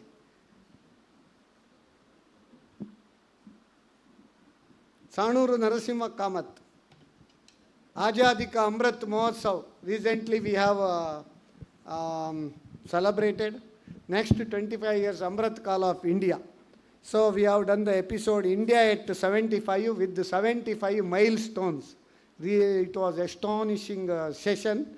You are one of the patriots. You are the director in KMF Mangalore. Then you are director in various cooperative movements. And you are Panchayat President, which was awarded as the best Panchayat by Google and what not. So you are a patriot also. How to increase this patriotism? But nowadays what happens now? People they learn in India. Indian government spends crores of rupees on their education. Once they get qualified, they go to abroad. Then whatever money invested in them, it will be wasted. So what is your opinion? Whether any other opportunities are there in India only, so that people can do some livelihood in India and so that they can become more patriotic? So India is one of the largest democracy, also as largest demography. In the sense, in the whole world, everybody is seeing towards India. But unfortunately, we are fascinated by the other countries. So, to be in India, be Indian first. That concept should be developed from the childhood, and it should be continued in the education to the employment generation also. So, it is being done in various aspects. So, our business tonic, so last session, India at 2030, it also focused towards the Indian empowerment. It will lead to the patriotism. So, by birth, we are all patriots. We should develop it. So, patriotism should be taught from childhood. Childhood, it developed to the education. Okay. And we should be inculcate in every aspects of life. Excellent. ಯಾವಾಗಲೂ ನಮ್ಮ ಜನರ problem ಏನಂದರೆ ಅವರಿಗೆ ಧರ್ಮ ಮುಖ್ಯ, ದೇಶ ಮುಖ್ಯ ಅಲ್ಲ. ನಾನು ಯಾವಾಗಲೂ ಹೇಳೋದುಂಟು, ನಮಗೆ ದೇಶ ಮುಖ್ಯ, ಧರ್ಮ ಆಮೇಲೆ. ಫಸ್ಟ್ ದೇಶ, nation first, religion next. But ನಮ್ಮದು ಪ್ರಾಬ್ಲಮ್ ಏನಂದರೆ ಹೆಚ್ಚಿನವ್ರದ್ದು ರಿಲಿಜನ್ ಫಸ್ಟ್, ನೇಷನ್ ನೆಕ್ಸ್ಟ್ ಆಗಿದೆ. That is that mind set we should change. ನಾವು ಮೇಡಮ್ ಗೀತಾ ಕುಲಕರ್ಣಿ ACP, ಇವತ್ತು ಅವರು ACP ಡ್ರೆಸ್ಸಲ್ಲಿ ಬರಲಿಲ್ಲ, ಯಾರು ಹೆದರ್ತಾರಂತ ಏನು ಬರಲಿಲ್ವಾ ಅಂತೇಳಿ. ಸೊ ಬಟ್ ಅವರು ಹೇಗಂತ ಹೇಳಿದರೆ, I have seen the way in which she was presenting her whatever questions posed by our audience, presenting in very coolly. Police ಸ್ಟೈಲಲ್ಲಿ ಅವರು ಹೇಳಲೇ ಇಲ್ಲ, ಅವರು ಕೂಲಾಗಿ ಹೇಳಿದ್ದಾರೆ. ಅಂದರೆ ಅವರು ಏನಂದರೆ, ಜಾಣನಿಗೆ ಮಾತಿನ ಪೆಟ್ಟು, ಕೋಣನಿಗೆ ದೊಣ್ಣೆಯ ಪೆಟ್ಟು ಅಂತ ಹೇಳ್ತಾರೆ. ನಮ್ಮ ಬಿಸ್ನೆಸ್ ಟಾನಿಕ್ ವೀಕ್ಷಕರೆಲ್ಲರೂ ಜಾಣರು, ಆದ್ದರಿಂದ ಅವರು ಮಾತಿನ ಪೆಟ್ಟಲ್ಲೇ ಸುಧಾರಿಸಿದ್ದಾರೆ. ಲಾಠಿಯನ್ನು ಕೂಡ ಆ ದಿನ ತರಲಿಲ್ಲ. ಯಾವ ಕೋಣ ಇಲ್ಲ ಇಲ್ಲಿ, ಎಲ್ಲ ಜಾಣರೇ. Madam, traffic rules, dos and don'ts, ನೀವೊಂದು ಬಾರಿ ಒಂದು ಎಪ್ರಿಷಿಯೇಟ್ ಮಾಡಿದ್ರಿ. ಮಂಗಳೂರು ಜನತೆ ಭಾರಿ ಲಾ ಅಬೈಡಿಂಗ್ ಸಿಟಿಸನ್ಸ್ ಅಂತ ಆವಾಗ ನಮ್ಮ ಈ ಡಾಕ್ಯುಮೆಂಟ್ರಿಯಲ್ಲಿ ಕೂಡ ಹಾಕಿದ್ದೇವೆ, ಎಲ್ಲರೂ ಕೈ ಚಪ್ಪಾಳೆ ತಟ್ಟಿದ್ರು. ಈಗ ಆದರೂ ಕೂಡ ಕೆಲವು ಸಾರಿ ನಾವು ನೋಡ್ತೇವೆ, ನೀವು ಇದು ಎಂಥ ವೀಲಿಂಗ್ ಮಾಡೋದು, ಇದು ಮಾಡೋದು, ರ್ಯಾಂಪ್ಯಾಂಟ್, ಸ್ವಲ್ಪ ಟ್ರಾಫಿಕ್ ರೂಲ್ ವಯೋಲೇಷನ್, ಸ್ವಲ್ಪ ನೀವು ಇನ್ನು ಸ್ಟ್ರಿಕ್ಟ್ ಆದರೂ ಒಳ್ಳೆದಿತ್ತಾ ಅಂತವರಿಗೆ ನಿಮ್ಮ ಒಂದು ನಿಮಿಷದ ಒಂದು ಕಿವಿ ಮಾತು. Sir, politeness, as the madam said, is I learnt education subject, and basically I was a lecturer, so I used to teach more than punish less. So as the sir said, for the violators, rag racing, it's been reduced now. Drastically it has been reduced by, maybe you are the witness for that, and definitely we'll see the best of the best can be for the punish for the violators, and definitely we'll have a best of the best environment, madam. Thank you so much. Very nice. ನೀವು ಹೇಳಿದ್ರಿ teach more and punish less, ಬಹಳ ಒಂದು ಉತ್ತಮವಾಗಿ ಹೇಳಿದ್ರಿ. ಯಾಕಂದರೆ while training a person you should generate more light than heat. While training a person you should generate more light than heat ಅಂತ. So ಬಹಳ ಒಂದು ಉತ್ತಮವಾಗಿ ಹೇಳಿದ್ರಿ. ನಿಜವಾಗಿ ನಿಮ್ಮಲ್ಲಿ ಆ ಒಂದು ಟೀಚಿಂಗ್ ಇನ್ಸ್ಟಿಂಕ್ಟ್ ಉಂಟಂತ ಹೇಳ್ತೇವೆ, ಬಹಳ ಒಂದು ಉತ್ತಮ. ಆದರೂ ನಾನು ಹೇಳಿದಾಗೆ, ಜಾಣನಿಗೆ ಮಾತ್ರ ಮಾತಿನ ಪೆಟ್ಟು, ಕೋಣನಿಗೆ ಮಾತಿನ ಪೆಟ್ಟಾಗೋದಿಲ್ಲ, ದೊಣ್ಣೆಯ ಪೆಟ್ಟು ಬೇಕೇ. ಆಯಿತಾ? Okay, thank you. ಈಗ ನಮ್ಮ ಶಮಂತ್ ಸುವರ್ಣ, ನಮ್ಮ ಎಲ್ಲಿ ಯಾವಾಗಲೂ ನಮ್ಮ ಲೈಫ್ ಇನ್ಶೂರೆನ್ಸ್ ಸಬ್ಜೆಕ್ಟ್ ಇದ್ದರೆ we always call Shamanth Suvarna. Is a expert in that field. And annuity ಬಗ್ಗೆ ಜಸ್ಟ್ ಒಂದು ಬ್ರೀಫ್ ಮಾಡಿಬಿಡಿ ಅಷ್ಟೇ. ಓಕೆ, ಸೊ ಎಲ್ರಿಗೆ ಡೇಟ್ ಆಫ್ ಬರ್ತ್ ಗೊತ್ತಿದೆ, ಅದು ಡೇಟ್ ಆಫ್ ಡೆತ್ ಗೊತ್ತಿರೋದಿಲ್ಲ. ಸೊ ಎಲ್ಲರೂ ಡೆತ್ ಬಗ್ಗೆ ಥಿಂಕ್ ಮಾಡ್ತಾರೆ, ಅದು ರಿಸ್ಕ್ ಆಫ್ ಲಿವಿಂಗ್ ಲಾಂಗರ್ ಬಗ್ಗೆ ಥಿಂಕ್ ಮಾಡೋದಿಲ್ಲ. ಸೊ ಲೈಫಲ್ಲಿ ಈಗ ಏನಾಗಿದೆ ಅಂದರೆ, ಮುಂಚಿನಾಗೆ ಜಾಯಿಂಟ್ ಫ್ಯಾಮಿಲಿ ಇಲ್ಲ, ಎಲ್ಲ ನ್ಯೂಕ್ಲಿಯರ್ ಫ್ಯಾಮಿಲಿ ಆಗಿದೆ. ಸೊ ಆದ ಕಾರಣ ಲಿವಿಂಗ್ ಸ್ಪ್ಯಾನ್ ಜಾಸ್ತಿ ಆಗಿದೆ, ಮೆಡಿಕಲ್ ಎಕ್ಸ್ಪೆನ್ಸ್ ಜಾಸ್ತಿ ಆಗಿದೆ, ಆ್ಯಂಡ್ ಇನ್ಫ್ಲೇಷನ್ ಕೂಡ ಜಾಸ್ತಿ ಆಗ್ತಾಯಿದೆ. ಸೊ ಪೆನ್ಷನನ್ನು ಪೋಸ್ಟ್ಪೋನ್ ಮಾಡಬೇಡಿ, ಪ್ರೀಪೋನ್ ಮಾಡಿ. ಪ್ರೊಟೆಕ್ಷನ್ ಮತ್ತು ಸೇವಿಂಗ್ ಸೊಲ್ಯೂಷನ್ನು ನಿಮಗೆ ನೀಡ್ ಇರುವಾಗ, ಆಪರ್ಚುನಿಟಿ ಇರುವಾಗ, ಪ್ರೀಮಿಯಂ ಪೇಯಿಂಗ್ ಕೆಪಾಸಿಟಿ ಇರುವಾಗ, ಫಿಸಿಕಲ್ ಫಿಟ್ನೆಸ್ ಇರುವಾಗ ಮಾತ್ರ ಸಿಗೋದು.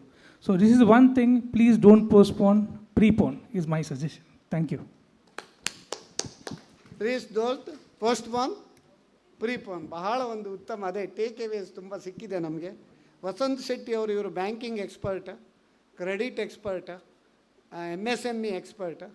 ಹಾಗೆ ಅವರು ಎಕ್ಸ್ಪರ್ಟ್ ಆದ್ದರಿಂದ ನಮ್ಮ ಎಲ್ಲಿ ಬ್ಯಾಂಕಿಂಗ್ ಸಬ್ಜೆಕ್ಟ್ ಉಂಟು ಯಾವಾಗಲೂ ನಾವು ಅವರನ್ನು ಕರಿತೇವೆ.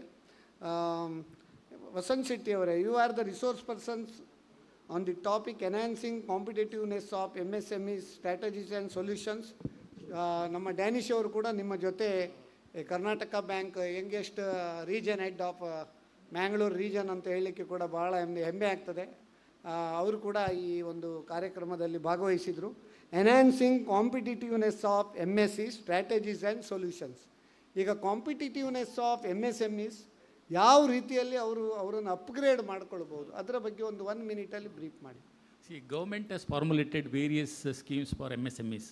I have participated in 7 episodes of your business tonic up to 1 to 200. All are on MSMEs only. But almost all schemes we have discussed in detail during our this thing. Correct. But these schemes, it is to be an implementation part by the banks. And customers, how they will accept the schemes of the bank. That's also very important. Now during the COVID time also, so many this GECL with 100% government guarantee. ಈಗ March 31ರವರೆಗೆ ಕೂಡ GECL ಉಂಟು, but ಯಾರು advertise ಮಾಡೋದಿಲ್ಲ, ಜನರಿಗೆ ಗೊತ್ತಿಲ್ಲ. Knowledge is not, nobody knows. ಅದು government guaranteed with the government guarantee. So all these schemes, they should, banks should popularize properly. Propagate ಮಾಡಿ target ಕೂಡಲೇ ಆಗ್ತದೆ ನಿಮಗೆ. Even some banks have issued circulars also very late about this GECL extension and all, and COVID loan 10% and GECL 20 and 10% extension, that also nobody knows. These are the problems faced by the Hospitality MSMEs. sector 2020. Yeah, hospitality sector also some 10 crores loan scheme was formulated, that also nobody knows. That is a problem.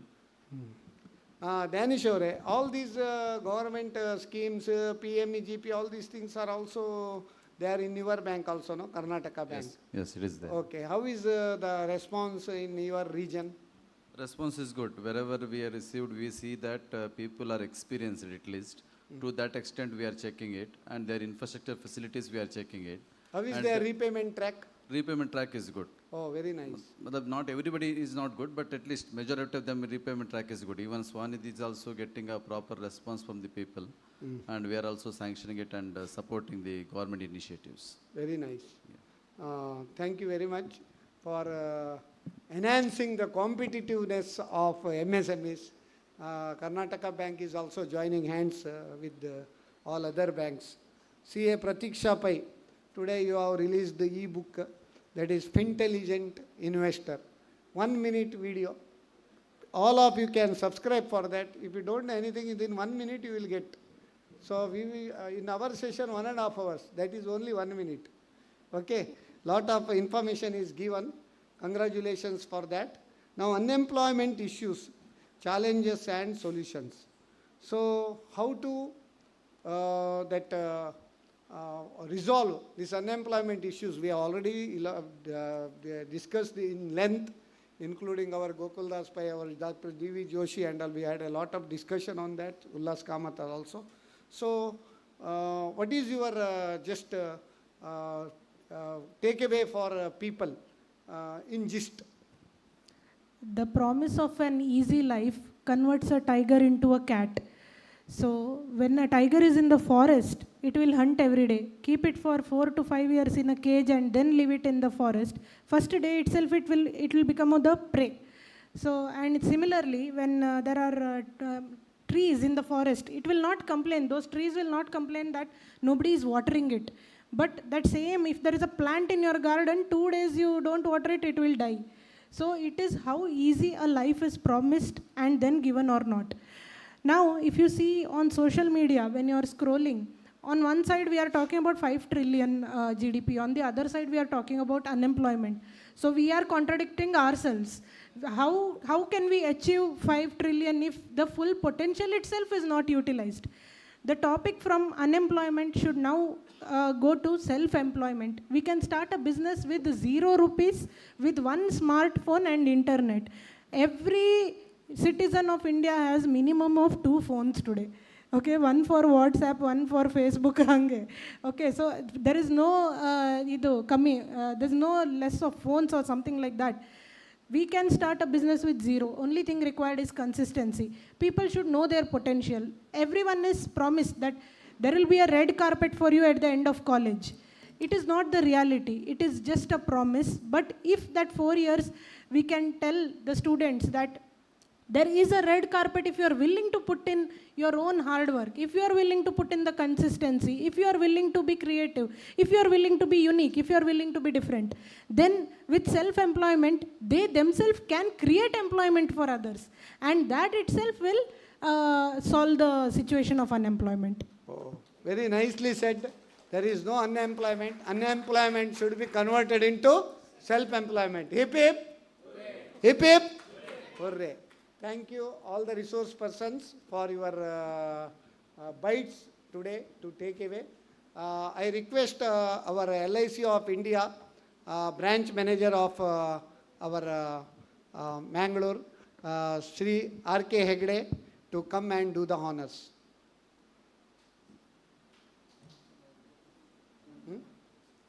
Royson Sequera, sorry. Royson Sequera I left. I told that young and energetic and speaking, only 1 minute. Royson Sequera, I am very sorry that.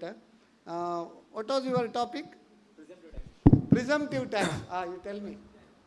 Then presumptive tax is dangerous to chartered accountants. You need not have to audit. You need not have to do anything. Just presumptive and pay simplified and don't canvas like that. You just... Yeah, basically I think in the morning, Chairman of Visa Group, B.M. Farooq sir, he rightly said that accounting is one of the key important area that you have to take care if you want to manage your business in a systematic way. But at the same time, you have to feed the accountant also, and you have to feed the chartered accountant also, as sir rightly said. So government taking these into consideration, looking at the tedious things of a taxpayer into consideration as given presumptive taxation, based on the turnover on a required percentage if you could declare, and based on that you have to pay your taxes. So generally we know that below 2 crore, if it is there, 8% or 6% based on the applicability. And for the professional, if professional receipts are below 50 lakhs, again 50% you have to disclose and close. But yeah, as sir said, I cannot canvass it because it is dangerous for the chartered accountant in the income wise. But definitely to consider from the taxpayer point of view. But one thing is there, chartered accountant role is a must. Yes. In banks, if they fund 20 lakhs and above, compulsorily there should be an audit report for non-corporate borrowers. Okay. Yes. So again the role of chartered accountants will come. Will come back. Yeah. And bankers, they believe in chartered accountants very much, and with signature with the UDIN number. That's why chartered accountant scope is also there. Yes. Even though it is presumptive taxation, if any notices come, attending the notices and all these formalities, chartered accountant should support. Yes. Thank you very much. Thank you. Sri R.K. Hegde from LIC and Mr. Rajesh, please, you are requested to come. Our Leelaksha Karkirao. CA Royston Anil Sequera for giving us his insights on presumptive taxation and also on tax planning and investment planning. A young chartered accountant and also an eligible bachelor, as rightly said by CASS Nayak. Thank you for sharing your knowledge. Shri Hanumantappa N for opportunities and challenges for MSMEs. Thank you, sir, for sharing your experiences and all the various schemes available for MSMEs. Shri Vinod Tantri for dynamics of investments in mutual fund. May you be able to reach your goal of training numerous young people in creating self-employment and making them entrepreneurs, making them job givers rather than seekers. Dr. Uday Kumar R.Y. Thank you, sir. We indeed, as youth, will take a lot of takeaway from you. Mrs. Lalita G. Malya. Nature is our future, and our future is in nature. Truly, a very beautiful quote to take away and realize the importance of Mother Nature. Shri Sarnur Narsimha Kamath, a person who is a great leader, who knows how to go the way and show the way to all the young people, a role model. Ms. Geeta Kulkarni ma'am, indeed an inspiration and a role model for a lot of women over here. We take a lot of inspiration and motivation from you. Shri Samant Suvarna, a go-to person for all the insurance needs and insurance queries and clarifications that we require. Shri Vasant Shetty sir, an experienced and a seasoned banker who has all the queries, all the clarifications on the tips of his hands. Shri Danish, for giving us insights on enhancing competitiveness of MSMEs, strategies and solutions. CA Pratiksha Pai, for giving us insights on how to solve unemployment issues, the co-founder of the Fintelligent Investor. May you achieve many more successes. I thank all the resource persons who've come here today and accepting our invitation and felicitation. We indeed owe a lot. Our entire team of Karnataka Bank Business Tonic and Namakudla, thank you for sharing your knowledge and experience, as we have gained a lot, as we have taken a lot home from your knowledge. Thank you once again.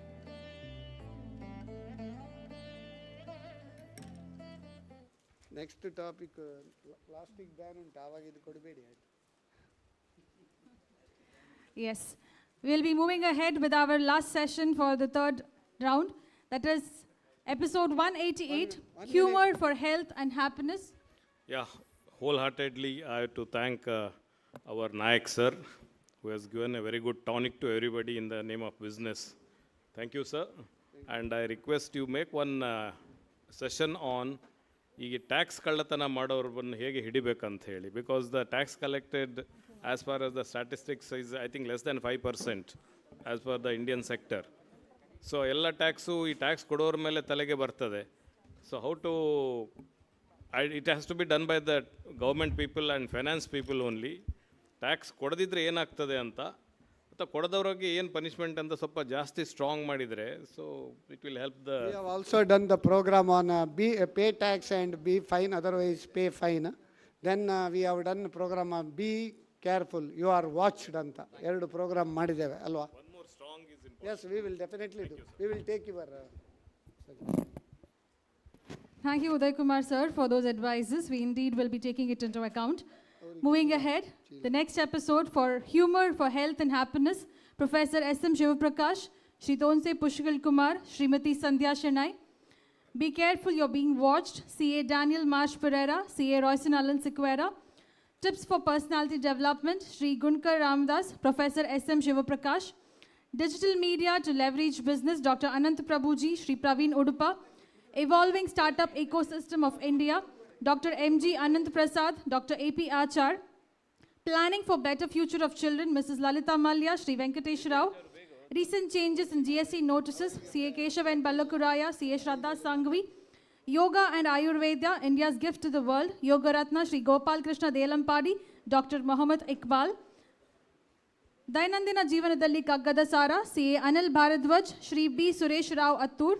Stress Management, Dr. Prakash Tolar, Dr. Sneha V. Food and Diet for Living Healthy Lifestyle, Dr. Adarsh Gowda, Mrs. Udyavara Badya Indira.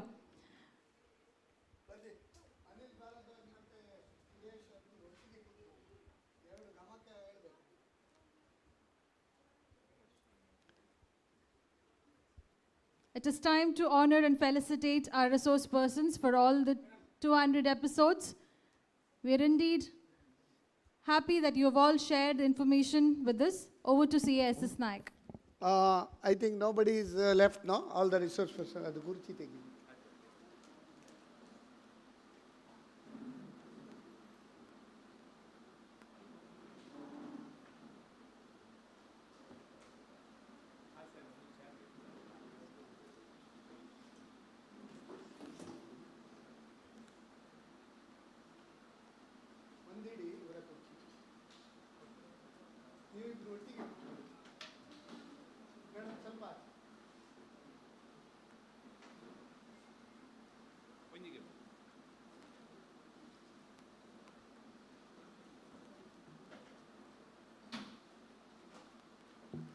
ರವಿವಾರದ ಶುಭ ಸಂಜೆಯ ಶುಭಾಶಯಗಳು.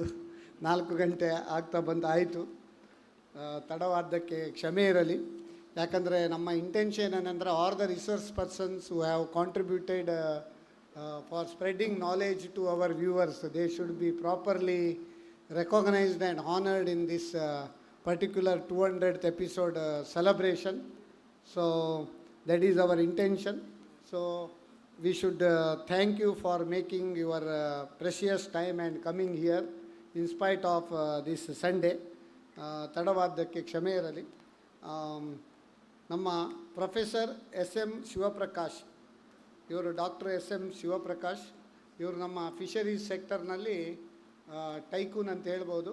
ಈ was A dean in fisheries college Mangalore. ಬಹಳ ಒಂದು ಉತ್ತಮ ಒಂದು ವಾಗ್ಮಿಸತ. ಇವರು 2 ಟಾಪಿಕ್ನಲ್ಲಿ ಬಂದಿದ್ದಾರೆ. Humour for health and happiness, ಒಂದು ಹಾಸ್ಯವನ್ನು ಯಾವ ರೀತಿಯಲ್ಲಿ ಎಂಜಾಯ್ ಮಾಡ್ಬೋದು ಅದನ್ನು ಕೂಡ ಹೇಳ್ತಾರೆ. ಸಿಂಗರ್ ಕೂಡ ಅವರು. ವೃತ್ತಿಯಲ್ಲಿ ಅವರು ಡೀನ್ ಆಗಿದ್ದರೂ ಕೂಡ ಪ್ರವೃತ್ತಿಯಲ್ಲಿ ಅನೇಕ ಹವ್ಯಾಸಗಳನ್ನು ಬೆಳೆದಿದ್ದಾರೆ. On the spot you can make ಭಾವಚಿತ್ರ ಯಾರಾದರೂ ಬಿಡಿಸುವಂಥ ಒಂದು ಉತ್ತಮ ಒಂದು ಕಲೆಯನ್ನು ಕೂಡ ಹೊಂದಿದ್ದಾರೆ. ಶ್ರೀಯುತ ಎಸ್ ಎಂ ಶಿವಪ್ರಕಾಶ್, ನಿಮಗೆ ಈ ಒಂದು ಕಾರ್ಯಕ್ರಮಕ್ಕೆ ಪ್ರೀತಿಯ ಹೃತ್ಪೂರ್ವಕ ಸ್ವಾಗತ. ಅದೇ ರೀತಿ ತೋನ್ಸೆ ಪುಷ್ಕಳ ಕುಮಾರ್, ಇವರ ವಿಷಯ ಅರಿಯದವರು ಯಾರೂ ಇಲ್ಲ. ಎಲ್ಲರೂ ತೋನ್ಸೆ ಪುಷ್ಕಳ ಕುಮಾರ್ ಬಗ್ಗೆ ಇಲ್ಲಿ ಕರಾವಳಿಯ ಕರ್ನಾಟಕದಲ್ಲಿ ಎಲ್ಲರೂ ಗೊತ್ತು.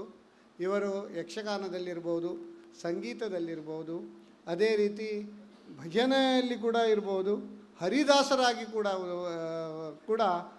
ಮತ್ತು ಕೋಆಪರೇಟಿವ್ ಬ್ಯಾಂಕಲ್ಲಿ, ಭಗವತಿ ಕೋಆಪರೇಟಿವ್ ಬ್ಯಾಂಕಲ್ಲಿ ಕೂಡ ಮ್ಯಾನೇಜರ್ ಆಗಿ ರಿಟೈರ್ಡ್ ಆಗಿದ್ದಾರೆ.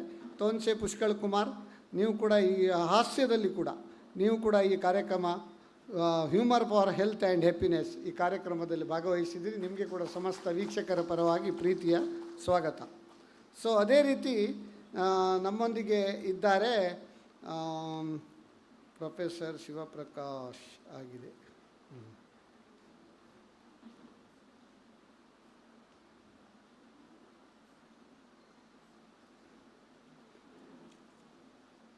ಯೋಗರತ್ನ ಶ್ರೀ ಗೋಪಾಲಕೃಷ್ಣ ದೇಲಂಪಾಡಿ. ಯೋಗವನ್ನು ನಮ್ಮ ಜಗದಗಲಕ್ಕೆ ಪಸರಿಸಿದ ಹಾಗೂ ಪ್ರಸರಿಸಿದ ಕೀರ್ತಿ ಇದ್ದರೆ ನಮ್ಮ ಯೋಗರತ್ನ ಶ್ರೀ ಗೋಪಾಲಕೃಷ್ಣ ದೇಲಂಪಾಡಿ ಅವರಿಗೆ ಸಲ್ತದೆ ಅಂತ ಹೇಳಲಿಕ್ಕೆ ಬಹಳ ಒಂದು ಹೆಮ್ಮೆ ಆಗ್ತದೆ. ಅವರ ವ್ಯಕ್ತಿತ್ವ ತುಂಬ ಸರಳ. ಯೋಗದನ್ನು ಜೀವನ ಶೈಲಿಯನ್ನು ಹೇಗೆ ಉತ್ತಮಪಡಿಸಬಹುದು, ಯಾವ ಕಾಯಿಲೆಗೆ ಯಾವ ಯೋಗ ಮಾಡಿದರೆ ಅದನ್ನು ಗುಣಪಡಿಸಬಹುದು ಅಂತ. ಮತ್ತು ಇವರು ಅನೇಕ ಆರ್ಟಿಕಲ್ಗಳನ್ನು ಅನೇಕ ಪತ್ರಿಕೆಗಳಲ್ಲಿ ಕೂಡ ನಾವು ನಿರಂತರವಾಗಿ ಯೋಗದ ಭಂಗಿಯನ್ನು ಮತ್ತು ಅದರ ಪ್ರಯೋಜನಗಳನ್ನು ಕೂಡ ನಾವು ನೋಡ್ತಾ ಇದ್ದೇವೆ. ರೇಡಿಯೋದಲ್ಲಿರ್ಬೋದು, ನಮ್ಮ ಟಿ ವಿ ಮಾಧ್ಯಮಗಳಲ್ಲಿರ್ಬೋದು, ಅನೇಕ ಕಾರ್ಯಕ್ರಮಗಳಲ್ಲಿ ಅನೇಕ ಯೋಗ ಶಿಬಿರಗಳನ್ನು ಕೂಡ ಏರ್ಪಡಿಸಿದ ಕೀರ್ತಿ ಇವರಿಗೆ ಸಲ್ತದೆ. ಶ್ರೀಯುತ ಯೋಗರತ್ನ ಶ್ರೀ ಗೋಪಾಲಕೃಷ್ಣ ದೇಲಂಪಾಡಿ ಅವರಿಗೆ ನಿಮಗೆ ಸಮಸ್ತ ಯೋಗ ಬಂಧುಗಳ ಪರವಾಗಿ, ಸಮಸ್ತ ವೀಕ್ಷಕರ ಪರವಾಗಿ ಸ್ವಾಗತವನ್ನು ಬಯಸ್ತೇನೆ. ನಮ್ಮ ಗಮಕ ಬಹಳ ಒಂದು ಉತ್ತಮವಾದ ಕಾರ್ಯಕ್ರಮ. ಆ ದಿನ ಕಗ್ಗ, ದೈನಂದಿನ ಜೀವನದಲ್ಲಿ ಕಗ್ಗದ ಸಾರ. ನಾವು ಮುಂಚೆ ಒಂದು ಕಾರ್ಯಕ್ರಮ ಮಾಡಿದ್ದೇವೆ, ಗೀತಾ ಸಾರ ಇನ್ ಡೈಲಿ ಲೈಫ್ ಅಂತ. ಭಗವದ್ಗೀತೆಯಿಂದ ದೈನಂದಿನ ಜೀವನದಲ್ಲಿ ಯಾವ ಎಲ್ಲ ಒಂದು ಅನುಭವ ನಮಗೆ ಸಿಗ್ತದೆ. ಅದೇ ರೀತಿ ನಮ್ಮ ಕನ್ನಡದ ಭಗವದ್ಗೀತೆ ಮಂಕುತಿಮ್ಮನ ಕಗ್ಗ, ಅದನ್ನು ಅತಿ ಉತ್ತಮವಾಗಿ ಈರುವರು ಪ್ರಚುರಪಡಿಸಿದ್ದಾರೆ. ಅಗಾಧ ಪಾಂಡಿತ್ಯ, ಅದರ ಬಗ್ಗೆ ಒಂದು ವ್ಯಾಖ್ಯಾನ ಅದನ್ನು ಕೂಡ ನೀಡ್ತಾ ಇರುವವರು ಬಹಳ ಒಂದು ಉತ್ತಮ ಶ್ರೀಯುತ CA ಅನಿಲ್ ಭಾರದ್ವಾಜ್, ಗಮಕ ವ್ಯಾಖ್ಯಾನಕಾರರು, ಹಾಗೂ ಶ್ರೀ B ಸುರೇಶ್ ರಾವ್ ವತ್ತೂರು, ಇವರು ಗಮಕ ವಚನಕಾರರು. ಬಹಳ ಉತ್ತಮವಾದ ಕಂಠ ಇವರದು. ಆ ಕಂಠದಲ್ಲಿ ಕೂಡ ಒಂದು ಕಂಠ ಸಿರಿ. ಅವರಿಬ್ಬರದ್ದು ಜುಗಲ್ಬಂದಿ ಹೇಗಿತ್ತಂತ ಹೇಳಿದರೆ, ನಾವು ಇಬ್ಬರು ಒಬ್ರಿಗೊಬ್ರು ಅಷ್ಟು ಒಳ್ಳೆ ಜುಗಲ್ಬಂದಿ ಇಂಟ್ರ್ಯಾಕ್ಷನ್ ಬಹಳ ಒಳ್ಳೆಯದಾಗಿದೆ ಕಗ್ಗದ್ದು. ಅದನ್ನು ಕೂಡ ಒಂದು ಉತ್ತಮವಾಗಿ ನೀವು ನಡೆಸಿಕೊಟ್ಟಿದ್ದೀರಿ. ನಿಮಗೆ ಕೂಡ ಈ ಕಾರ್ಯಕ್ರಮಕ್ಕೆ ನಮ್ಮ ಪ್ರೀತಿಯ ಸ್ವಾಗತ.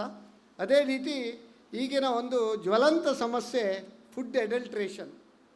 ಮತ್ತು ಎಷ್ಟು ತಿನ್ನಬೇಕು, ಯಾವಾಗ ತಿನ್ನಬೇಕು, ಏನನ್ನು ತಿನ್ನಬೇಕು, ಏನನ್ನು ತಿನ್ನಬಾರ್ದು. ನಾವು ಏನು ತಿನ್ನಬಾರ್ದು ಹೇಳ್ತೇವೆ ಅದನ್ನೇ ತಿನ್ನೋದು, ಎಷ್ಟು ತಿನ್ನಬಾರ್ದು ಹೇಳ್ತೇವೆ ಅಷ್ಟನ್ನೇ ತಿನ್ನೋದು, ಯಾವಾಗ ತಿನ್ನಬಾರ್ದು ಅಂತ ನೋಡಿ ಆವಾಗಲೇ ತಿನ್ನೋದು. ಮತ್ತು ಅಡಲ್ಟ್ರೇಷನ್ ಅದು ರ್ಯಾಂಪೆಂಟ್ ಆಗಿದೆ. ಅದರ ಬಗ್ಗೆ ಕೂಡ ಒಂದು ತಿಳುವಳಿಕೆ ನೀಡಿದ್ದಾರೆ ಶ್ರೀಯುತ ಡಾಕ್ಟರ್ ಆದರ್ಶ್ ಗೌಡ, ಆಹಾರ ತಜ್ಞರು, ಸೈಂಟ್ ಎಲೋಸಿಯಸ್ ಕಾಲೇಜು, ಅದರ head of the department food and nutrition ಆಗಿ ಕಾರ್ಯನಿರ್ವಹಿಸ್ತಾ ಇದ್ದಾರೆ. ಹಾಗೂ ಅನೇಕ ಸ್ಟಾರ್ಟಪ್ಗಳಿಗೆ, ಫುಡ್ ಸ್ಟಾರ್ಟಪ್ಗಳಿಗೆ ಒಂದು ಮೆಂಟರ್ ಆಗಿ ಕೂಡ ಕಾರ್ಯನಿರ್ವಹಿಸ್ತಾ ಇದ್ದಾರೆ. ನಿಮಗೆ ಈ ಕಾರ್ಯಕ್ರಮಕ್ಕೆ ನಮ್ಮ ಹೃತ್ಪೂರ್ವಕ, ಹೃದಯಪೂರ್ವಕ, ವಿನಮ್ರ ಸ್ವಾಗತ. ಅದೇ ರೀತಿ ಮೇಡಮ್ ಉದ್ಯಾವರ ಬಾಧ್ಯ ಇಂದಿರಾ, ಇವರು ನಮ್ಮ ಬೆಸೆಂಟ್ ವಿಮೆನ್ಸ್ ಕಾಲೇಜ್ ಇದರ food and nutrition department MSc PG studies ಅದರಲ್ಲಿ ಹೆಡ್ ಆಫ್ ದಿ ಡಿಪಾರ್ಟ್ಮೆಂಟ್ ಆಗಿ ಕೂಡ ಕಾರ್ಯನಿರ್ವಹಿಸ್ತಾ ಇದ್ದಾರೆ. ಇವರು ಕೂಡ ಆ ಒಂದು ನಮ್ಮ ಆಹಾರದ ಬಗ್ಗೆ ಒಂದು ಮಾರ್ಗದರ್ಶನ ನೀಡಿದ್ದಾರೆ, ನಮ್ಮ ಸಂಚಿಕೆಯಲ್ಲಿ ಹೇಳ್ತಾರೆ. ಮೇಡಮ್, ನಿಮಗೆ ಕೂಡ ಈ ನಮ್ಮ ಸಮಸ್ತ ವೀಕ್ಷಕರ ಪರವಾಗಿ ಈ ಕಾರ್ಯಕ್ರಮಕ್ಕೆ ಸ್ವಾಗತ. ಈಗ ಪ್ರಪ್ರಥಮವಾಗಿ ಡಾಕ್ಟರ್ ಮೊಹಮ್ಮದ್ ಇಕ್ಬಾಲ್ ಅವರು ನಮ್ಮ yoga and Ayurveda India's gift to the world, ಬಹಳ ಒಂದು ಉತ್ತಮ ಟಾಪಿಕ್, ಅದರಲ್ಲಿ ರಿಸೋರ್ಸ್ ಪರ್ಸನ್ ಆಗಿ ಭಾಗವಹಿಸಿದ್ದಾರೆ. ಇವರು ನಮ್ಮ ಡಿಸ್ಟ್ರಿಕ್ಟ್ ಆಯುಷ್ ಡಿಪಾರ್ಟ್ಮೆಂಟಿನ ಮೆಡಿಕಲ್ ಹೆಡ್ ಆಗಿ ಕೂಡ ಇದ್ದಾರೆ. ನಿಮಗೆ ಡಾಕ್ಟರ್ ಮೊಹಮ್ಮದ್ ಇಕ್ಬಾಲ್, ನಿಮಗೆ ಕೂಡ ಈ ಕಾರ್ಯಕ್ರಮಕ್ಕೆ ಸ್ವಾಗತ. ಕ್ಷಮಿಸಬೇಕು, ನಾನು ನಿಮ್ಮ ಕಾರ್ಯಕ್ರಮದಲ್ಲಿ ನಾನೇ ಆ್ಯಂಕರ್ ಹಾಗೆ ಸಡನ್ಲಿ ಗೊತ್ತಾಗಿಲ್ಲ. ಎಲ್ಲರೂ ಕವರ್ ಆಗಿದ್ರಲ್ಲ, ಓಕೆ. ಈಗ SM ಶಿವಪ್ರಕಾಶ್ ಅವರೇ, humour for health and happiness. ಯಾಕೆ ನಮ್ಮ ಜೀವನದಲ್ಲಿ ನಾವು ಹಾಸ್ಯ ಪ್ರವೃತ್ತಿಯನ್ನು ಬೆಳೆಸ್ಕೊಳ್ಬೇಕು, ಅದರಿಂದ ನಮಗೆ ಏನು ಪ್ರಯೋಜನ, 1 ನಿಮಿಷದಲ್ಲಿ ನೀವು ಅದನ್ನು ಬ್ರೀಫ್ ಮಾಡಬೇಕು. ಹಾಸ್ಯಯುತವಾಗಿ ಒಂದು ಹಾಸ್ಯದ ಮೂಲಕ ಹೇಳಿದರೆ ಇನ್ನೂ ಒಳ್ಳೆಯದು, ಬಟ್ 1 ನಿಮಿಷ ಕಾಲಾವಕಾಶ. ಜೀವನದಲ್ಲಿ ಹಾಸ್ಯ ಇಲ್ಲ ಅಂದರೆ ನಮ್ಮ ಜೀವನದ ಉದ್ದೇಶವೇ ನೆರವೇರೋದಿಲ್ಲ. ನಮ್ಮ ಮನಸ್ಸು ಶಾಂತವಾಗಿರಬೇಕು ಅಂದರೆ, ಜಯ ಗಳಿಸಬೇಕು ಅಂದರೆ, ಸ್ನೇಹ ಗಳಿಸಬೇಕು ಅಂದರೆ ಹಾಸ್ಯ ಪ್ರವೃತ್ತಿ ಅತಿ ಅವಶ್ಯ. ಮಹಾತ್ಮ ಗಾಂಧೀಜಿನೇ ಹೇಳಿದರು, ನನ್ನಲ್ಲಿ ಹಾಸ್ಯ ಪ್ರವೃತ್ತಿ ಇಲ್ಲದೆ ಹೋಗಿದ್ದರೆ ನಾನು ಎಂದೋ ಆತ್ಮಹತ್ಯೆ ಮಾಡ್ಕೊಳ್ತಿದ್ದೆ ಅಂತ ಅವರೇ ಹೇಳಿದ್ದಾರೆ. ಹೀಗಾಗಿ ಹಾಸ್ಯವನ್ನು ನಾವು ಜೀವನದಲ್ಲಿ ಅಳವಡಿಸ್ಕೊಳ್ಳೇಬೇಕು. ಈ ಸಂದರ್ಭದಲ್ಲಿ ಒಂದು ಹಾಸ್ಯದ ಮೂಲಕ ಎಲ್ಲರ ಮನಸ್ಸನ್ನು ಹೇಗೆ ಗೆಲ್ಲಬಹುದು ಅನ್ನೋದಕ್ಕೆ ಒಂದು ಸಣ್ಣ ಉದಾಹರಣೆಯನ್ನು ಕವಿತೆಯ ರೂಪದಲ್ಲಿ ಹೇಳಲಿಕ್ಕೆ ಇಷ್ಟಪಡ್ತೀನಿ. ಹೂವು ಮೀನು ಮಾರಾಟ ಒಟ್ಟೊಟ್ಟಿಗೆ ಜಪಾನಿನಲ್ಲಿ, ಹೂವಿಗೂ ಮೀನಿಗೂ ಮೈಲು ದೂರ ನಮ್ಮಲ್ಲಿ. ಕೊಳೆ ದುರ್ನಾತ ಕಂಡರಾಗದು ಜಪಾನಿ ಜನರಲ್ಲಿ, ಹೇಗಿದ್ದರೂ ಸಹಿಸಿಕೊಳ್ಳುವ ಜಾಯಮಾನ ನಮ್ಮಲ್ಲಿ. ಆದ್ದರಿಂದಲೇ ಜಪಾನ್ ನಂಬರ್ 1 ವಿಶ್ವದಲ್ಲಿ. ನಾವು ನಿಲ್ಲಬೇಕಾದರೆ ಜಪಾನ್ ಜೊತೆ ಮೇಲ್ಪಂಕ್ತಿಯಲ್ಲಿ, ಬದಲಾಗಲೇಬೇಕಿದೆ ನಮ್ಮೆಲ್ಲರ ದೃಷ್ಟಿಕೋನದಲ್ಲಿ.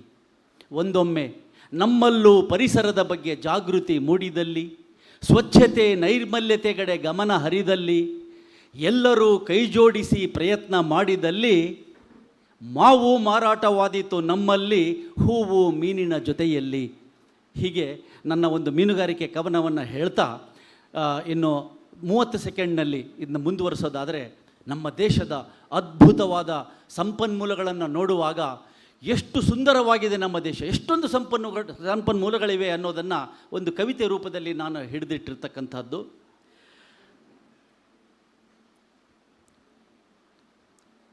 ವರ್ಷಂಪ್ರತಿ ನಿಯಮಿತವಾಗಿ ಸುರಿಯುವ ಧಾರಾಕಾರ ಮಳೆ, ಜನಜೀವನವನ್ನು ಹಸನಾಗಿಸಿ ಸುಭಿಕ್ಷೆ ತರುವ ಸಮೃದ್ಧ ಮಳೆ, ಉಕ್ಕಿ ಹರಿವ ನದಿ ಜಲಾಶಯ ಜಲಪಾತಗಳ ರಮಣೀಯ ದೃಶ್ಯ, ಪಶು ಪಕ್ಷಿ ಪ್ರಾಣಿ ಜೀವ ಸಂಕುಲಗಳಿಂದ ಕೂಡಿದ ವೈವಿಧ್ಯಮಯ ಶ್ರೀಮಂತಿಕೆ, ನಿತ್ಯ ಹರಿದ್ವರ್ಣದಿಂದ ಕೂಡಿ ಕಂಗೊಳಿಸುವ ದಟ್ಟ ಅರಣ್ಯ, ಚಾರಣಿಗರಿಗೆ ಸವಾಲಾಗಿ ಜಲಧಾರೆಗೆ ಸೆಲೆಯಾಗಿ ನಿಂತಿಹ ಪಶ್ಚಿಮ ಘಟ್ಟಗಳ ಸಾಲು, ಅಡಿಕೆ ತೆಂಗು ಮಾವು ಹಲಸು ಗೋಡುಂಬೆ ವೃಕ್ಷಗಳ ರಾಶಿ ರಾಶಿ ಮೆರುಗು, ಹಿಮಾಚ್ಛಾದಿತ ಮೇರು ಪರ್ವತಗಳ ವಿಹಂಗಮ ನೋಟದ ಬೆರಗು, ವಿದೇಶಿಯರ ಆಕ್ರಮಣ ಎದುರಿಸಲು ಬೆಂಗಾವಲಾಗಿ ನಿಂತಿವೆಯೋ ಎಂಬಂತೆ ಕಂಡುಬರುವ ಸಾಗರ ಸಮುದ್ರಗಳು, ಮೀನುಗಾರರ ಬಾಳಿಗೆ ಬೆನ್ನೆಲುಬಾಗಿ ನಿಂತಿಹ ಕರಾವಳಿ ತೀರ, ಎನಿತು ಸೋಜಿಗ ಸಂಪನ್ಮೂಲ ಸಂಪದ್ಭರಿತ ದೇಶ ನಮ್ಮಿ ಭಾರತ. ಧನ್ಯವಾದಗಳು. ಬಹಳ ಒಂದು ಸ್ಪಿರಿಟೆಡ್ ಆಗಿದ್ದೀರಿ ನೀವು. ನಿಜವಾಗಿ ನಿಮ್ಮ ಹತ್ರ ಒಂದು ವಿದ್ಯಾಭ್ಯಾಸ ಮಾಡಿದ ವಿದ್ಯಾರ್ಥಿಗಳು ಧನ್ಯರು ಅಂತ ನಾವು ಹೇಳ್ತೇವೆ. ಶ್ರೀಯುತ ತೋನ್ಸೆ ಪುಷ್ಕಳ್ ಕುಮಾರ್ ಅವರು ಆಲ್ರೌಂಡರ್, ನಮ್ಮ ಸಂಗೀತ ಇರ್ಬೋದು, ಯಕ್ಷಗಾನ ಇರ್ಬೋದು, ನಮ್ಮ ಮಿಮಿಕ್ರಿ ಇರ್ಬೋದು, ಎಲ್ಲ ಅದರಲ್ಲಿ ನೀವು ಎತ್ತಿದ ಕೈ. ಹೇಳ್ತಾರೆ ನೋಡಿ, ಸಾಹಿತ್ಯ ಸಂಗೀತ ಕಲಾವಿಹೀನ ಸಾಕ್ಷಾತ್ ಪಶು ಪುಚ್ಯ ವಿಷಾಣಹೀನ ತೃಣನ್ನ ಖಾದನ್ನಪಿ ಜೀವಮಾನ ತದ್ಭಾಗದೇಯಂ ಪರಮಂ ಪಶೂನಾಮ್ ಅಂತೇಳಿ. ಅಂದರೆ ಸಾಹಿತ್ಯ, ಸಂಗೀತ, ಕಲೆ ಇದರಲ್ಲಿ ಅಭಿರುಚಿ ಇಲ್ಲದ ವ್ಯಕ್ತಿ ಅವನು ಪಶುವಿಗೆ ಸಮಾನ ಅಂತೆ. ಸೊ ಸಾಹಿತ್ಯ, ಸಂಗೀತ, ಅಭಿರುಚಿಯ ಬಗ್ಗೆ ಮತ್ತೆ ಅಥವಾ ನಿಮ್ಮ ಹಾಸ್ಯ ಪ್ರವೃತ್ತಿ ಬಗ್ಗೆ 1 ನಿಮಿಷ ಅಲ್ಲಿ ನಿಮ್ಮ ಒಂದು ಥಳಕ್. ಮೊದಲನೇದಾಗಿ ನಿಜವಾಗಿ ಸಂತೋಷ ಆಗ್ತಾ ಇದೆ. ನಮ್ಮಲ್ಲಿ ಆರೋಗ್ಯವನ್ನು ಕಾಪಾಡಿಕೊಡಲಿಕ್ಕೆ ಆಯುರ್ವೇದದಲ್ಲಿ ಮತ್ತು ನಮ್ಮ ಇಂಗ್ಲೀಷ್ನಲ್ಲಿ ಭಾಳ ವಿಶೇಷವಾಗಿರ್ತಕ್ಕಂಥ ಬೇರೆ ಬೇರೆ ಥರದ ಟಾನಿಕ್ಗಳಿವೆ. ಆದರೆ ಆರ್ಥಿಕತೆ ಮತ್ತು ವ್ಯವಹಾರ, ಬಿಸ್ನೆಸ್ಸನ್ನು ಅಭಿವೃದ್ಧಿ ಮಾಡಲಿಕ್ಕೆ, ಇಂಪ್ರೂವ್ ಮಾಡಲಿಕ್ಕೆ ಯಾವ ರೀತಿಯ ಟಾನಿಕ್ ಅಂತೇಳಿ ಎಲ್ಲ ವೆರೈಟಿಯನ್ನು ಆರಿಸಿ ಇಂಥ ಒಂದು ಪ್ರೋಗ್ರಾಮ್ ಮಾಡಿದಾರಲ್ಲ, ಕರ್ನಾಟಕ ಬ್ಯಾಂಕ್ನ ಒಂದು ವಿಶೇಷವಾದಂಥ ಪ್ರೋತ್ಸಾಹದಿಂದ ನಮ್ಮ CA ನಾಯ್ಕ ಅವರು, ಅದೇ ರೀತಿ ನಮ್ಮ ಕುಡ್ಲದ ಶ್ರೀಯುತ ಲೀಲಾಕ್ಷ ಬಳಗದವರಿಗೆ ಮೊದಲನೇದಾಗಿ ನಾನು ಹೃತ್ಪೂರ್ವಕ ಅಭಿನಂದನೆಗಳನ್ನು ಸಲ್ಲಿಸ್ತಾ ಇದ್ದೇನೆ. ಹಾಗೆ ಇವತ್ತು ಯಾವುದೇ ರೀತಿಯ ಲಾಭಕ್ಕೋಸ್ಕರವಾಗಿ ನಾವು ಏನೇನೋ ಪ್ರಯತ್ನವನ್ನು ಮಾಡ್ತೇವೆ, ಏನೇನೋ ಆಲೋಚನೆ ಮಾಡ್ತೇವೆ ಅಂತೆ. ಒಬ್ಬರು ಒಂದು ಹೋಟ್ಲಿಗೆ ಹೋಗುವಾಗ ಅಲ್ಲಿ ಬೋರ್ಡ್ ಹಾಕಿದ್ದಾರಂತೆ. ಏನಂತ ಹೇಳಿದ್ರೆ, ವಿಶೇಷವಾಗಿ ನಿಮ್ಮ ಹತ್ರ ನಾವು ಹಣ ತಗೊಳ್ಳೋದಿಲ್ಲ, ನಿಮ್ಮ ಮಕ್ಕಳ ಹತ್ರ ತಗೊಳ್ತೇವೆ, ಏನು ಬೇಕಾದ್ರೆ ತಿನ್ಬೋದು ಅಂತ ಬೋರ್ಡ್ ಹಾಕಿದ್ದಾರಂತೆ. ಅಮ್ಮ ಹೋದ ಭಾರಿ ಖುಷಿ ಆಯಿತು. ಅಯ್ಯೋ ದೇವರೇ, ನನ್ನ ಮಕ್ಕಳ ಹತ್ರ ಹಣ ತಗೊಳ್ಳೋದಲ್ವ, ನನಗೇನು ಕೊಡಲಿಕ್ಕಿಲ್ಲ ಅಲ್ವ ಅಂತೇಳಿ 400 ರೂಪಾಯಿದು ತಿಂದುಬಿಟ್ಟು ಹೊರಗೆ ಹೋಗುವಾಗ ನಿಲ್ಲಿಸಿದ್ರಂತೆ. ನಿಲ್ಲಿ ಸ್ವಾಮಿ ಅಂತ. ಯಾಕೆ? ಒಂದು ಬಿಲ್ ಉಂಟು, ಪೇಮೆಂಟ್ ಮಾಡಿ ಅಂತ. ಕಡೆಗೆ ನೋಡುವಾಗ 800 ರೂಪಾಯಿದು ಬಿಲ್ ಕೊಟ್ಟರಂತೆ. 800 ರೂಪಾಯಿದು ಅಲ್ಲಲ್ಲ, ನಾನು ತಿಂದದ್ದೇ 400 ರೂಪಾಯಿ, ಅದು ಕೂಡ ನಮ್ಮ ಮಕ್ಕಳ ಹತ್ರ ನೀವು ತಗೊಳ್ತೀರಿ ಅಂತ ಬೋರ್ಡ್ ಹಾಕಿದ್ದೀರಿ, ಇದು ನಿನ್ನ ಅಪ್ಪ ತಿಂದದ್ದು ಮಾರಾಯ, ಅದು ಕೊಡು ಅಂತ ಹೇಳ್ತಾರೆ. ಈ ಥರದಲ್ಲಿ ವಿಶೇಷವಾಗಿ ಬಿಸ್ನೆಸ್ಸನ್ನು ಮಾಡುವವರು ಇದ್ದಾರೆ. ಅದಕ್ಕೆಲ್ಲ ನಾವು ಒಂದು ಬೇರೆ ಲಾಭ ಸಿಗ್ತದೆ ಅಂತೇಳಿ ಬೋರ್ಡ್ ನೋಡಿ ಹೋದಾಗ ಅಲ್ಲಿ ಕೂಡ ತೊಂದರೆ ಆಗ್ತದೆ. ಮತ್ತು ಏನಂತ ಹೇಳಿದ್ರೆ, ಕೆಲವೊಮ್ಮೆ ನಮ್ಮಲ್ಲಿ ನಮ್ಮ ಮನೆಯೊಳಗೆ ಕಮಿಷನ್ ಏಜೆಂಟ್ಗಳು ಹುಟ್ಟಿಕೊಳ್ತಾರೆ. ಯಾಕಂತ ಹೇಳಿದರೆ, ಹೇಗೆ ಅಂತ ಹೇಳಿದರೆ, ಪ್ರೈಮರಿ ಶಾಲೆ ಟೀಚರ್ ಹೇಳಿದ್ರಂತೆ, ನಾಳೆ ಏನೋ ಒಂದು ಶಾಲೆಯಲ್ಲಿ ಒಂದು ಸೆಲೆಬ್ರೇಷನ್ ಉಂಟು, 100 ರೂಪಾಯಿ ತರಬೇಕು ಅಂತೇಳಿ. ಕೂಡಲೇ ಆ ಪ್ರೈಮರಿ ಶಾಲೆ ಅಣ್ಣ ಹೈಸ್ಕೂಲ್ನವನ ಹತ್ರ ಹೇಳಿದವ, ಅಣ್ಣ ನಾಳೆ ಟೀಚರ್ ಹೇಳಿದ್ದಾರೆ 200 ರೂಪಾಯಿ ತರಲಿಕ್ಕೆ ಹೇಳಿದ್ದಾರೆ ಅಂತ. ಹೇಳಿದ್ದು ಟೀಚರ್ 100. ಹಾಗೆ ಹೈಸ್ಕೂಲ್ನ ಅಣ್ಣ ಹೇಳಿದೆ, ನಾನು ಅಮ್ಮನ ಹತ್ರ ಹೇಳ್ತೇನೆ ಮಾರೆ, ನೀನು ಸುಮ್ಮನೆ ಕೂತ್ಕೊಳ್ಳಂತ ಹೇಳಿ ಆ ಹೈಸ್ಕೂಲ್ನವ ದೊಡ್ಡವ ಇವನ ಅಣ್ಣ ಹೋಗಿ ತಾಯಿ ಹತ್ರ ಹೇಳಿದ, ನಾಳೆ ನನ್ನ ತಮ್ಮನಿಗೆ 300 ರೂಪಾಯಿ ತರಲಿಕ್ಕೆ ಹೇಳಿದ್ದಾರಂತೆ ಶಾಲೆಯಲ್ಲಿ ಅಂತೇಳಿ. ಹೌದಾ, ಆಯ್ತು, ರಾತ್ರಿ ಅಪ್ಪ ಬರ್ತಾರಲ್ಲ ಹೇಳ್ತೇನೆ ಅಂತೇಳಿ ಇವರ ತಾಯಿ ಅವರ ಹೆಂಡತಿ ಹೋಗಿ, ನೋಡಿ ನಿಮ್ಮ ಮಗನಿಗೆ 400 ರೂಪಾಯಿ ಬೇಕಂತೆ ನಾಳೆ ಅಂತ. ಅಂತೂ ಇಂತೂ ಬಿಸ್ನೆಸ್ಸಲ್ಲಿ ಮನೆಯೊಳಗೆ ಹುಡ್ತಾ ಉಂಟು ನೋಡಿ. ಹಾಗೆ ಕಡೆಗೆ ಅವನು ಕೊಟ್ಟ 500 ರೂಪಾಯಿಗೆ, ಉಳಿದ 100 ರೂಪಾಯಿ ನೀನು ಇಟ್ಕೊಳ್ಳಂತೆ. ಇವಳು ಬುದ್ಧಿ ಅವಳಿಗೆ ಗೊತ್ತುಂಟು. ಹಾಗೆ ಈ ರೀತಿಯಲ್ಲಿ ಆ ಬಿಸ್ನೆಸ್ಗಳು ಬೆಳೆಯುವುದು ಈ ರೀತಿ ಬೆಳೆಯಬಾರ್ದು, ಪ್ರಾಮಾಣಿಕವಾಗಿ ಇರಬೇಕೆಂಬುದು ಒಂದು ಆಶಯ. ಸಂಗೀತಕ್ಕೆ ಸಂಬಂಧಪಟ್ಟ ಹಾಗೆ ಗಮಕದವರು ಇದ್ದಾರೆ ಸರ್. ಹಾಗಾಗಿ ಇಂಥ ಒಂದು ಕಾರ್ಯಕ್ರಮವನ್ನು ಆಯೋಜಿಸಿದಂಥ, ಇದನ್ನು ಕೇಳಿದ, ನೋಡುತ್ತಿರುವ ಎಲ್ಲ ವೀಕ್ಷಕ ಬಂಧುಗಳಿಗೆ ನನ್ನ ಅಭಿನಂದನೆಗಳನ್ನು ಸಲ್ಲಿಸ್ತಾ ಇದ್ದೇನೆ. ನಮಸ್ಕಾರ. ನಮ್ಮ ಯೋಗರತ್ನ ಗೋಪಾಲಕೃಷ್ಣ ದೇಲಂಪಾಡಿಯವರು, ನಿಮ್ಮ ವಯಸ್ಸಿಗೆ ನಿಮ್ಮನ್ನು ನೋಡಿದರೆ ನಮಗೆ ಹೊಟ್ಟೆ ಕಿಚ್ಚಾಗ್ತದೆ. ಯಾಕಂದರೆ ನಿಮಗೆ ಹೊಟ್ಟೆ ಇಲ್ಲ, ನಮಗೆ ಹೊಟ್ಟೆ ಉಂಟು, ಆದ್ದರಿಂದ ನಮಗೆ ಹೊಟ್ಟೆ ಕಿಚ್ಚು. ಈ ಯೋಗದ ಮೂಲಕ ಬೊಜ್ಜು ಕರಗಿಸುವುದು ಹೇಗೆ, ಮತ್ತು ಯೋಗದಿಂದ ನಮ್ಮ ಜೀವನ ಕ್ರಮವನ್ನು, ಉತ್ತಮ ಜೀವನ ಶೈಲಿಯನ್ನು ಹೇಗೆ ಅಭಿವೃದ್ಧಿಪಡಿಸಬಹುದು, ಕೇವಲ 1 ಅಥವಾ 2 ನಿಮಿಷದಲ್ಲಿ ಹೇಳಿ. ನಮ್ಮ ಕುಡ್ಲ ಕರ್ನಾಟಕ ಬ್ಯಾಂಕಿನ ಬಿಸ್ನೆಸ್ ಟಾನಿಕ್ಕಿನ ಈ ಒಂದು ಎಲ್ಲ ಕಾರ್ಯಕ್ರಮಕ್ಕೆ ವಿಶೇಷವಾಗಿ ಭಾಗವಹಿಸಿದ ಎಲ್ಲ ಗೌರವಾನ್ವಿತ ಬಂಧುಗಳಿಗೆ ಸ್ವಾಗತ ಕೋರುತ್ತಾ, ಹಾಗೆ ನಮಗೆ ಒಂದು ಉತ್ತಮವಾದಂಥ ಅವಕಾಶ ಕೊಟ್ಟಿದ್ದಾರೆ. ಇಲ್ಲಿ ಸ್ವಾತ್ಮಾರಾಮ ತಮ್ಮ ಹಠಯೋಗ ಪ್ರದೀಪಿಕೆಯಲ್ಲಿ ಒಂದೆಡೆ ಈ ರೀತಿ ಹೇಳ್ತಾರೆ, ಯುವ ವೃದ್ಧೋತಿ ವೃದ್ಧೋವ ವ್ಯಾಧಿತೋ ದುರ್ಬಲೋಪಿವ ಅಭ್ಯಾಸ ಸಿದ್ಧಿಮಾಪ್ನೋತಿ ಸರ್ವ ಯೋಗೇಷ್ಟ ತಂದಿತ. ಅಂದರೆ ಸತತ ಅಭ್ಯಾಸದಿಂದ ಯುವಕರು, ವಿಕಲಹೀನರು, ಮುದುಕರು ಎಲ್ಲರೂ ಸಹ ಯೋಗ ಮಾಡ್ಬೋದು, ತಮ್ಮ ಕಾಯಿಲೆಗಳನ್ನು ನಿಯಂತ್ರಣಗೊಳಿಸುವ ಅಥವಾ ಕಾಯಿಲೆಗಳನ್ನು ದೂರೀಕರಿಸುವ ಅಂತೇಳಿ ಹಠಯೋಗ ಪ್ರದೀಪಿಕೆಯಲ್ಲಿದೆ. ಈಗ ಸರಿ ಹೇಳಿದಾಗೆ ದೇಹದ ಬೊಜ್ಜು, ಕೊಬ್ಬು ಕಲಿಸಿಕೆ ಯೋಗಾಸನಗಳಲ್ಲಿ ಭಾಳಷ್ಟು ಯೋಗಾಸನಗಳಿವೆ. ಅರ್ಧ ಮತ್ಸ್ಯೇಂದ್ರಾಸನ, ಭುಜಂಗಾಸನ, ಮತ್ಸ್ಯಾಸನ, ಹಾಗೆ ಊರ್ಧ್ವ ಪ್ರಸಾರಿತ ಪಾದಾಸನ, ಭಾಳಷ್ಟು ಯೋಗಾಸನ. ಅದೆಲ್ಲ ಒಮ್ಮೆ ಗುರುಮುಖೇಂದ್ರ ಕಲಿಬೇಕು. ನಮ್ಮದು ನಾಳೆಯಿಂದ ಮಂಗಳೂರಿನ ರಾಮಕೃಷ್ಣ ಮಠ ಮಂಗಳಾದೇವಿ ಹತ್ತಿರದಿಂದ ಸಂಜೆ 5:45 ಯೋಗ ಪ್ರಾರಂಭ ಆಗ್ತದೆ. ಅದಕ್ಕೂ ಸಹ ಆಸಕ್ತರು ಭಾಗವಹಿಸ್ಬೋದು. ಮತ್ತು ಕೊನೆಯಲ್ಲಿ ಒಂದಿಷ್ಟು ಮಾತು, ಕೆಲವೊಮ್ಮೆ ಯೋಗ ಮಾಡಲಿಕ್ಕೆ ಆಗ್ತಾಯಿಲ್ಲ, ಎಕ್ಸಸೈಸ್ ಮಾಡಲಿಕ್ಕೆ ಆಗ್ತಾಯಿಲ್ಲ, ಜಿಮ್ ಮಾಡಲಿಕ್ಕೆ ಆಗ್ತಾಯಿಲ್ಲ, ವಾಕಿಂಗ್ ಹೋಗಲಿಕ್ಕೆ ಆಗ್ತಾಯಿಲ್ಲ. ಈಗ ಬಿಸ್ನೆಸ್ ಟಾನಿಕಲ್ಲಿ ಭಾಳಷ್ಟು ವಿಷಯಗಳು ಮಾತಾಡಿದ್ದೀವಿ. ಬಟ್ ನಮಗೆ ಆರೋಗ್ಯ ಬಹಳ ಮುಖ್ಯ. ಅದಕ್ಕೋಸ್ಕರ ಸರ್ವಜ್ಞನ ಒಂದು ವಚನ ಮತ್ತು ಚರಕ ಸಂಹಿತೆಯಲ್ಲಿ ಈ ರೀತಿ ಹೇಳ್ತಾರೆ, ಕೊನೆಯ ಪಕ್ಷ ಅದನ್ನಾದರೂ ಮಾಡಿ ಆರೋಗ್ಯಕ್ಕೆ ಮಾಡಿ ಅಂತೇಳಿ ಸರ್ವಜ್ಞನ ವಚನದಲ್ಲಿ ಹೇಳ್ತಾರೆ, ಚರಕ ಸಂಹಿತೆಯಲ್ಲಿ ಹೇಳ್ತಾರೆ, ಉಂಡು 100 ಅಡಿ ಎಣಿಸಿ, ಉಂಡು 100 ಅಡಿ ಎಣಿಸಿ, ಊಟ ಮಾಡಿ 100 ಅಡಿ ಹೆಜ್ಜೆ ಹಾಕಿ ಹೇಳ್ತಾರೆ. ಅವು ಸ್ವಲ್ಪ ಡೈಜೆಸ್ಟಲ್ ಆಗಲಿಕ್ಕೆ ಬಹಳ ಒಳ್ಳೆಯದು. ಆಮೇಲೆ ಕೆಂಡಕ್ಕೆ ಕೈ ಕಾಯಿಸಿ, ಹಿಂದೆ ಎಲ್ಲ ಹಳ್ಳಿಯಲ್ಲೆಲ್ಲ ಕೆಂಡಕ್ಕೆ ಕೈ, ಈ ಕೊನೆಯ ಪಕ್ಷ ಕೈಯನ್ನಾರು ಜೋರು ರಬ್ ಮಾಡಿ ಹೇಳಿ. ಉಂಡು 100 ಅಡಿ ಎಣಿಸಿ, ಊಟ ಮಾಡಿದ ಕೂಡಲೇ ರಾತ್ರಿ ಊಟ ಆಗಲಿ ಅಥವಾ ಮಧ್ಯಾಹ್ನ ಊಟ ಆಗಲಿ ಅಥವಾ ಬ್ರೇಕ್ಫಾಸ್ಟ್ ಆಗಲಿ ಆದ ಕೂಡ ಒಂದು 100 ಹೆಜ್ಜೆ ನಡಿಬೇಕಂತೆ, ಯಾಕೆಂದರೆ ಸ್ವಲ್ಪ ಡೈಜೆಸ್ಟ್ ಆಗಲಿಕ್ಕೆ. ಆಮೇಲೆ ಕೆಂಡಕ್ಕೆ ಕೈ ಕಾಯಿಸಿ, ಕೈಯನ್ನು ಒಂದು 2 ನಿಮಿಷ ರಬ್ ಮಾಡಿ, ಕೈ ಬಿಸಿ ಆಗೋಲ್ಲಿವರೆಗೆ. ಗಂಡು ಭುಜ ಮೇಲಾಗಿ ಮಲಗಿ, ಈಗ ಊಟ ಆದ ಕೂಡಲೇ ಮಧ್ಯಾಹ್ನ ಅಥವಾ ರಾತ್ರಿ ಒಂದಿಷ್ಟು ನಾವು ಮಲಗ್ತೀವಲ್ಲ, ಮಲಗುವಾಗ ನಮ್ಮ ಬಲ ಭುಜ ಮೇಲಾಗಿ ಮಲಗಬೇಕಂತೆ. ಆವಾಗ ನಮ್ಮ ಲಿವರ್, ಪ್ಯಾಂಕ್ರಿಯಸ್, ಕಿಡ್ನಿ ಎಲ್ಲ ಕರೆಕ್ಟ್ ಇರಬೇಕು. ಮಾನವನಿಗೆ ಹಾರ್ಟ್, ಲಂಗ್ಸ್, ಲಿವರ್ ಭಾಳ ಕರೆಕ್ಟ್ ಇರಬೇಕು. ಇದೆಲ್ಲ ಸುಲಭದಲ್ಲಿ ಸಾಧ್ಯ ಅಂತೇಳಿ ಆವತ್ತು ಚರಕ ಸಂಹಿತೆಯಲ್ಲಿ ಹೇಳಿದ್ದಾರೆ. ವೈದ್ಯನ ಗಂಡ ಕಾಣ ಸರ್ವಜ್ಞ, ಅಂದರೆ ವೈದ್ಯರನ್ನು ಕಾಣೋದು ಹೆಚ್ಚು ಬೇಡ ಅಂತೇಳಿ. ಆ ರೀತಿ ಕೊನೆಯ ಪಕ್ಷ ನಾವು ಊಟ ಆದಗಳೇ 100 ಅಡಿ ಹೆಜ್ಜೆ ಹಾಕೋಣ, ಕೈಯನ್ನು ರಬ್ ಮಾಡೋಣ. ಕೈ ಬಿಸಿಯಾದಾಗ ನಮ್ಮ ಕೈಯಲ್ಲಿ 12 ರಾಶಿಗಳಿವೆ, 27 ನಕ್ಷತ್ರಗಳಿವೆ, ನವಗ್ರಹಗಳಿವೆ, ಪಂಚತತ್ವಗಳಿವೆ, ಭಾಳಷ್ಟು ಎನರ್ಜಿ ಕೈಯಲ್ಲಿವೆ ನೋಡಿ. ಅದರ ಬಗ್ಗೆ ಇಷ್ಟು ಹೇಳಿದ್ದಾರೆ ನಮ್ಮ ಋಷಿಮುನಿಗಳು. ಹಾಗೆ ಕೆಂಡಕ್ಕೆ ಕೈ ಕಾಯಿಸಿ, ಕೈಯನ್ನು ರಬ್ ಮಾಡೋಣ. ಆಮೇಲೆ ಮಲಗುವಾಗ ಬಲ ಭುಜ ಮೇಲಾಗಿ ಮಲಗಿ ಅಂತೇಳಿ, ಅಂದರೆ ಅವಾಗ ಇಲ್ಲಿ ಡೈಜೆಸ್ಟ್ ಆಗಲಿಕ್ಕೆ ಬಹಳ ಸುಲಭ ಆಗ್ತದೆ ಅಂತ ಹೇಳ್ತಾರೆ. ಊಟ ಆದ ತಕ್ಷಣ ಯಾರು ಮಲಗ್ತಾರೆ ಅವರಿಗೆ ಬೊಜ್ಜು ಕಟ್ಟಿಟ್ಟ ಬುತ್ತಿ. ಆದ ಕಾರಣ ದೈಹಿಕ ಆರೋಗ್ಯ, ಚಿತ್ತ ಶಾಂತಿ, ಆಧ್ಯಾತ್ಮಿಕ ಸಾಧನೆಗೆ ನಮ್ಮ ಭಾರತೀಯ ಸಂಸ್ಕೃತಿ ಕಲೆಯಾದ ಯೋಗ ಬಹಳ ಅರ್ಥಪೂರ್ಣ. ಯಾರು ಜೀವನದಲ್ಲಿ ಒಮ್ಮೆ ಕಲಿತಿಲ್ಲ ದಯವಿಟ್ಟು ಒಮ್ಮೆ ಕಲಿಯಿರಿ. ಯಾಕೆಂದರೆ ಭಾಳಷ್ಟು ಈಗ ಸನ್ಮಾನ್ಯ ಪ್ರಧಾನಮಂತ್ರಿ ಮೋದಿಯವರು ಯೋಗ ಡೇಗೆ ಮೈಸೂರಿಗೆ ಬಂದು ಯುವಜನರು ಎದ್ದೇಳಿ ಯೋಗ ಮಾಡಿ ಅಂತೇಳಿ ಅಲ್ಲಿ ಯೋಗ ಡೇ ಆಚರಿಸಿದ್ದಾರೆ. ಆದ ಕಾರಣ ನಾವೆಲ್ಲ ಯಾರು ಕಲಿತಿಲ್ಲ, ಯಾವುದೇ ರೀತಿಯ ಎಕ್ಸಸೈಸ್ ಇಲ್ಲ, ಯಾವುದೇ ರೀತಿಯ ವ್ಯಾಯಾಮ ಇಲ್ಲ, ಅಂಥವರಿಗೆ ನಮ್ಮ ಭಾರತೀಯ ಸಂಸ್ಕೃತಿ ಕಲೆಯಾದ ಯೋಗ ಆರೋಗ್ಯವರ್ಧಕ, ರೋಗ ನಿವಾರಕ, ರೋಗ ನಿರೋಧಕ ಅಂತ ಹೇಳುತ್ತಾ ನನಗೆ ಒಂದು ಉತ್ತಮವಾದಂಥ ಅವಕಾಶ ನೀಡಲಿಕ್ಕೆ ಮತ್ತೊಮ್ಮೆ ನಮ್ಮ ಕುಡ್ಲ ಕರ್ನಾಟಕ ಬಿಸ್ನೆಸ್ ಟಾನಿಕ್ಕಿನ ಎಲ್ಲ ಸಿಬ್ಬಂದಿವರಿಗೆ, ವಿಶೇಷವಾಗಿ ನನ್ನ ಆತ್ಮೀಯರಾದಂಥ ಶ್ರೀಯುತ SS ನಾಯ್ಕ್ ಸರ್ ಅವರಿಗೆ ಸಹ ವಂದನೆಗಳು. ಥ್ಯಾಂಕ್ ಯು, ಶುಭಾಶಯಗಳು. ಡಾಕ್ಟರ್ ಮೊಹಮ್ಮದ್ ಇಕ್ಬಾಲ್ ಅವರೇ, ಆಯುರ್ವೇದದ ಬಗ್ಗೆ ನಮ್ಮದು ಹಿತ್ತಲ ಗಿಡ ಮದ್ದಲ್ಲ ಅಂತ ಜನರಿಗೆ ಅದರ ಬಗ್ಗೆ ಒಂದು ತಾತ್ಸಾರ ಇತ್ತು. ಈಗಿನ ಒಂದು ಪರಿಸ್ಥಿತಿ ಏನಂದರೆ ಮದ್ದು ಮಾಡಿದ ಕೂಡಲೇ ಎದ್ದು ಬರಬೇಕು ಜನರಿಗೆ. ಮದ್ದು ಮಾಡಿದ ಕೂಡಲೇ ಎದ್ದು ಬರಲಿಕ್ಕೆ ಸಾಧ್ಯ ಇಲ್ಲ. ಆಯುರ್ವೇದದಲ್ಲಿ ಒಂದು ನ್ಯಾಚುರಲ್ ಆಗಿ ವಿದೌಟ್ ಸೈಡ್ ಇಫೆಕ್ಟ್ಸ್ ಅನೇಕ ಒಂದು ಗಿಡಮೂಲಿಕೆಗಳಿಂದ ಅನೇಕ ಒಂದು ಔಷಧೀಯ ಗುಣಗಳು ಉಂಟು. ನಮ್ಮ ಡೇ ಟು ಡೇ ನಾವು ಯೂಸ್ ಮಾಡುವ ಕೆಲವು ಪದಾರ್ಥಗಳಲ್ಲಿ ಕೂಡ ಉಂಟು. ಅದರ ಬಗ್ಗೆ ನಮಗೆ ಒಂದು ಜ್ಞಾನ ಬಂದದ್ದು ನಮ್ಮ ಕೋವಿಡ್ ಟೈಮಲ್ಲಿ. ಅರಿಶಿನ ಇರ್ಬೋದು ಅಥವಾ ನಿಮ್ಮ ಪೆಪ್ಪರ್ ಇರ್ಬೋದು, ಬೇರೆ ಬೇರೆ ವಸ್ತುವನ್ನು ನಾವು ಆ ಟೈಮಲ್ಲಿ ಜಾಸ್ತಿ ಉಪಯೋಗಿಸಿದ್ದು. ಆಯುರ್ವೇದದಿಂದ ನಮ್ಮ ಆರೋಗ್ಯವನ್ನು ಯಾವ ರೀತಿಯಲ್ಲಿ ಉತ್ತಮವಾಗಿ ಉತ್ತಮಪಡಿಸ್ಬೋದು ಅದರ ಬಗ್ಗೆ ಒಂದು ಮಾತು.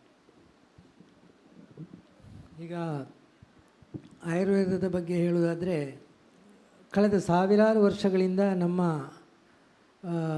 ಭಾರತೀಯರ ಆರೋಗ್ಯವನ್ನು ಕಾಪಾಡಿದ್ದೇ ಆಯುರ್ವೇದ ಅಂತ ಹೇಳ್ಬೋದು. ನಮ್ಮ ದೇಶೀಯ ಚಿಕಿತ್ಸಾ ಪದ್ಧತಿ ಇತ್ತೀಚೆಗೆ ಕಳೆದ 5-6 ಸಾವಿರ ವರ್ಷಗಳಿಂದ ಇದ್ದರೂ ಕೂಡ ಅಪ್ಸ್ ಆ್ಯಂಡ್ ಡೌನ್ಸ್ ಎಲ್ಲ ಇತ್ತು. ಈಗ ಪುನಃ ಇದು ಮೇನ್ ಸ್ಟ್ರೀಮಿಗೆ ಬರ್ತಾ ಇದೆ.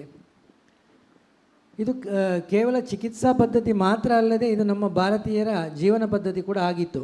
ಸೊ ಆಯುರ್ವೇದದ ಮೇಯ್ನ್ ಮುಖ್ಯ ಕಾನ್ಸೆಪ್ಟ್ ಏನಂತ ಹೇಳಿದರೆ, ಸ್ವಸ್ಥಸ್ಯ ಸ್ವಾಸ್ಥ್ಯ ರಕ್ಷಣ ಮತ್ತು ಆತುರಸ್ಯ ವಿಕಾರ ಪ್ರಶಮನ. ಅಂದರೆ ನಮ್ಮ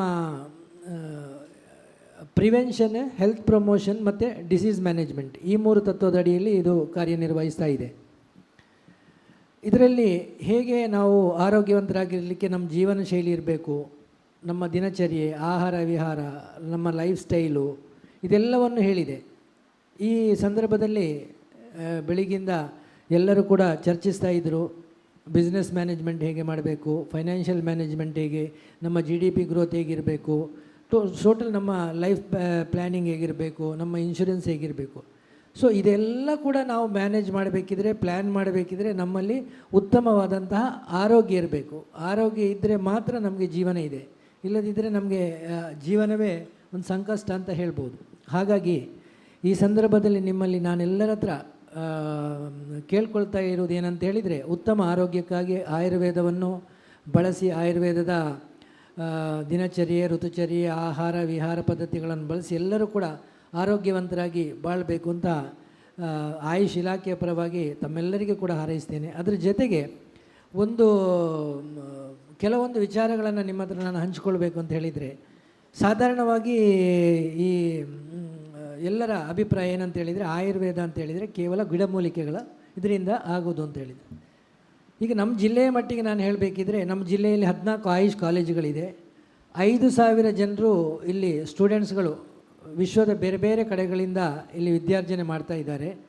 ಇದರಲ್ಲಿ ಗ್ರ್ಯಾಜುಯೇಷನ್ ಇದೆ, ಪೋಸ್ಟ್ ಗ್ರ್ಯಾಜುಯೇಷನ್ ಇದೆ, PhD ಇದೆ. ಈ ಲೆವೆಲಿಗೆಲ್ಲ ನಮ್ಮ ಆಯುರ್ವೇದ ಆಯುಷ್ ಶಿಕ್ಷಣ ಪದ್ಧತಿಗಳು ಮುಂದೆ ಬಂದಿದೆ. ಈ ವರ್ಷ ನಮ್ಮ ಇಂಡಿಯಾದ್ದು, ಭಾರತ ದೇಶದ ಮೊದಲನೆಯ ಆಯುಷ್ ಸ್ಪೋರ್ಟ್ಸ್ ಮೆಡಿಸಿನ್ ಸೆಂಟರ್ ಮಂಗಳೂರಿಗೆ ಸ್ಯಾಂಕ್ಷನ್ ಆಗಿದೆ. ಮುಂದಿನ ದಿನಗಳಲ್ಲಿ ಇನ್ನೊಂದು 5 ವರ್ಷಗಳಲ್ಲಿ ಭಾರತೀಯ ಒಲಿಂಪಿಕ್ ಸಂಸ್ಥೆಗೆ ಫಿಟ್ನೆಸ್ ಪಾರ್ಟ್ನರ್ ಆಗಿ ಲಾಂಚ್ ಆಗಬೇಕು, ಅದರ ಜೊತೆ ಕೆಲಸ ಮಾಡಬೇಕು ಅಂತ ನಮ್ಮ ಉದ್ದೇಶ ಇದೆ. ಈ ಎಲ್ಲ ಲೆವೆಲಲ್ಲಿ ಆಯುಷ್ ಇವತ್ತು ಮುಂಚೂಣಿಗೆ ಬರ್ತಾ ಇದೆ. ಸೊ ಜನಸಾಮಾನ್ಯರಿಗೆ ಇದರ ಬಗ್ಗೆ ಎಲ್ಲರಿಗೆ ವಿವರ ಇರಲಿ ಅಂತ ನಾನು ಹೇಳ್ತಾ ಇದ್ದೇನೆ. ಈ ಸಂದರ್ಭದಲ್ಲಿ ಮತ್ತೊಮ್ಮೆ ಎಲ್ಲರಿಗೂ ಕೂಡ ಉತ್ತಮ ಆರೋಗ್ಯವನ್ನು ಹಾರೈಸಿ ನಾನು ಮಾತು ಮುಗಿಸ್ತೇನೆ. ನಮಸ್ಕಾರ. ಯೋಗದ ಬಗ್ಗೆ ಒಂದು ಸಣ್ಣ 2 ಚುಟುಕು ಹೇಳಿ ನೆಕ್ಸ್ಟ್ ನಾವು ಹೋಗುವ. ಯೋಗ ಖಚಿತ, ಆರೋಗ್ಯ ಉಚಿತ. ಯೋಗ ಮಾಡದಿದ್ದರೆ ಅನಾರೋಗ್ಯ ಖಚಿತ. ಓಡಿ ಹೋಯ್ತು, ಇರಲಿ. ಎಲ್ಲಿದ್ದರೇನಂತೆ ನಾವೆಲ್ಲ ಯೋಗ ಬಂಧುಗಳು ಪಕ್ಕ. ಎಷ್ಟು ಮಾಡಿದೇನೇನು ರೊಕ್ಕ ಮಾಡಿ ದಿನವೂ 1 ಗಂಟೆ ಯೋಗ ತಕ್ಕ, ಆಗಲೇ ನಮಗೆ ಆರೋಗ್ಯ ಲಭಿಸುವುದು ಪಕ್ಕ ಅಂತೇಳಿ. ಸೊ ಇಂದಿನ ಈ ಒಂದು ಕಾರ್ಯಕ್ರಮದಲ್ಲಿ ಇನ್ನೂ ಇಬ್ಬರು ನಮ್ಮ ಫುಡ್ ಅಡಲ್ಟ್ರೇಷನ್ ಬಗ್ಗೆ ಇಬ್ಬರು ಬಹಳ ಒಂದು ಉತ್ತಮವಾಗಿ ಮೊನ್ನೆ ನಿರ್ವಹಣೆ ಮಾಡಿದ್ದಾರೆ. Food adulteration doctor Adarsh Gowda. ಈಗಿನ ಒಂದು ಪರಿಸ್ಥಿತಿಯಲ್ಲಿ ಎಲ್ಲ ಫುಡ್ಡಲ್ಲಿ ಅಡಲ್ಟ್ರೇಷನ್ ಉಂಟು. ಆ ಅಡಲ್ಟ್ರೇಷನನ್ನು ನಾವು ಹೇಗೆ ಅವಾಯ್ಡ್ ಮಾಡ್ಬೋದು, ಯಾವ ಫುಡ್ಡು ಅವಾಯ್ಡ್ ಮಾಡಿದರೆ ಒಳ್ಳೆಯದು, ಅದ್ರ ಬಗ್ಗೆ ಬ್ರೀಫ್ ಆಗಿ 1 ಮಿನಿಟಲ್ಲಿ ಹೇಳಿ. First of all, thank you, sir, for giving this opportunity and giving this platform from Rammakudla channel. And good evening for everyone who gathered here. ಆಹಾರ ಅಂದಾಗ ವೆರಿ ಇಂಪಾರ್ಟೆಂಟ್ ಆಗುತ್ತೆ. ಯಾಕಂದರೆ ನಾವು ಇಷ್ಟೇ ದುಡ್ಡು ಆಗಲಿ ಏನೇ ಆಗಲಿ ಯಾವುದೂ ನೆಮ್ಮದಿ ಕೊಡೋಲ್ಲ. ಆದರೆ ಆಹಾರ ಒಂದು ಪದಾರ್ಥ ನಾವು ಚೆನ್ನಾಗಿ ಊಟ ಮಾಡಿದರೆ ನಾವು ನೆಮ್ಮದಿಯಾಗಿರ್ತೀವಿ. ಆ ಆಹಾರ ತಿನ್ನುವ ಕ್ವಾಲಿಟಿ ಸರಿ ಇಲ್ಲ ಅಂದಾಗ ನಮ್ಮ ಲೈಫ್ ಸ್ಪ್ಯಾನ್ ಡಿಸೀಸ್ಗಳು ಇನ್ಕ್ರೀಸ್ ಆಗ್ತಾನೆ ಹೋಗುತ್ತೆ. ಇವತ್ತಿಗೂ ನೋಡ್ಬೋದು, ನಮ್ಮ ಅಜ್ಜ ಆಗಲಿ ಇವತ್ತಿಗೂ ನೀಟಾಗಿ ಪೇಪರ್ ಓದ್ತಾರೆ. ಅವ್ರಿಗೆ ಯಾವುದೇ ಥರದ ಲೈಫ್ ಸ್ಟೈಲ್ ಡಿಸೀಸಸ್ಗಳಿಲ್ಲ. ಆದರೆ ಇವತ್ತು 40 ವರ್ಷಕ್ಕೆ ನಮಗೆ BP ಬರುತ್ತೆ, ಡಯಾಬಿಟಿಕ್ಸ್ ಬರುತ್ತೆ. ಯಾಕಂದರೆ ಅರ್ಧಕ್ಕರ್ಧ ಜೀವನ ನಾವು ಅಲ್ಲೇ ನೆಮ್ಮದಿ ಹೋಗ್ಬಿಟ್ಟಿರುತ್ತೆ. ಕ್ಲಿನಿಕ್ಕಿಗೆ ಹೋಗೋದು, ಇದಕ್ಕೆ ಹೋಗಿ ಆಹಾರ ತಿನ್ನುವ ಪದ್ಧತಿ ಹೇಗೆ ಅಂದರೆ ಭಗವಂತ ಕರೆಕ್ಟಾಗಿ ಮಾಡಿದ. ಹಿಂದೆ ಹೇಗಿತ್ತಂದರೆ ಸೂರ್ಯ ಮುಳುಗೋತ್ತಿಗೆ ನಮ್ಮ ಹಿರಿಯರು ಮಲ್ಕೊಂತಿದ್ರು, ಸೂರ್ಯ ಉದಯ ಆಗೋತ್ತಿಗೆ ಕರೆಕ್ಟಾಗಿ ಹೇಳ್ತಿದ್ರು. ಊಟಕ್ಕೂ ಅವ್ರಿಗೆ ಗ್ಯಾಪ್ ಕೊಡೋರು, ಮಲ್ಗಕ್ಕೂ ಮತ್ತು ಊಟಕ್ಕೂ ಗ್ಯಾಪ್ ಕೊಡೋರು. ಮತ್ತು ಆ ತಿನ್ನುವ ಜೀರ್ಣಕ್ಕೆ ಒಂದು ಕ್ರಮ ಕರೆಕ್ಟಾಗಿ ಹೋಗ್ತೀವಿ. ಈಗ ಹಾಗಲ್ಲ. ಈಗ ದುನಿಯಾ 7 ಗಂಟೆ ಮೇಲೆ ಇನ್ನೊಂದು ದುನಿಯಾ ಶುರು ಆಗುತ್ತೆ. ಲೈಟ್ ಆನ್ ಆಗುತ್ತೆ, 9 ಗಂಟೆಗೂ ತಿಂತೀವಿ, 11 ಗಂಟೆಗೆ ತಿಂತೀವಿ, 12 ಗಂಟೆಗೂ ತಿಂತೀವಿ. ಮತ್ತು ನಾವು ಹೇಳ್ತೀವಿ ನಮ್ಮ ಡೈಜೆಸ್ಟಿವ್ ಸಿಸ್ಟಮ್ ಚೆನ್ನಾಗಿ ವರ್ಕ್ ಮಾಡಬೇಕು ಅಂತ.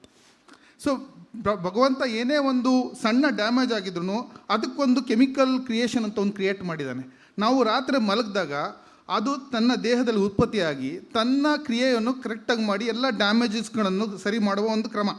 ಅದಕ್ಕೊಂದಿಷ್ಟು ಟೈಮ್ ಕೊಟ್ಟಿರ್ತಾನೆ. ಆ ಟೈಮನ್ನು ನಾವೇನು ಮಾಡ್ತೀವಿ, 9 ಗಂಟೆಗೆ ತಿಂತೀವಿ, 11 ಗಂಟೆಗೆ ತಿಂತೀವಿ, ಮತ್ತೆ ಹೇಳ್ತೀವಿ ನಾವು ಬೆಳಗ್ಗೆ ಆದ ತಕ್ಷಣ ಆರೋಗ್ಯವಾಗಿರಬೇಕು ಅಂತ.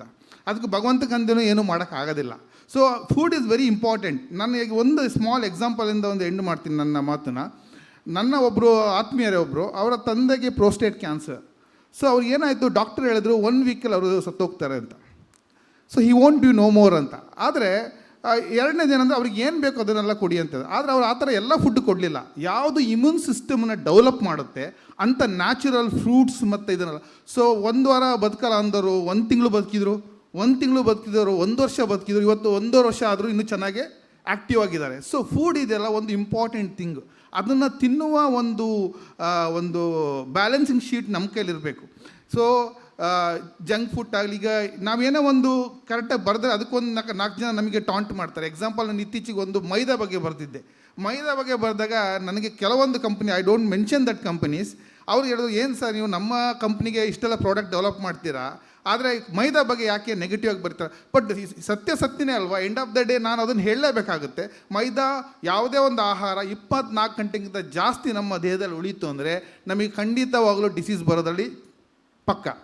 ಸೊ ಜೀರ್ಣಕ್ರಿಯೆ ಚೆನ್ನಾಗಾಗಬೇಕು ಅಂದರೆ ನಾವು ಉತ್ತಮ ಆಹಾರ ತಿನ್ನಬೇಕು. ಆಹಾರ ತಿನ್ನಬೇಕು ಅಂದರೆ ನಮ್ಮ ಸೆಲೆಕ್ಷನ್ ಬೇಸಿಸ್ ಚೆನ್ನಾಗಬೇಕು. ನಾವು ಏನೇ ಮಾಡಿದ್ರು ಎಂಡ್ ಆಫ್ ದ ಡೇ ನೆಮ್ಮದಿಯಾಗಿ ಮಲಗಬೇಕು. ರಾತ್ರಿ ನಾವು ಮಲಗುವುದೇ ನೆಮ್ಮದಿಯಾಗಿ ಮಲಗಲ್ಲ ಅಂದಾಗ, ಬೆಳಗ್ಗೆ ಎದ್ದ ತಕ್ಷಣ ಮತ್ತೆ ಕ್ಲಿನಿಕ್ಕಿಗೆ ಹೋಗ್ತೀವಿ ಅಂದಾಗ ನಾವು ದುಡ್ದಿದ್ದು ಕೂಡ ಏನಕ್ಕೂ ಯೂಸ್ ಇರೋಲ್ಲ ಅನ್ಕೊಂತೀನಿ. ಅದಕ್ಕೆ ಹೇಳ್ತೇವೆ ನೋಡಿ, if you don't eat your food like medicine, you may have to eat medicine like food ಅಂತೇಳಿ. We are what we eat ಅಂತ ಯಾವಾಗಲೂ ಹೇಳ್ತೀವಿ. Yes, thank you sir. Thank you very much. ಈ ಆಹಾರ ಕ್ರಮದ ಬಗ್ಗೆ ಕೂಡ ಬಹಳ ಉತ್ತಮ ಚರಕ ಸಂಹಿತೆಯಲ್ಲಿ ಕೂಡ ಉಂಟು. ನಿಶಾಂತೇಚ ಪಿಬೇತ್ ಜಲಂ, ಭೋಜನಾಂತೆ ಪಿಬೇತ್ ತಕ್ರಂ, ದಿನಾಂತೇಚ ಪಿಬೇತ್ ದುಗ್ಧಂ, ಕಿಂ ವೈದ್ಯಸ್ಯ ಪ್ರಯೋಜನಂ ಅಂತೇಳಿ. ತಪ್ಪುಂಟ? ಇಲ್ಲಲ್ಲ, ಅದನ್ನು ನೀವು ಇದ್ದ ಹಾಗೆ ಹೇಳಿಲ್ಲ, ನಾನು ಅರ್ಥ ಆಗುವ ಹಾಗೆ ಜನರಿಗೆ. ನಿಶಾಂತೇಚ ಪಿಬೇತ್ ಜಲಂ, ನಿಶಾ ಅಂತ ಅಂದರೆ ರಾತ್ರಿ ಎಂಡಾದ ಕೂಡಲೇ ನೀರು ಕುಡಿಬೇಕಂದ್ರೆ ಬೆಳಿಗ್ಗೆ ಎದ್ದು ನೀರು ಕುಡಿಬೇಕು. ಭೋಜನಾಂತೆ ಪಿಬೇತ್ ತಕ್ರಂ, ಮಧ್ಯಾಹ್ನ ಊಟ ಆದ ಕೂಡಲೇ ಮಜ್ಜಿಗೆ ಕುಡಿಬೇಕು. ಯಾವ ಮಜ್ಜಿಗೆ? ಮೊಸರನ್ನು ಗಿರ್ರು ಮಾಡಿ ಮಿಕ್ಸಿಯಲ್ಲಿ ಮಾಡಿದ ಮಜ್ಜಿಗೆ ಅಲ್ಲ. ಪುರಂದರದಾಸರು ಹೇಳಿದ್ದು ಮಜ್ಜಿಗೆ ಒಳಗಿನ ಬೆಣ್ಣೆಯಂತೆ, ಆ ಮಜ್ಜಿಗೆ ಕುಡಿಬೇಕು. ಅದೇ ರೀತಿ ದಿನಾಂತೇಚ ಪಿಬೇತ್ ದುಗ್ಧಂ, ರಾತ್ರಿ ಹಾಲು ಕುಡಿಬೇಕಂತೆ. ಕಿಂ ವೈದ್ಯಸ್ಯ ಪ್ರಯೋಜನಂ ಅಂತೇಳಿ, ವೈದ್ಯರ ಅಗತ್ಯ ಇಲ್ಲ ಅಂತೇಳಿ. ಮೇಡಮ್, ಈ ಫುಡ್ ಅಡಲ್ಟ್ರೇಷನ್ ಬಗ್ಗೆ ತುಂಬ ಜನರಿಗೆ ಅವೇರ್ನೆಸ್ ಬೇಕಿತ್ತು. ಯಾಕಂದರೆ ಈಗ ಪಪ್ಪಾಯಿ ನೋಡಿದರೆ ಅದು ಕಲ್ಲರ್ ಮಾಡ್ತಾರೆ, ಬಾಳೆಹಣ್ಣು ನೋಡಿದರೆ ಕಲ್ಲರ್ ಹಾಕ್ತಾರೆ. ಅದರಿಂದಾಗಿ ಬಹಳ ನಮ್ಮ ದೇಹಕ್ಕೆ ಹಾನಿಕರ ಅಂತ ಹೇಳ್ತೇವೆ. ಅಂಥದ್ದೆಲ್ಲ ಯಾವುದೆಲ್ಲ ಫುಡ್ ಅವಾಯ್ಡ್ ಮಾಡೋದು ಒಳ್ಳೆಯದು, ಜಂಕ್ ಫುಡ್ ಎಲ್ಲ ಅವಾಯ್ಡ್ ಮಾಡೋದು ಒಳ್ಳೆಯದು, ಯಾವುದು ತಿನ್ನೋದು ಒಳ್ಳೆಯದು, ಅದ್ರ ಬಗ್ಗೆ ಹೇಳಿ. Good evening, one and all present over here. I'm sorry for my voice. No, a you bit can of talk in English. throat infection. No problem. So, as sir has rightly said, food is very important for all of us. So, coming to what foods to eat and what not to eat. Now, everything has been adulterated in today's market. Almost 90% of the foods have been adulterated. So, that's why many are again going back to kitchen gardening. What is that 10%? Please tell us, madam. 10%, well, like the ones who are more knowledgeable about as to whether they should eat or not eat, the researchers, the food analysts, and all of them. And now, since many are planning to go back to kitchen gardening, this is one of the ways wherein we can try to prevent having foods which are adulterated. And coming to junk foods, yes, everybody is very fond of junk foods. And these junk foods are very processed, have many of the preservatives which are not very good for our health. So we have to see to it that we reduce the consumption of the junk foods, and we have to increase the consumption of all the traditional foods, whatever we are actually having at our home. So the main person, or we can say that the person who can help in promoting health and making us disease-free are women. So if the women of the family are educated regarding all this, the women will make sure that the health of the family is promoted, the health of the family is good enough. And in turn, the society is good. In turn, the nation is good. In turn, the world is good. So everything boils down to having the women being educated pertaining to why health is important, why disease should be avoided, and how the health can be improved by including the foods which are good for the health. In addition to that, why exercise is important and why leading a stress-free life is also important. Thank you very much, madam. Thank you. In spite of your throat infection, you have spoken very well. What food you can take for throat infection? Well, right now I'm having home remedies, Ayurveda, pepper, ginger, tulsi. Okay. So whatever is there at home. Okay, very nice. Thank you. Thank you. ಈಗ ನಾವು ಕಗ್ಗದ ಸಾರ ದೈನಂದಿನ ಜೀವನದಲ್ಲಿ ಯಾವುದು ಸಾರ ಕೇಳ್ತಾ ಇಲ್ಲ ನಿಮ್ಮ ಹತ್ರ. ಎರಡು ಉತ್ತಮ ಕಗ್ಗವನ್ನು ನೀವು ವಾಚನ ಮಾಡಬೇಕು ಮತ್ತು ಅದಕ್ಕೆ ವ್ಯಾಖ್ಯಾನ ಮಾಡಿ ನಮ್ಮ ಈ ಕಾರ್ಯಕ್ರಮ ಇವತ್ತಿದು ಇಲ್ಲಿಗೆ ಮುಗಿಸ್ತೇವೆ. ಅದರ ನಂತರ ಎಲ್ಲರಿಗೂ ಹಾನರ್ ಮಾಡಿ ನಮ್ಮ ಕೆಲವರಿಗೆ ಹಾನರ್ ಮಾಡಿ ಮುಗಿಸ್ತೇವೆ. ಎರಡು ಗಮಕ, ಒಬ್ಬರು ವಾಚನ ಮಾಡಿ ಒಬ್ಬರು ವ್ಯಾಖ್ಯಾನ ಮಾಡಿ.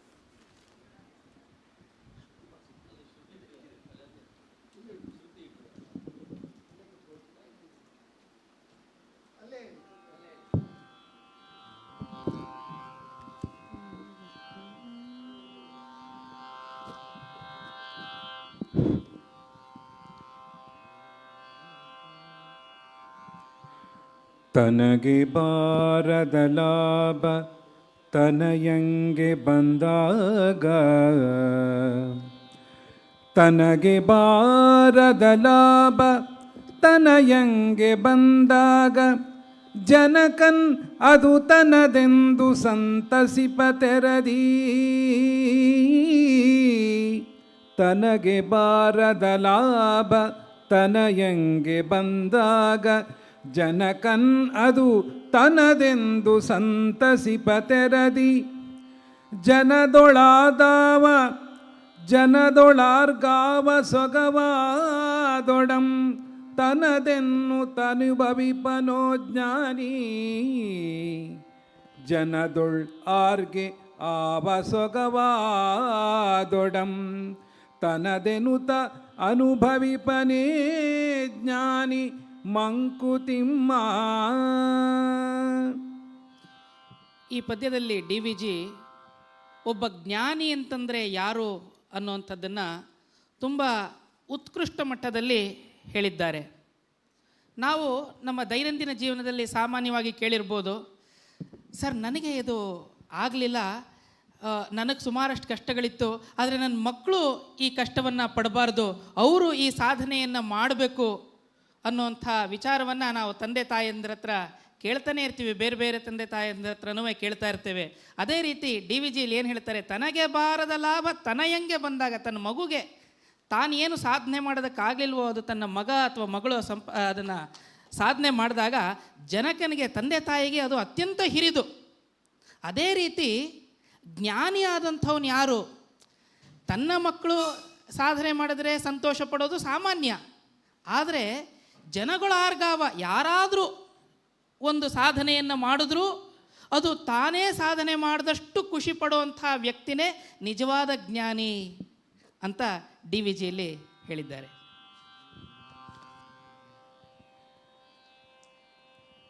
ಅನ್ನ ಉಣುವಂದು ಕೇಳ್ ಅದನ್ನು ಬೇಯಿಸಿದ ನೀರ್, ನಿನ್ನ ದುಡಿತದ ಬೆಮರೋ ಪೆರರ ಕಂಡೀರೋ.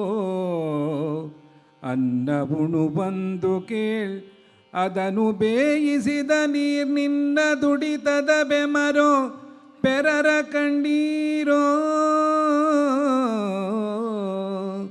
ತಿನ್ನು ನೀಂ ಜಗಕ್ಕೆ ತಿನ್ನಲಿತ್ತನಿತ, ಮಿಕ್ಕೂಟ ಜೀರ್ಣಿಸದ ಋಣಶೇಷ ಮಂಕುತಿಮ್ಮ.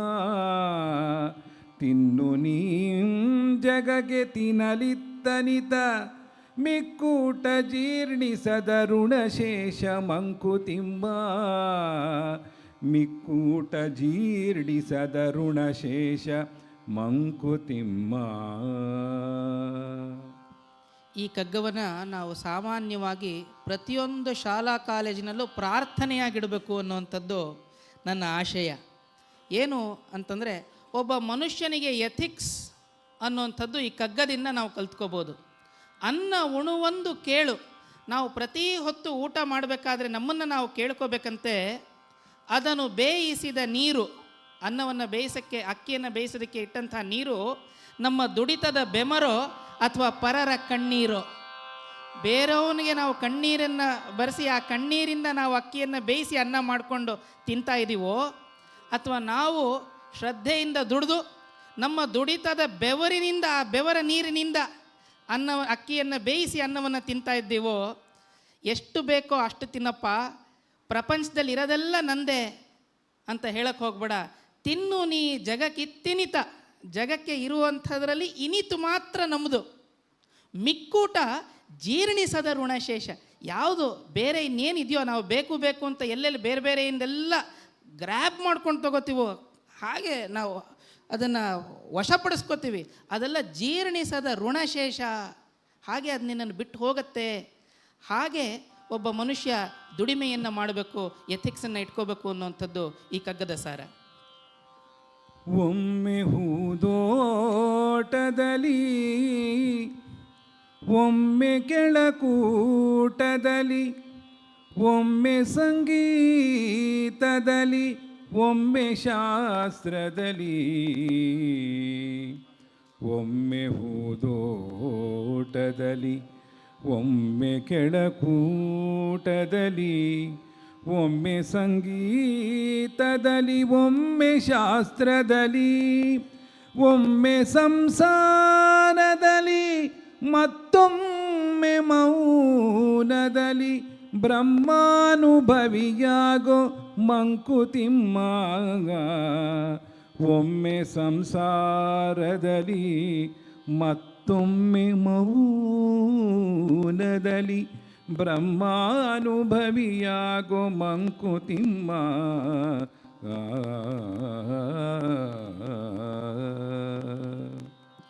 ಈ ಕಗ್ಗದಲ್ಲಿ ನಾವು ಅರ್ಥಕೋಬೇಕಾಗಿರುವಂತಹ ವಿಚಾರ ಅಂತಂದರೆ ಮನುಷ್ಯನ ಸರ್ವತೋಮುಖ ಬೆಳವಣಿಗೆ. ಮನುಷ್ಯನ ಸರ್ವತೋಮುಖ ಬೆಳವಣಿಗೆ ಹೇಗಿರಬೇಕಪ್ಪ ಅಂತಂದರೆ ಆಡು ಮುಟ್ಟಿದ ಸೊಪ್ಪಿಲ್ಲ ಅನ್ನೋ ರೀತಿ ಇರಬೇಕು. ಒಬ್ಬ ಮನುಷ್ಯನಾದಂಥವನಿಗೆ ಎಲ್ಲದರ ಮೇಲೂ ಆಸಕ್ತಿ ಇರಬೇಕಾಗತ್ತೆ. ಅವನು ಮುಖ್ಯವಾಗಿ ನಡೆಸ್ತಿರುವಂತಹ ಜೀವನದಷ್ಟೇ ಅಲ್ಲದೆ ಒಂದೊಂದು ಸರಿ ಸಂಗೀತದಲ್ಲಿ ಮತ್ತು ಜ್ಞಾನ ಹೆಚ್ಚು ಮಾಡುವಂಥ ಶಾಸ್ತ್ರದಲ್ಲಿ, ಮತ್ತು ಸಂಗೀತ ಶಾಸ್ತ್ರದಲ್ಲೇ ನೀನು ಯಾವಾಗಲೂ ಮಗ್ನನಾಗಿರ್ಬೇಡಪ್ಪ. ಒಮ್ಮೆ ಕೆಳೆಕೂಟರು ಅಂತಂದರೆ ನಮ್ಮ ಸ್ನೇಹಿತರೊಡನೆ ನಾವು ಒಂದು ಹರಟೆ ಹೊಡಿಬೇಕಾಗತ್ತೆ, ಹಾಸ್ಯ ಮಾಡಬೇಕಾಗತ್ತೆ, ಕೂತ್ಕೊಂಡು ಮಾತಾಡಬೇಕಾಗತ್ತೆ, ಚರ್ಚೆ ಮಾಡಬೇಕಾಗತ್ತೆ. ಕೆಳೆಕೂಟದಲ್ಲಿ, ಒಮ್ಮೆ ಹೂದೋಟದಲ್ಲಿ, ಇಷ್ಟನ್ನೇ ಮಾಡಿಕೊಂಡು ನಿನ್ನ ಈ ವೈಭವವಾದಂಥ ಜೀವನವನ್ನು ಮರಿಬೇಡ. ಹೂದೋಟದಲ್ಲೂ ಹೋಗು, ಪ್ರೇಯಸಿ ಜೊತೆ ಮಾತಾಡು, ಪ್ರೇಮ ಮಾಡು, ಪ್ರೀತಿ ಮಾಡು, ಇದೆಲ್ಲ ಮಾಡಿ ಸಂಸಾರಿ ಆಗು. ಸಂಸಾರ ಅಷ್ಟೇ ಅಲ್ಲ, ಇದೆಲ್ಲ ಆದಮೇಲೆ ಮೌನದಲ್ಲಿರು, ತನ್ನನ್ನು ತಾನೇ ಅರ್ಥ ಮಾಡ್ಕೋ, ನಿನ್ನೊಳಗೆ ನೀನೇ ಜೀವನವನ್ನು ಮಾಡು, ಅರಿತ್ಕೋ, ಆತ್ಮಾನುಭವ ಮಾಡು. ಆವಾಗ ನಿನಗೆ ಬ್ರಹ್ಮಾನುಭವ ಆಗತ್ತೆ. ಇಲ್ಲದೇ ಇದ್ದರೆ ನಮ್ಮ ಜೀವನ ಕಂಪ್ಲೀಟ್ ಆಗೋದೇ ಇಲ್ಲ, ಅರ್ಧಕ್ಕೆ ನಿಂತು ಹೋಗುತ್ತೆ. ಒಮ್ಮೆ ಹೂದೋಟದಲ್ಲಿ, ಒಮ್ಮೆ ಕೆಳಕೂಟದಲ್ಲಿ, ಒಮ್ಮೆ ಸಂಸಾರದಲ್ಲಿ, ಮತ್ತೊಮ್ಮೆ ಮೌನದಲ್ಲಿ, ಒಮ್ಮೆ ಸಂಗೀತದಲ್ಲಿ, ಮತ್ತೊಮ್ಮೆ ಶಾಸ್ತ್ರದಲ್ಲಿ ಬ್ರಹ್ಮಾನುಭವಿಯಾಗು ಮಂಕುತಿಮ್ಮ ಅಂತ DVG ಹೇಳಿದ್ದಾರೆ. ಇಷ್ಟೆಲ್ಲ ಹೇಳಿರೋದ್ರಿಂದನೇ ನಮ್ಮ ಮಂಕುತಿಮ್ಮನ ಕಗ್ಗ ಕನ್ನಡದ ಭಗವದ್ಗೀತೆ ಅಂತ ಹೆಸರುವಾಸಿಯಾಗಿರುವಂಥದ್ದು. ಅದರ ಪರಿಚಯ ಮಾಡಿಕೊಟ್ಟು ಸುಶ್ರಾವ್ಯವಾಗಿ ಹಾಡಿದಂಥ ಸುರೇಶ್ ಅವರಿಗೆ ನಾವು ವಂದನೆಗಳನ್ನು ಸಲ್ಲಿಸೋಣ. ಈಗ ಈ ಒಂದು ಕಾರ್ಯಕ್ರಮ ಸಮಾಪ್ತಿ, ಅದರ ಮುಂಚೆ ಒಂದು ಸಣ್ಣ ಒಂದು ಕಗ್ಗ. ಹುಲ್ಲಾಗು ಬೆಟ್ಟದಡಿ, ಮನೆಗೆ ಮಲ್ಲಿಗೆಯಾಗು, ಕಲ್ಲಾಗು ಕಷ್ಟಗಳ ವಿಧಿಯ ಮಳೆ ಸುರಿಯೆ, ಬೆಲ್ಲ ಸಕ್ಕರೆಯಾಗು ದೀನ ದುರ್ಬಲರಿಂಗೆ, ಎಲ್ಲರೊಳಗೊಂದಾಗು ಮಂಕುತಿಮ್ಮ ಅಂತೇಳಿ. ಸೊ ಇದರ ಅರ್ಥ ಹೇಳಲಿಕ್ಕೆ ಹೋಗೋದಿಲ್ಲ, ಟೈಮ್ ಆಯಿತು, ಎಲ್ಲರಿಗೂ ಗೊತ್ತುಂಟು. ಸೊ ಈಗ ನಮ್ಮ KMF ಅದರ ಡೈರೆಕ್ಟರ್ ಆದ ಶ್ರೀಯುತ ಸಾಣೂರ ನರಸಿಂಹ ಕಾಮತ್ರ ಅವರು ಬರಬೇಕು. ಹಾಗೂ ನಮ್ಮ ಲೀಲಾಕ್ಷಕರಿಗೆ ಎಲ್ಲರಿಗೂ ಒಂದು ಗೌರವ ಸೂಚಿಸಿ ಮೊಮೆಂಟು ಕೊಡಬೇಕಂತ ವಿನಂತಿ. We are indeed thankful to all the resource persons who have come today for sharing your knowledge and your experiences. ಪ್ರತಿಯೊಬ್ಬ ರಿಸೋರ್ಸ್ ಪರ್ಸನ್ನಲ್ಲಿ ಅಥವಾ ಸಂಪನ್ಮೂಲ ವ್ಯಕ್ತಿಗಳಲ್ಲಿ ನಾವು ಕಾಣಬಹುದು, ವೃತ್ತಿಯಲ್ಲಿ ಬೇರೆ ಬೇರೆ ಕ್ಷೇತ್ರದಿಂದ ಬಂದರೂ ಕೂಡ ಪ್ರವೃತ್ತಿಯಲ್ಲಿ ಹಾಸ್ಯ ಇರಬಹುದು ಅಥವಾ ಯೋಗ ಕಲಾವಿದರಾಗಿರಬಹುದು, ಗಮಕ ಇರಬಹುದು, ಅನೇಕ ವಿಚಾರಗಳನ್ನು ತಮ್ಮೊಳಗೆ ಮೈಗೂಡಿಸಿಕೊಂಡು ಸಕ್ಸಸ್ ಅಥವಾ ಫೇಮ್ ಅನ್ನು ಕರ್ಕೊಂಡು ಬಂದಿದ್ದಾರೆ.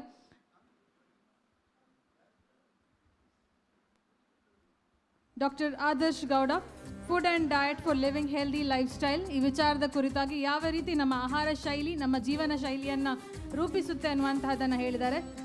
ಧನ್ಯವಾದಗಳು sir. We thank you very much for giving us a lot of takeaways about food and our diet. Dr. Mohammad Iqbal, District Ayush Officer, who has given us information about how Ayush, Ayurveda or Yoga, Unani, all these departments of medicine can help and cure a lot of diseases.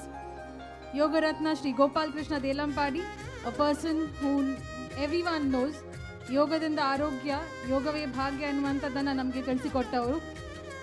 Professor SM Shivaprakash, humour for health and happiness ಹಾಗೂ tips for personality development ಎನ್ನುವಂತಹ ಕುರಿತು ಮಾತಾಡಿದ್ದಾರೆ. Shri Thonse Pushkal Kumar, humour for health and happiness. Mrs Udyavara Badya Indira, food and diet for living healthy life style. Shri B. Suresh Rao Attur, and CA Anil Bharadwaj for Dainandina Jeevanadalli Kaggada Sara. We're indeed honored. We take the pride today. We take that honor and thank you for being with us and sharing our happiness by accepting our felicitation on this bicentennial celebration of Karnataka Bank Business Tonic. ಈ ಒಂದು ಕಾರ್ಯಕ್ರಮದ ಅತ್ಯುತ್ತಮ ನಿರೂಪಣೆಯನ್ನು ಮಾಡಿದ ಶ್ರೀಯುತ ನಿತಿನ್ ಸಾಲಿಯಾನ್ ಹಾಗೂ Yashasvini CA Yashasvini ಅವರು ಕೂಡ ವೇದಿಕೆಗೆ ಬರಬೇಕು, ಅವರಿಗೆ ಕೂಡ ಆನರ್ ಮಾಡ್ತಾ ಇದ್ದೇವೆ. ಹಾಗೆ ನಮ್ಮ ಈ ಎಲ್ಲ ಬಿಸ್ನೆಸ್ ಟಾನಿಕ್ ಸಂಚಿಕೆಯಲ್ಲಿ ಅತ್ಯುತ್ತಮ ಸ್ಲೈಡ್ಸ್ ಅದನ್ನು ತಯಾರು ಮಾಡಿದವರು ತೆರೆಯ ಮರೆಯಲ್ಲಿ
ನಮ್ಮ ಕುಡ್ಲ ಚಾನಲ್ನಲ್ಲಿ ಕರ್ನಾಟಕ ಬ್ಯಾಂಕ್ ಬಿಸ್ನೆಸ್ ಟಾನಿಕ್ 200ನೇ ಸಂಚಿಕೆಯ ಸಂಭ್ರಮದಲ್ಲಿ ಇದ್ದೇವೆ.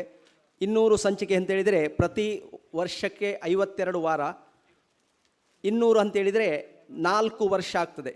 4 ವರ್ಷಗಳ ಸುದೀರ್ಘಾವಧಿಯಲ್ಲಿ ಪ್ರತಿ ಆದಿತ್ಯವಾರ 10ರಿಂದ ಸುಮಾರು 12 ಗಂಟೆಯವರೆಗೆ ಲಕ್ಷಾಂತರ ವೀಕ್ಷಕರಿಗೆ ಒಳ್ಳೆಯ ಮಾಹಿತಿಯನ್ನು ನೀಡಿದಂತಹ ಕರ್ನಾಟಕ ಬ್ಯಾಂಕ್ ಬಿಸ್ನೆಸ್ ಟಾನಿಕ್ನ ಲೀಲಾಧರ ಕರ್ಕೇರ ಮತ್ತು SS ನಾಯ್ಕರವರಿಗೆ ನಂದಿನಿ ಬಳಗದ ಪರವಾಗಿ ಒಂದು ಲೀಲಾಕ್ಷ ಕರ್ಕೇರ ಮತ್ತು ಶ್ರೀ SS ನಾಯ್ಕರವರಿಗೆ ನಂದಿನಿ ಬಳಗದ ಪರವಾಗಿ ಅವರಿಗೆ ನೆನಪಿನ ಕಾಣಿಕೆಯನ್ನು ನೀಡಲಿಕ್ಕೆ ನಾನು ತುಂಬ ಸಂತೋಷ ಪಡ್ತಾ ಇದ್ದೇನೆ. ಅದನ್ನು ಅವರಿಬ್ಬರು ಸ್ವೀಕರಿಸಬೇಕಾಗಿ ವಿನಂತಿಸ್ತಾ ಇದ್ದೇನೆ.